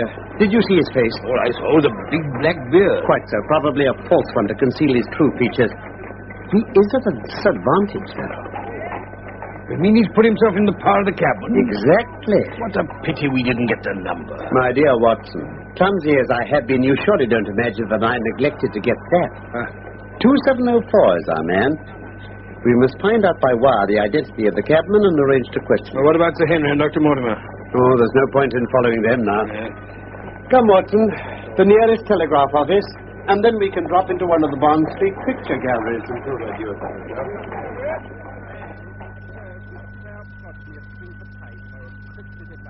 Mr. Holmes. It's just as well you're here. It seems to me they're playing me for a sucker in this hotel. They'll find they've started to monkey with the wrong man. Well, what's the trouble? Well, the first boot has been put back, but now another one is gone. Another one? Yes, an old black one this time. It's the last thing I'll lose in this den of thieves. What do you make of it, Mr. Holmes? I don't profess to understand it yet. This case of yours is very complex, Sir Henry. Did you know you were followed from my rooms this morning? Followed? By whom? Well, whoever he was, he informed the captain that his name was Sherlock Holmes. Dr. Mortimer, have you among your acquaintances on Dartmoor any man with a black, full beard? Let me see. Yes. Barrymore, Sir Charles's butler. He has just such a beard. Who is this Barrymore? Oh, his family have looked after the hall for 4 generations now. Did Barrymore profit at all by Sir Charles's will, Sir Henry? Yes, he and his wife had, £500 each. Did they know it was coming to them? Oh, yes. Sir Charles was fond of talking about his will. That's very interesting.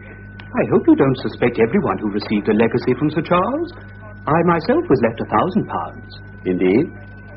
And anyone else? There were a number of small bequests to individuals and charities. The residue all went to Sir Henry here. Sir Henry, how much was the residue? £740,000. Really? I had no idea that so gigantic a sum was involved. It's a stake for which a man might well play a desperate game. One more question, Dr. Mortimer. If anything happened to our young friend here, you'll forgive the unpleasant hypothesis, who would inherit the estate? Some distant cousins named the Desmonds. James Desmond is an elderly clergyman in Westmoreland. I see. Tell me, Sir Henry, have the mysterious events of the last few hours caused you to change your mind about Baskerville Hall? Mr. Holmes, they have just made me all the more determined to go down there the very first moment I can. Then I only make one provision. You certainly must not go alone. Well, Dr. Mortimer's going with me. But Dr. Mortimer has his practice to attend to, and his house is miles away from yours. With all the goodwill in the world, he may not be able to help you. Now, Sir Henry, you must take somebody with you. A trusty man who'll be always by your side. Well, could you possibly come yourself, Mr. Holmes? If matters come to a crisis, I should endeavor to be present in person. But my extensive practice and the constant appeals that reach me make it impossible for me to be away from London indefinitely. Whom would you recommend, then? If my friend Dr. Watson would take it. There is no man better worth having at your side when you're in a tight place. No man can say so more confidently than I. Well, now, that's real kind of you, Dr. Watson. Look, if you'll come down to Baskerville Hall and see me through, I'll never forget it. I'll come with pleasure. I don't know how I can employ my time better. Excellent. Now, Watson, you will report very carefully to me. When a crisis comes, as it will do, I will direct you how to act. Yes. Could you start by Saturday? Does that suit, Dr. Watson? Oh, perfectly. Then on Saturday, unless you hear to the contrary, we shall meet at the 10:30 train from Paris.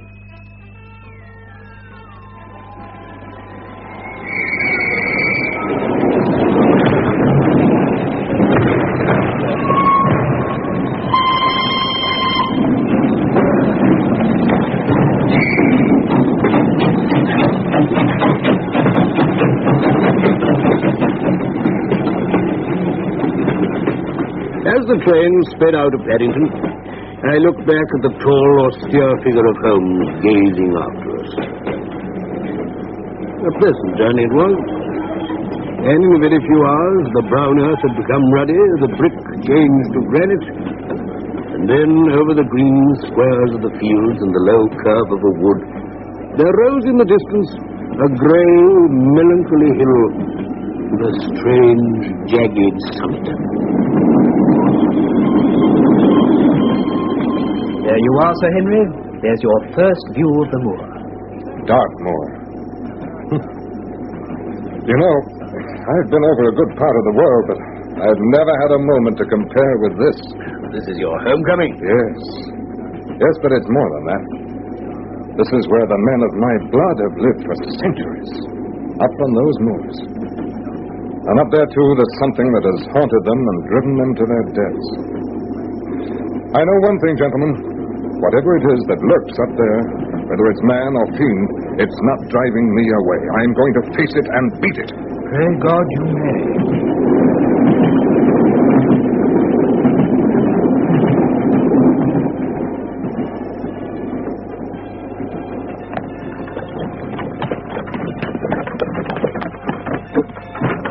beautiful country, isn't it, Doctor?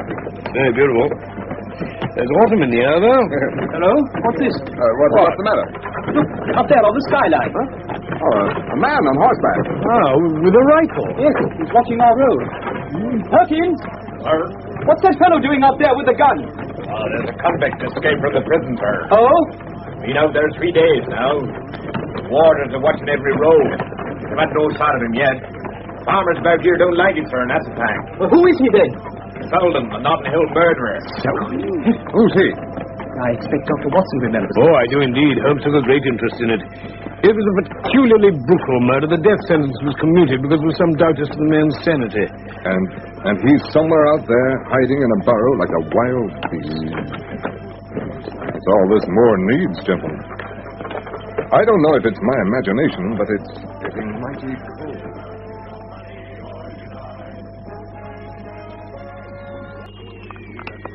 Welcome, Sir Henry. Welcome to Baskerville Hall. Thank you. You are Barrymore, I take it? I am, Sir Henry. I see. Doctor, will you stay for dinner? No, thank you, if you don't mind. My wife will be expecting me. I'd stay to show you over the house, but Barrymore will be a better guide than I. Very well. Perkins, take Dr. Mortimer on, will you? Well, au revoir then, Doctor, and thank you for all the help you've given me. It's been a pleasure. Goodbye, then. Goodbye, Dr. Watson. Goodbye, Doctor. If I can be of any service, don't hesitate to send for me, night or day. Thank you. Here, here.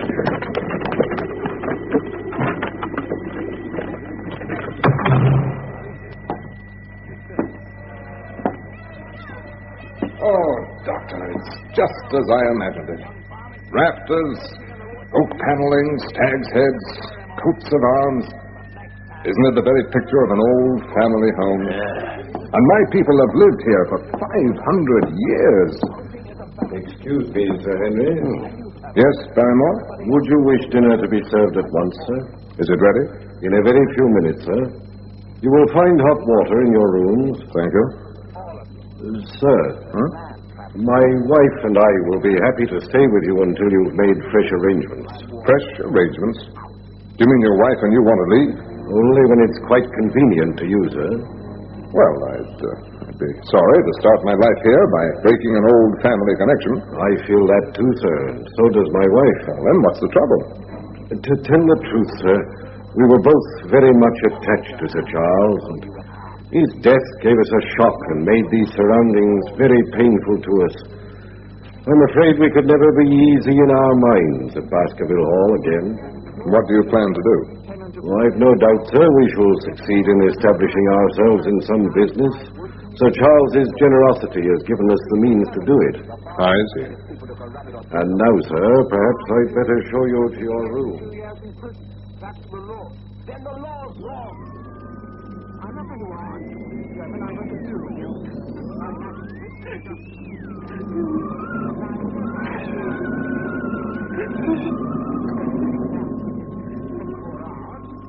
You'll face me in court, and I'll jail you for 2 years. 15 guineas. Good morning, Dr. Watson. Oh, morning, Mr. Henry. Help yourself. Yes, I'll have a little catering. Well, this place doesn't look too bad, does it, with the morning sunlight streaming through the windows? It disturbed me a bit last night, I don't mind admitting. I expect we were tired and chilled and imagined it all. No, not entirely. What do you mean? Did you happen to hear someone sobbing in the night? Well, that's curious. I did hear something of the sort. I was half asleep, and I thought it was all a dream. I heard it quite distinctly. A woman sobbing. Good morning, gentlemen. Barrymore. Very good breakfast. Tell me, we both thought we heard a woman crying in the night. Do you know anything about it? No, Sir Henry. There are only 2 women here at night. One is the scullery maid who sleeps in the west wing, and the other is my wife. It certainly wasn't her. Can I bring you more coffee, sir? No, thank you. Very good, Sir Henry.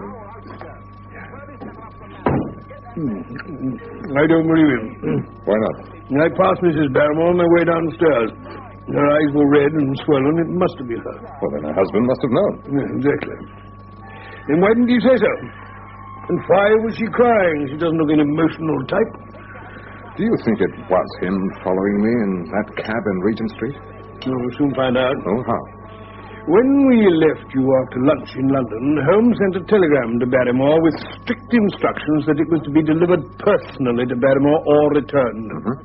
I thought I'd walk over to Grimpen Post Office and have a word with the postmaster.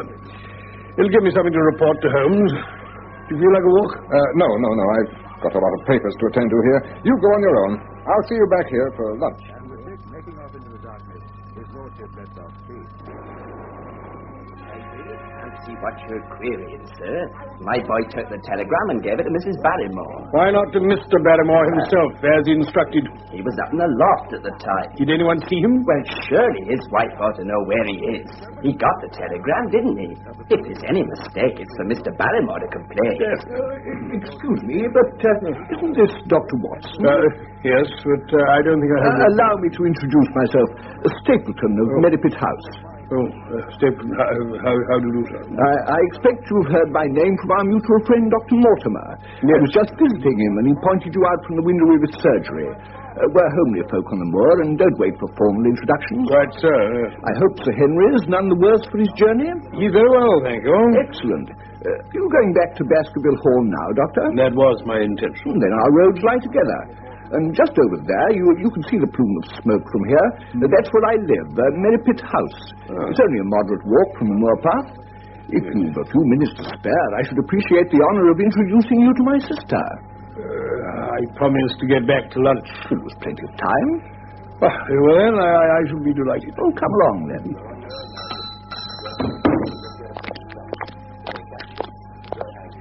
It's a wonderful place, the moor. Never tire of it. You can't think what secrets it contains. You know it well, then. I've been here 2 years. The residents call me a newcomer, but my tastes led me to explore every part of the country round.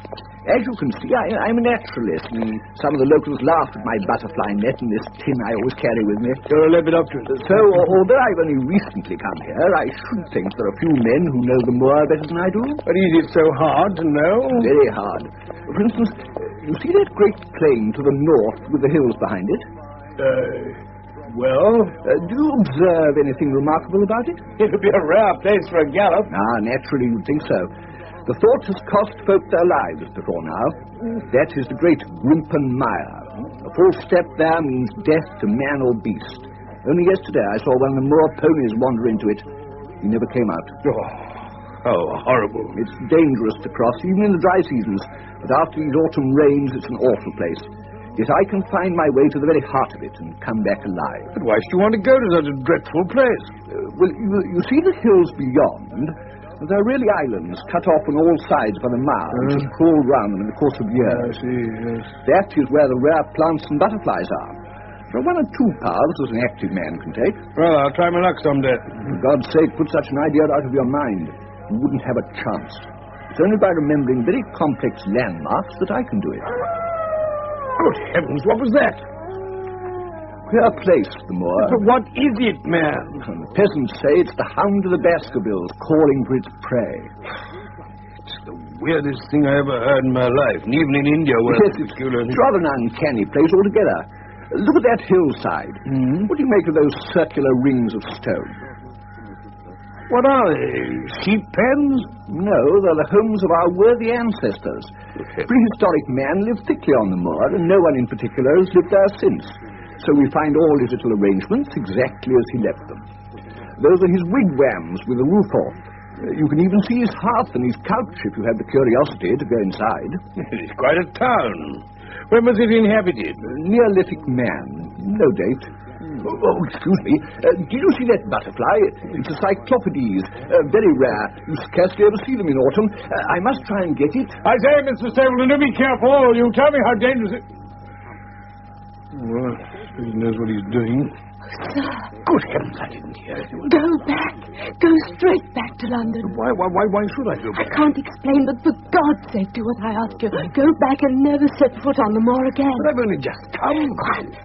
My brother's coming back. Not a word of what I said. Would you mind getting me that orchid among the mare's tails?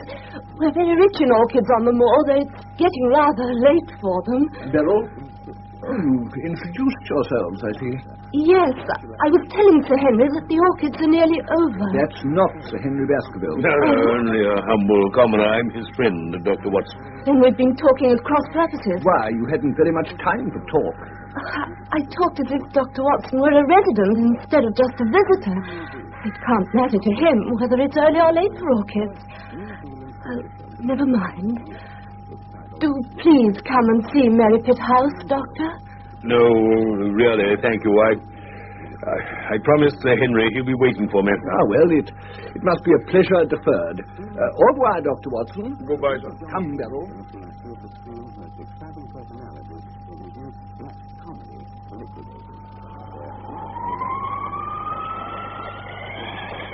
My dear Holmes, I waited until tonight to finish this letter to you, as I did not wish to arouse Sir Henry's curiosity or alarm.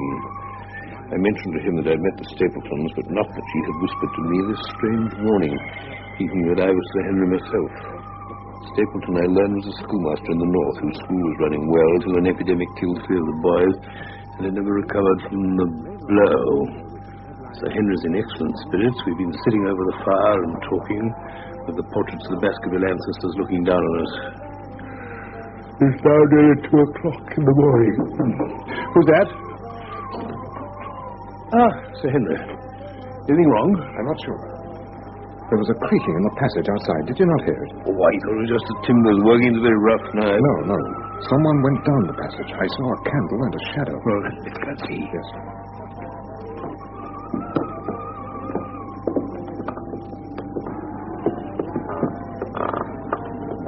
He went this way, round that corner. Come on, I'm with you. There you are. There's a light in one of those rooms. They're all empty. I went round them this morning. Shall we surprise him? No. You stay here. I'll go and see.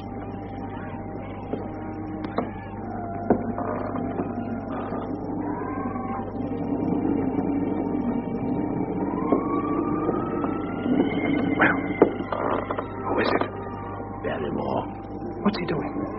Seems to be signaling with a candle, I should think, and staring out over the moor.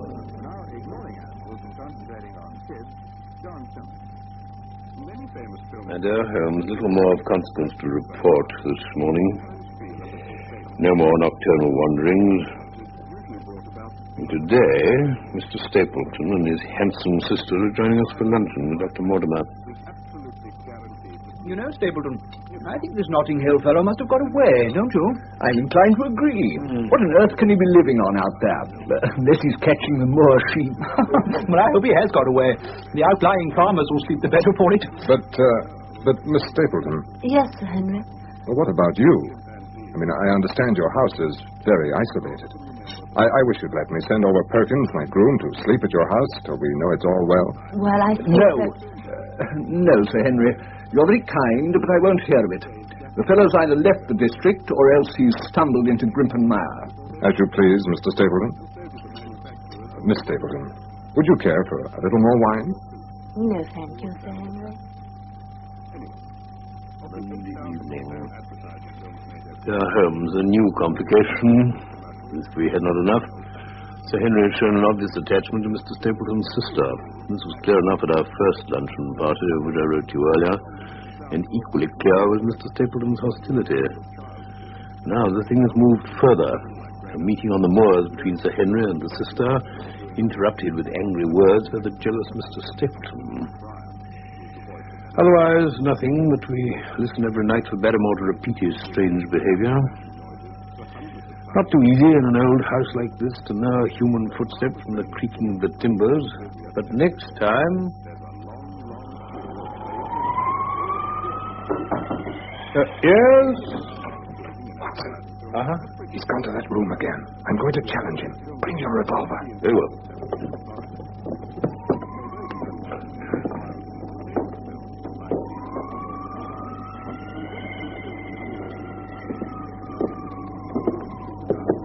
Ready? Yes. Right. Barrymore, what are you doing here? No, nothing, sir. Nothing. It was the window. I go around at night to see that they're fastened. On the second floor? Now, look here, Barrymore. We're going to have the truth out of you. What were you doing at that window? I wasn't doing no harm, sir. He must have been holding that candle as a signal. Give it to me, Barrymore. It's not a signal, sir. Give me that candle. Now let us see if there's any answer. There it is. By Jove, yes. Rascal. You still denies the signal? It's my business, not yours. Then, by thunder, you'll leave my employment in the morning. Come, Watson. Bring your revolver. I have it with me. I'm going to take that man out there, whoever he may be.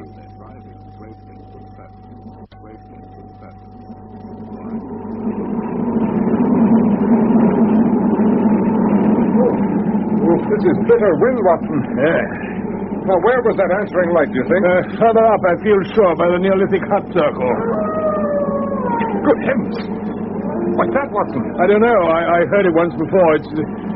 It's a sound they have on the moor. Watson, it was the cry of a hound. The hound of the Baskervilles.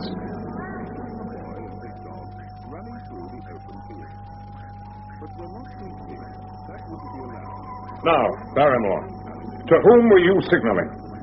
Dr. Watson and I go out onto the moor and find some filthy remnants of food and shelter. Who left them there? Don't ask me, Sir Henry. Don't ask me. I give you my word, sir. It's not my secret. Thunder, Barrymore. Aren't you ashamed of yourself? Your family has lived with mine under this roof for over 100 years. And here I find you deep in some plot against me. No. No, sir. Not against you. Mrs. Barrymore, why have you come here? Oh, let me speak, sir. No good, Eliza. We have to go. That's the end of it. You can pack our things. Oh, John.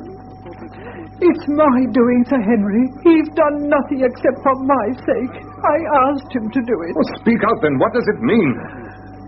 My brother is starving out there on the moor. Your brother? We can't let him perish at our very gate, sir. Our light is a signal we have food for him. Then your brother is... The escaped convict, sir. Selden.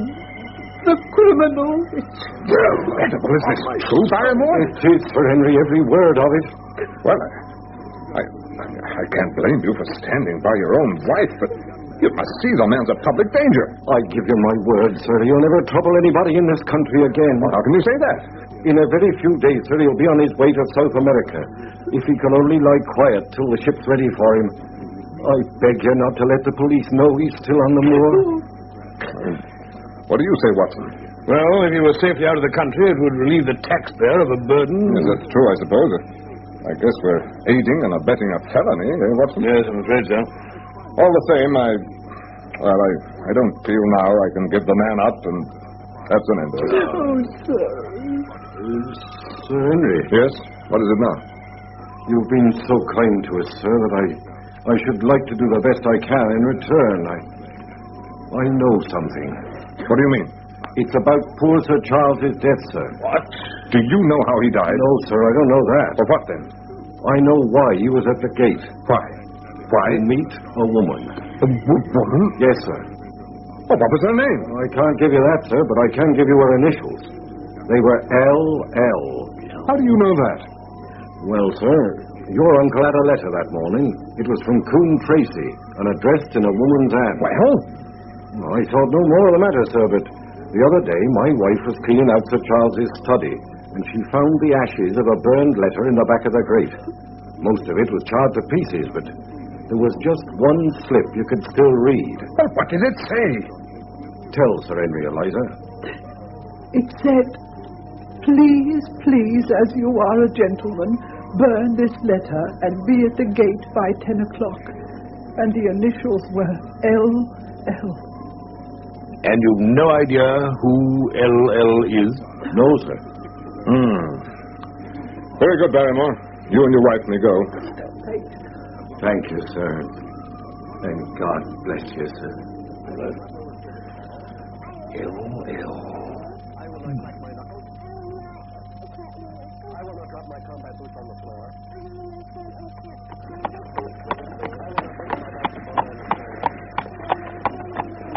Good day, Doctor. Ah, Dr. Mortimer. Hello.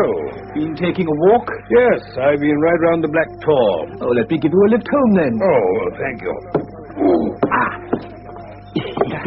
That old desert bullet does bother me occasionally. Ah, yes. Very damp down here, of course. Yes. Yep. I'm very upset, Dr. Watson. My spaniel has disappeared. Oh, yes, little curly-haired chap. Wandered off into the moor and never came back. Oh, I'm sorry. Any news of Sherlock Holmes? Well, very little. He acknowledges my reports, but he doesn't say much. Oh, Mortimer, you know, is there a woman living around here with the initials L.L.? Not that I know of. L.L. Oh, wait a minute. Yes, of course there is. Laura Lyons of Coombe Tracy. Who is she? Married some artist fellow called Lyons who came sketching on the moors. He walked out on her, and now the poor girl hasn't a penny. How does she live? Several have helped her. Stapleton, Sir Charles. So have I. She's managed to start a little typewriting business. Why do you ask? Oh, just curiosity.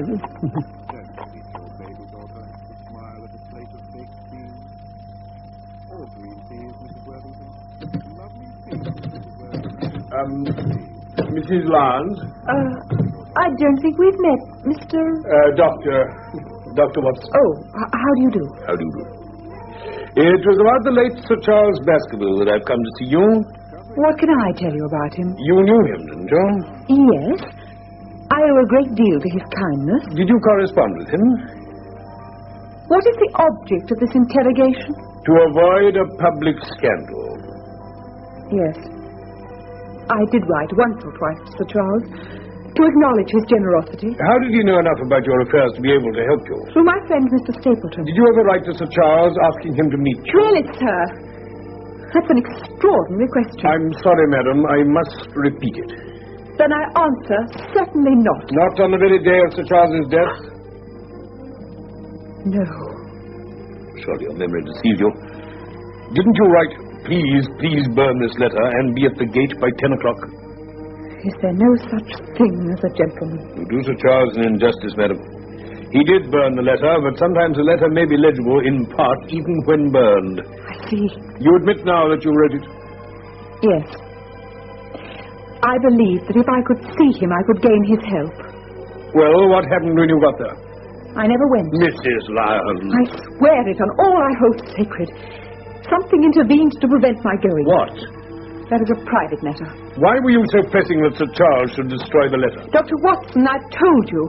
The matter is a private... All the more reason to avoid a public investigation. You probably know that I made a rash marriage and have had reason to regret it. Yes, I've heard something of the kind. My husband has made my life one incessant persecution. Oh, dear. I'd learned that there was a possibility of regaining my freedom if certain expenses could be met. And I thought that if Sir Charles heard the story from my own lips, he might help me. Then why didn't you go? Because I received help in the interval from another source. Then why didn't you write to Sir Charles and explain? I was going to. Then the next morning, I heard that he had died.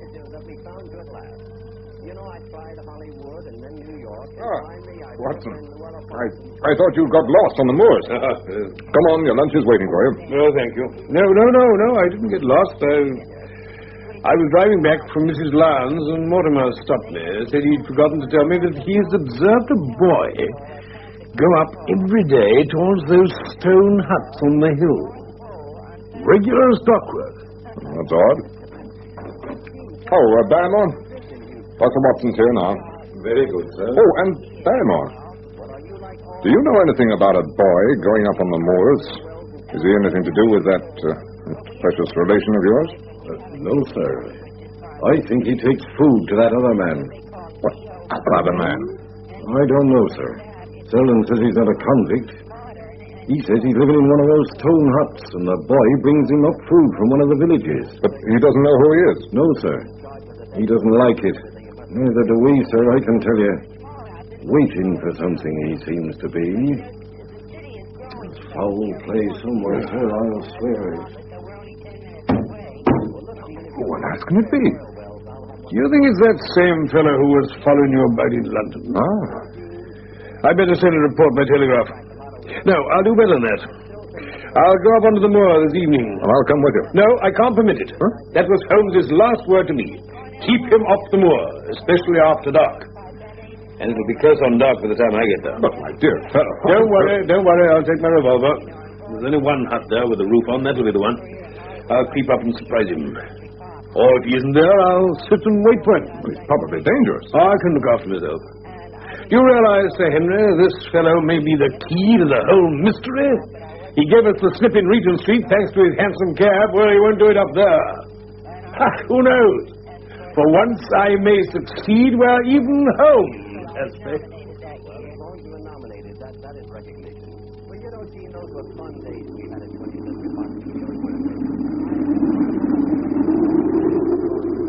The sun was already sinking when I reached the summit. Down beneath me, in the cleft, was a circle of old stone huts. One with sufficient roof to act as a screen against the weather. I went down to it, threw away my cigarette, closed my hand on my revolver, and went in. It was empty. But there were ample signs that this was where the man lived. With tingling nerves, I sat in the dark recesses of the hut and waited for the coming of its tenant. Then, at last, I heard it. At last. It's a lovely evening, wasn't it? I really think you'd be more comfortable outside than in. Holmes! Holmes! And please be careful with that revolver. Oh, my dear Holmes, I was never more glad to see anyone in my life. How did you know I was in there? Watson, if you seriously desire to surprise me, you must change your tobacconist. Oh, my cigarette in? Yes. You threw it down, no doubt, at that supreme moment when you charged into the empty house. Holmes, how in the name of wonder did you get here? I thought you were in Baker Street working on that case of blackmailing. That was what I wished you to do. So you used me, but don't trust me. I think I've deserved better at your hands, Holmes. Oh, my dear fellow, you've been invaluable as always. You must forgive me. If I'd been with you, it would have put our opponents on their guard. So my reports have all been wasted? Not a bit of it.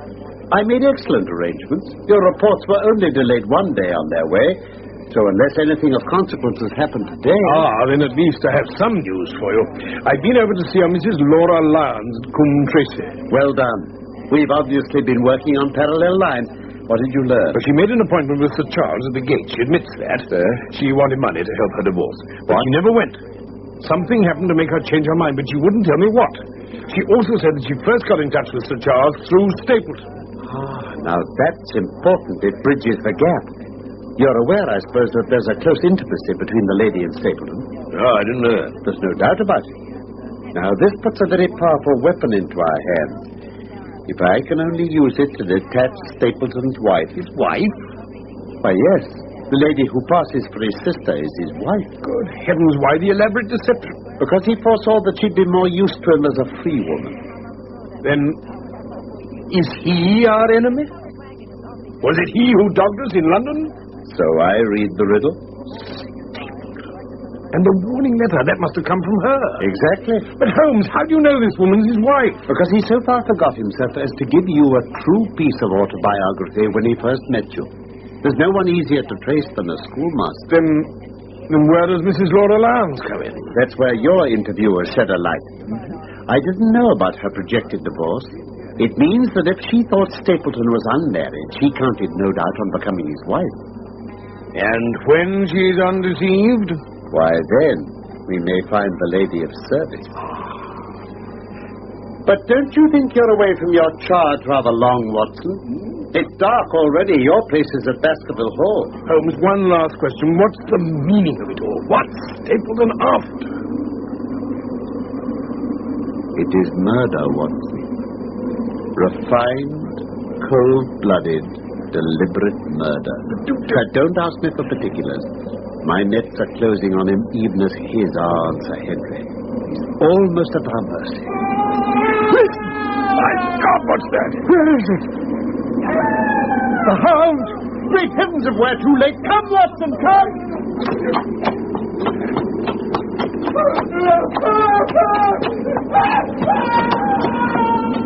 You hear hear that? He's beaten us, Watson. Oh, no, surely not. Fool that I was to hold my hand, and you, Watson. See what comes of abandoning your charge. By heaven, if the worst has happened, we'll avenge him. Come quickly, let's find him.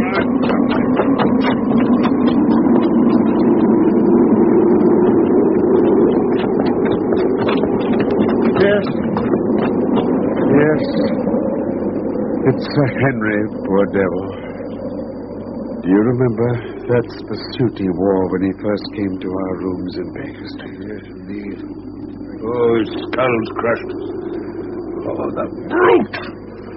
Holmes, I shall never forgive myself. I'm more to blame than you, Watson. But how could I know that he'd risked his life on the moor in the face of all my warnings? Where's this brute of a hound that drove him to death? He may be lurking among the rocks at this very moment. We're safe. He shall answer for this. He shall. I'll see to that. There's a light in his cottage. Why don't we go and seize him at once? No.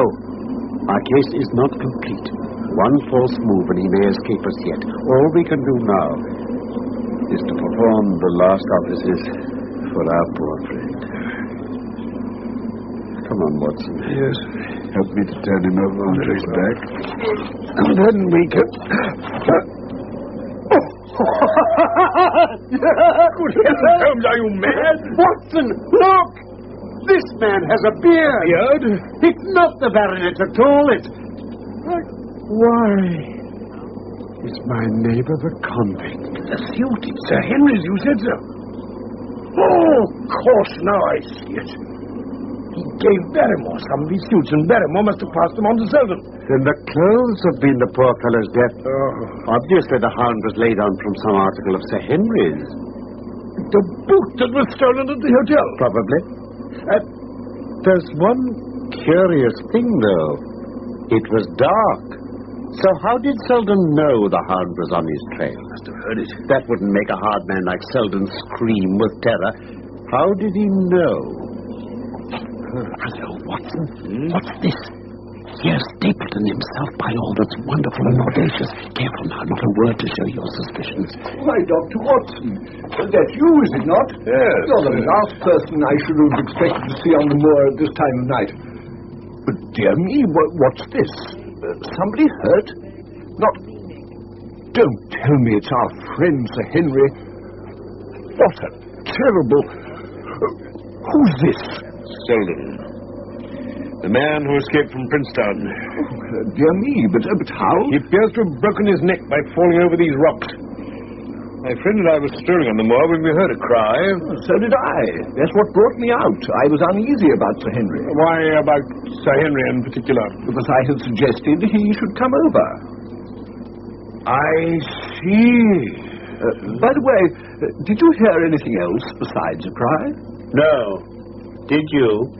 No. What do you mean, then? Oh, you know the stories the peasants tell about a phantom hound. I wondered if there was any evidence of such a sound tonight. No, we heard nothing of the kind. What's your theory of this poor fellow's death, Mr. Holmes? You are quick at identification. We've been expecting you in these parts since Dr. Watson came down. You're in time to see a tragedy. Yes, indeed. I shall take an unpleasant remembrance back with me to London tomorrow. Oh, you'll return tomorrow? That is my intention. I do hope your visit has cast some light on these occurrences that are puzzling us all. One cannot always have the success for which one hopes. It has not been a satisfactory case. I would suggest carrying this poor fellow back to my house, but it'd give my sister such a fright. So I think if we put something over his face, he'll be safe until morning. Yes. His coat. But we must inform the authorities. And now our place is with Sir Henry. And I must return to my sister. She'll be nervous there on her own.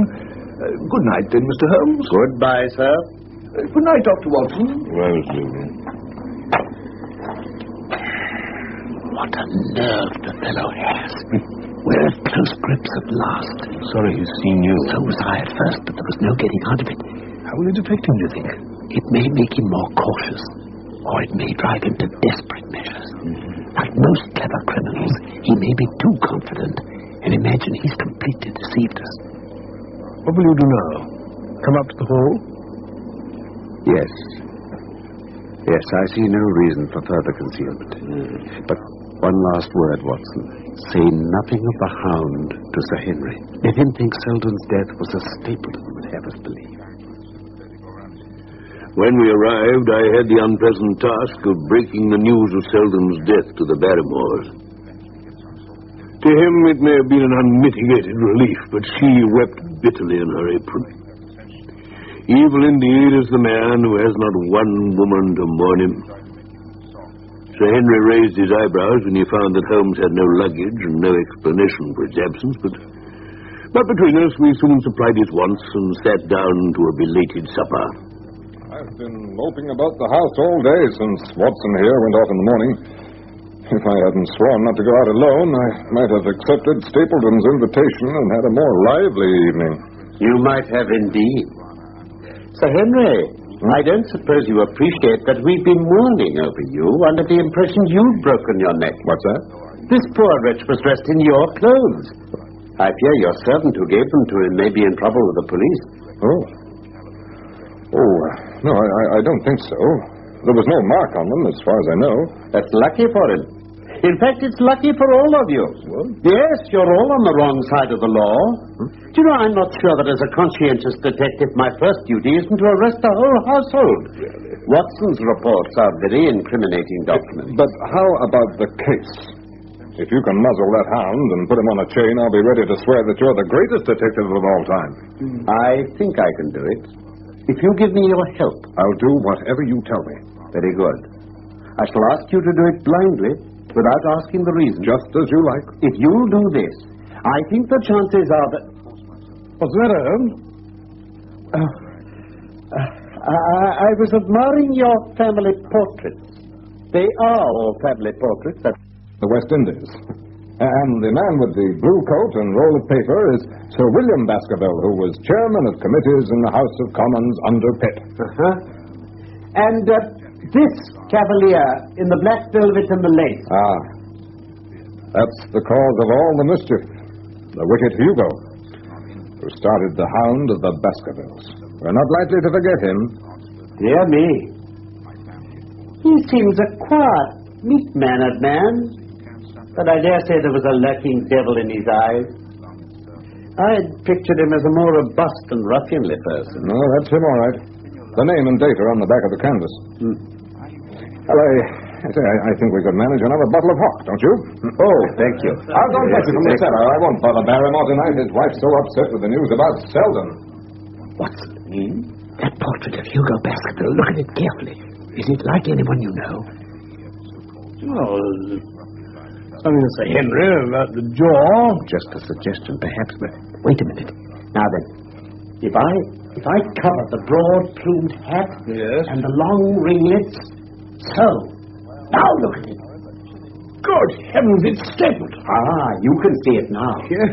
My eyes have been trained to examine faces and not their trimmings. But this is marvelous. It might be his portrait. Yes, it's an interesting example of a throwback, both physical and spiritual. The fellow's a Baskerville. Really? With designs on the succession. Yes. We have him, Watson. We have him. A pin, a cork, and a card, and we add him to the Baker Street collection. Here we are. Well, you look like a general planning a battle with his chief of staff. That's exactly the situation.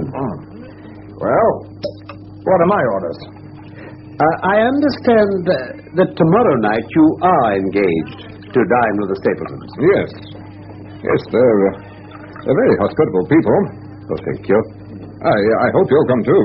Oh, I'm afraid Watson and I must go to London. To London? Tomorrow? Yes, I think we shall be more useful there at the moment. Well, I'd hoped you were going to see me through this business. My dear fellow, you must trust me implicitly. Tell your friends that we should have been happy to come with you, but that urgent business has called us to town. Will you give them that message? Oh, if you insist, Mr. Holmes. One more direction. I want you to drive to Merripit House, but send your trap back and let them know you intend to walk home. What's that, Holmes? Walk home alone across the moor? Yes. But that's the very thing you told me not to do. This time you must. I have every confidence in your nerve and courage, or I wouldn't suggest it. It's essential that you should do it. Then I shall do it. But whatever you do, stick to the path that leads from Merripit House to the Grimpen Road. Don't leave that path for an instant.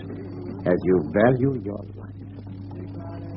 The next morning, the trap took us to the station of Coombe Tracy. But instead of taking the train, Holmes inquired at the station master's office and was given a telegram. What have you got there, Holmes? Capital. Listen, Watson. Wire received, coming down with unsigned warrant, arrived 5:40, Lestrade. You sent for Lestrade? Yes. He is the best of the professionals. I think we may need him. So we're not going to London? No. But everything depends on Sir Henry believing that we have gone. All we have to do is to keep out of the way. And I think we might well employ our time by calling on your acquaintance, Mrs. Laura Lyons. When she learns of the deception that Stapleton practiced on her, I think the result may be of interest to us. His wife? What do you mean, his wife? Mr. Stapleton is not a married man. I'm afraid you're mistaken, Mrs. Lyons. Prove it to me. Prove it to me, and if you cannot... I've come prepared to do so. Here is a photograph of the couple taken in York 4 years ago. Let me see.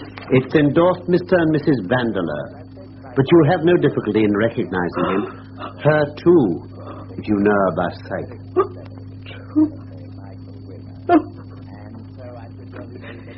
Mr. Holmes, this man offered me marriage if I could get a divorce from my husband. He has lied to me. He has indeed. Ask me what you like. I'll hold nothing back. Very well. Was the sending of the letter to Sir Charles suggested to you by Stapleton? He dictated it. So that you could meet the legal expenses of your divorce? Yes. And then, after you had sent the letter, he dissuaded you from keeping the appointment? Yes. He told me it would hurt his self-respect if anyone else found the money. And later, after Sir Charles's death, he made you remain silent about your appointment? He said that if I spoke, I should be suspected of murder. Well, I think on the whole you've had a very fortunate escape. You had him in your power, and he knew it. And yet you're alive. I still can't believe it. I assure you, Mrs. Lyons, for several months you've been walking on the edge of a precipice. Now I must wish you good morning.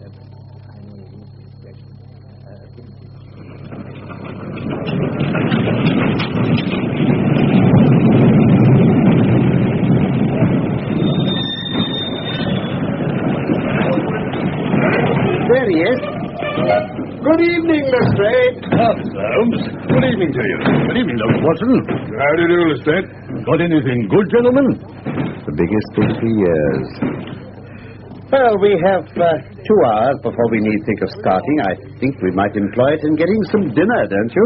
Suits me. And then, Lestrade, we'll take the London fog out of your throat by giving you a breath of the pure night air of Dartmoor. Well, I've never been on Dartmoor. Well, I don't suppose you'll forget your first visit. Come along.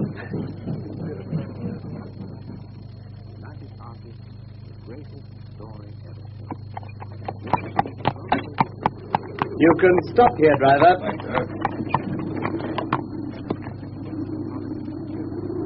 We'll proceed on foot from this point. Now, I'll settle with the driver and send him off. Now then, driver, thank you for a very pleasant... My word, Doctor. Yes, got a bite to it. You're on the open moor. There's dampness in it, too, though. Yes, well, just down there is the great Grimpen Mire. Where the fog is? Yes, that's right. One of the most dangerous places on Dartmoor. Are you armed, Lestrade? As long as I have my trousers, I have a hip pocket. As long as I have a hip pocket, I have something in it. But you're mighty close about this affair, Mr. Holmes. What's the game? A waiting game. My word, it's not a very cheerful place, is it? Just dark and empty, except for that light over there. That's Merripit House, and the end of our journey. Now, I'll lead the way along the moor path. I must ask you to walk on tiptoe, and not to raise your voices.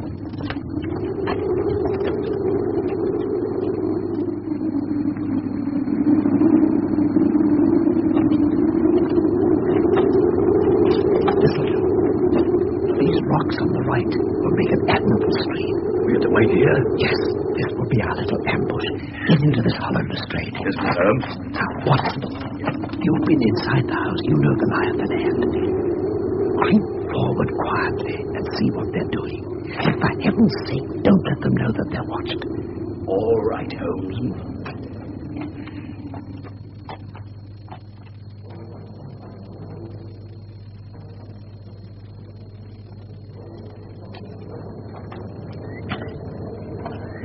Well, Watson?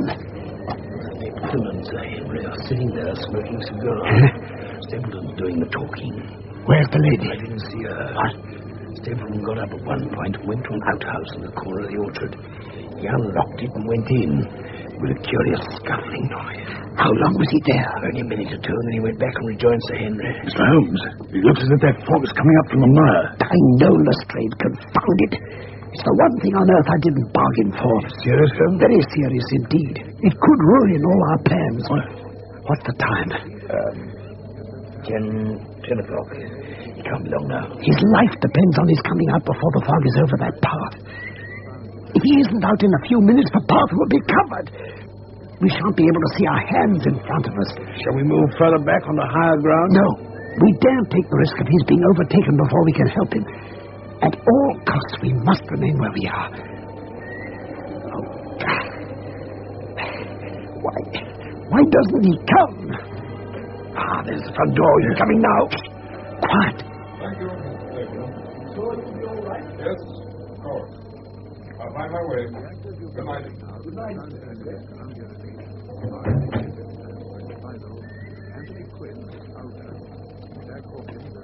Here he comes. Shall we go to him? No. Have your pistols ready. Right, Mr. Holmes. He stopped. As if he heard something. No. He's coming on. There he is. Looking over his shoulder. He's terrified.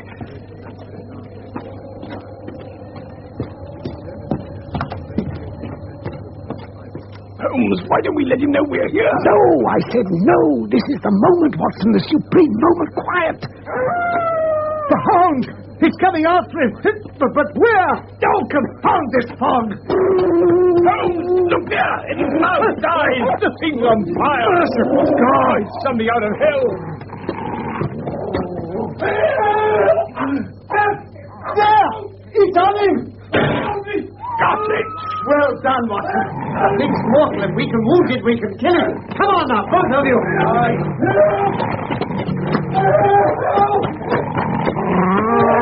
Go with you, Sir Henry.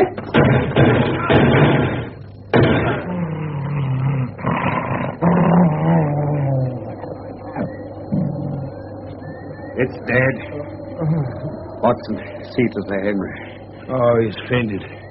He'll recover, though. We were just in time. Here's a flask of brandy. Oh, thank you, Lestrade. Get some of this, Danny. Steady. You're all right. Come. Have a little more. My God. What was it? In heaven's name, what was it? Whatever it was, it's dead. We've laid the family ghost once and for all. Look at the size of the brute. Oh, those dreadful flames. Even now, the mouth's on fire. And the eyes. Look at the eyes. Oh, don't worry. It's phosphorus. Look, I've got it in my fingers now. Phosphorus? Yes, and a very cunning preparation of it. There's no smell to interfere with the animal's power of scent. Oh, Sir Henry, we owe you a deep apology. I was prepared for a hound, but not for such a creature as this. You saved my life. Having first endangered. Watson, give me another mouthful of that brandy. Come on, here we are. Have a good drink. That's it. Oh, that's better. That's better. Now, you'll help me up a little. Yes, thank you. Stand right. Yes, thank you. What do you propose to do now? To leave you here. You're not fit for further adventures tonight. If you wait, one or other of us will go back with you to the hall. Right. Now, we must finish our work. We have our case. We only want our man. Watson, Lestrade, come along. Yeah. Every moment's of importance to Merripit House. Right.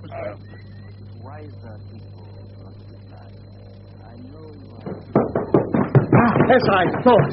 Not a sign of him. He'll have heard our shots and escaped. This door's locked. Keep still. Listen. Do you hear that? Stand aside and be ready to rush in. I'm going to kick this lock. Oh, Mrs. Stapleton. Oh, the poor wretch. Quick, Watson. Help me untie her. Get that gag out of her mouth. Holmes. Oh, look at that whiplash on her neck.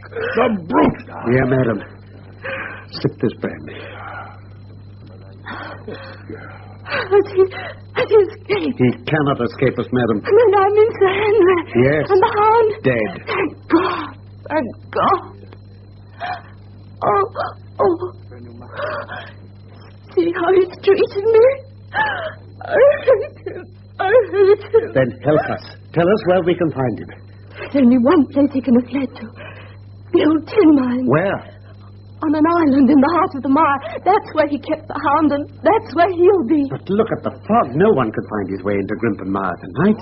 Yes, he couldn't see the guided wands tonight. What do you mean, ma'am? We planted them together to mark the pathway through the mire. I see. Oh, if only I could have plucked them out today. Then you'd have him at your mercy. Well, it's no use our going after him till the fog lifts. Lestrade, will you stay on here? Certainly, Mr. Holmes. Watson, we must take Sir Henry back to Baskerville Hall. Mrs. Stapleton, if the weather is cleared, we will call for you tomorrow morning. The next morning, Mrs. Stapleton guided Holmes, Lestrade, and myself to the edge of the bog. We left her standing on the firm, peaty soil and began to follow the small wands that showed the zigzagging path through the foul quagmire. Its grip clutched at our heels as we walked, as if some malignant hand were tugging us down. We're nearly there, Watson. Thank you for that, Lestrade. He's a good firm London pavement every time. Hello? What? Look, Watson. There's something in the mud. Just to the right. Yeah, now leave it home, you'll get caught. Look out, sir. Give me a hand.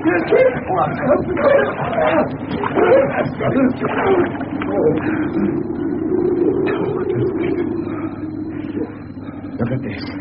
An old boot? Why risk your life for that, sir? Look at the maker's name, Watson. Yes. Myers, Toronto. Exactly. Wasn't that worth a mud bar? Sir Henry's missing boot. The one that was stolen from his London hotel. Stapleton must have used it to set the hound on his track and then thrown it away in his flight when he knew the game was up. He got as far as here, then? Yes. Come on. Let's see what else we can learn. Let's see. It can't be that far now. But more than that, we were never destined to know. When we reached the firmer ground, we looked eagerly about us. There were many traces of Stapleton's habitation. The chain where the animal was kept, the bones that it gnawed, the remains even of Mortimer's poor little curly-haired spaniel, and the tin of luminous paint that had been used to make the hound glow with fire. But of the man himself, no sign met our eyes. If the earth told a true story, then he never reached that island of refuge. Somewhere in the foul slime of Grimpenmire, this cold and cruel-hearted man is forever buried. Towards the end of November, Sir Henry Baskerville and Dr. Mortimer were in London on the first stage of a voyage round the world to calm Sir Henry's shattered nerves. They called on us one raw and foggy afternoon, and the four of us sat and talked round a cheerful fire in our sitting room in Baker Street. Hello, Mr. Holmes. There are still one or two things about the case that puzzle me. I'll do my best to clarify them. Well, was Stapleton really a relative of mine? Oh, yes, beyond all question. He was the son of Roger Baskerville, old Sir Charles's younger brother, who fled under a cloud to South America. Ah. And Mrs. Stapleton? She was a Costa Rican beauty by name Beryl Garcia. He stole some money, changed his name to Vandeleur, and brought her to England with him. And was his knowledge of Lepidoptera all a pretense? He seemed such an expert. No, that was the one true thing about him. The British Museum recognized him as an authority. Why, he even has a moth named after him. The Vanderleur. Tell me, where on earth did he find that fearsome hound? In London. He bought it from Ross and Mangles, the dealers in Fulham Road. He took it down by the North Devon line and walked it over the moor so as to get it home without exciting notice. But then one thing upset his plans. He had to decoy Sir Charles onto the moor at night, but his wife refused to help him. Threats and even, I'm sorry to say, blows failed to move her. So, as we know, he laid his plot with Mrs. Laura Lyons. But did neither of these ladies suspect anything? Probably both did. But they were both under his influence.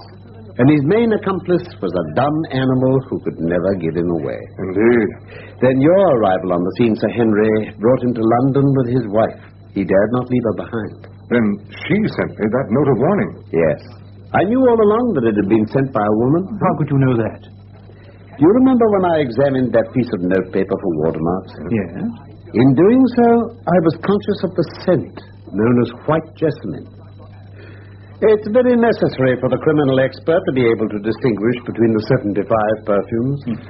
Mr. Holmes, tell me, was Mrs. Stapleton in love with her husband? She certainly feared him. She may have loved him. The two are by no means incompatible. But on the day of the crisis, she turned against him. Well, now, gentlemen, may I suggest that for the rest of the evening we turn our thoughts into more pleasant channels?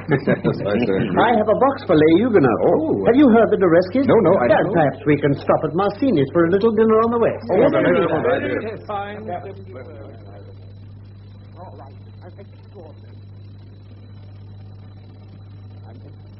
That was The Hound of the Baskervilles by Sir Arthur Conan Doyle, adapted for radio by Felix Felton.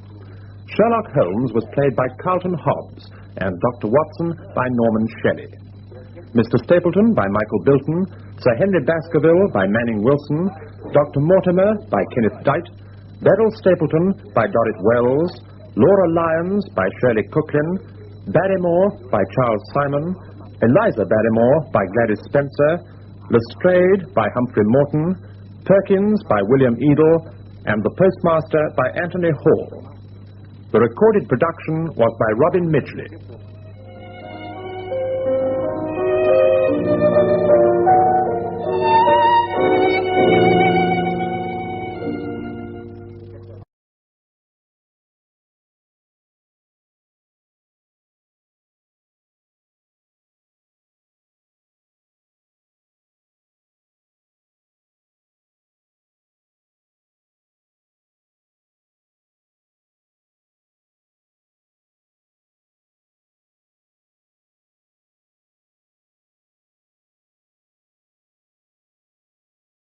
The Mercury Theater on the air.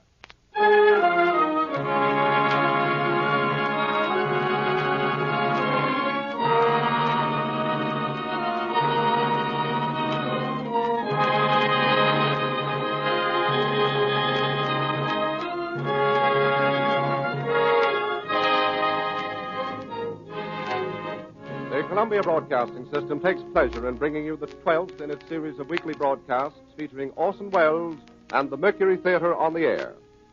Tonight, Broadway's and radio's most celebrated theatrical producing company brings to life the best-loved character in detective fiction, the immortal Sherlock Holmes. The play is Orson Welles' own adaptation for radio of William Gillette's enduring melodrama based on the famous stories by Sir Arthur Conan Doyle.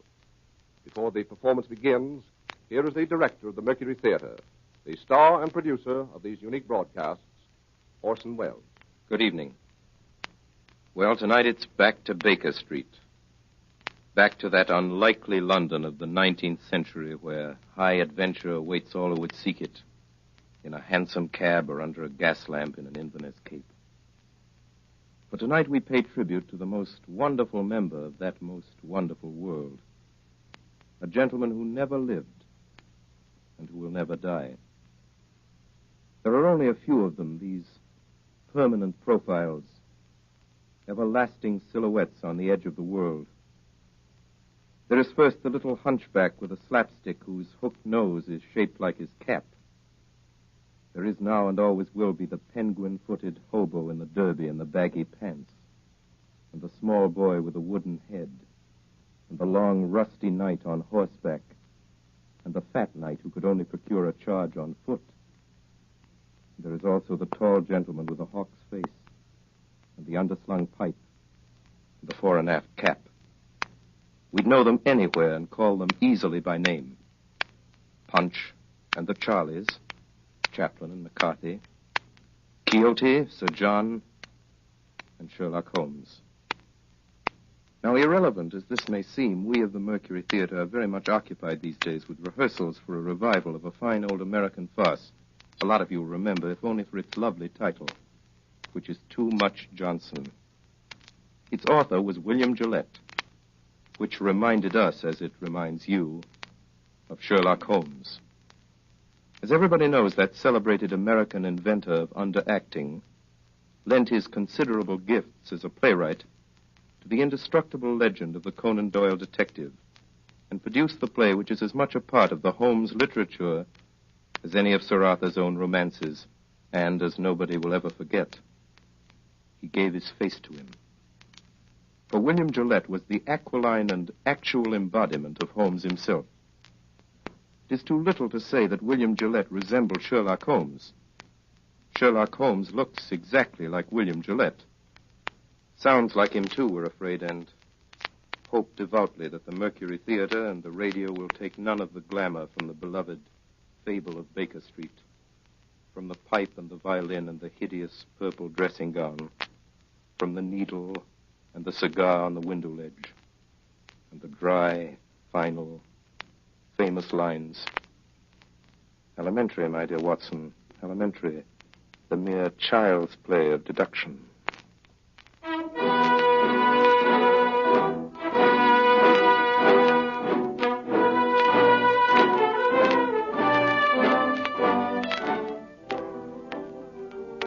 My name is Watson. I am a doctor. It was in the year 1880 that Holmes and I were introduced by a mutual acquaintance. At the time, we were both looking for a lodging that would suit our moderate means. This we found on the second floor of a house at 221B Baker Street. And it was during the years that we occupied these chambers together that Holmes established his unique international reputation as a consulting detective. During that time, I was privileged to be his daily companion, and I have done my modest share in giving to the world an account of some of his most famous cases. Most famous of these are the ones of which I have written under the names of the Speckled Band, Sign of Four, Hound of the Baskervilles, and A Study in Scarlet. They represent, however, only a minute fraction of the 643 cases Holmes successfully solved during the years that we shared the lodgings in Baker Street.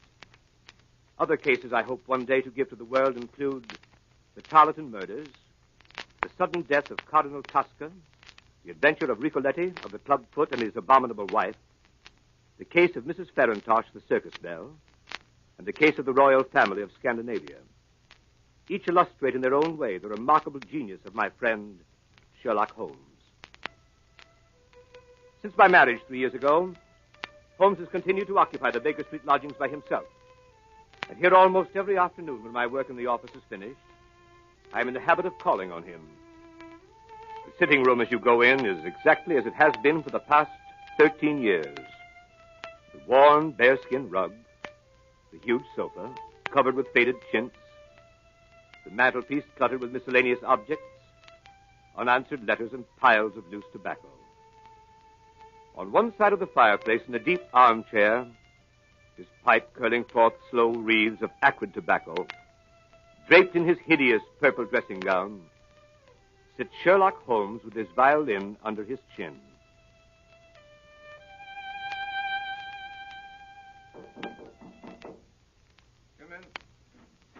Oh, Watson, my dear fellow. How are you, Holmes? I'm delighted to see you. Perfectly delighted. Upon my word, I am, but I'm sorry to observe that your wife has left you. She has gone on a little visit. But how did you know? How did I? Well, I like that. How do I know anything?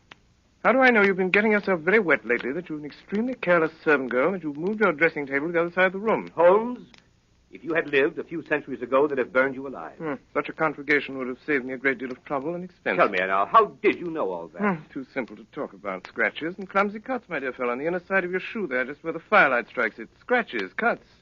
Somebody scraped away crusted mud and did it badly. Scraped the shoe along with it. There's your wet foot, my dear Watson, and your careless servant girl all on one shoe. Face badly shaved on the right side, always used to be on the left. Light must come from the other side. Couldn't very well move your window. Must move your dressing table. Of course. But how the deuce did you know my wife was away?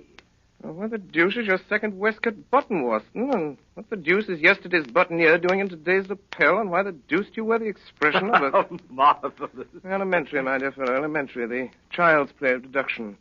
I'm only doing it for your amusement before we pass on to more serious matters. Oh, what is it now, Holmes? Watson, my dear fellow, the enthusiasm which has prompted you to chronicle, and if you will excuse my saying so, somewhat to embellish my little adventures, you've occasionally seen fit to introduce a certain element of romance which struck me as being just a trifle out of place.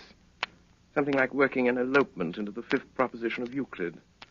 I merely refer to this in case you should see fit at some future time to chronicle the case on which I am about to embark. The strange case of Professor Robert Moriarty. Moriarty? I don't remember ever having heard of the fellow. No, Watson, you haven't. It is precisely this quality of invisibility that makes of Professor Moriarty the Napoleon of crime. Sitting motionless like an ugly, venomous spider in the center of his web. But that web having 1,000 radiations and the spider knowing every quiver of every one of them. And within 48 hours, I'll have the lines drawn so tightly around him that he can't move. I'll arrest him and his entire gang. Why, Holmes, this is a very dangerous My dear fellow, it's perfectly delightful. My whole life is spent in a series of frantic endeavors to escape from the dreary commonplaces of existence. For a brief period, I escape. You should congratulate me. The day before yesterday, I received in this room the visit of a certain foreign nobleman who has recently inherited a very considerable title and who is about to be married.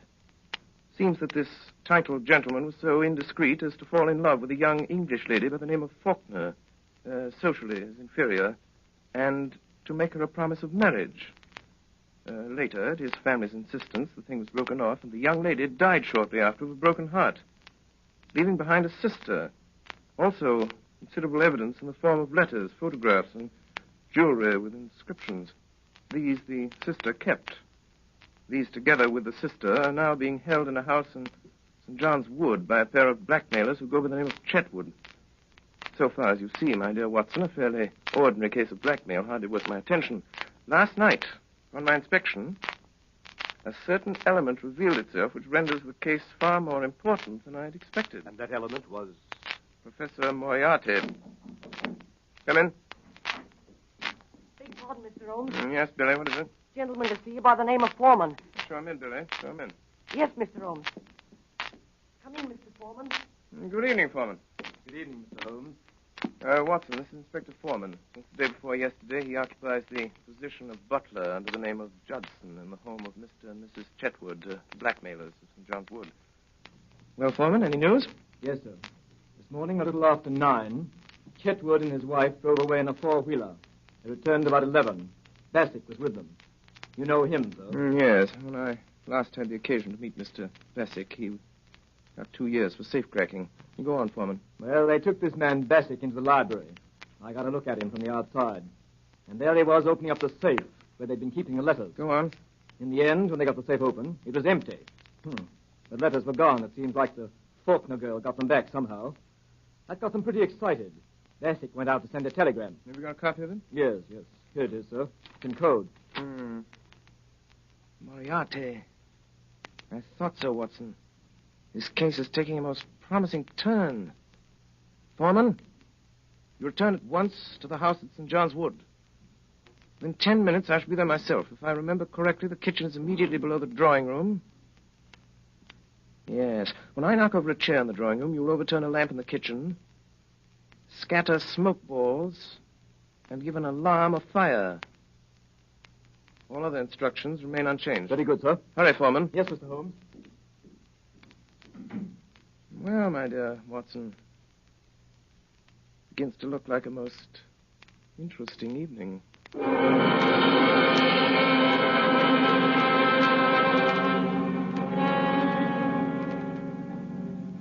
Family, come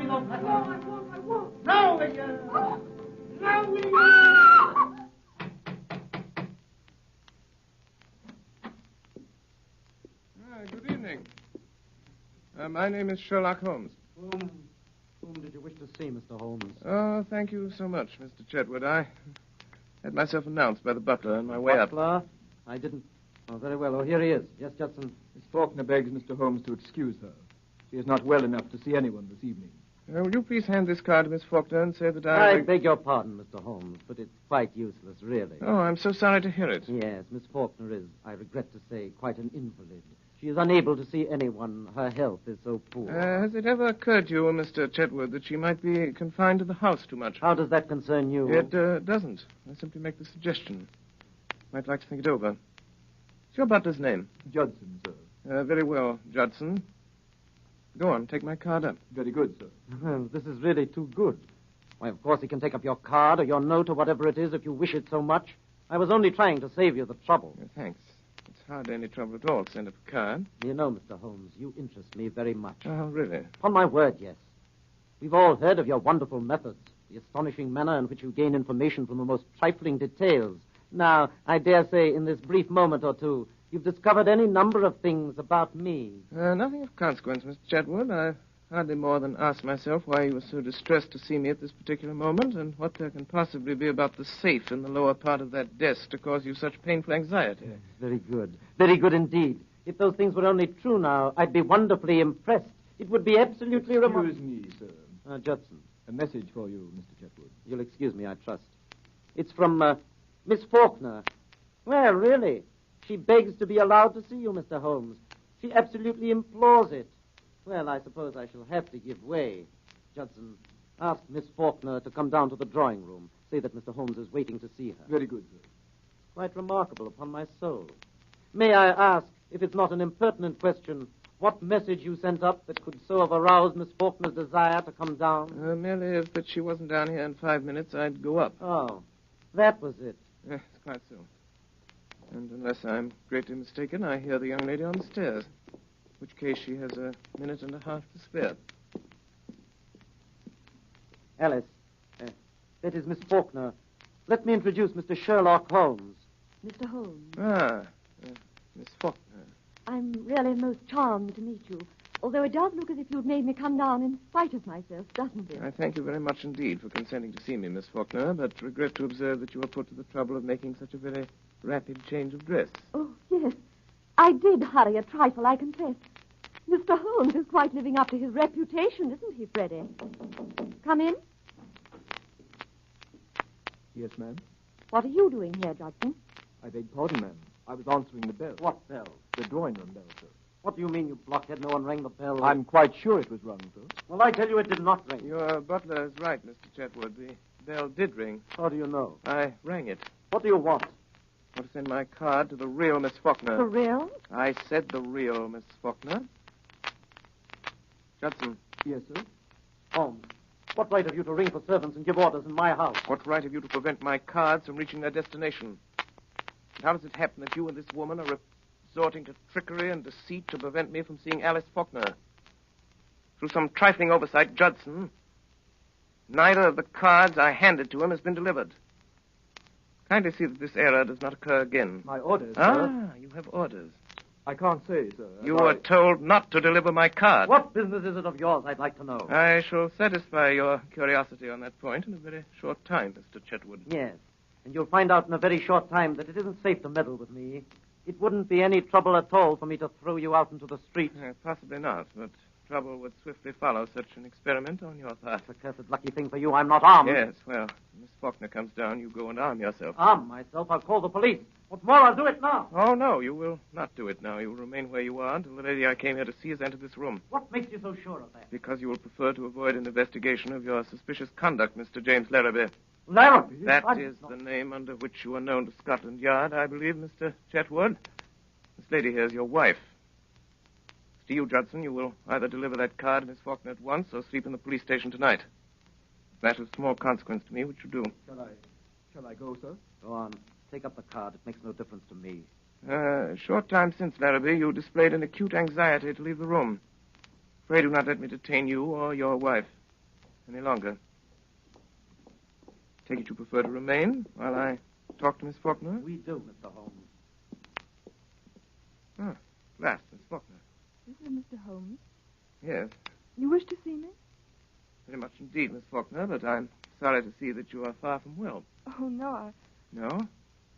Beg your pardon. What does this mark mean? Oh, nothing. Nothing? No. And the mark here on your neck, plainly showing the clutch of a man's fingers, does that mean nothing also? Occurs to me that I should like to have an explanation of this. Possibly you can furnish one, Mr. Larrabee. How should I know? It seems to have occurred in your own house. What if it did? You'd better understand that it isn't healthy for you or anyone else to interfere with my business. Ah, it is your business. We have that much at least. Pray be seated, Miss Faulkner. I don't know who you are, Mr. Holmes, or why you were here. I shall be very glad indeed to explain. My business is this. I've been consulted as to the possibility of obtaining from you certain letters addressed to your sister, which are supposed to be in your possession. I cannot give up my sister's letters, Mr. Holmes. There are other things besides revenge. There is punishment. Believe me, Miss Faulkner. There is nothing more to say. Good night, Mr. Holmes. But my dear Miss Faulkner... Oh, I'm so sorry. How clumsy of me to turn over this chair. Fire! Fire! Oh, help! Oh, what's that? What's that? What's going on in your house here? Fire! Where? The lamp, sir. The lamp in the kitchen, sir. It fell off the table and everything down there is blazing, sir. Quick, sir, come down. Come. Don't alarm yourself, Miss Faulkner. There is no fire. No fire? The smoke was all arranged for. Arranged for? What does it mean, Mr. Holmes? It means this, Miss Faulkner. It means that I wanted a package of letters, Miss Faulkner, and that by following your eyes just now, when you thought there was a fire, I discovered that you'd hidden them in the upholstery of this chair. Yes. Quite elementary, as you see. And now that they're in my possession, there seems to be no reason for me to remain any longer in this house. Good night, Miss Faulkner. Miss Faulkner. Yes? I can't take them, Miss Faulkner. These letters belong to you. I find that I cannot keep them unless you can possibly change your mind and let me have them of your own free will. I suppose you could. I will therefore return them to you, and, here's our friend Mr. Larrabee returning from the fire. So, you've got the letters, have you? Now I suppose we're going to see you walk out of the house with them. On the contrary, you're going to see me return them to their rightful owner. Miss Faulkner, here are your letters. Should you ever change your mind and be so generous, so forgiving as to wish to return these letters to the one who wrote them, you have my address. In any event, rest assured there will be no more cruelty, no more persecution in this house. Thank you, Mr. Holmes. You are perfectly safe with your property, Miss Faulkner, for I shall so arrange it that your faintest cry of distress will be heard. And if that cry is heard, it will be very unfortunate for those who are responsible. As for you, Mr. Larrabee, and you, Madame, I beg you to understand that you continue your persecution of that young lady at your peril. Good night. Miss Faulkner. Come here, Miss Faulkner. Now. Are you going to give me those letters? No, never. Are you going to give me those letters? Now then. Be careful, Jim. You shut up. Now then, Miss Faulkner. Do you give me those letters, or do I break your arm? What's that? Someone knocked on the door. No, it was on that side. Did you call, madam? I think someone knocked, Judson. I'll see, madam.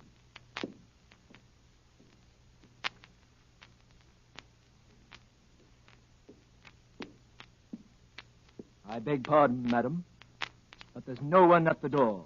Very well, you may go. He's got us watched. What we want to do is to leave it alone. Let the Emperor have it. Do you mean Professor Moriarty? That's who I mean. Once let him get at it, he'll settle it with Holmes pretty quick. Don't you worry a minute. I tell you, Professor Moriarty will get at him before noon tomorrow night. He won't wait long either. And when he strikes, it means death.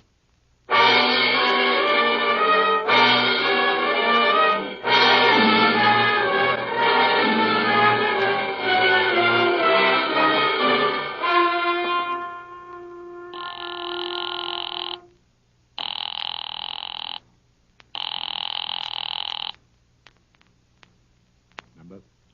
82. V71. Moriarty speaking. Come in, Bessie.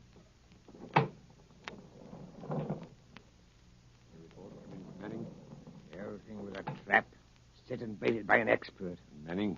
Manning has disappeared. Disappeared? Sherlock Holmes again. And now this Larrabee job. He's in on that, too. And that's where he's made his mistake. Mr. Holmes is playing rather a dangerous game, Bassett. Inspector Wilson tried it 7 years ago. Wilson is dead.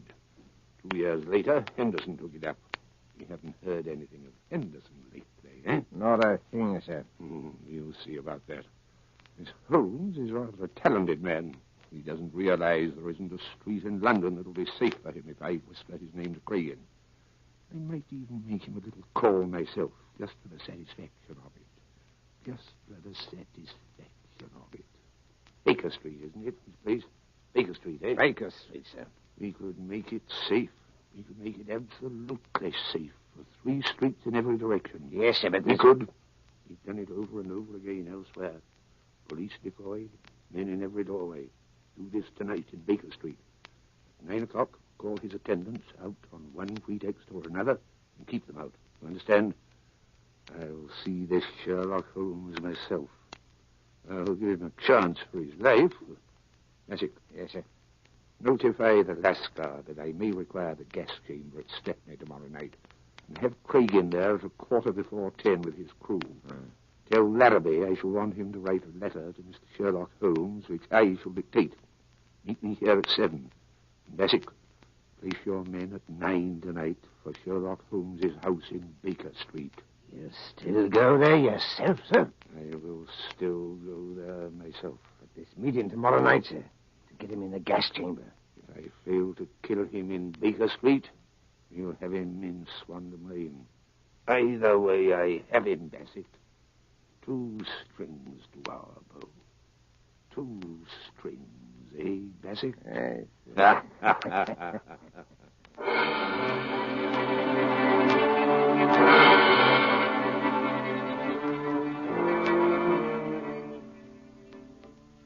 That evening, Holmes and I dined together at Scott's in Piccadilly Circus. After dinner, we went to a concert at Queen's Hall.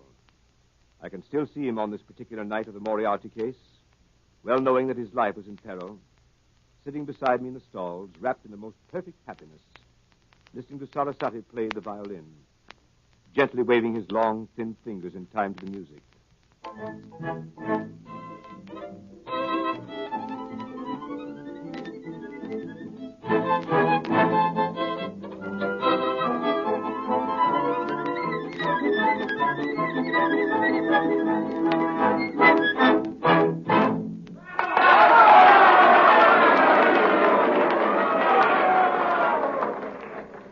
When it was over, he rose, put on his long coat, and started with long steps in the direction of the street.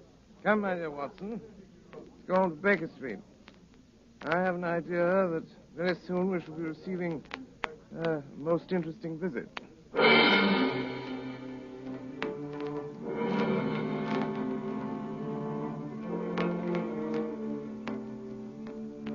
front of Queen's Hall, we hailed a hansom, and as we came down Baker Street, we could see that the light was burning on the second floor of 221B.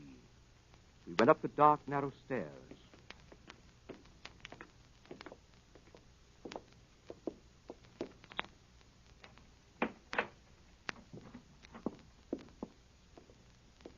Mr. Holmes. The boy Billy was waiting for us. Mr. Holmes. What is it? Mrs. Hudson's compliments, sir, and she wants to know if she can see you. Oh, where is Mrs. Hudson? Downstairs in the kitchen, sir. My compliments, and I don't think she can. Where she is.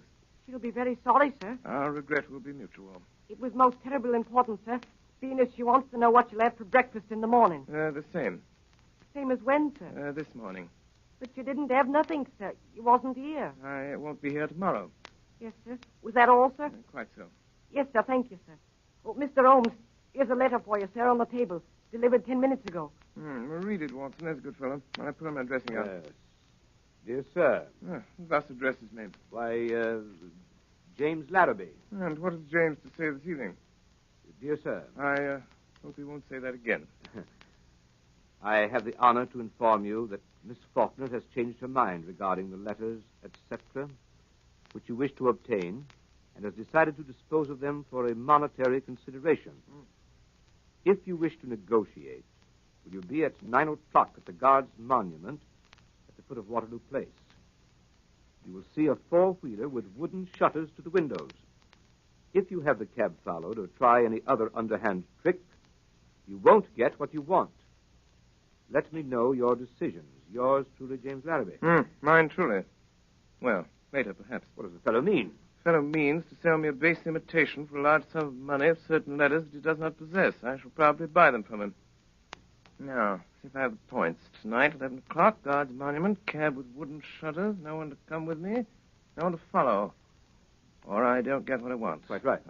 But this cab with the wooden shutters? Merely a little device to keep me from seeing where they're taking me. Billy. Yes, sir. Give this to the man. It was a woman, sir. Oh, young or old? Looked quite young, sir. Handsome? Four-wheeler, sir. Seen the driver before? Yes, sir, but I can't think where. Hand this to the lady, apologize for the delay, and look at the driver again. Yes, sir. But, my dear Holmes, you didn't say you would go. But I certainly did. This fellow means mischief. This fellow means the same. I beg pardon, sir. A message come over from the chemist on the corner to say a man has been hit by a bus. Looks like his legs broke. And would Dr. Watson kindly step over and help till the ambulance Oh, yes, comes? certainly. I'll go at once. I'll be back in a minute, Holmes. Billy. Yes, sir. Who brought that message? Boy from the chemist, sir. Yes, of course. But which boy? Must have been a new one, sir. I ain't seen him before. Billy. Get downstairs quickly. Look after the doctor. If the boy's gone, there's a man with him. It means mischief. Let me know. Don't stop to come up. Ring the doorbell. I'll hear it. Ring it loud. Yes, sir.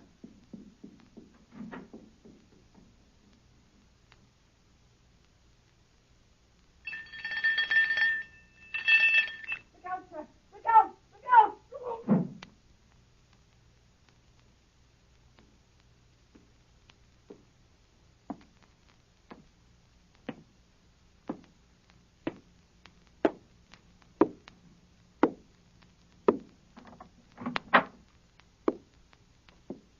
Dangerous habit, Mr. Holmes, to finger loaded firearms in the pocket of one's dressing gown. I give you my word, Professor Moriarty. You'll be taken from here to the hospital if you keep your hand behind you like that. That's better. In that case, please put your revolver on the table.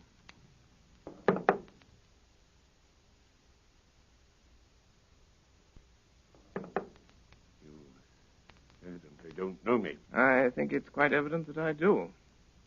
Pray have a chair, Professor. I can spare you 5 minutes. If you have anything to say. Careful. What are you about to do, Professor Moriarty? Look at my watch. I'll tell you when your 5 minutes is up. Is your intention to pursue this case against me? That is my intention. To the very end. I regret this. Not so much on my own account, but on yours. I share your regret, Professor, but solely because of the rather uncomfortable position it will cause you to occupy. May I inquire to what position you are pleased to allude, Mr. Holmes? I refer to the position you will occupy at the end of a rope, Professor Moriarty. Have you the faintest idea that you'll be permitted to live to see that day? As to that, I do not particularly care, so that I bring you to see it. You'll never bring me to see it. You think that I would be here if I hadn't made the streets quite safe in every respect? I could never so grossly overestimate your courage as that, Professor Moriarty. You imagine that your friend the doctor and your boy Billy will soon return? What? So, it leaves us quite alone, doesn't it, sir? Quite alone. So that we can talk the matter over quietly, Mr. Holmes, and not be disturbed. In the first place, I wish to call your attention to a few memoranda which I've jotted down, and which you will find... Here they are. Look out! Don't do that. Put your hands down quickly. Your father away from that memorandum book you're talking about. I was merely about to take out a small notebook. Well, merely don't do it. I don't want it. I've got one of my own. If you want it, we'll have someone get it for you. I always like to save my guests unnecessary trouble. I observe that your boy doesn't answer the bell. No, but I have an idea that he will before long. It may possibly be longer than you think, Mr. Holmes. What?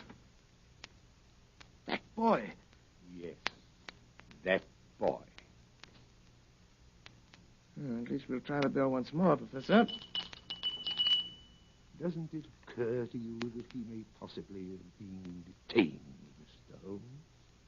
It does, Professor. But it also occurs to me that you're in very much the same predicament, Professor Moriarty.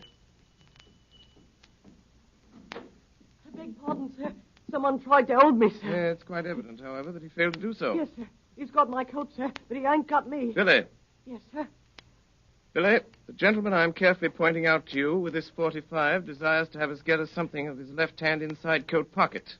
He's not feeling quite himself today, and the consequence of his trying to do it himself might prove fatal. I suggest you attend to it for him. Yes, sir. Is this it, sir? This gun? Quite so. So I'll put it on the table. Not there, Billy. On this table, where I can reach it. More like it. That's all, Billy. Shall I see if he's got another, sir? Why, Billy, you surprised me. Perhaps the gentleman's taken the trouble to inform us that he hasn't. When, sir? When he made a snatch for this one. And now, Professor, now that we have your little memorandum book, do you think of anything else you'd like before Billy goes? Any little thing you've got that you don't want? So sorry. That's all, Billy. Thank you, sir. Listen, Holmes, to me. On the 4th of January, you crossed my path. On the 23rd, you incommoded me. And now, at the close of April, I find myself placed in such a position through your continual interference that I'm in positive danger of losing my liberty. Have you any suggestions to make? No, I have no suggestions to make. I have a fact to state. If you don't drop it at once, your life's not worth that. I'm afraid, Professor, that in the pleasure of this conversation, I'm neglecting more important business. If you'll excuse me a moment while I get my pipe off the mantelpiece here. I came here this evening, Mr. Holmes, to see if peace could not be arranged between us. Quite so, quite so. You've seen fit not only to reject my proposals, but to make insulting references coupled with threats of arrest. You've been warned of your danger. You don't heed that warning. Perhaps you'll heed this. Up with your hands, Mr. Holmes. Up with them, Didn't imagine I'd leave that gun loaded, did you, Professor Moriarty? Here are your cartridges. I didn't suppose you'd want to use that gun again, so I took them out while you were talking and put them in my pocket. You'll find them all there, Professor. Billy. Yes, sir? Will you please show Professor Moriarty the door? Yes, sir. This way, sir. Don't ever say I didn't warn you, Mr. Holmes. No, Professor Moriarty. No.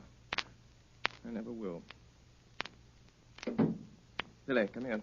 Yes, sir. Billy? Billy, you're a good boy. Yes, sir. Thank you, sir.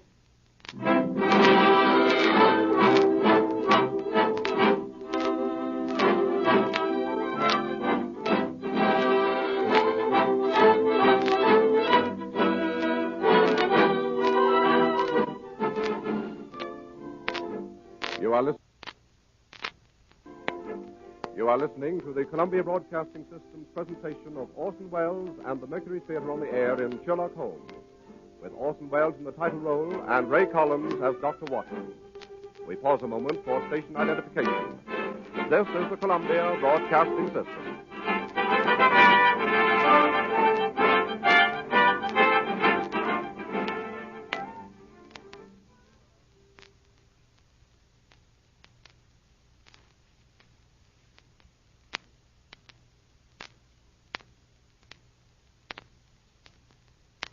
We continue now with this CBS presentation of Sherlock Holmes, played by Orson Welles and the Mercury Theater on the Air.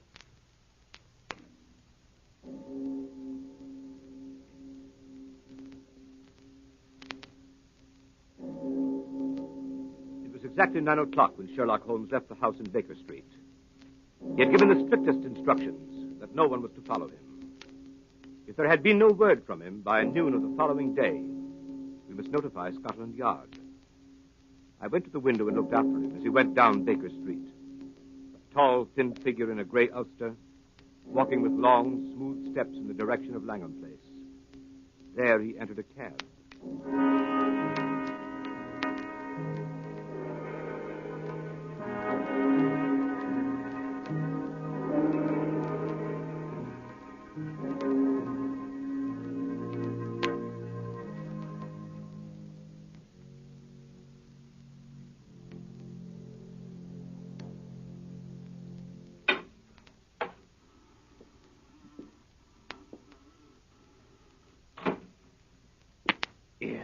What are you doing, lighting matches here? That's what I'm doing. Chuck it. Why should I chuck it? There might be gas, you fool. There ain't no gas. It's been 4 days since we had gas in the room. And I still say there might be gas. Did you check it? I will. Here goes. Ready? Give it a turn. That'll do. Turn it off. 5 minutes of that. All your troubles are in. Here. What's that? Bassick? That's right, Cregan. Did you hear it? Yes, sir. McCabe? Yes, sir. Be careful now, you boys. You've got a tough one tonight. You ain't said who, as I've heard. Sherlock Holmes. Oh. You mean that, sir? God's truth. You're going to count him out. Well, if you don't and he gets away, I'm sorry for you, that's all. Jack, the governor's here. Not the governor himself. Professor Moriarty. Shut up.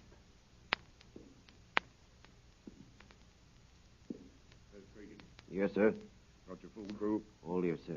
No mistakes tonight, Cregan. Well, be careful of that, sir. This is Larrabee. Hello. He's in on this job. Hello, Larrabee. What's that door, Bassick? A small cupboard, sir. No outlet? None whatever, sir. That window? Nailed down, sir. Man might break the glass. If he did, he'd come up against the heavy iron bars outside. Huh. We'll have him tied down before he can break any glass, sir. You've used it before, eh? Of course, you know it's airtight. Every crevice is sealed, sir. When the men have turned the gas on him, they leave by this door. Yes, sir. Be made quite secure. Heavy bolts on the outside, sir. Solid oak bars overall. Let me see how quick you can operate them. They tie a man down, sir. There's no need to hurry. Let me see how quick you can operate them. Leary. Yes, sir. That's good. Open it up. Now, Cregan, and the rest of you, one thing remember. Whatever happens, no shooting tonight. Not a single shot. Will be heard in the alley below. First thing is to get his revolver away before he has a chance to use it. 2 of you attract his attention in front. The other come up on him from behind and snatch it out of his pocket. Then you have him. Arrange that, Cregan. I'll attend to it, sir. Mr. Larrabee, you understand? We wait for you. I understand, sir. I give you this opportunity to sell him the packet of letters you forged and get what you can for your trouble. A few £100 doesn't interest me, Mr. Larrabee. What I am after is Holmes. I understand, sir. When you've finished and got your money, you whistle, and these gentlemen come in. Let's hear it. You hear that, Cregan? That's right. And Cregan, at the proper moment, present my compliments to Mr. Sherlock Holmes and say that I wish him a pleasant journey to the other side. Come on, Bassick. Good night, gentlemen. Good night. Good night. Good night. Good night, sir. All right, boys. Clear. When you hear the whistle, in you come. Right you are, sir.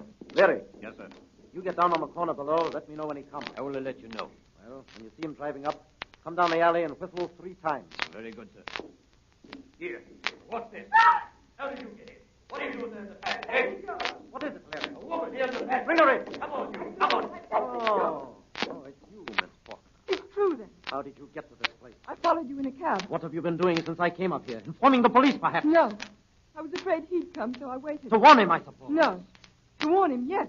You're going to swindle and deceive him, sell him a packet of false letters. I know that. What else are you going to do to him? Wouldn't you like to know? Where are those men who came up here? What men? 3 terrible-looking men. I saw them go in at the street door. You don't mean these men, do you, Miss Faulkner? Tie her up, boys. Here you are. Tie her up. Listen. That's him. There he is now. What? Holmes? That's him. That's the signal. You don't have time to get her out. Shut her in there in the cupboard. Yeah, that'll do. In with her. Into the cupboard. Hey, there ain't no lock to this here cupboard door. Let's drive something in there. Here, this knife. This'll do it. That'll hold up. Now, quick, quick!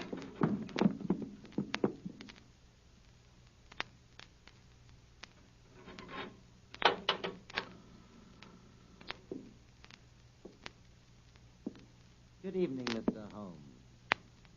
Ah, Mr. Larrabee. Oh, really? I certainly thought after all this driving about in a closed cab, you'd show me something new. Seen it before, have you, Mr. Holmes? Oh, well, a time or two. Now to come to think of it, I nabbed a friend of yours in this place while he was trying to drop himself out of the window. Ed Colvin, the cracksman. Colvin, never heard of him before. Well, you certainly never heard of him after. Sure of that. A race of counterfeiters used these luxurious chambers in the spring of '89. One of them hid in that cupboard. We pulled him out with heels. Quite interesting. But times have changed since then. So they have, Mr. Larrabee, so they have. But then it was only cracksmen, counterfeiters, pickpockets, and petty swindlers of various kinds. But now... Well, what now? Well, between you and me, Mr. Larrabee, we've heard some not altogether agreeable rumors. Rumors of some pretty shady work not far from here. Murder to a very peculiar kind. I've always had a suspicion. That's it. My surmise was correct. It is. It is what?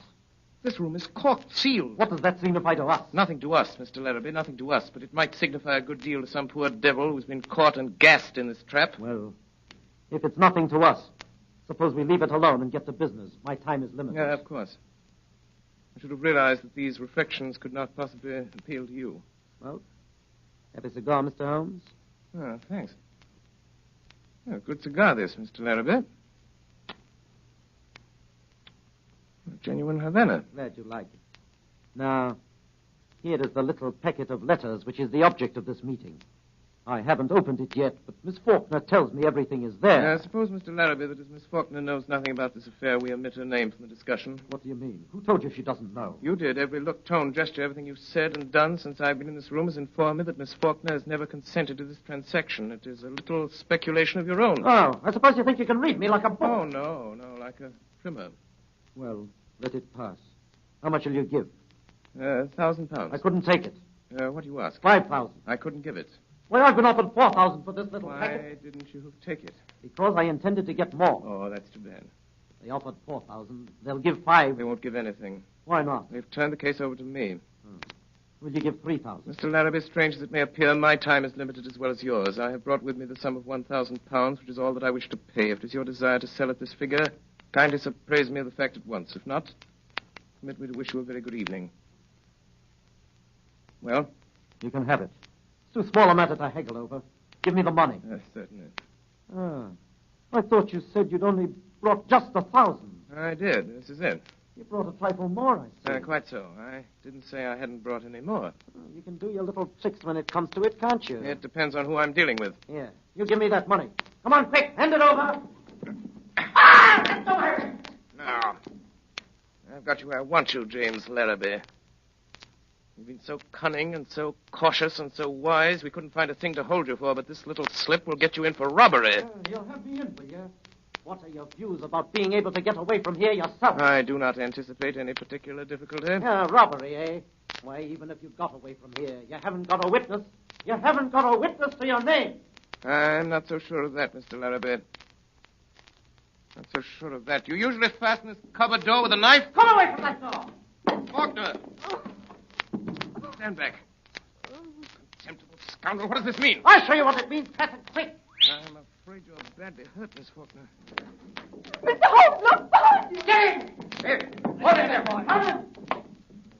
I'll have to ask you gentlemen to wait just one moment, please. Here there. What's the idea of sitting down and writing? What are you writing?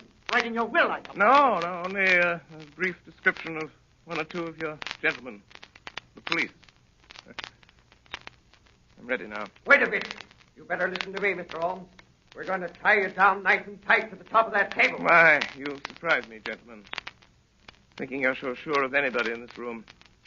And 3 bars going out of that window. Bars or no bars, you're not going to get out of here as easy as you expect. There are so many ways, Mr. Larrabee, that I hardly know which one to choose. Well, you better choose quick, I can tell you that. I'll choose at once, Mr. Cregan. And my choice falls on this chair. My God! The light! You get away in the dark! Look out! There he goes! Look at his cigar! Drag him by the cigar! Look at the cigar! Look out! He's gone to the window! He's up on the ledge! He's climbed out! Look at his cigar! Get him quick! After him! There he goes! He's out! By the window! No, gentlemen, no, not by the window. I'm leaving by the door. By the way, I left my cigar for you on the windowsill. Good evening, gentlemen. There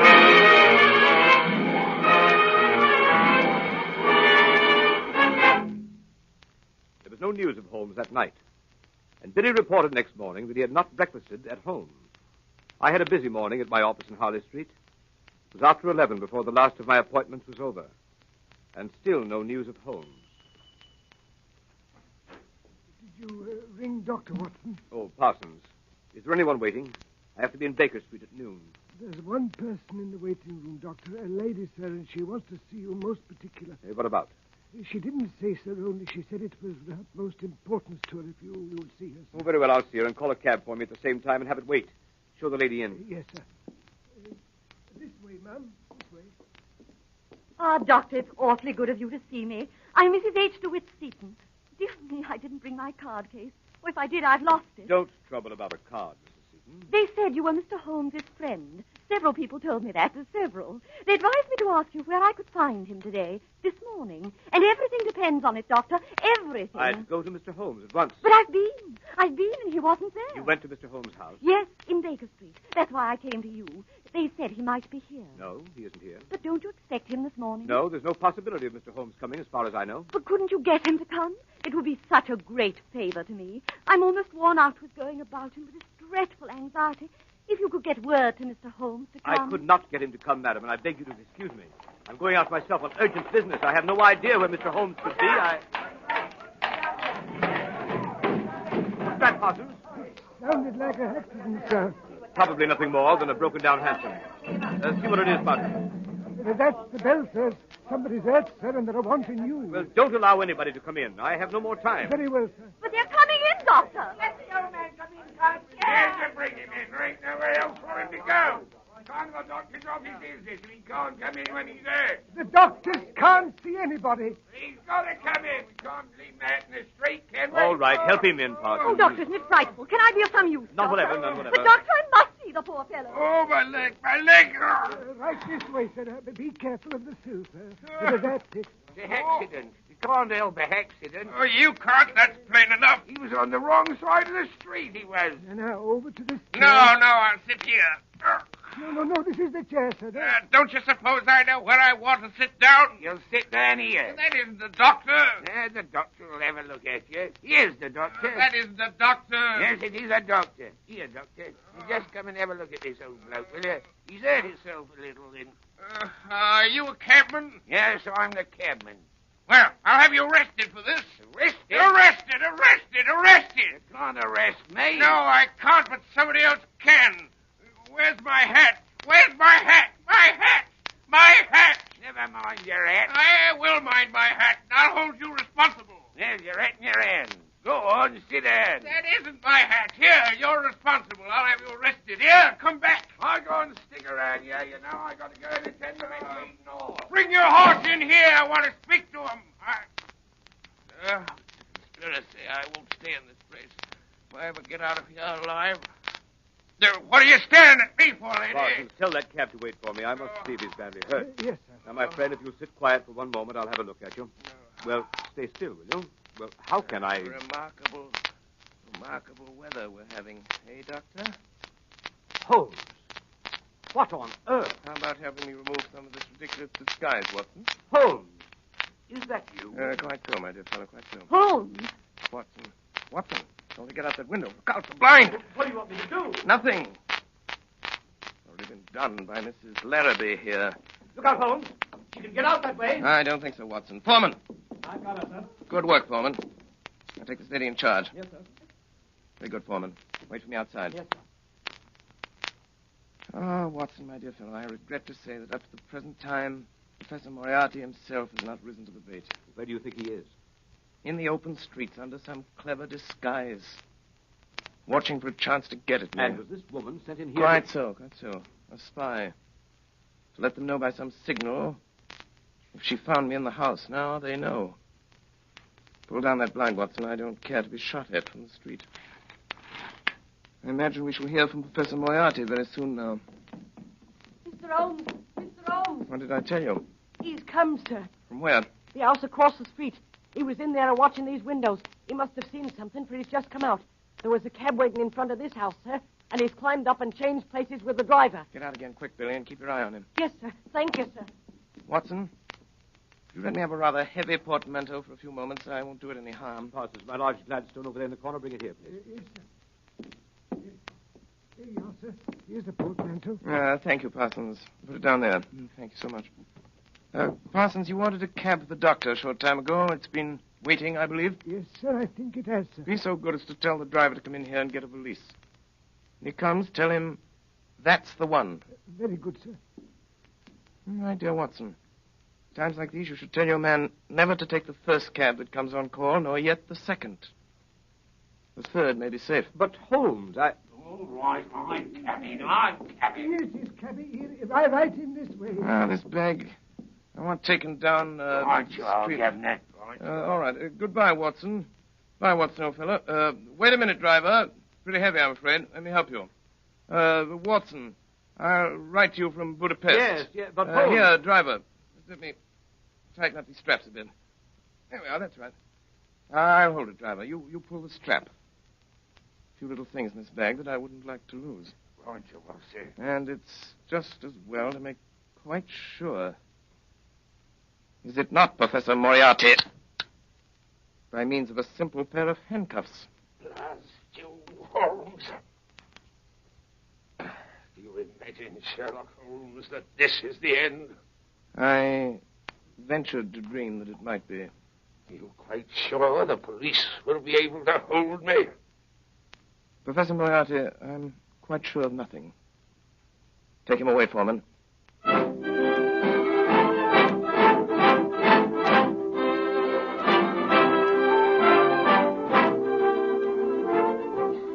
And so, my dear Watson, ends the strange case of Miss Alice Faulkner. Well, what about the letters? Oh, the letters. They were returned to their rightful owner over an hour ago. I suspected from the start that Miss Faulkner was really a nice girl at heart. Ah, dear. What is it, Holmes? I was just reflecting, my dear Watson. With Moriarty out of the way, London, from the point of view of the criminal expert, is likely to become a singularly uninteresting city. One's morning paper, a veritable wilderness of boredom. Mr. Holmes, Mr. Holmes. Yes, Billy? There's a lady, sir. Been waiting for an hour. Says she's got to see you, sir. Case of murder, she says. She's got her face veiled. From which I deduce that she is a lady of over 41 and less than 45, of a strange, dark beauty and considerable social eminence. And that she has lived for some years in the Near East. And that she is now wearing a large blood ruby on the second finger of her left hand. Holmes, how do you know these things? It's amazing. Elementary, my dear Watson. Elementary. The child's play of deduction.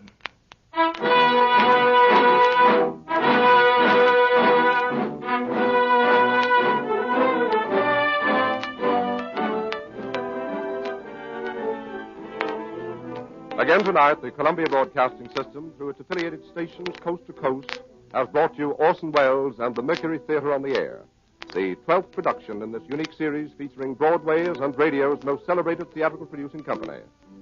This evening, the play was Orson Welles' own adaptation of William Gillette's Sherlock Holmes. In the cast, Dr. Watson, played by Ray Collins, Alice Faulkner by Mary Taylor, Madge Larrabee by Brenda Forbes, James Larrabee by Edgar Barrier, Inspector Foreman by Morgan Farley, Cragen by Richard Wilson, Brassic by Alfred Shirley, Leary by William Allen, Billy by Arthur Anderson, Professor Moriarty by Eustace Wyatt, and Sherlock Holmes by Orson Welles. The orchestra was conducted.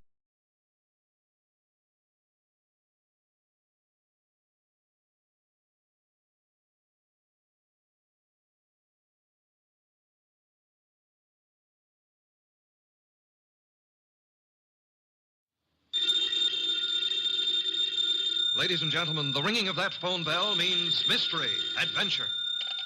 Nero Wolf's office, Archie Goodwin speaking. You're a... And you've lost your... Oh.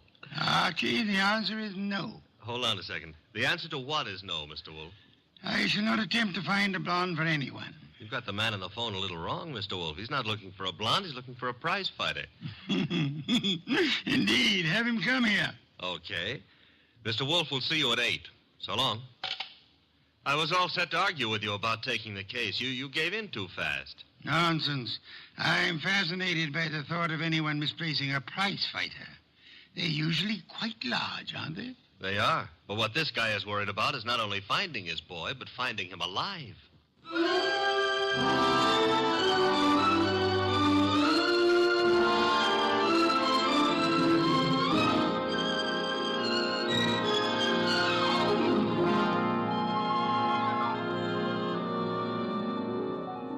ladies and gentlemen, it's the bulkiest, balkiest, smartest, and most unpredictable detective in the world. That chair-born genius, Nero Wolfe, created by Rex Stout and brought to you in a new series of adventures over this NBC network in the person of Mr. Sidney Greenstreet.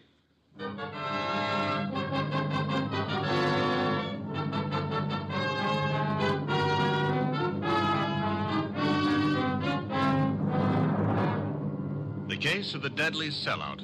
That's what my boss, Nero Wolfe, called it. And it almost meant curtains for the firm of Wolfe and Goodwin. But let me give it to you straight right from the beginning. Although you ought to know that it wasn't until it was all over that I knew the very beginning of it myself. It all started in the New York flat of one Brock Rainey. Yes?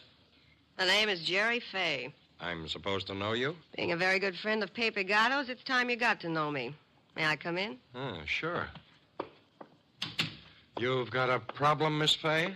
Pepe took a fall at the garden last night against a coffee and bum named Eubanks, right? As far as I know, Sister Gatto met his match. Please, Mr. Rainey, do me a favor. Skip the sausage meat. It happens I saw the $1,200 you counted out to him to take a quick dive in the first. You did? How else would I know? Okay, then here's my wrist. Slap it, Miss Fay. I'm a bad bull. Now, look, who's kidding who?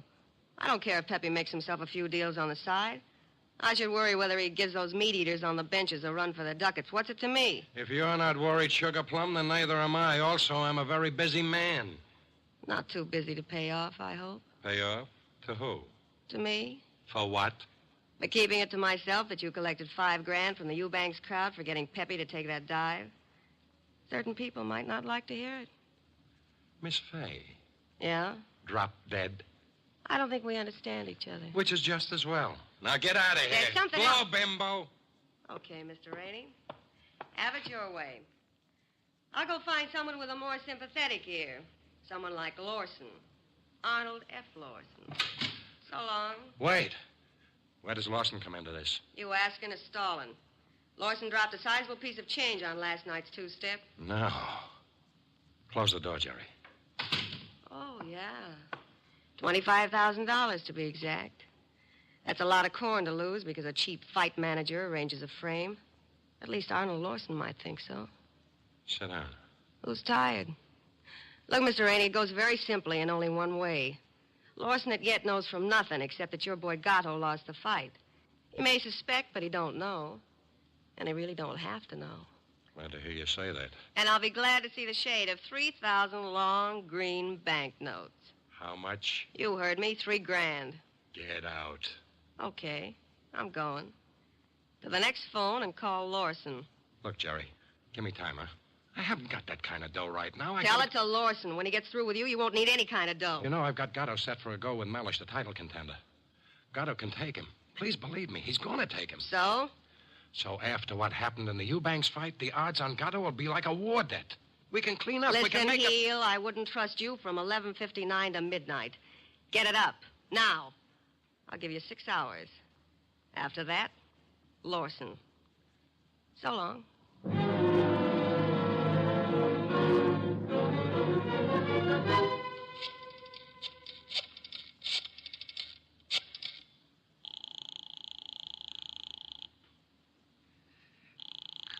Come on. Hello? Hello, Rainey, this is Gatto. Hiya, baby. Look, the boys dropped in on me at the office at Mindy's. Lawson wants to see me. What? Lawson? Look, Bum, I'm the one with the cauliflower ears. You heard me, and what do I do? Nothing. But... Don't go near him. Stay home. Let me take care of it. How? What do you do? I don't know yet, Pepe, but I'll find a way. How did he find out? Your girlfriend. What? She wouldn't do that. She hates the guy. Hate him or love him, she told him. I can't believe it. I suggest you call our little doll Jerry and give her your regards for the double cross. Meanwhile, stay put in your apartment. Don't move. But, Rainey... Hello? 275, 319, 3... Archie. What on earth are you mumbling about? The high cost of blonde. Indeed. Oh, you can say that again. I have no intention of doing so. Okay, be smug. But there must have been a time even in your life when knickknacks from Tiffany figured on the budget. Phooey. Not to mention steak dinners and champagne. Or what did you feed your girls? Peppermint lozenges? Nonsense. Nonsense? They preferred lime. Oh, I'm dying, and he laughs. Mr. Wolf? Yes? I have decided that you are giving me a raise. Archie, this is not a period in which unilateral decisions are wise. So I'll be a dope and get a raise, huh? As for your future mental attainments, you may be right. As for a raise... You want to drive me to gambling? Like betting on fights or going... Okay, it's the doorbell, and I'm answering it. The name's Rainey. You're Goodwin? I'm Goodwin. Come in. Is Wolf in? Mr. Wolf is always in. Unlike prize fighters, I guess. Come on. Thank you. Mr. Wolf, this is Mr. Rainey, the man who lost his prize fighter. How do you do, sir? I'm not doing so good. Mr. Wolf, you gotta help me. That will depend. On what? The fee? I digress. Your problem is what, Mr. Rainey? Mr. Wolf, I manage a fighter named Gatto. Maybe you've heard of him. I have not. However, that is of little significance. You are having difficulty with this Mr. Gatto? I'm not having difficulty with him. I can't find him. Maybe you better let me give you the whole picture, huh? Very well. Well, Gatto is an up-and-coming boy, Mr. Wolf. He had a little upset last week with a guy named Eubanks. But everybody knows in spite of that, Gatto's heading for the big time. I think he'll prove that when he goes against Mellish. Mr. Mellish being another pugilist, huh? That's right, Mr. Wolf. Now, Pepe, that's Gatto. Pepe was due at the Turf Club this afternoon to meet the opposition management and go over the setup. He was due, but he didn't show. I waited all afternoon, and then I started the phone calls and taxis. The results? No results. I combed every joint I ever knew him to buy a beer in, and the score was 0. Matter of fact, nobody's even seen him for 4 days. You would have tried the gymnasiums, naturally? I did. Does this pugilist have a home? Yeah, 206A Rathburn Street, a penthouse on the roof. He was not at home during all this time? It's where I tried first. It was empty as a bank on Saturday afternoon. I see. And you want me to find him for you? If Pepe blows this fight, Mr. Wolf, it'll ruin his career. And the preservation of his career is worth a good deal to you? I got a check for $2,000 right here. Archie? I'll get it. $2,000. Very well, Mr. Rainey. I shall take immediate steps. I got a cab waiting outside. We can get started right away. We? Phew. I shall remain here. But how do you expect to... Archie. Yes, Mr. Wolf. You will leave with Mr. Rainey. I need information. You might try the Rathburn Street penthouse to start with. But I've already been there. With all due apologies, Mr. Rainey, suppose you restrict your activities to pugilists. Archie is a trained observer. You are not. Archie, you will pick up whatever you can at Gatto's apartment. I especially suggest a careful check on his wardrobe. Wardrobe? If his clothes are missing, Mr. Rainey, it would indicate that he left voluntarily and deliberately, for whatever reasons he may have had. If they are not, Archie, you will phone me from the apartment after your investigation is over. Okay. I shall, in the meantime, devote some thought to the subject. Huh? For $2,000, all you're going to do is devote some thought? Mr. Rainey, if I were not a modest man, I would point out to you that you're getting quite a... a bargain.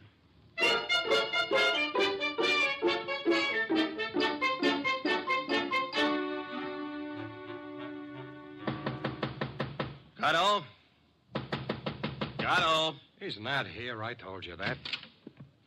I was up here before. He left the door unlocked? I had a key. Guess I forgot to lock up after I left. Let's look around. Bathroom? Yeah. Empty. It's a nice penthouse. That a closet? Yeah. What do you think? He's playing hide and seek? Try it. Okay. Anything in there? Nothing I'm looking for.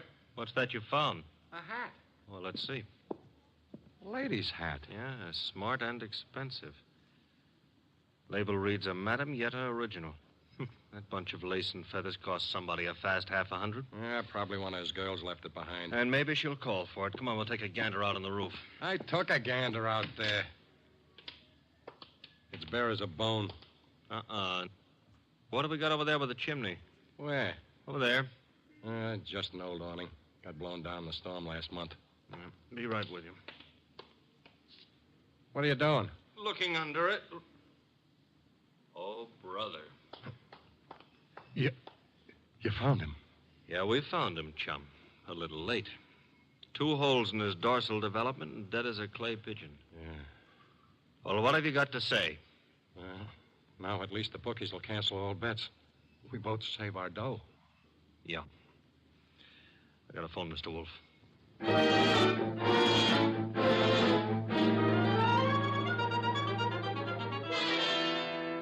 And there he was, Mr. Wolf, under the old canvas awning. Where's the hat? Oh, this is it. Mm-hmm. That's it, boss. Snazzy number, no? Where'd you find it? On the floor of the closet. You're right, Archie. Frothy little bit of millinery, caprice. Have you any idea whose it may be, Mr. Rainey? I wish I did. You have to find out. Well, how, boss? The hat is an original. See, the label under the band reads Madame Yetta Original. Tomorrow morning, Archie, you will interview Madame Yetta. Yes, boss. And discover in your inimitable fashion for whom she made this chapeau.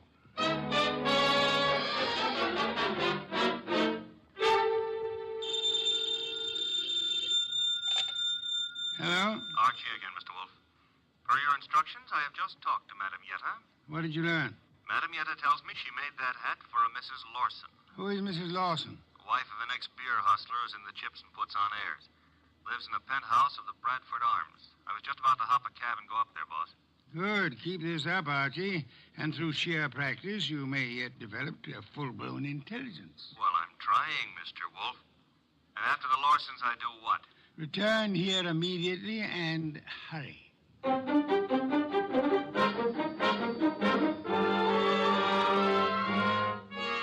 do you do, Mr. Lawson? Oh, Mr. Goodwin. My secretary tells me you're a detective. My boss might argue with you on that, Mr. Lawson. Your boss? It happens I work for Nero Wolfe. I see. And you wish to see me about... About this hat. Hat? Oh, I see, yeah. Well, Mr. Goodwin, please believe me, I never wear hats like that. Would your wife be likely to say the same? My wife? Just what are you getting at? Would I seem too nosy if I asked how well you and your wife know Pepe Gato? How well do we know who? Pepe Gato. The pug? No, not such a pug. No, huh? I lost $25,000 on him in the Eubanks fight. If you ask me, he laid down like a dog. And did you talk it over with him? Talk it over with him. Never seen the man in my life. Not even at the fight? No, I placed the bet over the telephone. I'd scarcely have anything to do with a character like Gatto, Mr. Goodwin. You surely won't from here on out, Mr. Lawson. What do you mean? Gatto is dead. You don't say. He was murdered last night. Murdered? And what would you say, Mr. Lawson, if I told you that this hat is your wife's and that it was found in a closet in Gatto's apartment? Now, wait a minute. Let me get this straight. Are you implying... Not implying. Facts are sticking out. What time was this dumb brute done away with? Oh, I'd set it at somewhere between 5 and 7 p.m. last night. Well, you said it very conveniently. Thanks. Why? My wife and I drove out of the city at 4:30 yesterday afternoon. Didn't get back until 2 this morning. And this hat? It took wings and flew into Gatto's closet? Is that the answer? No, that's not the answer. Then what is? This is. A month and a half ago, I was with Celia on a bus top. She was wearing that hat, and the wind blew it off her head. I see. And from there, we figure that somebody picked it up, and it finally wound up at Gatto. You can figure anything you please. Personally, I don't feel in any way obligated to figure anything. Darling, I was just on my way out and... Oh, I'm sorry. I didn't realize you were busy. Yes, I am busy, Celia. Wait a minute. He's not all that Run along busy. now, dear. You'll be late. But I want to talk Run to you. along, Celia. Yes, darling. Sorry. I'll see you later. Beautiful. Really beautiful. I've always thought so, Goodwin. You, didn't give me much of a chance to talk to her, did you, Lawson? If I didn't, it's for your own good. My good? I don't get it. Celia's a sensitive person, and I won't have her bothered.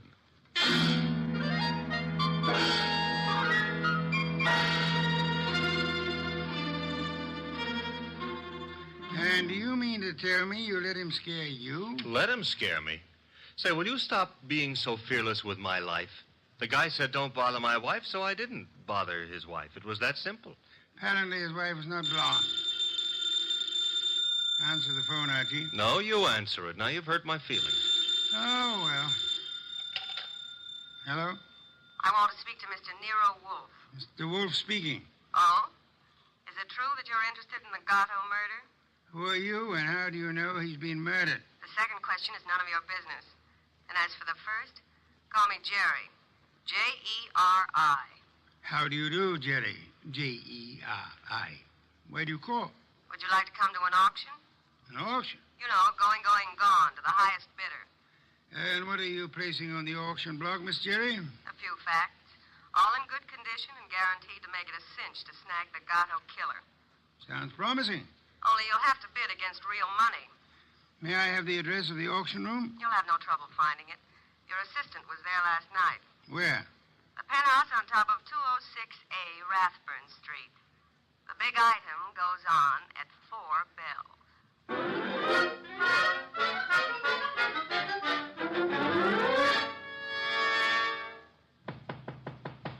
Yeah? Who is it? Man named Wolf sent me. Just a sec. You're Jerry, huh? I was expecting the man named Wolfe. Unfortunately for me, honey, when he's expected, I usually show up. Come on in. You? See, I'm the legs of the combination. He's the brains. It makes a nice division of labor. I see. You came in plenty of time. On the nose is our custom. Where are the rest of the bidders? Any second now. Mm-hmm. How many besides me are coming? One.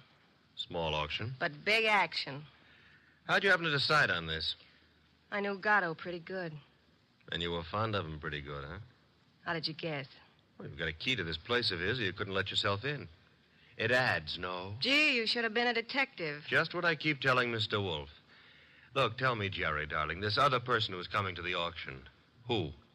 The killer? You don't say. You sure the killer isn't here already? Look, I didn't kill him. The story you would like me to believe is that you witnessed the killing, huh? Called the killer and Mr. Wolfe and said, come on, kids, you can get me either to talk or shut up, depending on who pays the most. That it? Something like that. Mm-hmm. Okay. Prove you know what you're talking about. Who is the killer? Is it Block Rainey? Should also have your head examined, pretty boy. I talk for dough and only for dough. Not that I'm mercenary or anything, but... Okay, tell me this. How come you saw the killer in the act? Simple. I was here with Gatto. Called me to come see him. While I was here, the shot came through the window there from the roof. You know something, sweetheart? What? I can't understand how a girl like you, a pretty nice girl under all that paint and powder and Broadway shellac, how you could do a thing like this. You were in love with Gatto, I know that, everybody does. And still you're willing to keep your mouth shut if the killer pays enough. How come? What's the matter, honey? Did I hit a tender spot? I don't think you understand. Sure, I was in love with the goof. Then along comes this other dame. She's rich and beautiful, and she has everything to give him. Ooh, do I know her? Of course you do. She... Jerry. Oh. Jerry.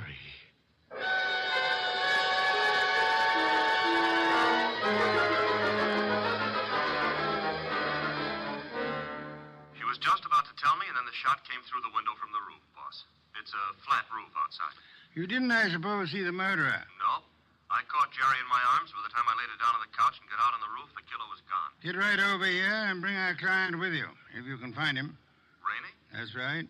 He has a right to be in on the kill. Okay, boss. But keep away from that beer till I get there. Don't be impertinent.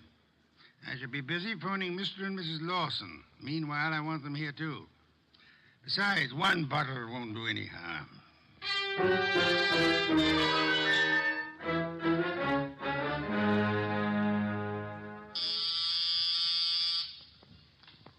There they are. Let them in, Archie. You remain seated, Mr. Rainey. Okay, Mr. Wolfe. Well, come in, Mr. Lawson. Come in. Mr. Wolfe here? He's here. Nice of you to come. Anything to help the law. Ah, Mr. Lawson. Your wife didn't come. No, Mr. Wolfe. She was out when you called. Sorry, I forgot to tell you. I left word with the butler, however. Mr. Lawson, about 20 minutes ago, a girl named Jerry Fay was killed. So? She was killed in your neighborhood, in a flat formerly occupied by one Pepe Gatto. Well, where would that be? Maybe your wife knows where the flat would be. How dare you, sir? No histrionics, please.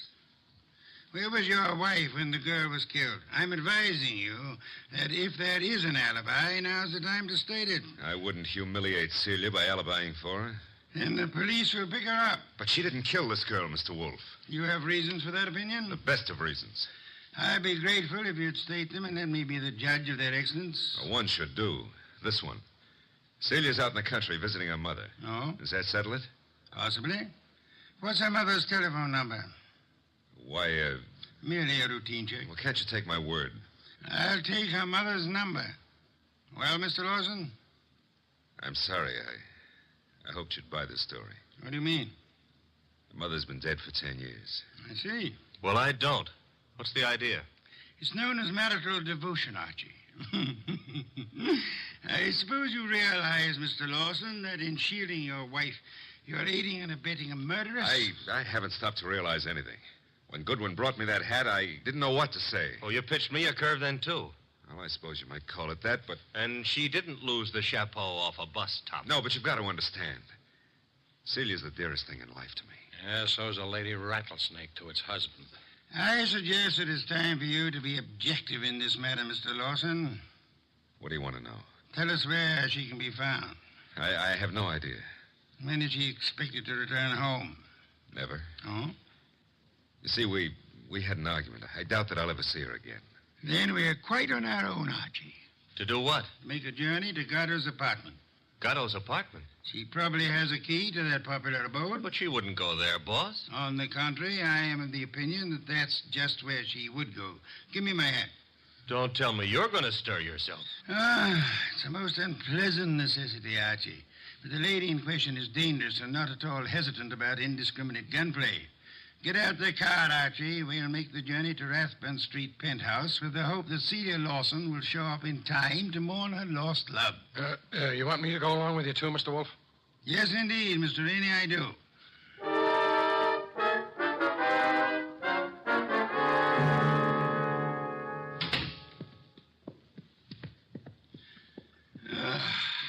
I trust this chair will hold me. Should. Biggest chair in the house. Mr. Wolf. Yes, Mr. Rainey? Mr. Wolf, am I to understand that the way you have it figured is that Mrs. Lawson killed Gatto, and then to keep the girl from pinning the crime on her, she killed her, too? What's the matter, Mr. Rainey? Don't you think the theory holds water? Well, yes. I mean, of course it does. Thank you. On the other hand, there is room for doubt. I'm glad to hear you say that, Mr. Wolf. Would you mind explaining? I'll explain, Mr. Lawson. Mr. Goodwin was in this room when Jerry Fay was killed. Right, Archie? Right, boss. He ran as quickly as he could out onto the roof, but your wife was nowhere in evidence. What difference does that make? A good deal, I'd say. Wouldn't you, Archie? Yes, a detail like that would give a jury room for doubt. Oh, don't be a fool. How so, Rainey? Well, I was about to agree with Rainey. I mean on sheer logic. I'm afraid I miss your point, Mr. Lawson. Well, what if Goodwin didn't see her? That proves nothing. She fired the shots, and then she ran down the fire escape. What fire escape? The one a few feet beyond the chimney. Mr. Lawson. Yes? Who told you there was a fire escape there? Why, Yeah, who did? You can't see it from here, Lawson. Well, I just imagined there might be. Sensationally accurate imagination, Mr. Lawson. Allow me to congratulate you. I don't know what you have in mind.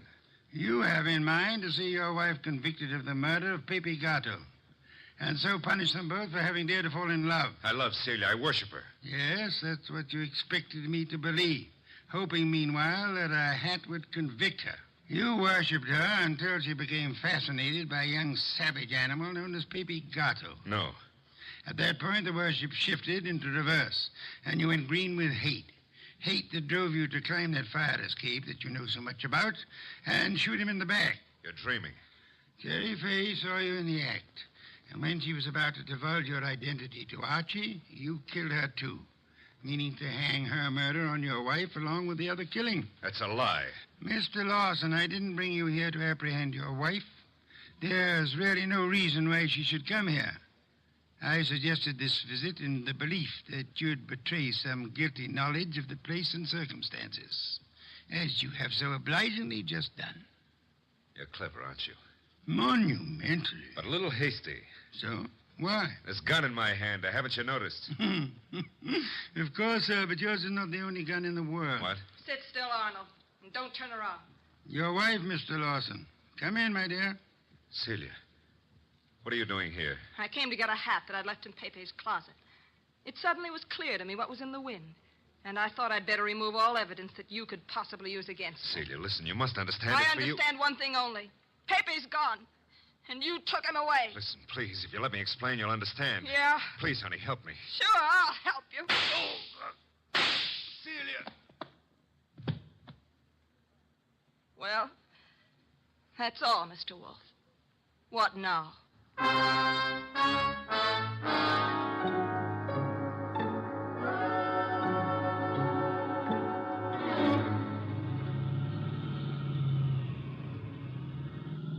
Archie, why is it when you drive it always gets so crowded outside? Will it go tough on her, boss? Why not? She killed a man in cold blood. Though she actually saved our lives while doing so. I hope that helps her at the trial. I hope so, Archie. After all, if she hadn't done what she did, what would have happened to the lobster bisque? What lobster bisque? The lobster bisque that Fritz is making for dinner. Hurry, Archie. It really can't be appreciated unless it's eaten hot.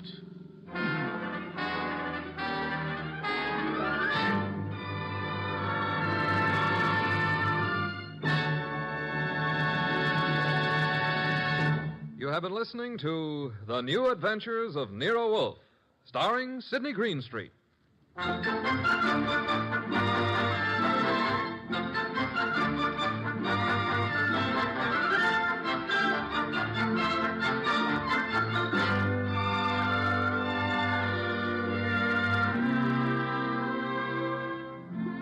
Tonight's transcribed story was based on the characters created by Rex Stout. This is an Edwin Fadiman program, produced and directed by J. Donald Wilson. In the cast were Larry Dobkin as Archie Goodwin, and Ann Diamond, Charlotte Lawrence, Gerald Moore, Don Diamond, and Eddie Fields. Next week at this same time, Nero Wolfe and Archie will bring you The Case of the Killer Card. Don Stanley speaking. 3 chimes mean good times on NBC. Saturday night is date night, and NBC has a lively lineup of music and fun to help your courting along. Tomorrow, Dennis Day brings you a melodic and mirthful 30 minutes, and then Judy Canova gets together with her gang for a sparkling session of mountain-style song and laughter, followed by singing MC Red Foley and his friends on that exciting parcel of Western tunes and mayhem Grand Ole Opry. Here's Sam Spade. 3 chimes mean good times on NBC.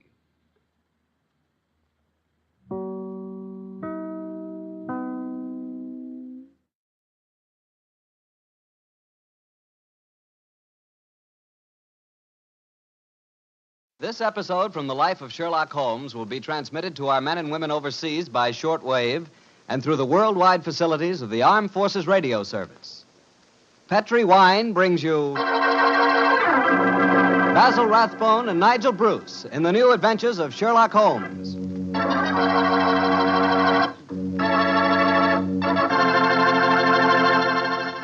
The Petri family, the family that took time to bring you good wine, invites you to listen to Dr. Watson tell us another exciting adventure he shared with his good friend, that master detective, Sherlock Holmes. And if you ask me, the best way to listen to that story is to do it with a glass of port wine right handy. Petri California port. No kidding, that Petri port is just swell for any time good friends get together to talk things over. You couldn't ask for a more delicious wine. Why, just looking at the deep, rich red color of that Petri port tells you that here's a wine with a flavor that comes right from the heart of sun-ripened grapes. If you haven't ever tried Petri Port, why not get a bottle and have a glass after dinner tomorrow night? It's a perfect after-dinner wine, you know. And share that port with your family and your friends. And don't forget, when you serve Petri Port, you can serve it proudly. Because after all, the name Petri is the proudest name in the history of American wines.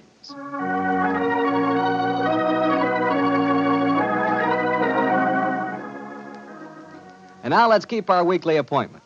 Good evening, Dr. Watson. Good evening, Mr. Bartell. Draw up a chair. Thank you. That's it. By the way, do you know what date it is? November 5th, isn't it? That's right. In England, it's known as Guy Fawkes Day. Did you ever hear of it? It's something to do with a gunpowder plot, isn't it? Yes, Mr. Bartell, it is. And as Sherlock Holmes and I had a very unusual adventure on the 5th of November many years ago, it seems appropriate that I should tell you about it tonight. But before I begin, I think it might help you to appreciate the true flavor of the story if I tell you a little about the origin and the customs of Guy Fawkes Day. Swell idea, Dr. Watson. Well, my boy, on November the 5th, 1605, exactly 340 years ago today, King James I was about to attend the opening of Parliament when a plot was discovered to blow up the House of Lords during the ceremony. And the chief conspirator was Guy Fawkes, I suppose? Yes, he was. He was captured in a vault immediately below the House of Lords, a vault full of barrels of gunpowder. Of course, he and his fellow conspirators were executed. And ever since then, November the 5th has been known as Guy Fawkes Day. Well, how's it celebrated, Doctor? Well, it's a great time for the youngsters, Mr. Bartell. They black their faces, throng the streets, begging for pennies, and build bonfires in which to burn effigies of Guy Fawkes. These effigies are life-size dummies, stuffed with straw and dressed in old clothes. The children parade them in the streets chanting rhymes. Well, now, let me see. Pleased to remember the 5th of November. Guy Fawkes Guy, hit him in the eye. The kids must have quite a time. Sort of like Halloween, huh, Doctor? Yes, not unlike it, my boy. Well, now that I've told you something about the customs of Guy Fawkes Day, I'll get on with my story. It began just before lunch, I remember, on November the 5th, 1899. The day was foggy and cold, and Holmes and I were seated each side of a blazing fire in our Baker Street rooms. From outside, we could hear the sound of voices laughing and singing. Suddenly, Holmes rose and crossed to the window, opened it, and looked out.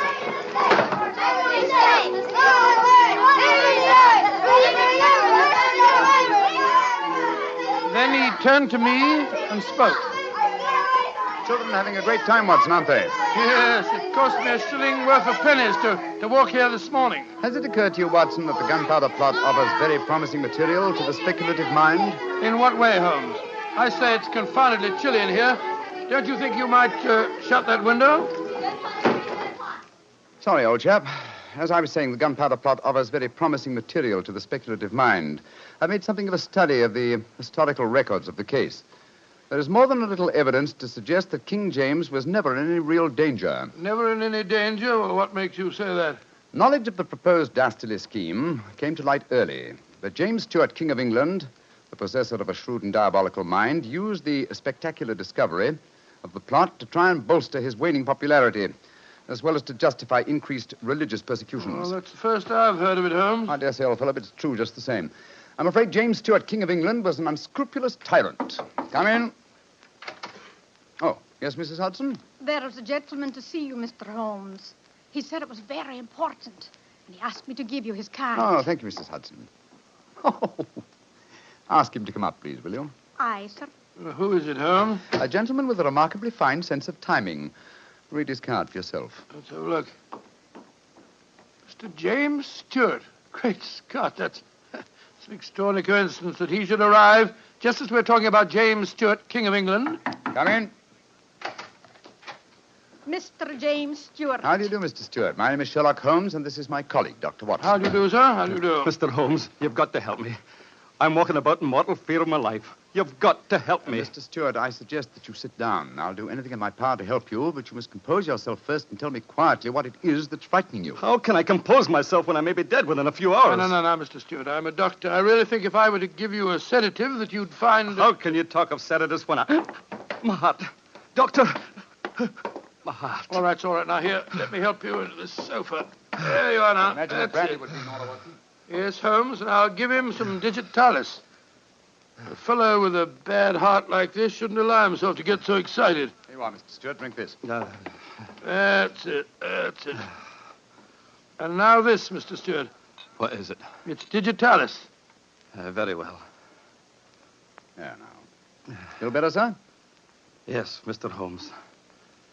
Yes, I do. You're right. I shouldn't get so excited. My heart can't stand it, you know. Watson, is he well enough to talk, do you think? Yes, if he doesn't excite himself again. I'll be careful, Doctor. I'll take it quietly. Mr. Holmes, when you saw my card just now, did it strike any responsive chord? Naturally, sir.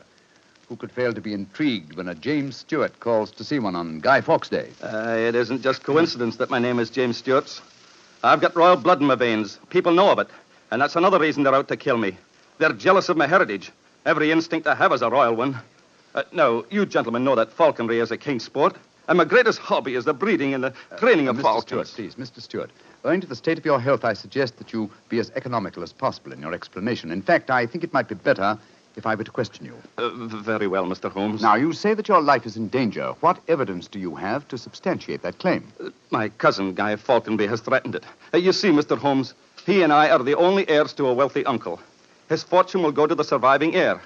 If I were dead, Guy would inherit everything. Seems to me, Mr. Stewart, that you should have applied to Scotland Yard for protection. I did, Dr. Watson. Only a few days ago I saw a certain Inspector Lestrade, I think his name was, and he laughed at my fears. Oh, Lestrade.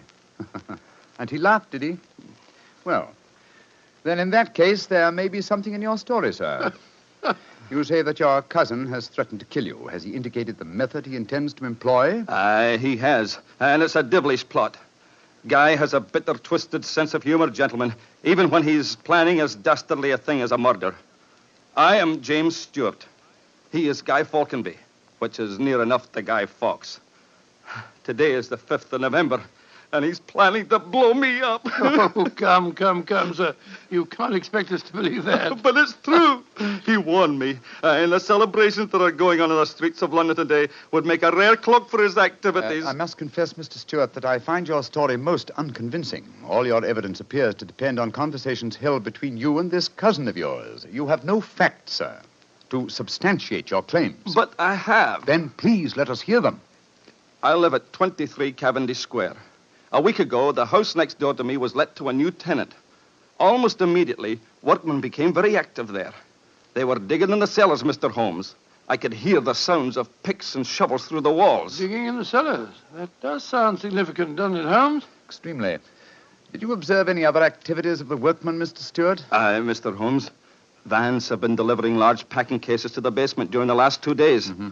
I know what's in them, too. It's gunpowder. I tell you, they're planning to blow me up today. No. Steady. You mustn't excite yourself again. What shall I do, Mr. Holmes? I think, sir, it would be better for you to rest here for a while and then go to a nearby hotel. I would suggest the Shaftesbury. And wait there until you hear from us. And where are you gentlemen going? Watson and I, after donning suitable disguises, will visit the house adjoining yours in Cavendish Square. I think an examination of the cellar there might prove most illuminating.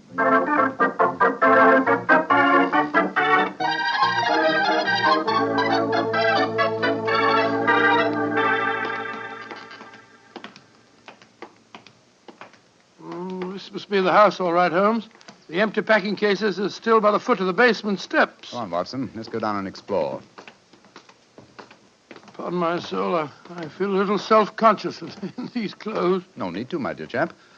You look a most authentic inspector of plumbing. Well, if anyone challenges us, you'd better let me do the talking, though. I think my accent might be a little more convincing. Shh. Listen. I can't hear anything. Exactly. Then we may reasonably assume that either the workmen are observing the Guy Fawkes holiday or that their work is done. Come on, let's try this door. It's unlocked. Yes. Oh, this is too easy, Watson. We must be prepared for a trap. Come on. I've got my revolver handy if there's any trouble. I don't use it until I tell you to. Remember, we're supposed to be plumbing inspectors. It's pitch black in here. I can't see a thing. Strike a match. See if you can find a gas jet. Strike a match when the cellar may be full of gunpowder? Can't take the risk, old chap. Oh, here's a gas jet. I'll light it. That's better. Now we can see a little. Uh-huh. I think the workmen have completed their job. See that new wood forming a crude door in the corner over there? Where does it lead to, do you suppose? Let's find out.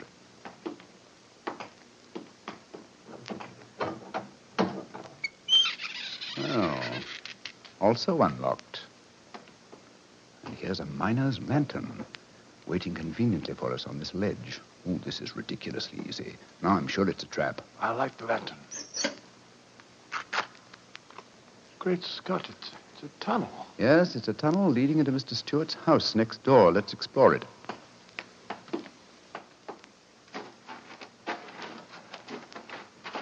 Look, Holmes. Look at the barrels. I bet they're full of gunpowder. Undoubtedly. You will observe the fuses as well. Yes, the complete equipment for another gunpowder plot. I can't believe my eyes. What a fantastic plan, but how could the murderer be certain that Stewart would be killed in the explosion? I think that's easily answered, Watson. Remember Mr. Stewart's bad heart? In his present state of apprehension, an exploding firecracker would be enough to kill him. I suppose so. Hello? Hello? What's this lying on the floor? Curious. It's a funny strip of silk with a little ring on the end. Let me see it, Watson. Aha. This seems to be familiar. By Jove. I believe it's a Jess. A Jess? What on earth's that? The last piece of evidence necessary to confirm the conclusion Come as to out of there! And keep your hands above your heads! I've got a revolver! Right, you are, Governor. We ain't doing no harm. Now, remember, Watson, I'll do the talking.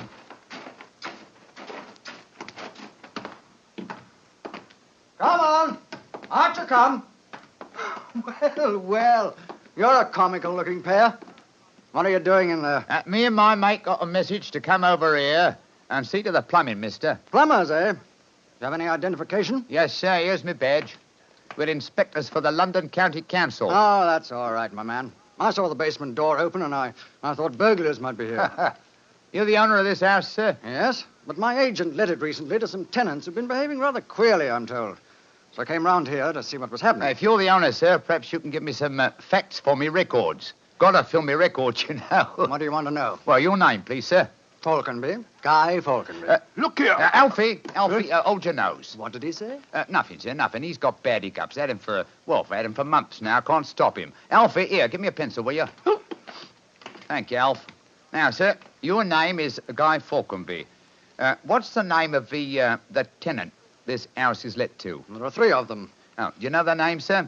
Got to have them for me records, you see. Yes, the names are Winter, Rokewood, and Keynes. Oh, yes. Winter, Rokewood, and Keynes. That's right, sir.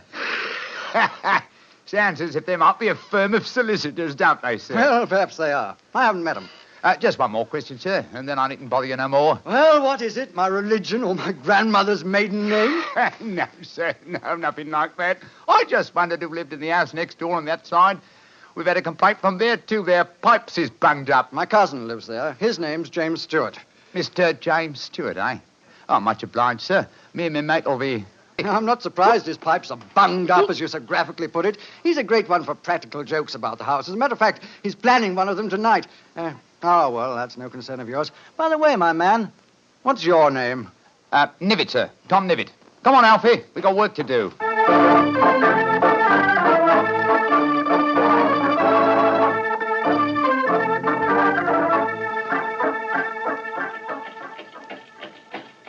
Holmes, I wish you'd tell me what's going on. Why have we taken this cab back to Baker Street? Get out of these clothes. They've served their purpose.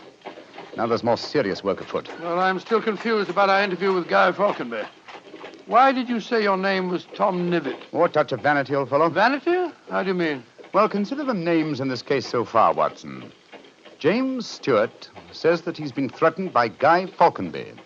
A name, as Mr. Stewart points out, not unlike Guy Fawkes. Do you recall the names of the 3 tenants that Mr. Falconby gave us a few minutes ago? Yes. Winter, Rokewood, and Keynes. But what's that got to do with it? A great deal, my dear fellow. Thomas Winter, Ambrose Rokewood, and Robert Keynes were the 3 men executed with Guy Fawkes in the original gunpowder plot in 1605. Good Lord, but where does Tom Nivitt, the name you gave yourself, fit into the picture? Thomas Nivitt was the Westminster magistrate who arrested the conspirators. Since the would-be murderer has such an academic knowledge of the original plot, I thought I'd let him know that he was up against an opponent worthy of his steel.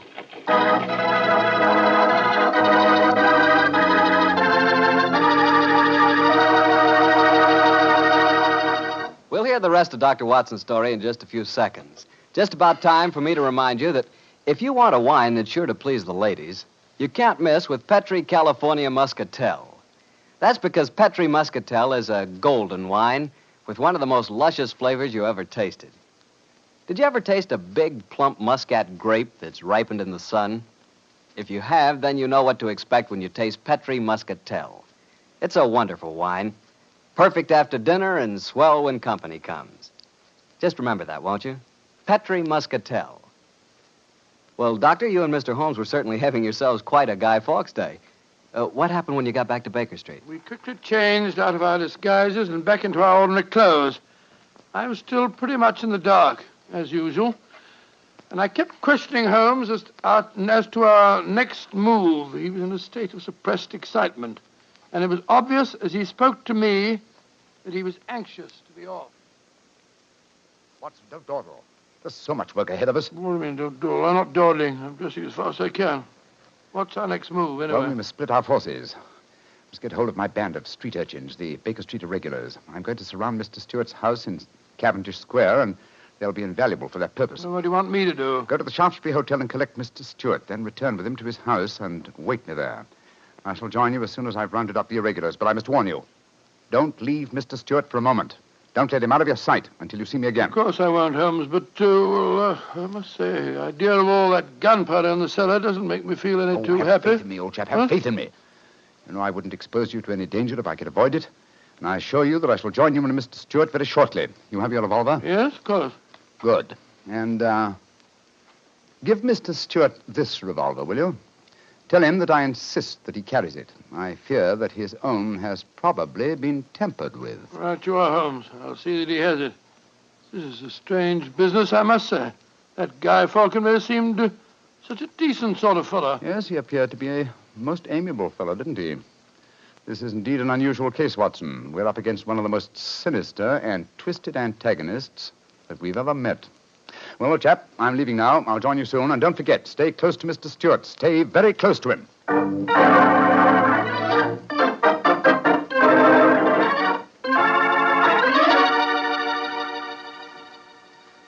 Dr. Watson, I wish your friend were here. No. Don't get so excited, Mr. Stewart. He'll be here any moment now. You've still got the revolver that I gave you? Yes, it's in my pocket. But what's the good of a revolver if there should be an explosion? Answer me that if you can. No, you must have faith in Mr. Holmes, sir. He's arranging now to have this house of yours surrounded by his band of street urchins. They'll see that no one gets to the cellar next door to light the fuses. A bunch of children. How can they do anything? You don't know the Baker Street Irregulars, Mr. Stewart. And it's a perfect day for them to operate. As black-faced boys begging for pennies, they'd pass unnoticed anywhere. I hope you're right. But I have a premonition, Doctor. There's going to be a tragedy. I know it. Now, take it easy, sir. Remember your heart. You're in splendid hands when Sherlock Holmes is on the case. Here he is now. Holmes, I say, I'm glad to see you. You received your visitor yet? Visitor? We've seen no one. Then be on the alert. I've just been questioning the boys surrounding this house. A few moments ago, some children pulled a small cart up to the back door. A cart containing a life-size dummy. My irregulars thought that it was an effigy on its way to a bonfire. Oh, why shouldn't it be, Holmes? I have reason to believe that it's someone visiting you in disguise, Mr. Stewart. A visitor who is mounting the back stairs at this very moment. You've got to stand by me, Holmes. You've got to protect me. Don't worry, sir. Come in. Look at that apparition. Great Scott, a Guy Fawkes dummy. A dark lantern in his hand, and it's walking. And also talking, I trust. Keep away from me. I got a revolver. Stick for a stake for Victoria's sake. If you won't give me one, I'll take two. The better for me and the worse for you. It's Guy Falconberry. Keep away from me, do you hear? The better for me and the worse for you. All right, then. I'm going to fire. Dear me, Mr. Stewart, the revolver I provided for you seems to be unloaded. How very odd. Well, what in fun is all this about? You've just witnessed an attempted murder, Watson. Murder? What are you talking about? This is a game. James and I had it arranged, the whole thing. You may have thought it was a game, Mr. Falconberry, but I assure you that your cousin... Grab Mr. Stewart, Watson. He seems to be leaving us. Leave me alone. Take your hands off me. My heart. Here, help me put him on the sofa. That's it. I'll get him some digitalis. Look, I don't want to appear unnecessarily stupid, but will someone tell me what this is all about? With pleasure, Mr. Falconberry. Your cousin had planned one of the most fantastic murder plots that I've ever encountered. He came to us with the story that you had threatened his life. But that's ridiculous. I'm very fond of him. Of course it's ridiculous. The whole plot was ridiculous. He leased the house next door, had a tunnel dug, and gunpowder and fuses planted there. Even entered the name of the tenants as Winter, Rokewood, and Keynes to give the apparent plot a further authenticity. You mean my cousin was the real tenant? Certainly he was. However, He was clumsy enough to drop that piece of silk with the wire ring on the end that you found in the cellar, Watson. The thing you called a jess. And what's a jess? It's a strap that goes round a falcon's leg to which its leash is fastened. You will remember that Mr. Stewart informed us that falconry is his hobby, and it therefore indicated that he had been in the cellar and consequently must have known about the whole plot. And all he was trying to do was to build up in our minds the belief that his cousin was trying to kill him. Exactly, my dear fellow. Had we believed him, of course, he could have shot you just now, Mr. Falconby, in apparent self-defense. Good Lord, what a fantastic plot. I still can't quite believe Mr. it. Falconby, why are you dressed as a Guy Fawkes dummy? Well, it was James's idea. He said that he was going to dress up too, and that we were to go round the bonfires tonight and frighten people by appearing as live dummies. But the last message he sent told me to come up here, that we'd play a practical joke on a couple of friends of his. And did he provide you with the costume that you're wearing? Yes, as a matter of fact, he did. Have you searched the pockets for any weapons? No, but I will. All right, and while you're doing that, I'll examine this dark lantern. How's your patient, Watson? Well, I've given him some digitalis. And now I'll get him some brandy. I can't find anything in the pockets. Here's the answer, my friends. Look here.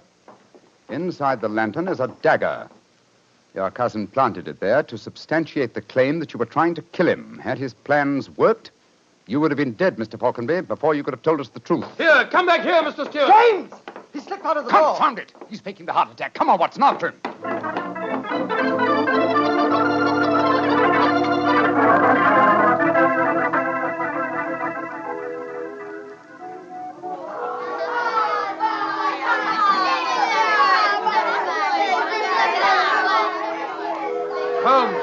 Holmes, where are you? Out of the way, please. Blimey. Here comes the Lord Mayor of London, chums. Excuse me, please. I'm trying to find a friend of mine. Most important. Holmes, where are you? Get out here, Watson. I hear you calling me. Out of the way, please. I'm coming, Holmes. Why don't you send him a postcard? You got away from me in the crowd. I'm afraid Mr. Stewart got away from us. Well, we'll never find him in this mark. Not too old, fellow. He's a dangerous man. There's no knowing what he may do. Where are the irregulars? There's Wiggins. Wiggins? Hello, Mr. Elms. Wiggins. Dr. Watson. Did you see a man run out of that house a few minutes ago? No, Governor. Perhaps Charlie did. Hey, Charlie, come over here a minute. It's Mr. Elms. All right. I bet Charlie didn't see anything, though. He's got some savvy girl with him. Hello, Mr. Holmes and Dr. Watson. Hello, Charlie. Hello, Charlie. Did you see a man run through this crowd a few minutes ago? A tallish man with a gray mustache? Yes, I did. A man came running out of the house over there. That's the house. Where'd he go? He ran down toward where the shops are. And he stole our dummy, he did? The one we are going to burn in the bonfire. I tried to stop him, but he got away. Holmes, look up there on the roof. There's a figure. By Jove, I believe it's James Stewart. That's the man. He's the one that stole our dummy. He's standing up on the roof. He's going to jump. If he does, he's going to land in the bonfire. There he goes. He is jumping. Right into the middle of the fire. It's awful. He'll be burned to death. Don't worry, Wiggins. There wasn't a man who fell into the bonfire. What do you mean? From the gyrations that the figure performed as it fell, my dear Watson, I'm convinced that Mr. Stewart threw the stolen dummy to try and put us off the track. Then Stewart's still up there. He is, Watson. Come along, old boy. It's up on the rooftops for us. Up on the rooftops.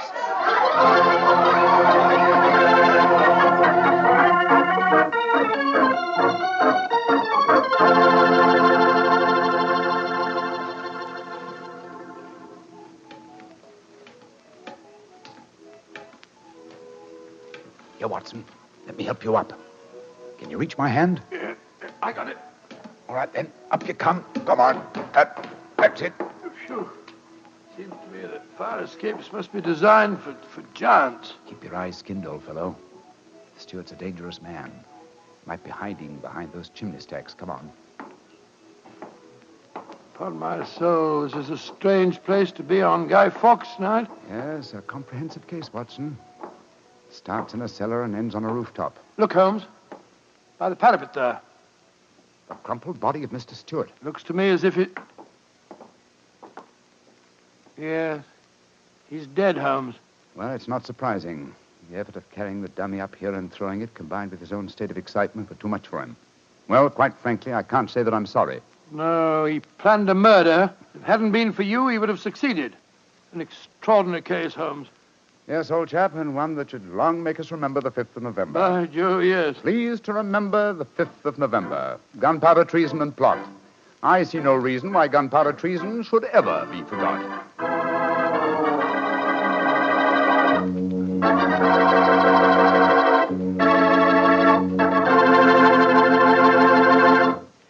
Well, Doctor, as you boys would say, that story was a bit of exciting, what? Yes, and even now I sort of lose my breath when I remember climbing that fire escape. You know, Doctor, those two fellas certainly went out of their way to celebrate Guy Fawkes Day.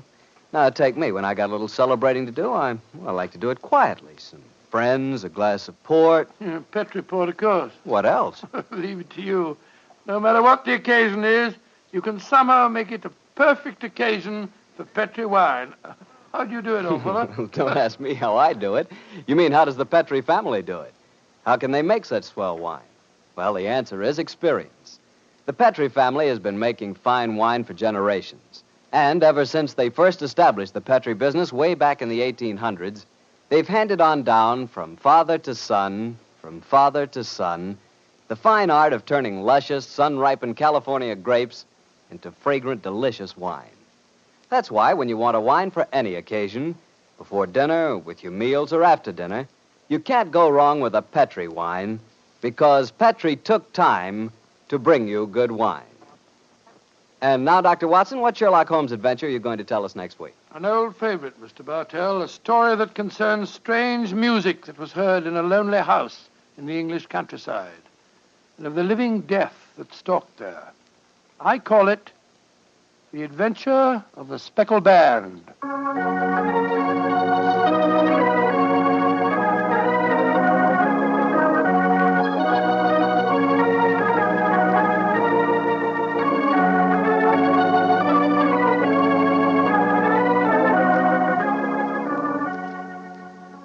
Tonight's Sherlock Holmes adventure is written by Dennis Green and Anthony Boucher and was suggested by an incident in this Arthur Conan Doyle story, The Adventure of the Devil's Foot.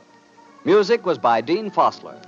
Mr. Rathbone appears through the courtesy of Metro-Goldwyn-Mayer, and Mr. Bruce through the courtesy of Universal Pictures, where they are now starring in the Sherlock Holmes series.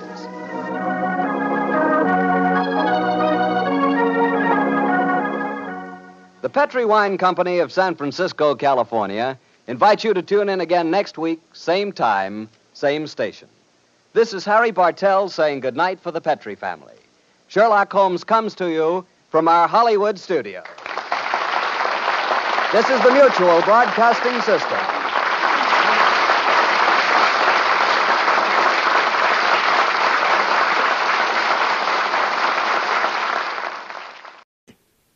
This episode from the life of Sherlock Holmes will be transmitted to our men and women overseas by shortwave and through the worldwide facilities of the Armed Forces Radio Service. Petri Wine brings you Basil Rathbone and Nigel Bruce in the new adventures of Sherlock Holmes.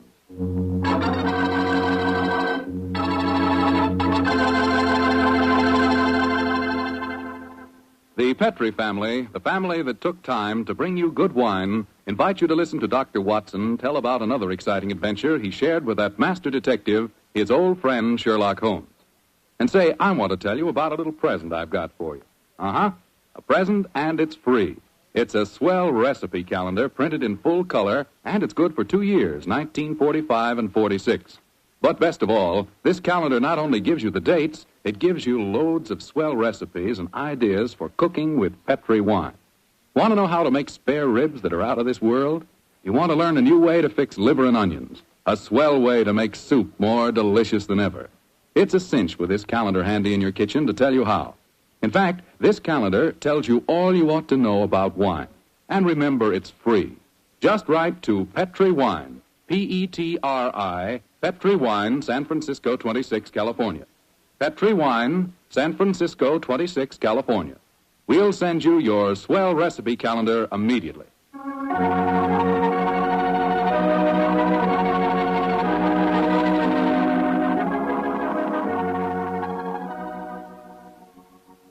And now for our weekly visit with the genial Dr. Watson. Good evening, Doctor. Good evening, Mr. Foreman. Come in and settle yourself down. Thank you. You're looking particularly comfortable tonight, Doctor. Feet up on the sofa and the puppies asleep on your lap. Yes, my boy. The three of us went for a long walk on the beach this afternoon. And Monty and Winnie had a running battle with the seagulls. In consequence, they've been fast asleep ever since we got home. Well, I hope you're not too tired, Doctor. I'm counting on a new Sherlock Holmes story, you know. No. I'm all ready for you, Mr. Foreman. In fact, I was going through my notes on the case just before you arrived. Well, last week you told us it concerned a strange society who held their meetings in an underground vault of a furniture warehouse. Yeah, that's right, my boy. Now, down, Winnie. Get down, Monty. No. The story really began one stormy November night in 1887. I was married at the time and living away from Baker Street. On this night in question, my wife had already gone to bed, and I was nodding in front of the fire over one of Clark Russell's fine sea stories. I'd had a very tiring day, I remember. It was about the hour that a man gives his first yawn and glances at the clock, when suddenly my front doorbell jangled discordantly. Our servant Edna had gone up to bed, so I crossed to the window and opened it. It was very dark, but I could just see the outline of a figure standing on my doorstep. It looked like a woman. Suddenly, a cultivated voice called up to me. Is the doctor in? Yes, madam. I'm the doctor. Then please come at once. It's a matter of life and death. I have a carriage waiting. Gracious me. All right. I'll be down immediately. I closed the window, scribbled a note to my wife, grabbed my coat and hat and my bag, and a few minutes later I stepped out of the front door and closed it behind me. The carriage was standing at the curb, but I couldn't see any trace of the lady who'd called me. The only person in sight was an old and repulsive-looking beggar woman, dressed in rags and tatters. After a moment of bewilderment, I spoke. My good woman, did you see a lady leave here a moment ago? No, Doctor, she didn't leave. She's still waiting for you. Oh, forgive me, madam, but clothes of yours, I thought you were a beggar woman. There isn't any time to discuss that now. Please get in this carriage. But where's the driver? I'm going to drive. Please get in. Very well. It's only business. Are you sure that you can handle those horses, madam? Of course I can. Well, I wish you'd tell me the way you're driving, ma'am. Please don't ask me any more questions, Doctor. You'll find out soon enough.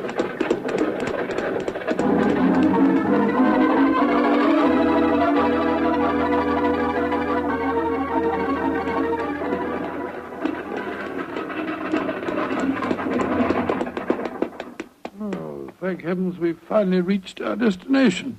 Must have driven halfway across London. Oh, hello. Must be somewhere down near the river. No dwelling places here. Nothing but enormous warehouses. Why have we stopped here, madam? Oh, this is where we're going. Please follow me down these steps. I wish you'd tell me where you're taking me. We have a club here in the basement. You'll see for yourself in a moment. It's a very solid-looking door. How do you propose to get past it? I'll show you.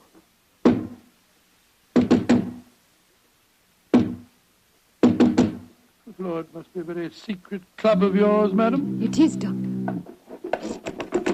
Who knocks? Number 7. Give the password. To the lanterns. You may enter.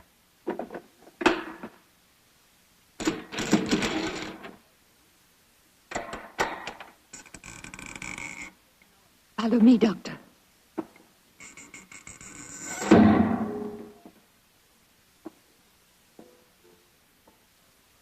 Madam, I do wish you'd tell me where you're taking me. This looks like the entrance to an opium den or a thieves' kitchen. Don't worry, Doctor. You're in no danger.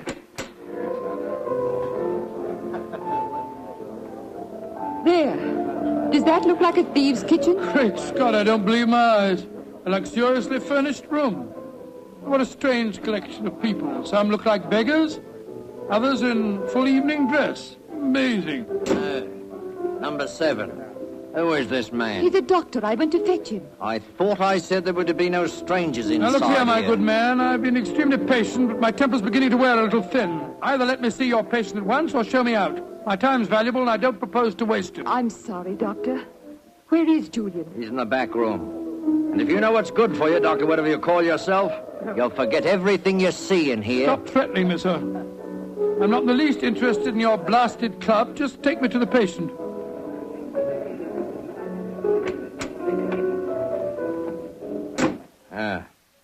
This is the man we want you to examine, Doctor. No? What happened? He fell down the stairs leading into the clubroom. Well, why'd you move him? We wanted him to be comfortable. That's the worst thing in the world you could have done. Never move a person with an injured skull. Is he going to be all right, Doctor?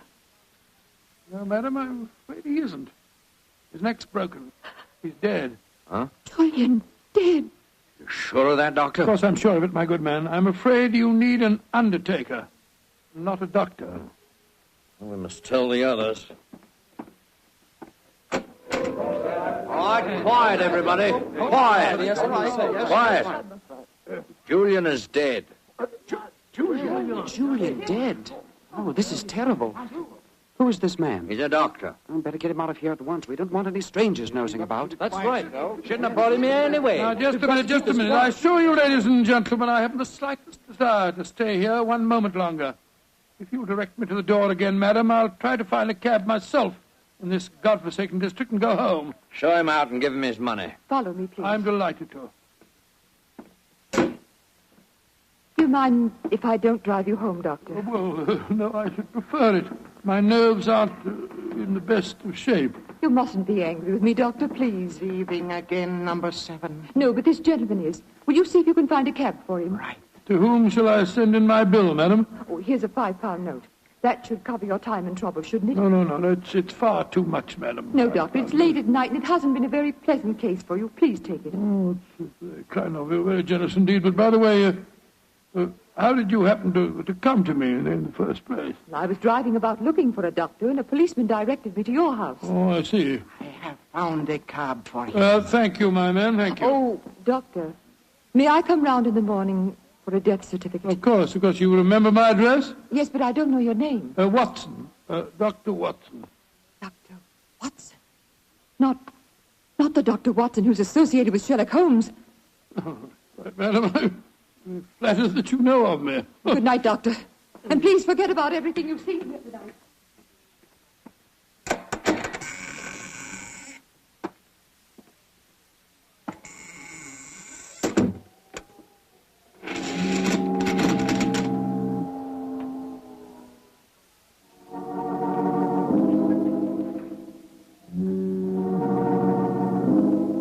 Well, upon my soul, what an amazing business. Holmes will be interested to hear about this.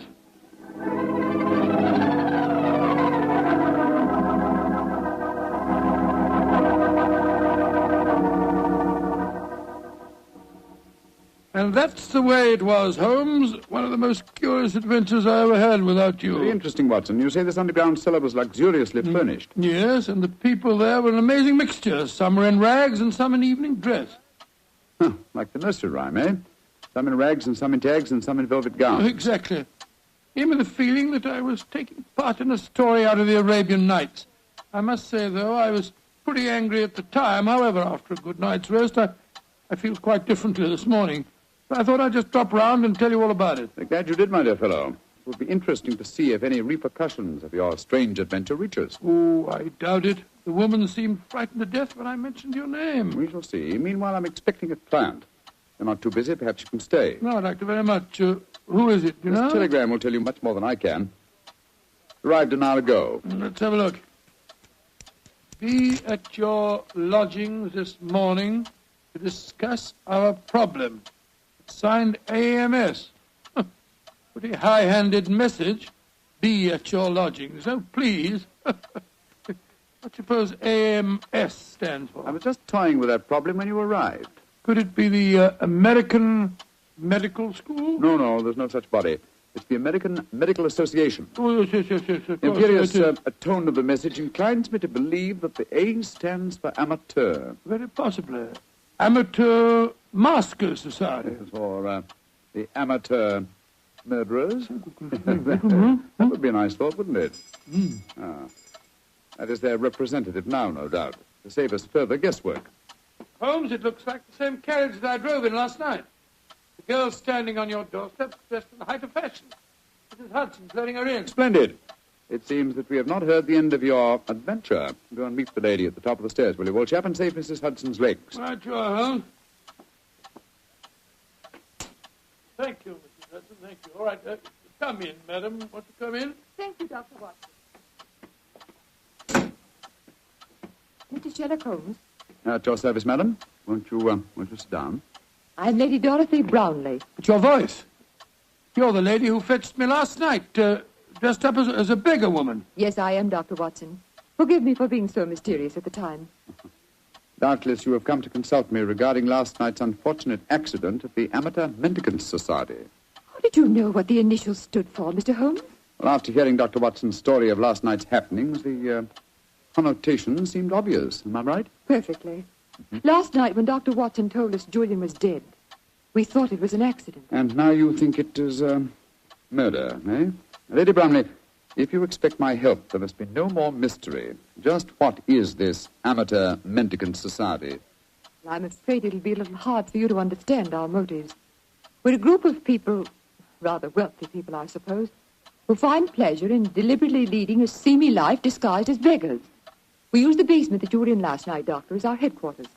We keep our beggars' clothes there and change out of them before we go home. Oh, what a fantastic idea. What a futile, worthless way of spending your leisure time, Lady Bromley. I suppose it must seem so, Mr. Holmes.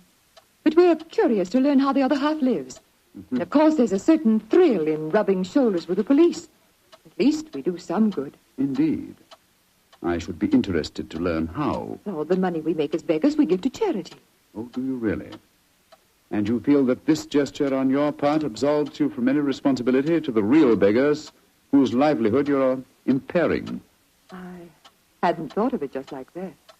No. Then I suppose you won't want to help us. Oh, that's quite another matter, madam. As a professional detective, I cannot afford to be a moralist. Yes, I will investigate this case for you, though I warn you my fee will be an extremely high one. Money isn't important, Mr. Holmes, as long as we can solve Julian's death without bringing the police into the case. Lady Brownlee, who is the dead man? The man you refer to as Julian? Julian Trevor, the poet. He was the one who started our society. Yes, I think I've read some of his work. Decadent. Distinctly decadent. Well, what makes you think that he was murdered, Lady Brownlee? Well, after you left last night, Dr. Watson, there was a terrible scene. You remember Sidney Holt? Oh, was he the big fellow who was so unpleasant to him? Yes, that's the one. Oh, do I remember him? He said that he saw Lord Cecil deliberately trip Julian as he came to the head of the staircase. Oh, Lord Cecil being... Lord Cecil Deerenforth, son of the Earl of Meersham. Oh, yes. There was a bitter argument. Cecil accused Sidney of doing the same thing. Then they had a dreadful fight. It ended up with Cecil threatening to go to the police. Well, that's when we decided to send a telegram to you, Mr. Holmes. Oh, yes, I see. So the proof of murder depends on such flimsy evidence as to whether the dead man fell or, well, should we say, was pushed? What it seems like. Mr. Holmes, even though you don't approve, please help us, won't you? Yes, Lady Brownlee, I will. Will you come back with me now to our headquarters? I shall join you within the hour. In the meantime, my old friend Dr. Watson can go with you. But Holmes, what can I do without you? You know my methods, old chap. Act accordingly. Oh, very well, Mr. Holmes. But you promise you'll be there. I promise you that I will be there, madam. Thank you so much, Mr. Holmes. We'll be expecting you. Come on, Doctor. Well, I'll just get my hat and coat. Holmes, what are you up to? Go with her and ask no more questions. I shall join you within the hour. Holmes, there's a glint in your eye.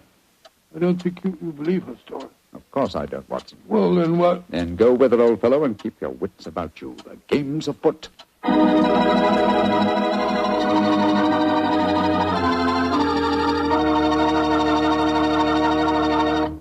The story of the Amateur Mendicant Society will continue in just a few seconds. Time I'd like to use to remind you that you're really missing something until you try having wine with your dinner. And I mean a Petri wine. Let's say a Petri California Burgundy or a Petri California Sauterne. Both wines are just made to make good food taste better. If you like a red wine, try Petri Burgundy. Try it with hamburger, with stew, with any meat or meat dish. And if you like a delicious white wine, a wine that'll make chicken taste better than ever, try a well-chilled Petri Sauterne. With food, nothing can take the place of a good Petri wine.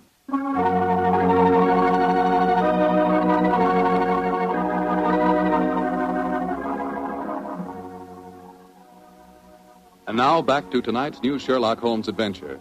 The Amateur Mendicant Society, a group of wealthy eccentrics who pose as beggars, have come to Sherlock Holmes and Dr. Watson with a problem. One of their members has apparently been murdered, and the famous pair have been asked to investigate the killing. As we rejoin our story, Dr. Watson, still awaiting the arrival of the great detective, is cross-questioning three of the members at the headquarters of this unusual society. I'm afraid that I don't find your stories very convincing. Oh, don't you now? Well, then suppose you stop asking questions until Sherlock Holmes gets here. He's the man we've engaged to settle this business, not you. We're paying for his services, not those of his assistant. Mr. Holmes asked me to conduct this preliminary investigation, my good man. I'm perfectly familiar with his methods, so keep a civil tongue in your head if you want us to continue with this case. I'm not answering any more questions till he gets here. Insufferable fellow.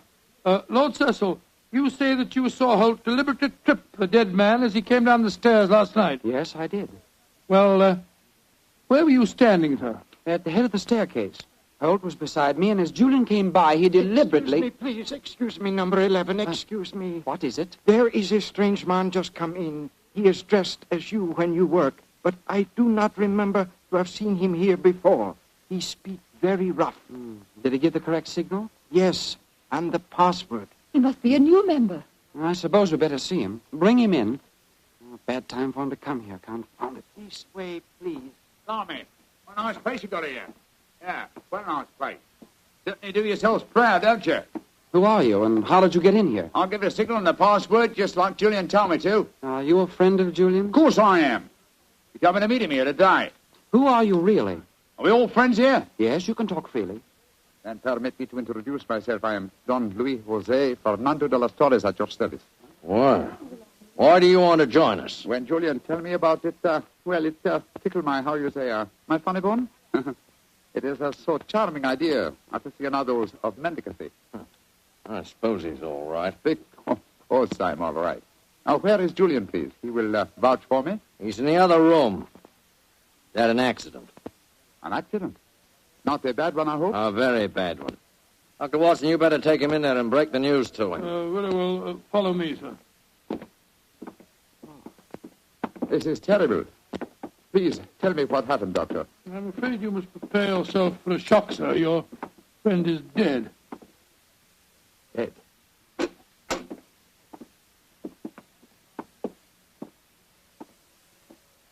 His neck was broken last night in some brawl. Yes, except that I do believe it was an accident, Watson. Holmes! Quiet, old chap, quiet. But not quietly enough, Mr. Sherlock Holmes. Come on, come back to the others and let all take a look at you. Come on, get moving, both of you. This isn't a pop gun in my hands. Sorry, Holmes, I gave the whole thing away. That's all right, old chap. Oh, Cecil, Dorothy, come here. I want you to take a look at the great Sherlock Holmes. Walked into our trap just like any stupid policeman. I don't know why you had to dress up to do it, though, Mr. Holmes. We were waiting for you here anyway, you know. Oh, I was well aware of that, Mr. Holt. You see, I knew I was walking into a trap. How did you know that, Mr. Holmes? Lady Brownlee, the story you brought to us today was so obviously a false one. Just as there is no amateur mendicant society. Who are they, Holmes? Go ahead, Mr. Holmes. Tell him. Let's see how much you really do know. Yes, go ahead. Why should I tell you what you already know? Go on, talk if you know what's good for you. Oh, you're so persuasive, aren't you, Mr. Holt? Very well. Undoubtedly, Julian Trevor's death last night was an accident. You fetched a doctor, Lady Brownlee, a very natural move, and later discovered that the doctor in question was the old friend of Sherlock Holmes. You were all afraid that I would become interested in your unusual society, and so you invented that very thin story about the accident being a murder. You wanted to lure me here so that I could be disposed of, and you could all continue your nefarious works without hindrance. Well, now aren't we clever? What is our nefarious work, may I ask? Your password gave me a clue to the lanterns. Try the French revolutionists. They strung the aristocrats up on the lampposts. Then again, the combination of curious costumes and a luxurious establishment in a low-class area posed another question. What political belief provides a common meeting ground for misguided aristocrats and dangerous commoners? And how did you answer that question? Oh, very simple, my dear sir. One word. Nihilism. Its doctrine of assassination and overthrow of government would find every chance of being put into practice by all of you at the forthcoming Jubilee celebrations to be held here in London. And also would account for your beggar's clothes. A beggar would have greater freedom of movement in a crowd than an ordinary person. You're a clever man, Mr. Holmes. Too bad you'll have to die. I'll get the rope. What are you going to do with him? Do? Give him a first-hand taste of nihilism, of course. They can't live. They know too much. Well, you can't possibly do this, you know. The police will track us here. By the time the police get here, you and your friend Holmes will be blown to kingdom come. Here's the rope, Sidney. Oh, right. Hands together, Mr. Holmes. That's it. Ah! Oh, mind that. bandaged wrist of mine, will you? It's confoundedly sore. Oh, isn't that a shame now? Is this any better? Ooh. Tie up the doctor, Cecil, while I bind Holmes's legs. With pleasure. I can't go through with this. What do you mean, Dorothy? You can't go through it. I just can't stand by and see 2 innocent men murdered. Don't be a fool, Dorothy. We can't let them live. They know too much. I don't care. If you go on with this, I'm going out for the police. You fool. Oh. Tie her up as well, Cecil. Leave me alone. Sit down there beside him. Go on. You're a devil, Sidney. Oh, shut up. Now, Mr. Holmes, I'm going to fetch a little invention. A little invention I'm sure you'll be interested in. Mr. Holmes, it's a pity you and your friend didn't learn to mind your own business. I'm afraid it's too late to teach an old dog new tricks. It's too late now, at any rate. Quite comfortable, Dr. Watson? Don't you speak to me, sir. You're a filthy traitor to your country. Rubbish. Here we are. Example of Mikhail Petrov's mechanical genius. This bomb will blow the entire building sky high, and the 3 of you with it. Now, I wind the time clock so, and we'll set the fuse to go off in 5 minutes. It'll give us plenty of time to get away. So.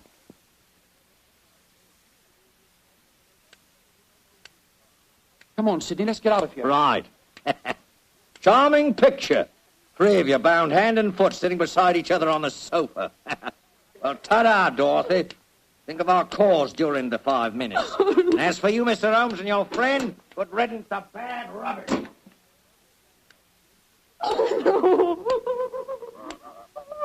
Well, Holmes, this looks like the end. Afraid so, old chap. I blame myself. If I hadn't been so infernally noisy when I recognized you, we wouldn't be in this mess. Wasn't your fault, old fellow.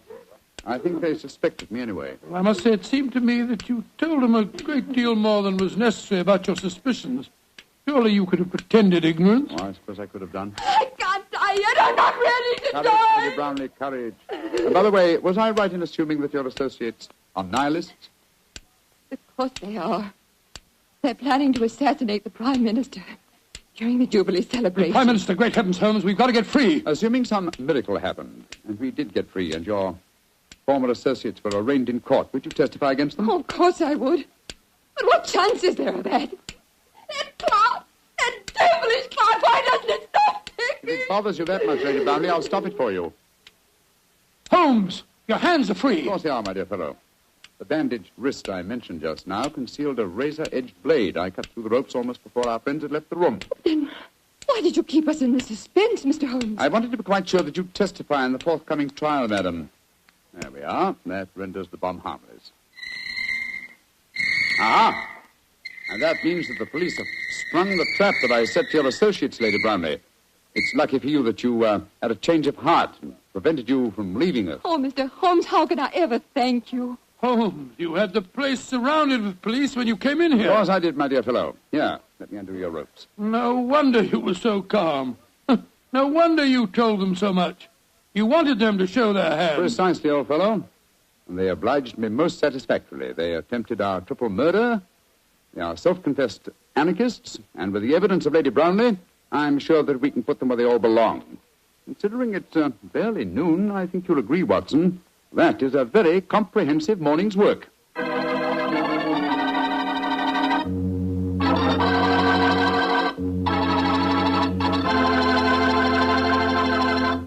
Doctor, tell the truth. Were you scared waiting for that time bomb to go off? Scared, my boy? I was so scared that to this day I can't stand being in the same room with a loud ticking clock. Each tick of the clock seems to speak to me. Seems to say, tick-tock, this is the end. Tick-tock, this is the end. The clock ever speak to you like that? Well, yes, Doctor. How did you know? Well, what's the clock say to you? Tick-tock. Petri took time to bring you good wine. Petri took time to bring you good wine. Gracious me, Mr. Foreman. Well, you listen to your clock and I'll listen to mine. Gosh, Doctor, can I help it if I like to hear about Petri wine? After all, that Petri family really knows how to make good wine. And it's no wonder. They've been making wine ever since they started the Petri business generations ago, way back in the 1800s. And because the making of Petri wine is a family affair, well, they've been able to hand on down from father to son, the skill and experience of each preceding generation. So naturally, when it comes to turning luscious, sun-ripened grapes into fragrant, delicious wine, well, you just can't beat the Petri family, because Petri took time to bring you good wine. And say, don't forget to take time to send for your Petri recipe calendar. It's free. Just write to Petri Wine, Petri, Petri Wine, San Francisco 26, California. San Francisco 26, California. This offer is intended to apply only in those states and other localities where its acceptance is permissible by law and regulation. And now, Dr. Watson, what adventure are you planning to tell us next week? Well, next week, Mr. Foreman, I'm going to tell you a story of old Vienna. The Vienna of sparkling lights, beautiful women, and lilting music. And of an extraordinary murder that takes place to the accompaniment of a Mozart sonata. Boy, that sounds like a thriller. I'll see you for sure next week. Just a minute. Before I go, Mr. Foreman, I want to urge every registered nurse listening in to get all the facts about the Army Nurse Corps. The Army needs you, nurses, needs you desperately. They'll make you an officer at once and give you every chance to further your post-war careers.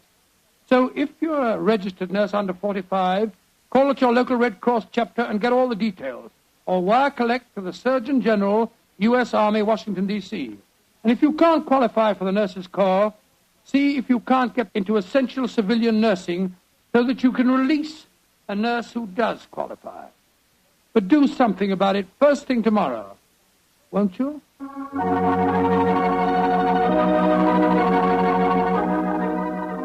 Tonight's Sherlock Holmes adventure is written by Dennis Green and Anthony Boucher and is based on an incident in the Sir Arthur Conan Doyle story, The 5 Orange Pips. Mr. Rathbone appears through the courtesy of Metro-Goldwyn-Mayer and Mr. Bruce through the courtesy of Universal Pictures, where they are now starring in the Sherlock Holmes series. The Petri Wine Company of San Francisco, California, invites you to tune in again next week, same time, same station. Meanwhile, don't forget to take advantage of our offer of a free recipe calendar. Oh, the Petri family took the time to bring you such good wine. So when you eat and when you cook, remember Petri wine. To make good food taste better, remember... Petri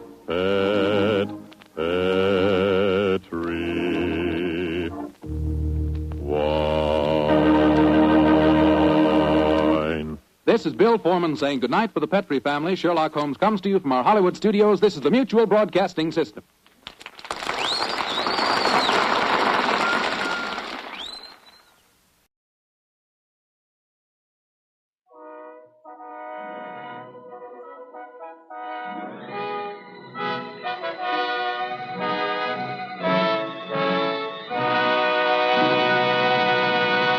From Hollywood, California, Columbia presents Leslie Howard and Rosalind Russell in Much Ado About Nothing.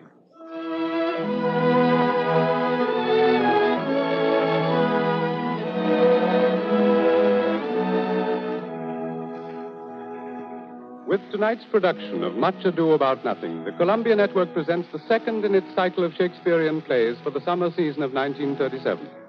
A cycle which includes 8 of Shakespeare's finest plays, to be heard every Monday night at this time during July and August.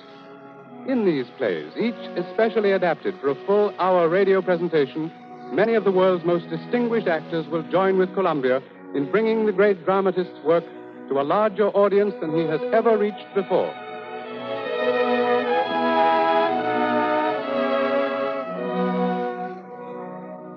Tonight's presentation, Much Ado About Nothing, co-stars Leslie Howard, stage and screen favorite of 2 continents, and Rosalind Russell, lovely and talented star of Metro-Goldwyn-Mayer production.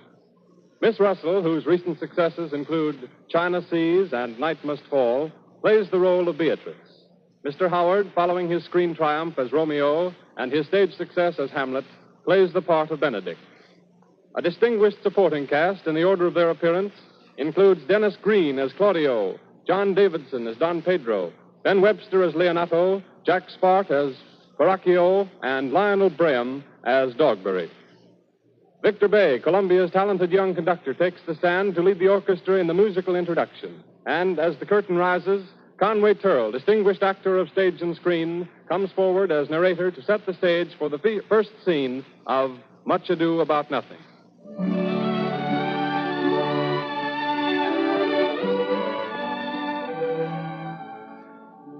Much Ado About Nothing is all about a house party. where Beatrice, an attractive and witty girl who hates men, meets Benedict, a smart young officer who scorns women. The story, too, of Claudio, boon companion to Benedict and his sweetheart hero, cousin to Beatrice. Benedict and Claudio are just home from war, but are still on duty as aides to their general, Don Pedro.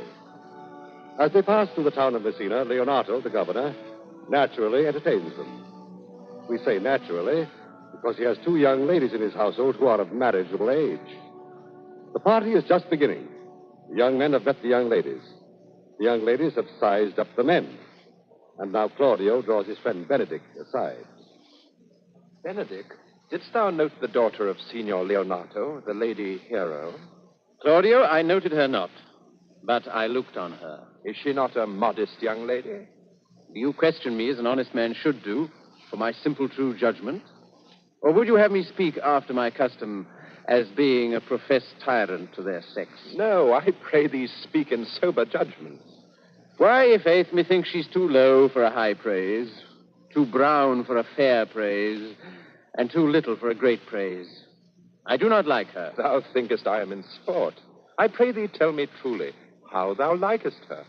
Would you buy her that you inquire after her? Can the world buy such a jewel? Yea, and a case to put it into. In mine eyes, she is the sweetest lady that ever I looked on.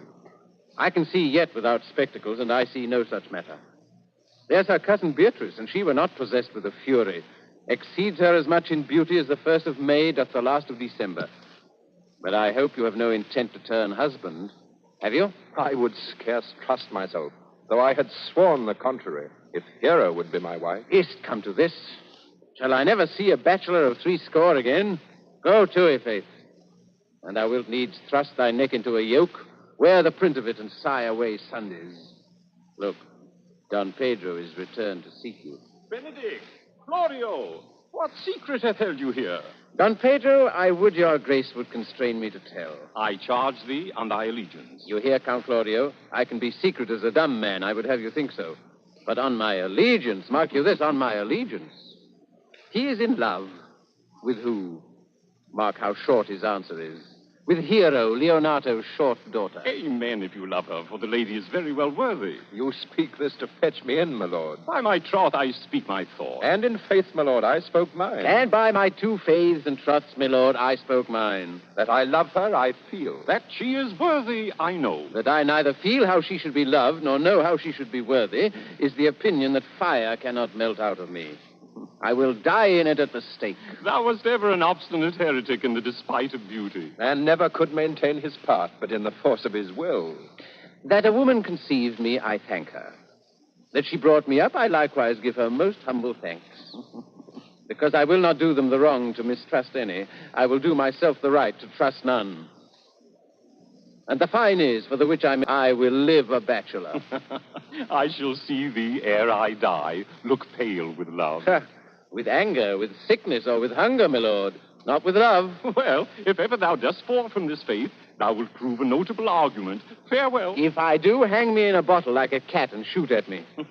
And he that hits me, let him be clapped on the shoulder and called Adam. Well, as time shall try. In time the savage bull doth bear the yoke. And so I take my leave. The savage bull may. But if ever the sensible Benedict bear it, pluck off the bull's horns and set them in my forehead. And let me be vilely painted, and in such great letters as they write, here is good horse to hire. Let them signify under my sign, here you may see Benedict, the married man. I wonder that you will still be talking, Signor Benedict. What, Nobody marks you. What, my dear Lady Disdain, are you yet living? Is it possible Disdain should die while she has such meat food to feed it as Signor Benedict? Courtesy itself must convert to disdain if you come in her presence. Then is courtesy a turncoat. But it is certain, Lady Beatrice, I am loved of all ladies, only you excepted. And I would I could find it in my heart that I had not a hard heart. For truly I love none. A dear happiness to women. I thank God in my cold blood I am of your humor for that. I'd rather hear my dog bark at a crow than a man swear he loves me. God keep your ladyship still in that mind.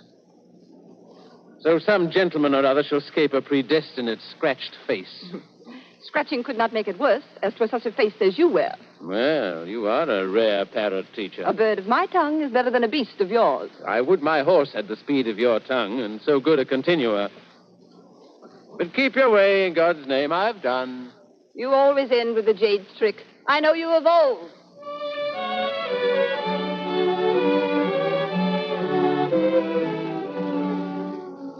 It is now evening, and the guests have just risen from a magnificent dinner in which the governor, Leonato, has exhausted all there is to do honor to his distinguished visitors.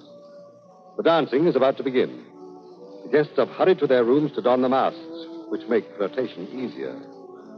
Leonato rushes from chamber to hall, from hall to garden, to make sure that all is in order.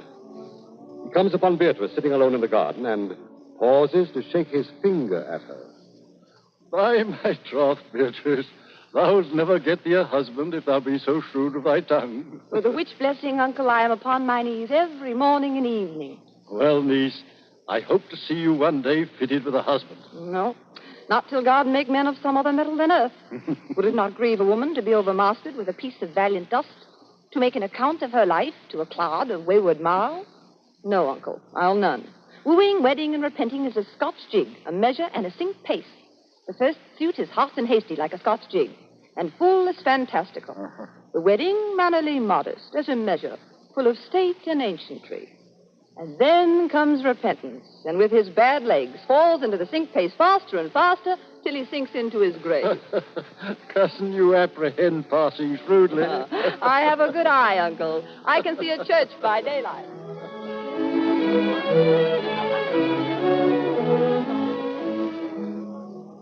Count Claudio draws his commanding officer, Don Pedro, into the garden. Don Pedro, your highness now may do me good. My love is thine to teach, Claudio. Hath Leonato any son, my lord? No child but Hero. She's his only heir. Dost thou affect her, Claudio? Oh, my lord. If thou dost love Hero, cherish it, and thou shalt have her. How sweetly you do minister to love. I will fit thee with a remedy. I know we shall have reveling tonight. I will assume thy part in some disguise, and in her bosom I'll unclasp my heart and take her here in prisoner with the force and strong encounter of my amorous tale. And the conclusion is, she shall be thine. In practice, let us put it presently.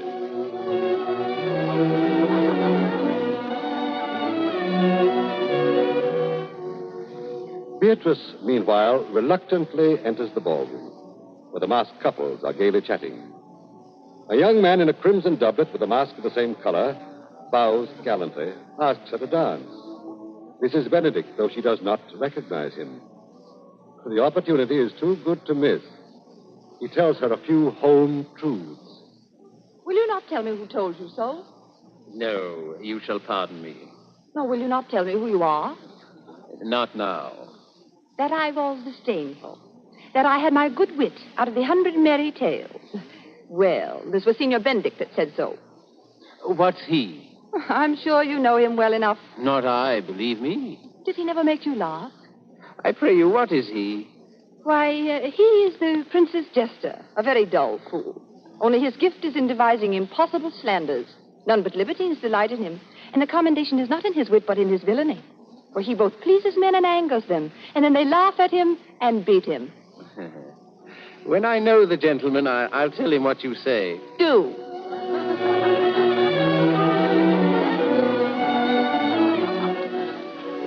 Benedict! Benedict! Lord. Benedict, the Lady Beatrice hath a quarrel to you. The gentleman that danced with her told her she is much wronged by you. Oh, she misused me past the endurance of a block. An oak with but one green leaf on it would have answered her. My very visor began to assume life and scold with her. She told me, not thinking I had been myself, that I was the prince's jester, that I was duller than a great Thor, huddling jest upon jest with such impossible conveyance upon me that I stood like a man at a mark with a whole army shooting at me. She speaks poniards and every word stabs. I would not marry her, though she were endowed with all that Adam had left him before he transgressed. Come, talk not of her. Look, here she comes. Will your grace command me to any service to the world's end? I will go on the slightest errand that you can devise to send me on, rather than hold 3 words conference with this harpy. You have no employment for me? None but to desire your good company. Oh, heavens, sir, here's a dish I love not.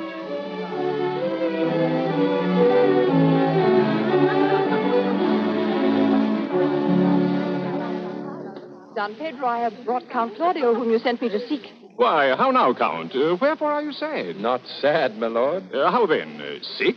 Neither, my lord. The Count is neither sad, nor sick, nor merry, nor well, but civil, Count. Civil as an orange, and something of that jealous complexion. Faith, lady, I think your blazon to be true. Here, Claudio, I've wooed in thy name, and fair hero is won. I've broke with her father, and his goodwill obtained. Named the day of marriage, and God give thee joy. Count, take of me my daughter, and with her my fortunes. His grace hath made the match, and all grace say amen to it. My lord Claudio, speak, Count. 'Tis your cue. Silence is the perfectest herald of joy. I were but little happy if I could say how much.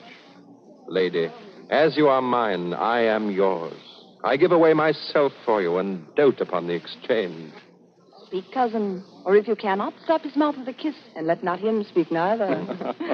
In faith, lady, you have a merry heart. Yes, my lord, I thank it, poor fool. It keeps on the windy side of care. Good Lord, for alliance. Thus goes every one to the world but I, and I am sunburnt. I may sit in a corner and cry, hey-ho, for a husband. Lady Beatrice, I will get you one. I would rather have one of your father's getting. Hath your grace never a brother like you?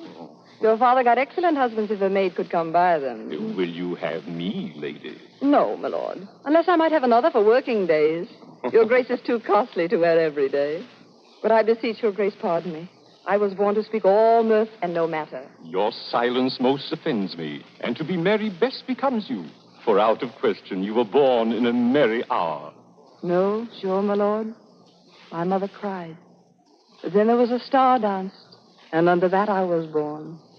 Cousins, God give you joy. By my troth, Leonato, a pleasant-spirited lady. There's little of the melancholy element in her, my lord. She is never sad but when she sleeps. But she cannot endure to hear tell of a husband. Oh, by no means. She mocks all her wooers out of suit. She were an excellent wife for Benedict. Oh, Lord. If they were but a week married, they would talk themselves mad. Count Claudio, when mean you to go to church? Tomorrow, my lord. Time goes on crutches till love have all his rights. Not till Monday, my dear son, which is hence a just 7 nights. A time too brief, too, to have all things answered to my mind. Oh, my lord. Come, you shake the head at so long a breathing. But I warrant thee, Claudio, the time shall not go dully by us. I will, in the interim, undertake one of Hercules' labors, which is to bring Signor Benedict and the Lady Beatrice into a mountain of affection, the one with the other. If you three will but minister such assistance as I shall give you direction. My lord, I am for you if it cost me 10 nights' watching. And I, my lord. And you too, gentle hero. I will do any modest office, my lord, to help my cousin to a good husband. And Benedict is not the unhopefullest husband that I know. I will teach you how to humor your cousin Beatrice, that she shall fall in love with Benedict. And I, with your 2 helps, will so practice on Benedict that, in despite of his quick wit and his squeezy stomach, he shall fall in love with Beatrice. Go in with me, and I will tell you my drift.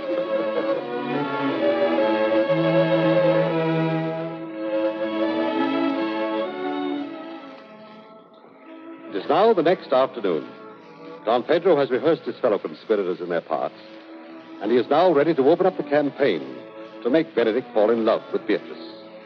Don Pedro, Leonato, and Claudio stroll casually into the sunlit garden, pretending not to know that Benedict sits reading in a nearby arbor. Benedict hopes he has escaped for a few hours from women and matchmaking, but the voices of his friends intrude upon his solitude. Leonato, what was it you told me of today? That your niece, Beatrice, was in love with Signor Benedict? Oh, I did never think that lady would have loved any man. No, nor I, neither. But most wonderful that she should so dote on Signor Benedict, whom she hath in all outward behaviors seemed ever to abhor. You amaze me. I would have thought her spirit had been invincible against all assaults of affection. I would have sworn it had, my lord. Especially against Benedict. Hath she made her affection known to, Benedict? No, I swear she never will. That's her torment. 'Tis true indeed, so your daughter says. Shall I, says she, that have so oft encountered him with scorn, write to him that I love him? This says she now when she's beginning to write to him. For she'll be up 20 times a night, and there will she sit in her smock till she hath writ a sheet of paper. When she hath writ it and was reading it over, she tore the letter into 1,000 halfpence, railed at herself, that she should be so immodest to write to one that knew would flout her. I measure him, says she, by my own spirit. For I should flout him if he writ to me. Yes, though I love him, I should. Then down upon her knees she falls, weeps, sobs, beats her heart, tears her hair, prays, curses. Oh, sweet Benedict, God give me patience. Hero thinks surely Beatrice will die. Well, I am sorry for your niece. Shall we go seek Benedict and tell him of her love? Never tell him, my lord. Let her wear it out with good counsel. Nay, that's impossible. She may wear her heart out first. Well, we will hear further of it by your daughter. Let it cool the while. I love Benedict well, and I could wish he would modestly examine himself to see how much he is unworthy so good a lady. My lord, will you walk? Dinner is ready. This can be no trick. The conference was sadly born. We have the truth of this from Hero. They seem to pity the lady. It seems her affections have their full bent. Love me? Why, must be requited. I hear how I am censured. They say I will bear myself proudly if I perceive the love come from her. They say, too, that she will rather die than give any sign of affection. I did never think to marry. I must not seem proud. Happy are they that hear their detractions and can put them to mending. They say the lady is fair. 'Tis a truth, I can bear them witness. And virtuous. 'Tis so, I cannot reprove it. And wise, but for loving me. By my troth, it is no addition to her wit, nor no great argument of her folly, for I will be horribly in love with her. I may chance have some odd quirks and remnants of wit broken on me, because I have railed so long against marriage. But doth not the appetite alter? A man loves the meat in his youth that he cannot endure in his age. Shall quips and sentences and these paper bullets of the brain awe a man from the career of his humor? No, the world must be peopled. When I said I would die a bachelor, I did not think I should live till I were married.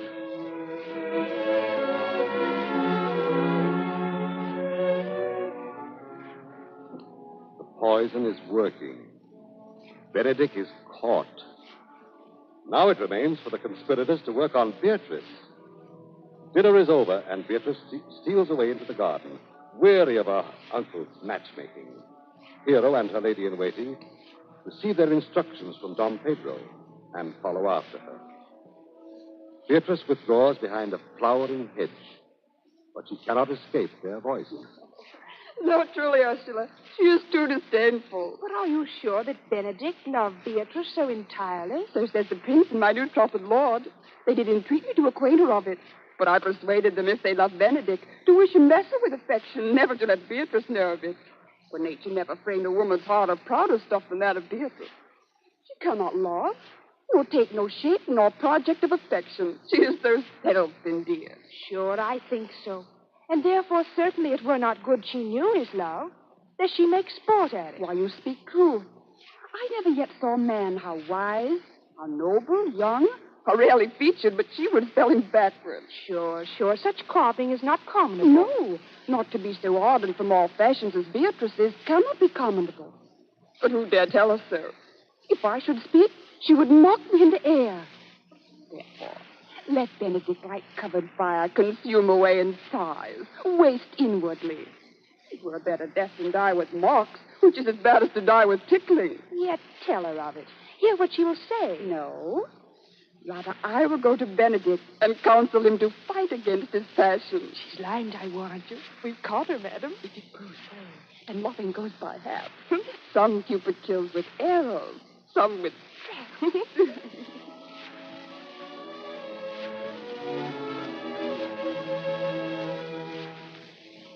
Stories in mine ears. Can this be true? Stand I condemned for pride and scorn so much? Contempt, farewell. And maiden pride, adieu. No glory lives behind the back of such. And Benedict, love art.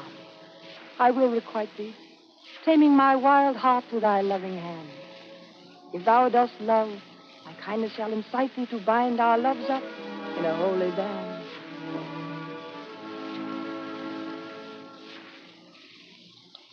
So Beatrice loves Benedict, and Benedict loves Beatrice. And Claudio loves Hero, and Hero loves her Claudio. In truth, the wedding bells are all but pealing. For tomorrow, Claudio and Hero will be married, followed soon, it appears, by Beatrice and Benedict. Thus proveth William Shakespeare that love will find a way. But suddenly, enter the villain. This villain, in the person of John, is the illegitimate brother of Don Pedro.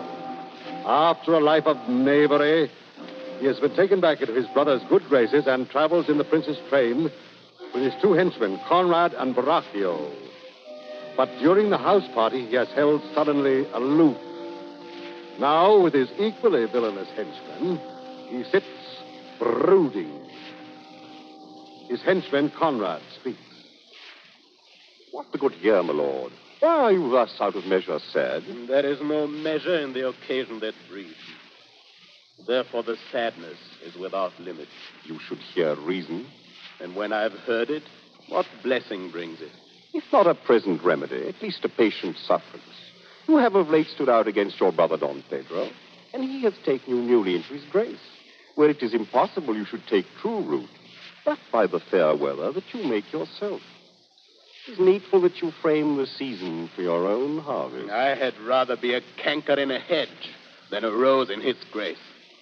And it better fits my blood to be disdained of all than to fashion a carriage to rob love from any. I am trusted with a muzzle and enfranchised with a clog. Therefore I have decreed not to sing in my cage. If I had my mouth, I would bite. If I had my liberty, I would do my liking. In the meantime, let me be that I am and seek not to alter me. And you make no use. You're discontent? I make all use of it, for I use it only. Who comes here? Borachio. My lord. What news, Borachio? I can give you intelligence of an intended marriage. Will it serve for any model to build mischief on?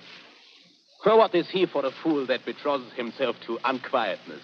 Mary, it is your brother's right hand. Who? The most exquisite Claudio?